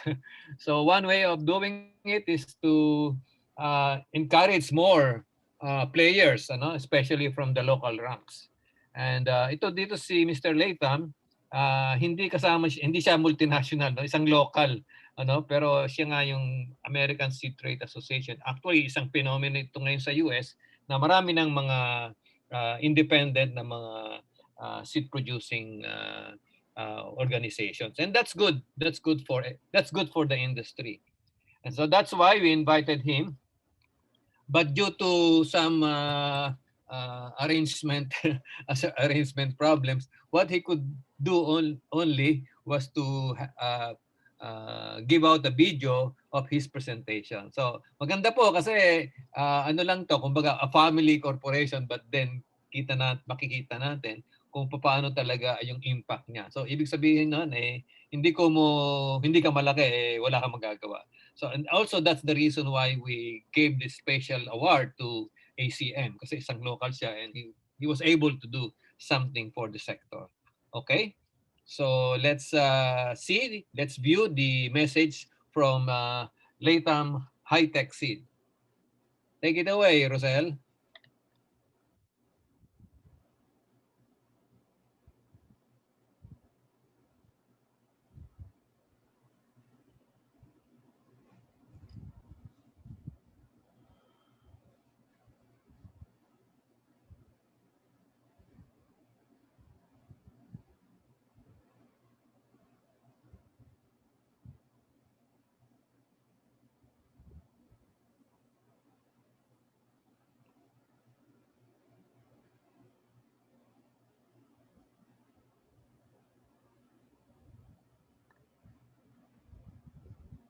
Okay, so siguro ano tayo muna kasi mukha yatang problema yung signal. Pabati naman sa Gitagum, Misamis Oriental, Mr. Garcia. Binabati natin yung taga Gitagum. No? And also to Grace Hapones from Cagayan Valley. Shout out daw sa kanya. Oo, Okay. taga Claveria, mayroon pang taga Claveria, Misamis Oriental, no? Sa mga Banal Farmers Association. Nandyan pa si Mr. Palasan, no? Sa Misamis Oriental din. So batiin natin sila muna para malaman natin kung sino-sino yung nandito ngayon at mayroon pang Namambalan, Sur, Tugigaraw, Cagayan. Nabagyo yata ito. So, kumusta kayo dyan? Sana okay kayo lahat dyan, no? Raffle daw muna uli. Raffle muna. Parang AX ang gusto nila, sir. AX. AX at saka SAP. Recognize din natin. Shout out din sa Mau ng Maramag. And also, shout out sa LGU President Quirino, Sultan Kudarat. Kumusta po kayo dyan? And also, Provincial Agriculture Office ng Agusan del Sur. Okay, another. Ano yan, may raffle draw ba tayo uli? Nagkaroon sila ng technical problem. So, binabati din natin yung taga-Barm. Taga-Barm, Maguindanao. Nandyan din sila. Sila Faisal. No? Nandyan din sila Faisal. Nasa Barm sila. Parang nasa lantapan yata sina Secretary Pinyol, Talakag. Okay, nasa Tapos lantapan. parang masama ang weather ngayon dito. Wala sila signal doon. Yeah. Mayroon pang kasama natin na taga Oriental Mindoro. Kumusta kayo dyan? Taga Agusan del Sur. Mayroon pa rin tayong kasama sa Agusan del Sur. Okay na raw ata, Roger, yung Presentation. Yung presentation. Okay, sige. Sige, Ching, project na. Latham Seeds was founded around a value we all hold true to our hearts: family. Willard and Evelyn built this company with the philosophy to treat the customer like family. 3 generations and 70 years later, we continue to hold true to this philosophy. Today, Latham High-Tech Seeds is led by Willard's grandson, John Latham. John grew up shadowing his father and grandfather, and they passed their love of agriculture on to him. Somebody brings the name Latham up, I would hope that they would think first of all family, because we've been a family business for so long. My favorite memory growing up was my grandparents lived on the farm when I grew up, and then my dad loved the business so much he built our house right here on the farm too. So it's neat to have your grandparents close by and your parents, and I was always around the seed business growing up. So the business has changed, but the focus of quality is always the same as what it has been going back to my grandfather's days. And then you add in the newest technology and the different technology options that we can offer at Latham. It really puts it all together for our customers and is the reason why we've been able to grow over the last several years. In addition to being rooted with family values, the Lathams pride themselves in quality, quality people, quality service, and quality products. Along with quality comes technology. While our philosophy hasn't wavered over the years, the technology we provide continues to evolve. As an independent seed company, we can offer regionally specific products for our farmers, one field at a time. This allows us to provide cutting-edge seed industry technology and a diverse lineup of options to our customers to fit their specific needs. Our dealer network began in 1977 and has been a crucial component to our success. The technology we provide continues to evolve. It provides farmers with an opportunity to diversify their farm income and allows the next generation to join the family farm. One field at a time. As a Latham seed representative, your time is spent by helping your family live its legacy with part-time hours and full-time pay. When you're part of the Latham team, you're working with a company that cares about you and your family. Access to our talented staff starts with our management team, product specialists, and marketing team. Located in the heartland of America, we feel blessed to be in the middle of an ever-changing industry. We enjoy sharing the opportunities and victories along with our seed representatives and their families.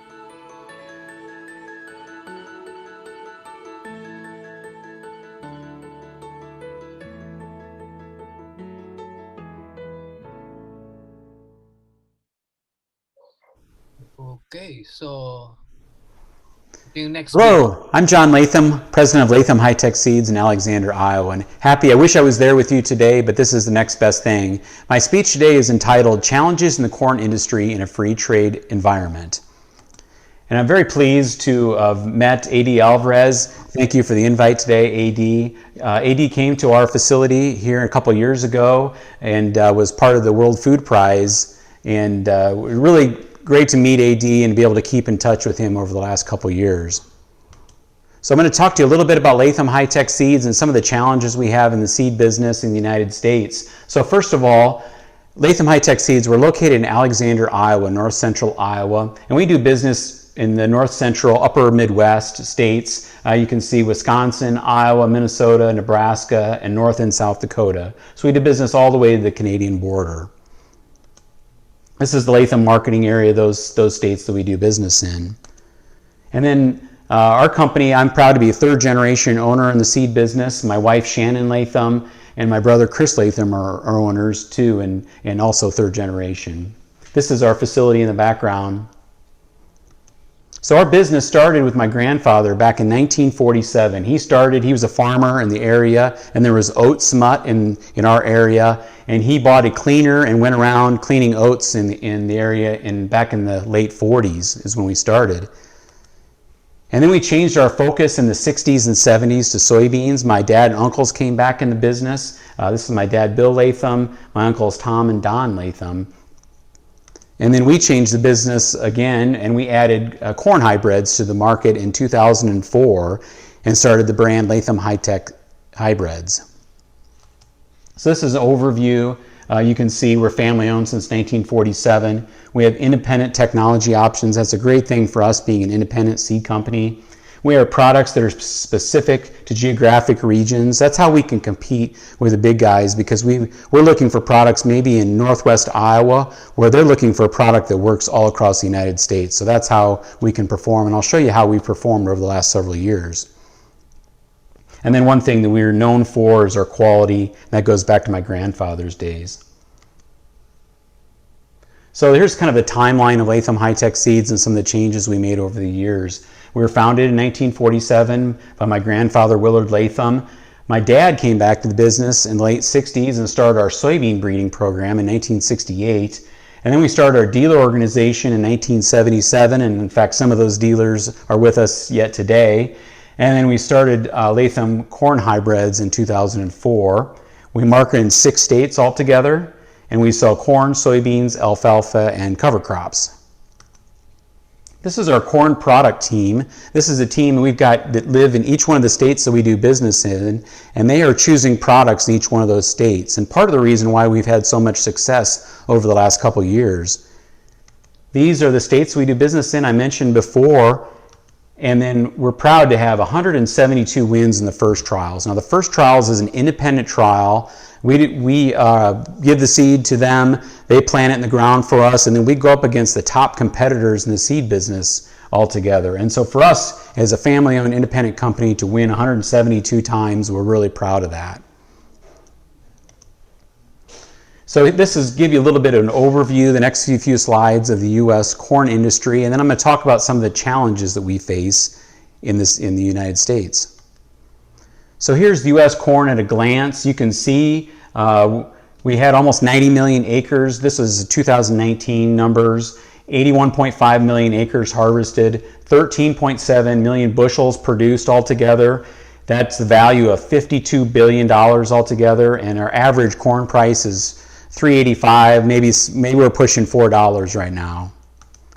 This goes to show where some of the corn is used by segment. You can see the majority, well, I shouldn't say the majority, but a big share of it, 39%, is feed and residual. This DDGs is part of ethanol. You can see exports is almost 13%, and I'll show you where some of that's going here in a second. Ethanol is a huge percent, almost 30% altogether, and then some other uses: high fructose corn syrup, sweeteners, starch, cereal, beverages, and then seed also. Where's the corn going around the world? You can see we exported a great deal, and I showed you in that previous slide. The corn is going to Mexico, Japan, Colombia, South Korea, and Canada are the top 5 export countries for the United States. Where is ethanol going?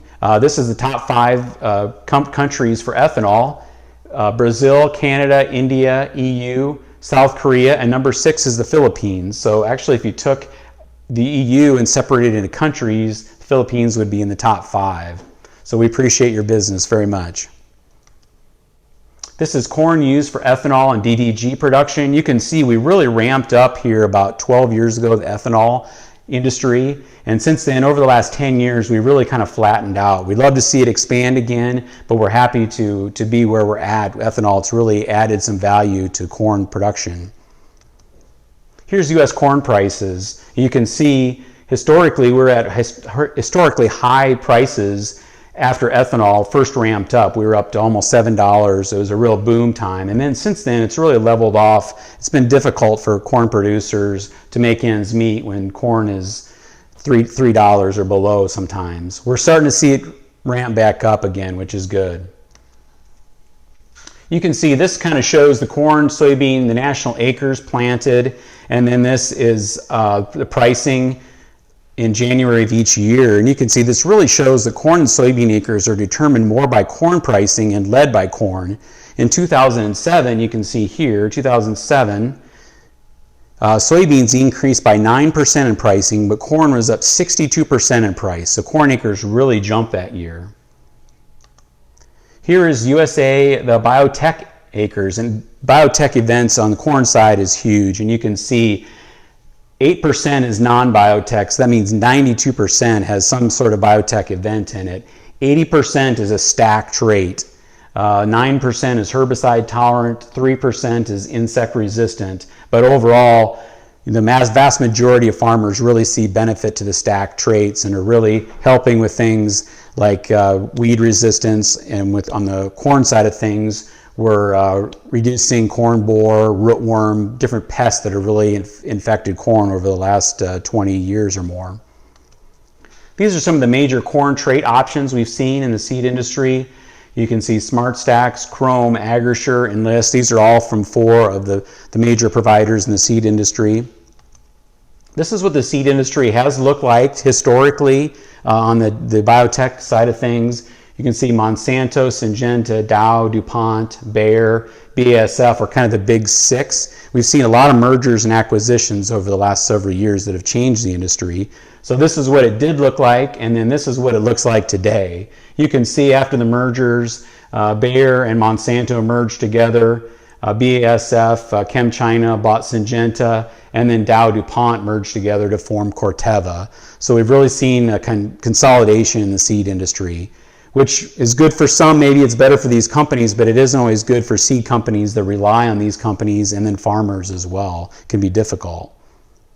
These are some of the main seed brands that you see in the United States that we compete against. So this is some of the challenges that we see in the corn industry. This is not only from my perspective as a seed company owner, but also from farmers' perspective. We have a lot of the same challenges. Access to genetics is always a challenge, especially for us. And then where we're having fewer companies, it makes it tougher and tougher to get access to top quality genetics. A lot of times that biotech trait goes along with the genetics anymore. The cost dynamics, not only for seed companies like ourselves, but also for farmers, is difficult. Economies to scale for farmers. Farmers are getting so much bigger all the time, growing at an exponential rate. Owners are limiting the sale outside the United States. I would love to be able to export seed to the Philippines and other places, but many times the owner of the trait that we pay royalties to prevents us from selling outside the United States. So here's some of the seed corn costs. This is some of the bigger cost of production that we are under. Obviously the cost of the corn itself and the corn production. Genetic royalties is a bigger part, and I'll talk about that here in a second. The trait royalties is big, and then seed treatment is always something that we have to pay for.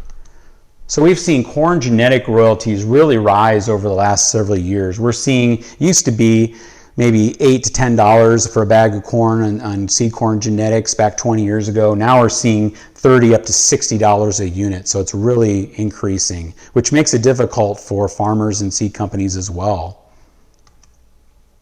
Trait costs remain high, anywhere from $50 to $200 per seed unit. That's on top of the genetics. So you got the genetic and the trait royalty.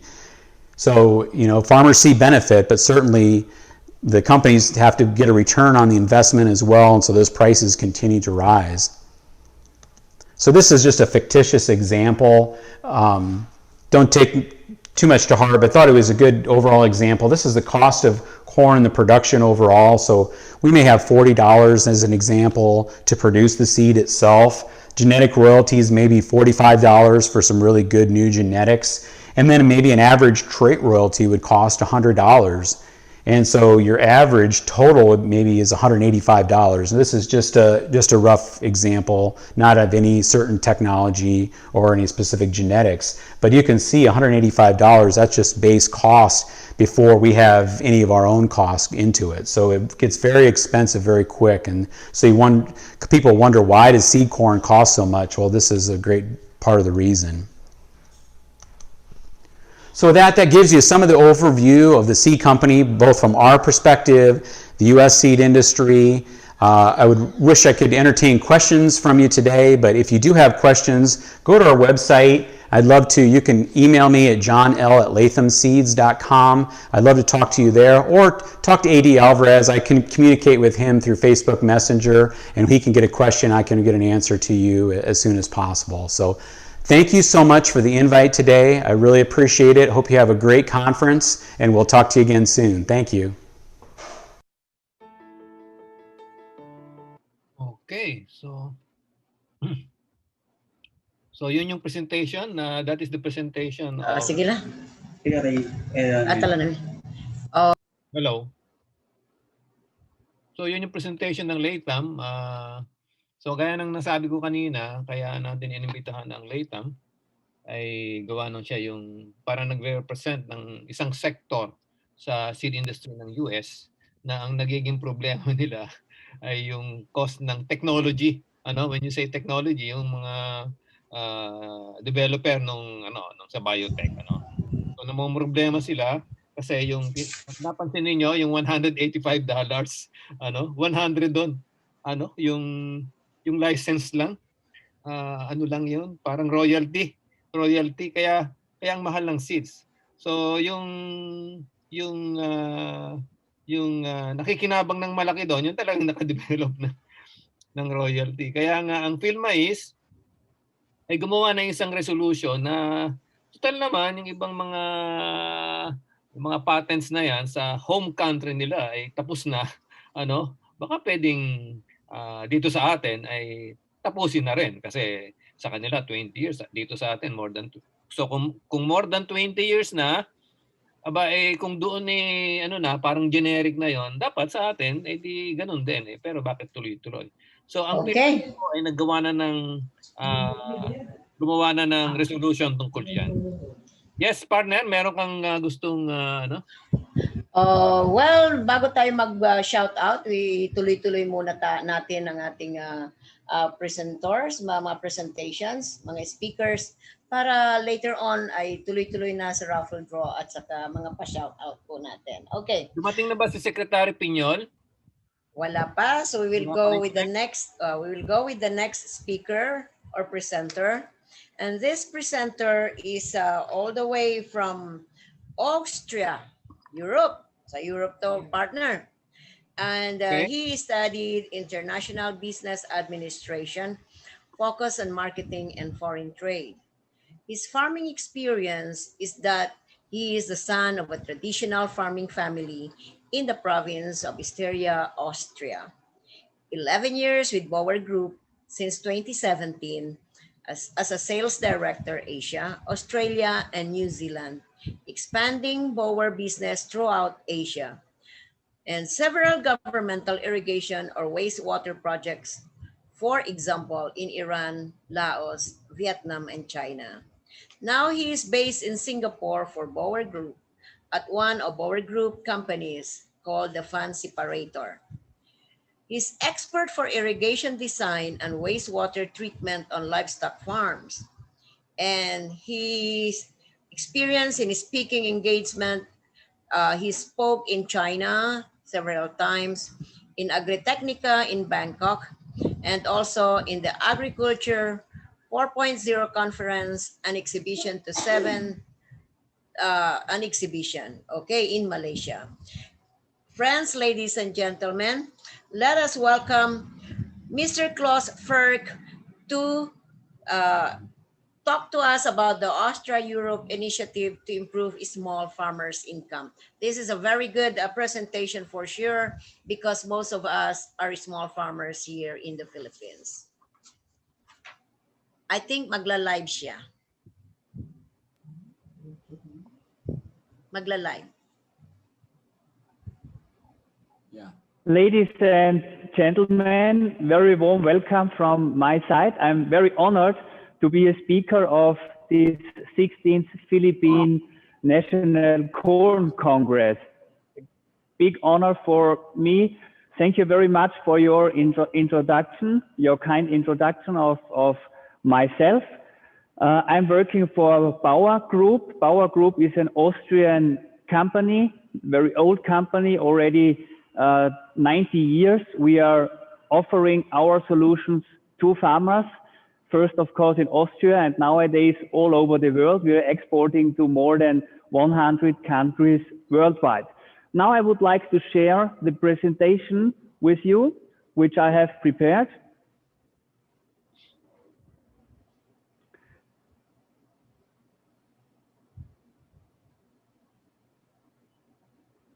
Yes, here it is. So you already learned that I have an agricultural background. My parents have a middle-sized farm in the province of Styria, where also the head office of the Bauer Group is located. The farms in Austria have a typical size between 20 and 100 hectares. And on the farm at my parents' home, we are growing potato, corn, pumpkins, and we have some forest. It's usually a mix of different crops, some forest and also grassland. Here you can see the head office of our group where I am also currently. Because of some travel restrictions, I cannot stay in Singapore at the moment. This is the head office of the Bauer Group in Volzberg, located in the province of Styria. You can see on all our roofs we have the solar panels, meaning we are producing all the electricity for our production, not only in the head office in Volzberg, also in our factories in Germany by solar energy, and we are electricity self-sufficient. That's according to our slogan for a green world, very important for us. Now I would like to give you some insights of our factory. As I said, Bauer is a very old company, 90 years. Nevertheless, we have a very modern approach to the market. We want to always know what is required on the market. Research and development is very important for us. Here you can see the production of the PE pipe of the hose travelers, the very famous Bauer Rain Stars. That's an insight to our Bauer Academy, where we are also having our presentation today for the Corn Congress. The steel pipe production is very important for Bauer. This was actually the beginning of the Bauer Group to produce steel pipes, couplings and fittings. We have very modern production equipment, machinery, as you can see here. And the training in our factory is important.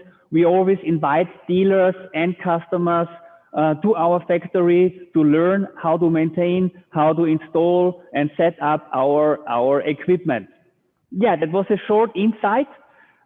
Next slide, you can see where we are putting our solutions, our applications on the farms. Bauer is very famous for wastewater treatment on the one side, wastewater treatment for any kind of livestock farm, dairy farms, pig farms, chicken farms. The heart of the wastewater treatment is always the separator, where we do a solid liquid separation. The liquid will go either to a biogas plant, or the liquid can be irrigated with irrigation equipment, the Rain Star hose traveler, or also the pivot or the Line Star. And the solid or the liquid can be distributed with our tankers. We have a lot of different types of slurry tankers with very modern distribution systems, for example, poly tankers, steel tankers, and nowadays it's important to have a very state-of-the-art distribution system on the tanker. In Europe, there's already the law that no slurry can be spread out freely to the air with a gun, for example. We have to distribute the slurry on top of the soil, or even incorporate it into the soil. Yeah, that's where we are the experts: wastewater treatment and irrigation equipment, pressurized irrigation equipment. When we look at the categories of irrigation, non-pressurized irrigation, unfortunately, is still done a lot. The big disadvantage here is that more than 50% of the water cannot be used by the plant, and therefore this water is gone and cannot be used. The pressurized irrigation, where we are involved, can be categorized in sprinkler irrigation, pivot systems, and hose reel travelers. We are offering all these systems to our customers, to farmers, and we always try to reach a very high efficiency. With a pivot system, we can reach an efficiency of up to 95%.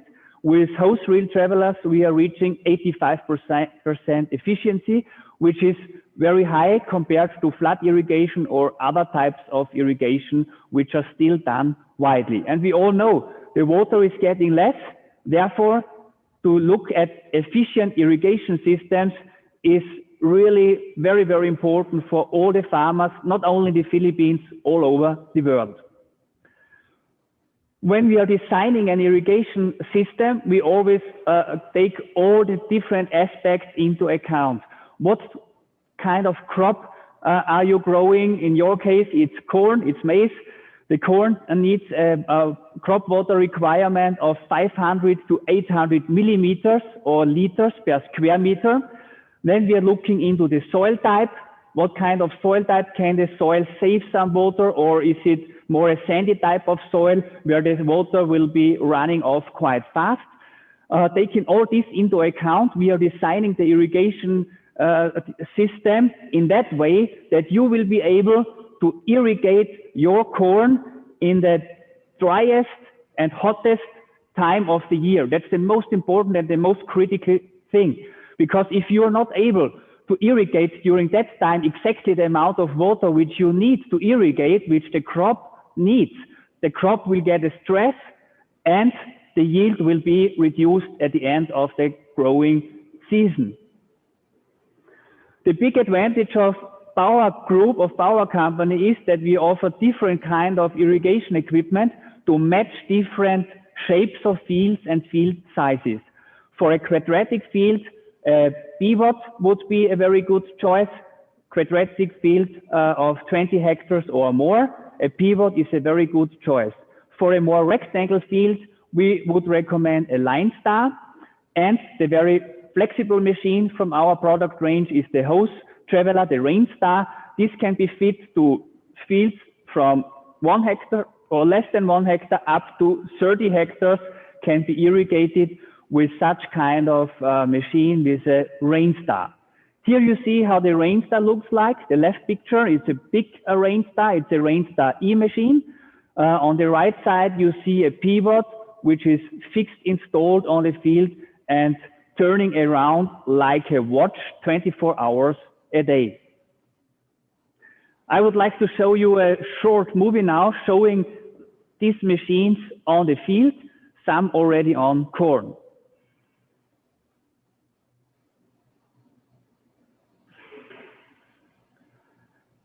This is a big pivot installed in Hungary. The customer there is growing different kind of crops in a rotation. The pivot can have up to 14 spans. On the last span can also be a corner arm. With the corner arm, the farmer is able to irrigate also the corner of a rectangle field. The Smart Touch control unit is the favorite control unit on such a pivot or also a line star machine.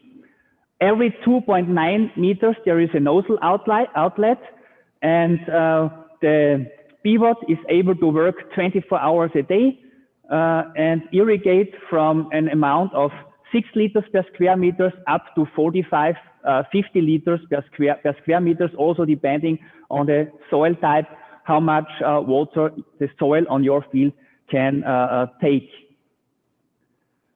We have been involved in designing and installing pivots for more than 40 years. Long time experience. Nowadays, the control units and connecting to the internet with our so-called smart rain application are the latest developments. Here you can see the rain star. The rain star is a flexible mobile machine. You take it out when you need to irrigate on your field. The rain star irrigation gun cart will be taken out depending on the length of the hose. The hose length can be up to 700 meters. The strip width which you irrigate will be from 70 to 100 meters with the big machine. With smaller machines, 30 to 50 meters. Yeah, this was a video. Next, I would like to hand over to my colleague who will present the rain star, so you also see the different sizes of the machine directly in our showroom here in Styria in Kreuzberg.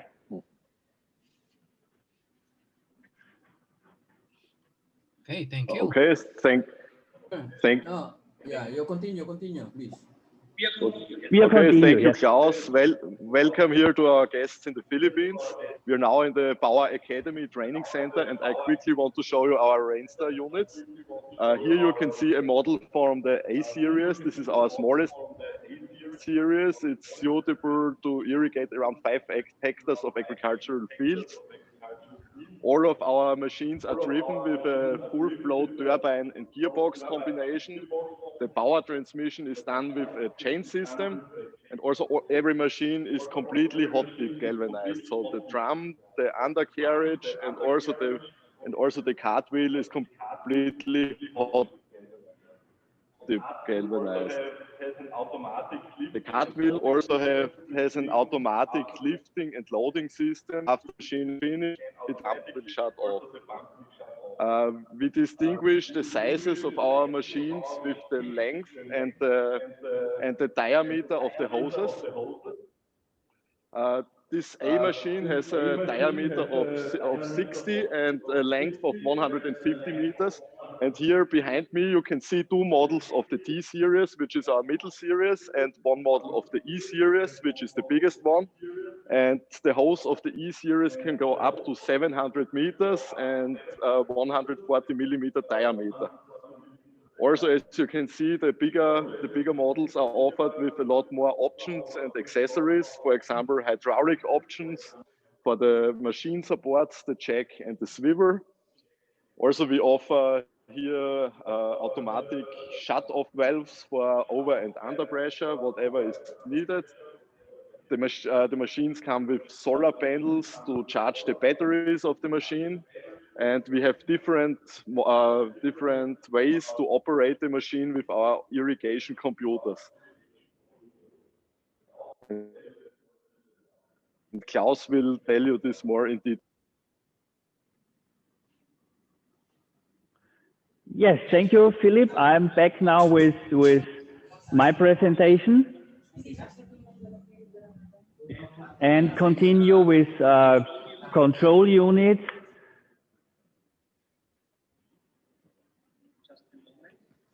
Just a moment.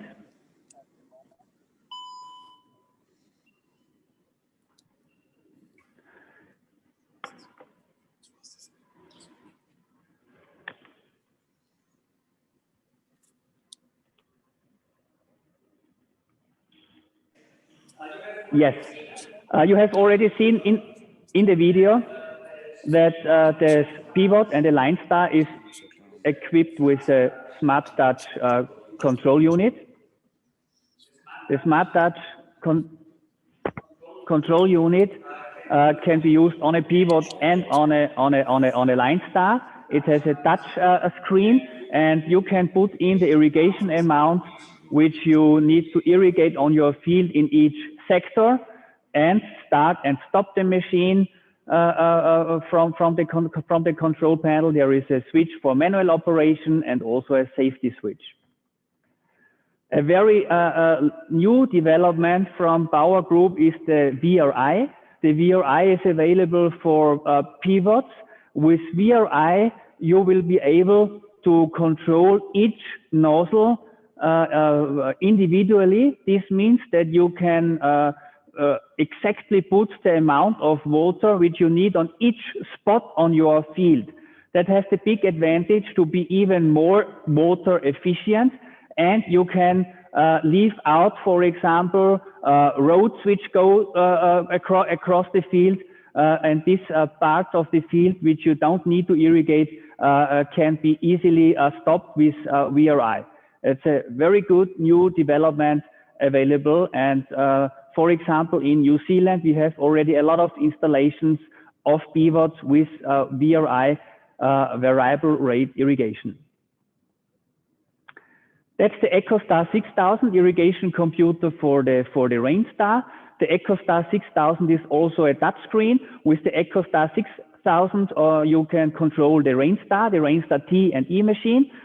For a RainStar, it's important also to put in the precipitation rate. How much water do you want to irrigate on your corn field, depending on the growing stage of the corn, and also depending on the evaporation, heat, how hot is it, and taking all this into account, you will set the perfect precipitation rate with the EcoStar 6000.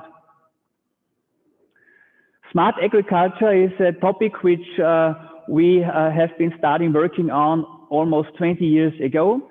For smart agriculture, Bauer is providing a smart rain app, the so-called smart rain app.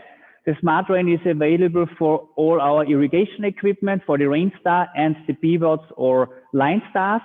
With the smart rain, it's very easy to control each machine. You can change the amount of water which you want to irrigate. In addition to that, you get reports how much water you have been using on each field.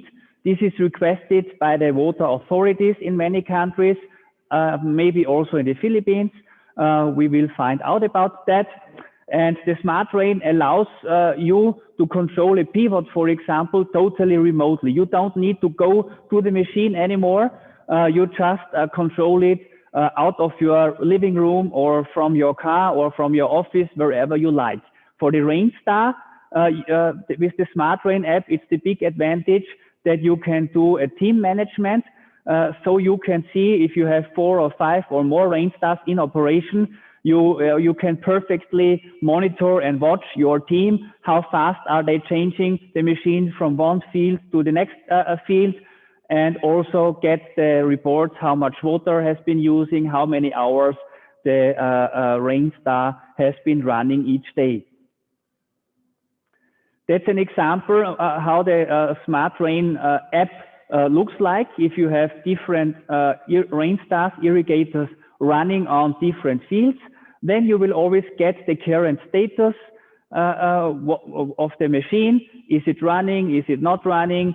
How many hours? And so on. Yeah, the Bauer Smart Rain is now on the market since almost 8 years. And it's a software which can be added to each rain star T and E machine and to each pivot or line star machine of Bauer. I would like to talk a little bit about the feasibility of an irrigation project. An irrigation project, if there is no irrigation done until now, is always very feasible, because usually with irrigation, you can reach a 30% increase of yields for corn, for any other crop you are growing. This increase of yields means a higher turnover for you, and payback of the irrigation equipment can be done usually already after 4 to 5 years, sometimes even faster. And besides the higher yield, also the quality of the crop plays an important role, because if you irrigate exactly the amount the corn is needed in each growing stage, you will have the best quality you can reach with your seed. And that's a very important aspect besides the higher yield you can reach with a permanent irrigation of the corn. And if you irrigate in an efficient way with our experience, which we are providing from Bauer, very long-lasting machines, you will be fit for the future. Soft loan is a possibility from Austrian government, European Union, to provide to the Philippines. And we have been approaching the Ministry of Agriculture of your country, of the Philippines, and a soft loan project is a project where irrigation equipment of Bauer can be installed on many different farms, can be even used between different farms to share irrigation equipment. And this irrigation equipment will make sure that you grow more corn, that your income situation will be better. And this is an approach which the Austrian embassy in Manila, together with our dealer Grainsco, which we are pushing forward. And it would be great if you can help us to talk to your authorities to push such a project, because I believe that the irrigation equipment will be very critical in the future. The weather is changing, the dry seasons are getting longer, and therefore irrigation will be a crucial part on every farm.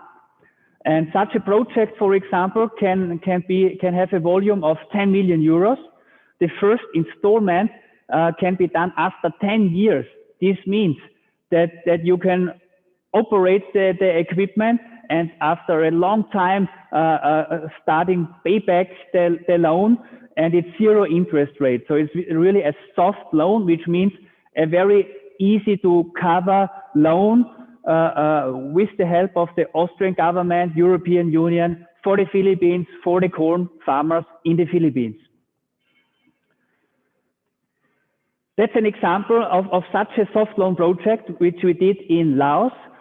The Lao government decided to purchase a lot of sets of irrigation equipment for corn growers, other crop growers, vegetable growers, and also government-owned farms.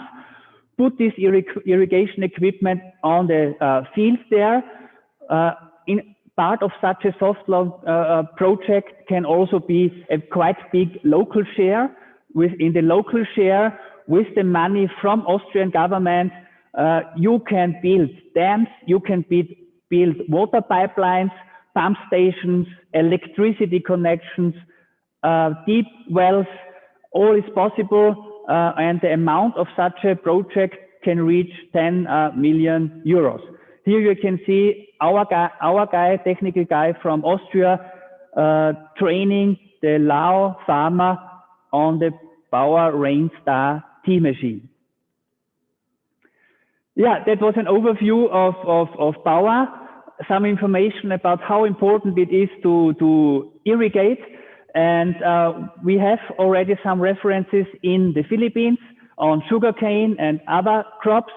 Grainsco, our dealer in the Philippines, Joel Chan, will install the first Rainstar machines in Isabela on corn in the very near future. And we will be very happy to serve the Philippine corn society, the corn farmers, with our experience, with our high quality irrigation equipment. And I would like to say thank you very much for your attention, for listening today. And I will be also very happy to stay in touch with you and exchange information. Have a great remaining Corn Congress. Take good care and all the best from Austria. Bye-bye. Yeah. Thank you. Very smart. Very smart Thank presentation. you. Thank you. Thank you. I hope we could have something for the small farm sizes. Thank you, Klaus. Can you hear You're me, welcome. Klaus? Yes. Hi, Klaus. Can you hear me? Can you see me? Yes, I can hear you. Yes, yeah. yes. Yeah. How are you there? It's been a while. Very good. Thank you. We have snow. So today the winter started in Austria. We have quite heavy snowfall. Yeah, that's why I was saying in the morning that we are going to welcome our participants from other countries like Austria and Singapore and other participants in other countries. By the way, Klaus, we are discussing seriously the soap loans for our country. If you remember, we already have set a meeting with you and together with the DA people, and we are just getting in touch with the different municipalities or province that will be able to connect with us on the soap loans coming from your country. So I am holding with me the plaque that is supposed to be given to you, but probably I'm going to apply there myself and give it to you. No, so you just give me a plane fare so that I will be able to see you. That would be very great. I wish we can meet as soon as possible, Mr. Navarro. Thank you. Anyway, Klaus, we would like to thank you for the opportunity, for the time, and we hope to see you and we hope to realize our projects and our dreams. Thank you, and may God Thank you bless very us all. much, Mr. Navarro. Thank you. Thank you. Bye-bye. Thank you so much, Mr. Claus. Mr. Ferg, thank You are you so much. welcome. Thank you. Yeah, that's very Thank you. smart presentation. Thank you. Very high tech. See you. Thank you very much. So partner, anong susunod natin? Yung supposedly yung kay Klaas naman. After the Klaus, ito naman Klaas at saka Lemken. Pero ano lang, Okay. video messages lang. Okay. Ito mga video lang. Siguro, isa pang raffle draw? Rosel? Sige nga. Isang raffle draw para magising kasi sabi ni Ma'am Susan Lau, nagko-coffee na sila at hinihintay kung baka sila daw ang mabubunot. Okay. Roll, roll, roll.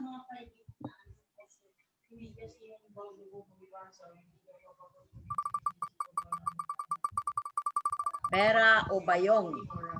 Sino kaya ang magwawagi? And the winner is... Akala ko, Edelberto Brigole. Brigole ba yan? Brigol. Akala ko, Delberto Yun nga ang iniisip ko. Partner, akala ko si Sir Ed Diluna na.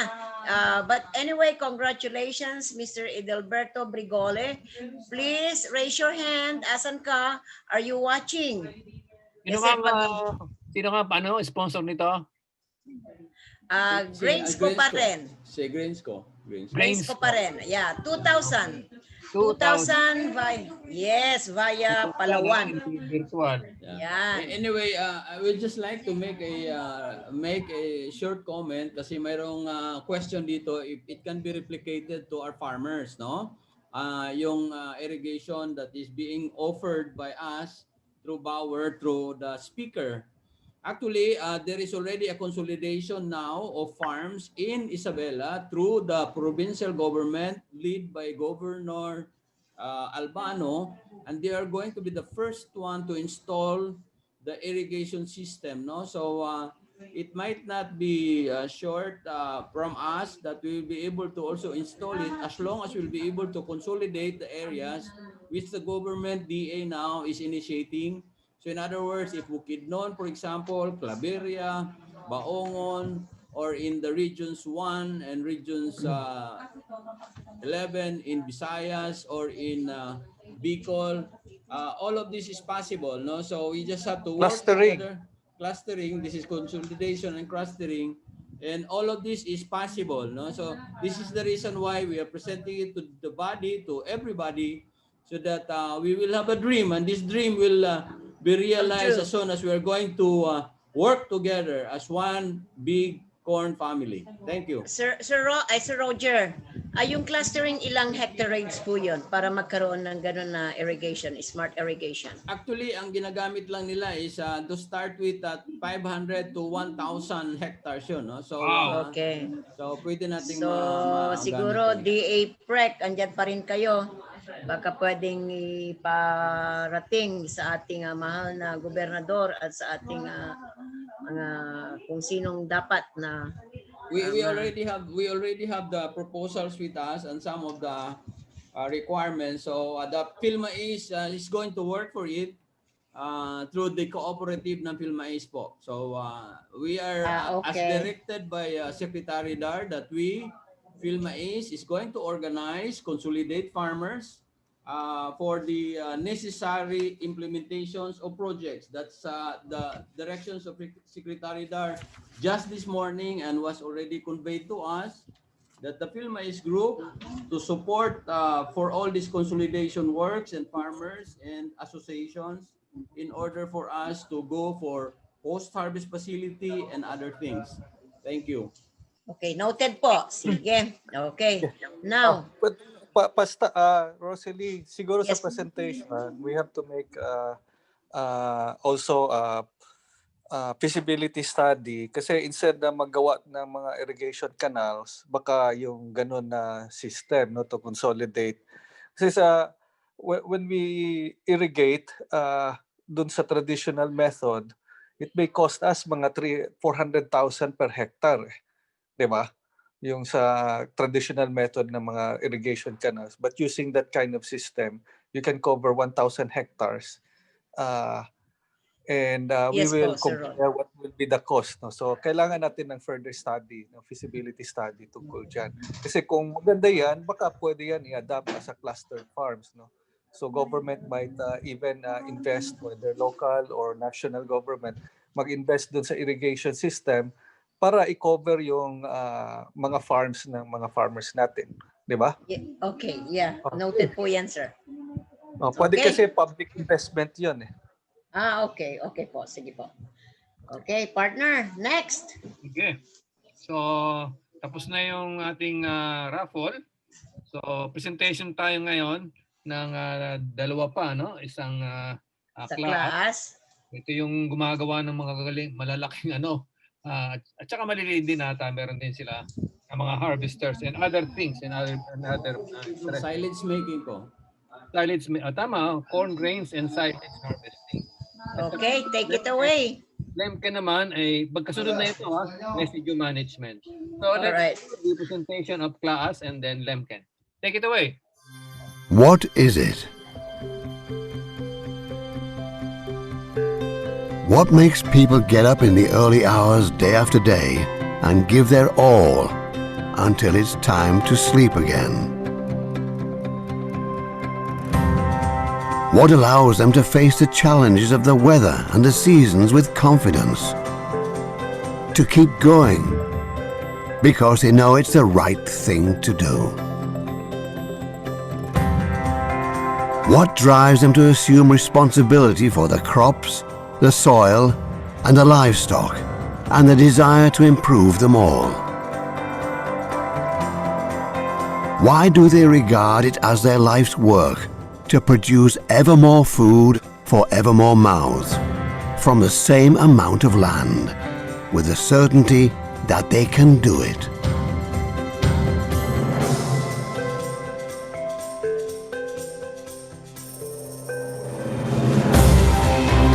We believe that it's their passion for what they do, a passion without which the soil would just be soil, instead of the basis for a better future. It's the will to overcome obstacles which seem insurmountable. It's the determination to make the world grow. It's this feeling that counts. It's the force that's driven us for over 100 years, and which drives everyone who has harvesting in their blood. Because we want to ensure that harvesting has a sustainable future in which it can also grow. Because we're only satisfied when we've made everything even easier, even better. And because we feel it is our responsibility, ensuring a better harvest. Welcome as well from our side, and thank you very much for the invitation to participate the 16th Philippine National Corn Congress today. My name is Jens Strieve and I'm working as a product specialist for CLAAS in Asia. I'm happy to show you today our machines fitting to the corn operations in the Philippines. CLAAS is founded in 1913 by the CLAAS brothers in Hasewinkel, Germany. Our first patent was a CLAAS knotter, which you can see on the top right picture, and we still use this knotter until today in a bit modified version in our big balers. CLAAS also started the combine harvester revolution in Europe. As a family-owned company, we did 3.8 billion euro revenue in 2019, and worldwide we have more than 11,000 employees. As you can see on the map, our machines are running in the fields in nearly every country over the whole world. We are based here in Bangkok, Thailand, with our regional center and taking care about whole Southeast Asia, including East Asia. If you look into the Philippines, there we have our importer, Grainsco, which is an exclusive distributor for CLAAS machines. They're taking care about sales, service, and the spare parts management. They're supported by us as a regional center. Today we have the topic corn operations. If you look into the process chain, we have at first the land preparation and planting. The second part is the harvest, which we divide in corn grain harvest and corn silage harvest. The third part is the logistics, and the circuit closes with residual management. As you can see also already here in this process chain, there are a lot of tractors in. So first we will look to our tractor range, which is quite big, as you can see on this picture here. For the Philippines we picked out the Talos as a small-scale tractor from 47 until 97 horsepower. The second pillar here is our Arion, available as a 400 and 600 series from 110 to 165 horsepower. The third part is the Axion, available from 232 horsepower until 410, and we have this machine already running in the Philippines. When we look into the harvest, we start here with the corn grain harvest. As an interesting information, in 2018 we did the world record for corn grain harvest in the USA. There we harvested 1,620 tons of corn in just 12 hours. So you see, we have the right machines for large-scale harvest, but also, very important, for the small-scale farmers. Therefore, we have our Crop Tiger 40, which is available with a 76 horsepower engine, tangential axial flow threshing system, and a 1.7 cubic meter grain tank. This machine is also available as a truck version, and now also very new in a very shiny new design. As a front attachment for corn operation, we have there the 4-row picking header with a 60 centimeter row spacing and very comfortable maintenance and access points. Important for this Crop Tiger machine is the multi-crop capability, which means that we can exchange heads and we are able to harvest different crops with this machine. When we look into the multi-crop capability, a very important thing is the high grain quality, as you can see on the pictures, for cereals, but also for the corn in the bottom picture. We will now have a look into the video of the class Crop Tiger.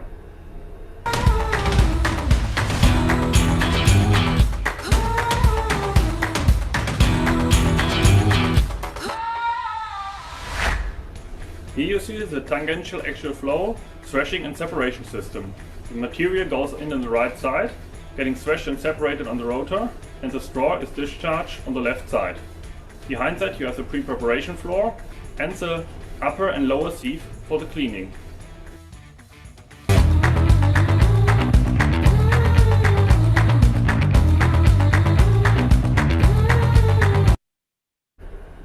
I hope you enjoyed the video of our class Crop Tiger, and I hope that this video gave you a first impression about the machine and how it works in the field. With this video we close now the part of corn grain harvest, and we will go over to the part of corn silage harvest. When we harvest corn silage, we usually harvest the whole plant, and therefore another machine is needed, a forage harvester, the class Jaguar. First thing that I would like to point out when we harvesting corn silage is the quality. Because the quality is very important when you would like to use the material, for example as a feedstock on a biogas plant, and it's even more important when you would like to use it as a feedstock on a dairy farm. Quality here means you would like to have a uniform, constant cutting length. You would like to make sure that all grain kernels are cracked and processed to get the full energy out of it. Therefore, we have different crackers available with different specifications, which are mainly related to different cutting lengths. So here, we are really expert and we like to share this experience with you. The class Jaguar itself is available with the engine up to 925 horsepower. We have different front attachments available. We have a very modern cab with very modern features. And also this machine is a multi-crop machine. So you can see, for example, on the center picture, the Orbis, which is a front attachment where we harvest usually corn and Napier grass with, and you can see, for example, on the picture in the bottom right corner, the class direct disc, which is very popular to harvest shorter crops, for example, cereals as a whole plant silage. When you see this machine, you can imagine that you need a good transport logistics behind. Therefore, the class Cargos is available. The class Cargos is already running in the Philippines, and it's available up to 51 cubic meter capacity. The Cargos has a scraper floor for unloading, and we can equip this Cargos with tires up to a width of 800 mm. So this Cargos has an excellent off-road performance. To show you these machines, we will see now a short video clip.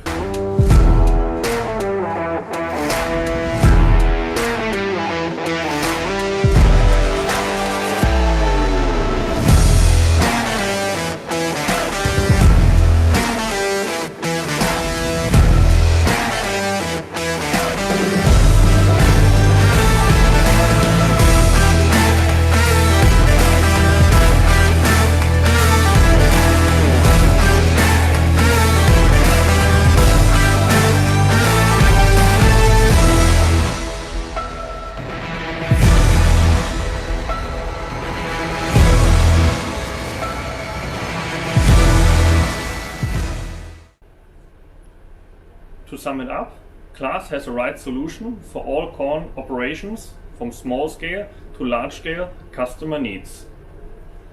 For further information, please get in contact with us and we are happy to support you with our products for your operation. Thank you very much for your attention and please enjoy the further event.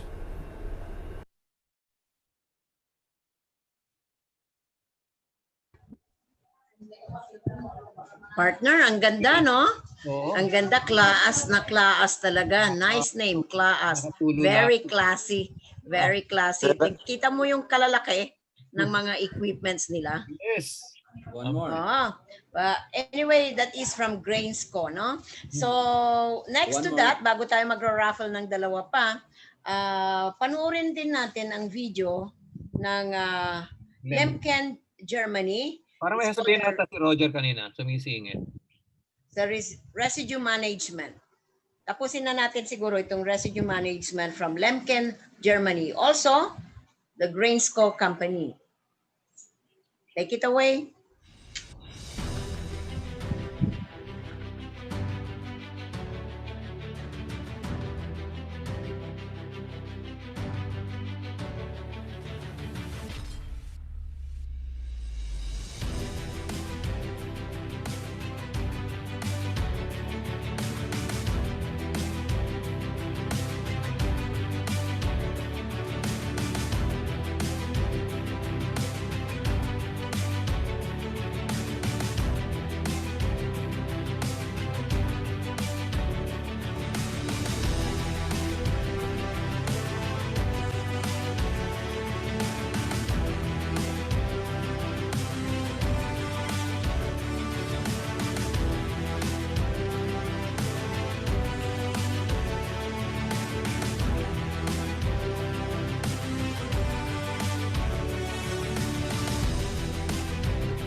Hello and welcome to the Philippines from Lemken in Germany.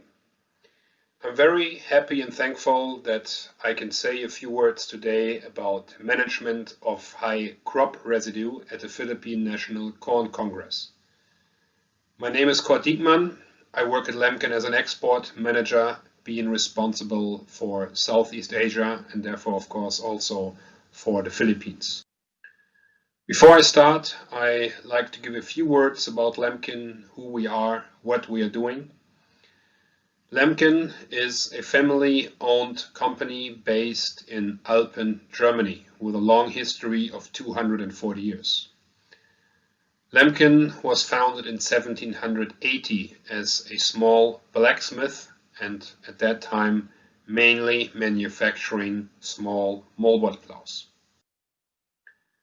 During the last 240 years, Lemken has developed to be an international supplier for professional farmers all over the world, offering machines for tillage, for seeding, and for crop care. 77% of our machines are sold outside Germany, with the European Union being our biggest market. Nevertheless, we see a lot of potential outside Europe and of course also in Southeast Asia. As an introduction, I like to define what is tillage. Tillage is the mechanical manipulation of soil with tools and implements for obtaining conditions that are ideal for seed germination, for settling, establishment, and growth of the crops. In other words, we have to get fine soil to the seed horizon to establish the next crop.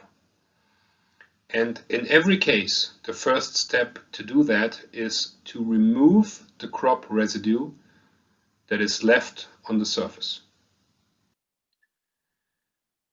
That brings different challenges with it. First of all, as you can see on the top picture, the residue is not always well distributed and not always shopped very fine.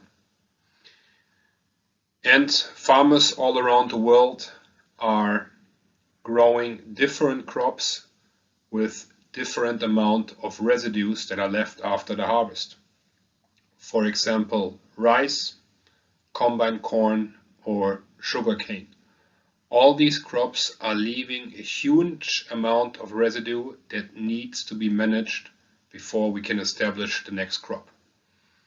Of course, there are also plants like oilseed that do not leave a lot of residue. That's quite easy to deal with, but today we want to talk about the challenges that these kind of crops are leaving on the field. One method of managing these high crop residue is burning. It is very simple, requires a very low amount of input. Basically, you only need to set the field on fire and the residue is completely gone. But it also has some disadvantages. For example, we don't have a humus built up in the soil. We are losing nutrients and we are polluting the air, polluting the environment, and therefore this method is forbidden in a lot of countries all over the world today. As I said, burning the stubble results in loss of nutrients. For example, nitrogen is lost completely, phosphate is lost by 25%, and so on and so on. What really matters is the value of that nutrients which is lost.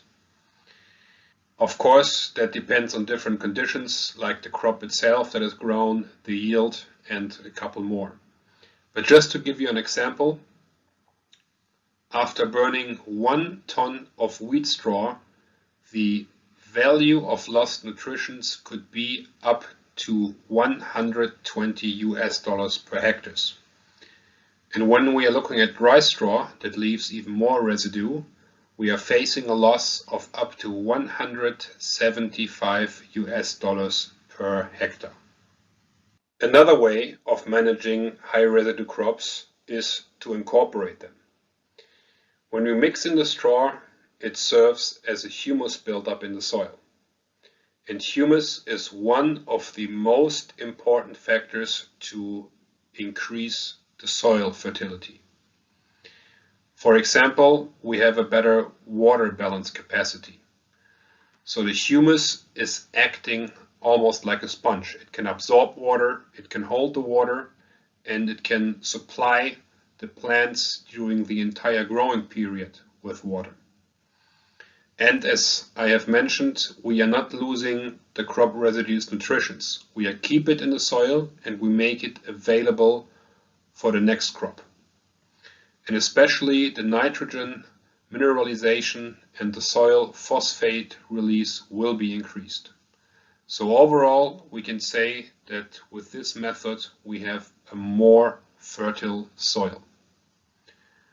On the other hand, we are facing increased straw management requirements, which goes hand in hand with higher investments for machines that are capable to do this job. We can also take advantage of additional benefits of stubble cultivation. We are creating germination conditions for volunteer seeds and weeds, and after they have germinated, they can easily be killed either by a second pass of stubble cultivation or by a chemical. Nevertheless, you don't have to deal with them anymore in the following crop. We are also regulating the water balance of the soil. And besides the weeds, we also take care about different problems like mice and snails. And we are not only incorporating organic material, we can also incorporate at the same time lime or different kind of fertilizer. And when we're looking at the next paths or passes that are necessary to establish the next crop, meaning seedbed preparation, we are already starting with that by leveling and crumbling the field. What is the correct working depth for stubble cultivation? Our recommendation is as shallow as possible, as deep as necessary. What does that mean? We like to work shallow because oxygen is only available in the top layer of the soil. And oxygen is necessary to start the decomposing process of organic material. But on the other hand, we also have to work as deep as necessary to make sure that we have a good mixing result, enough fine soil on top, and also a good relation between soil and straw. And as you can see here on this picture, this straw is not well incorporated, and as a result it will take much longer until it has been broken down completely. So as a result, we can say the more residue we have on top, the deeper we have to do the passes for stubble cultivation. So when we have conditions with large amounts of residue like we have after rice or combine corn, working depths of up to 15 centimeters are necessary to achieve a good relation between soil and residue. And especially when we have short time windows in between two crops, farmers are asking for one-pass solutions.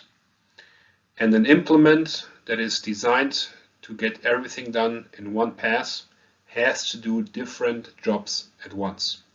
First of all, it has to mix very intensively. We must be able to get in one pass enough fine soil on top that we need to create a good seedbed for the following crop. Furthermore, we like to work over the complete soil profile, meaning that we are cutting every root and that we have a uniform working depth. And last but not least, we want to crumble the soil, we want to level the soil, and we want to firm the soil to leave a good seedbed for the next crop. For these requirements, Lemken has designed the Rubin 10. The Rubin 10 is a compact disc harrow where every disc is mounted independently on one arm and on one overload device. We don't have the axle anymore, where all the discs are mounted on, which is always the limiting factor when we are facing conditions with high residue. Here we have an open frame design to make sure we always have enough clearance so we don't get a blockage inside the machine. Furthermore, we can also have a dual cutting angle. Ordinary discs have one cutting angle in the direction of travel. And here at the Rubin 10, the independent disc arrangement allows us to have a second cutting angle, 20 degrees to the ground, that guarantees a very high mixing intensity, as you can see here, but also very good soil penetration. So no matter how dry or how heavy the soil is, no matter if there's a thick layer of material on top of the soil, we can work as deep as we like to.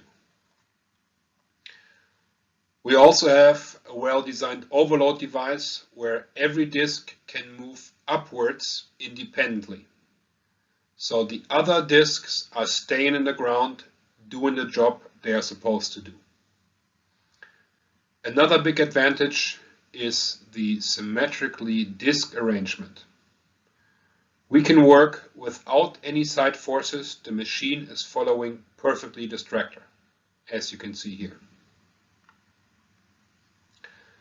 Of course, we have various conditions, different soil, different amounts of residue, but in a lot of scenarios, the Rubin 10 is a perfect fit as a one-pass tool, saving fuel, saving time, and at the end, saving money.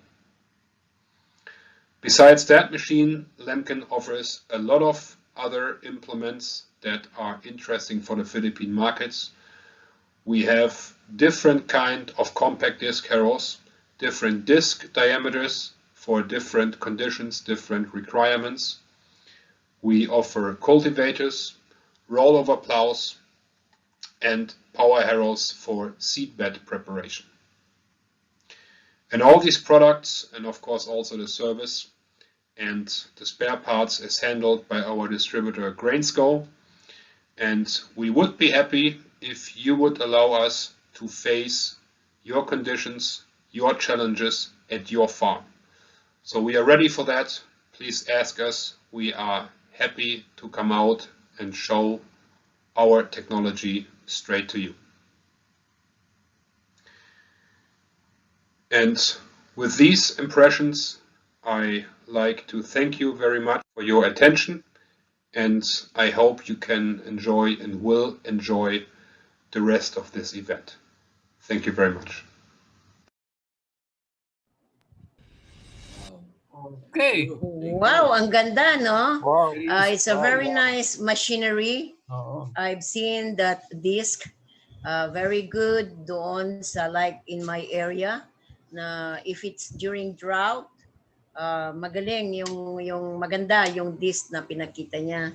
Pero talagang super lalaki at ang gaganda talaga. Nakakainggit. Pwede ba ito i-ano natin kay Secretary Dar na ito yung mga isa ring mga dapat na mailagay sa programa.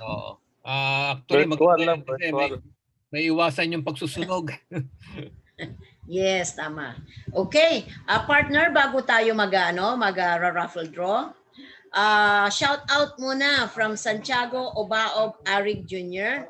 Sabi niya, mabuhay kamais from Board of Directors and Management and staff of Dina's Community Multipurpose Cooperative from Zamboanga del Sur, Region 9. Okay, kung may question po kayo tungkol sa class, meron po tayong nandyan sa panelist na nanonood din sa atin from class. Pwede po kayong mag-question po. I-entertainin po natin yung kung meron po kayong ibabato. If you have question. Okay, English, sure. Foreigner, they are foreigners, sure. If we have questions. Sir Rod, baka may question. English daw, English. May taga Santander, Santander. Yung mga taga Santander dyan sa Cebu. Ano yung Santander? Lugar yan sa Cebu. Sabi nila, mabuhay kamais. Greetings from Santander. FSTP. Ayan ang meron din po rito. Lugar yan sa mga puting mais. Okay. From Grace Japones from Cagayan Valley. Shout out sa kanya. Melody Dimare, Bon Ariaga, Jeffrey Puras, Anoning Pasquito from Caraga Region. Sa Dan Masinsin from Pilila, Rizal. Yan po. And especially to Miss Maratas. Shout out po sa kanila. And kay Supan and Dave David from Pampanga. At all the way from Car to Barm, Region 1, lahat-lahat na po. Shout out po sa inyong lahat.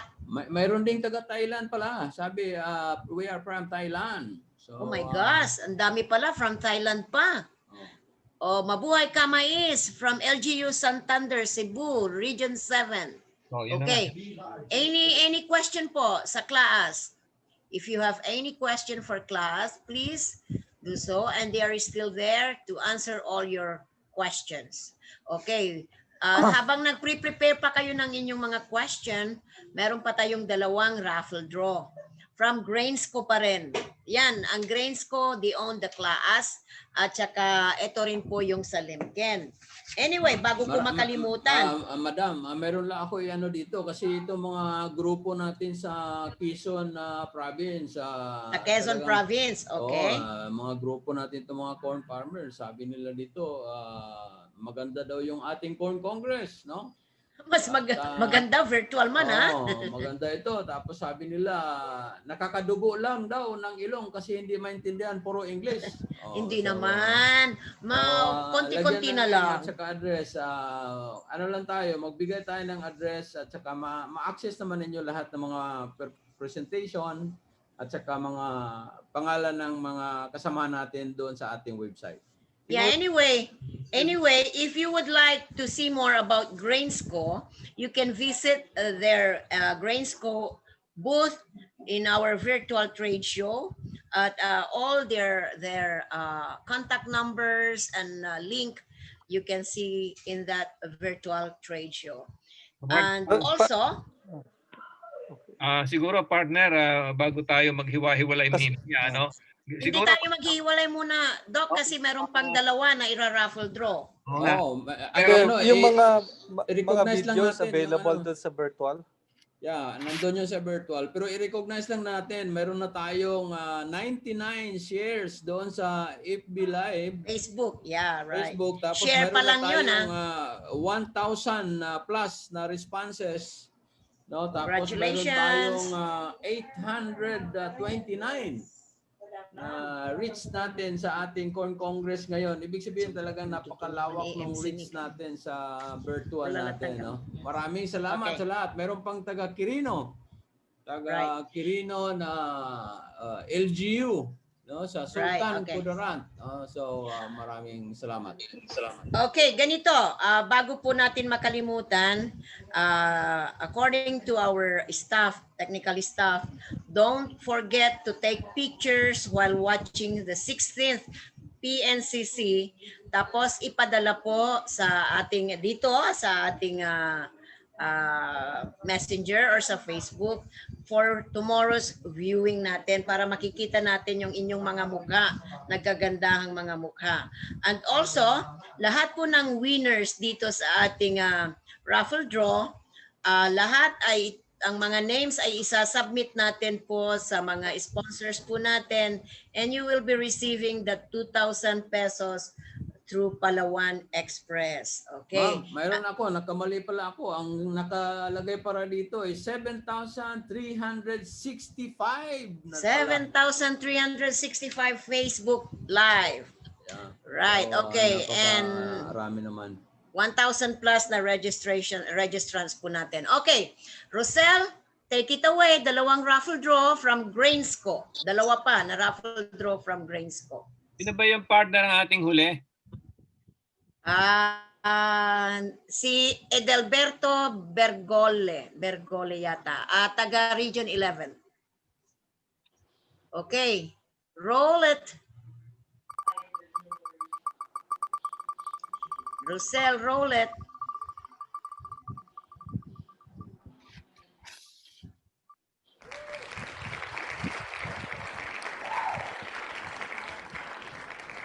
Wow, it's Nena Suba. Congratulations, Miss Nena Suba.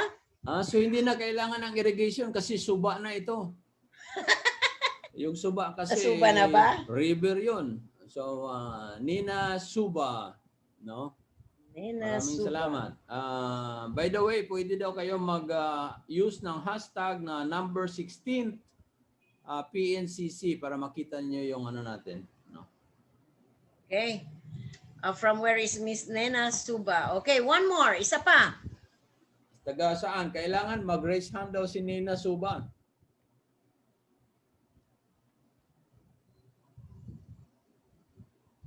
Marami naghihingi ng presentations. You can access the presentation sa virtual booth. Ng Taga Palawan. Nena Suba is from Palawan. May Maropa. Okay. Palawan. Tapos pag magpipicture. Nara. Nara. Tingnan mo. Nakapunta na ako dyan. Kasama ko yan siguro si Nina.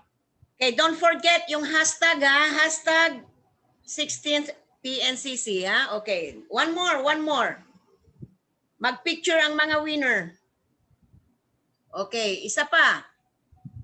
The last one, lucky one this afternoon, today, in today's first day of PNCC, 16th PNCC. Bakit walang picture yung grupo ni AD Alvarez sa CU?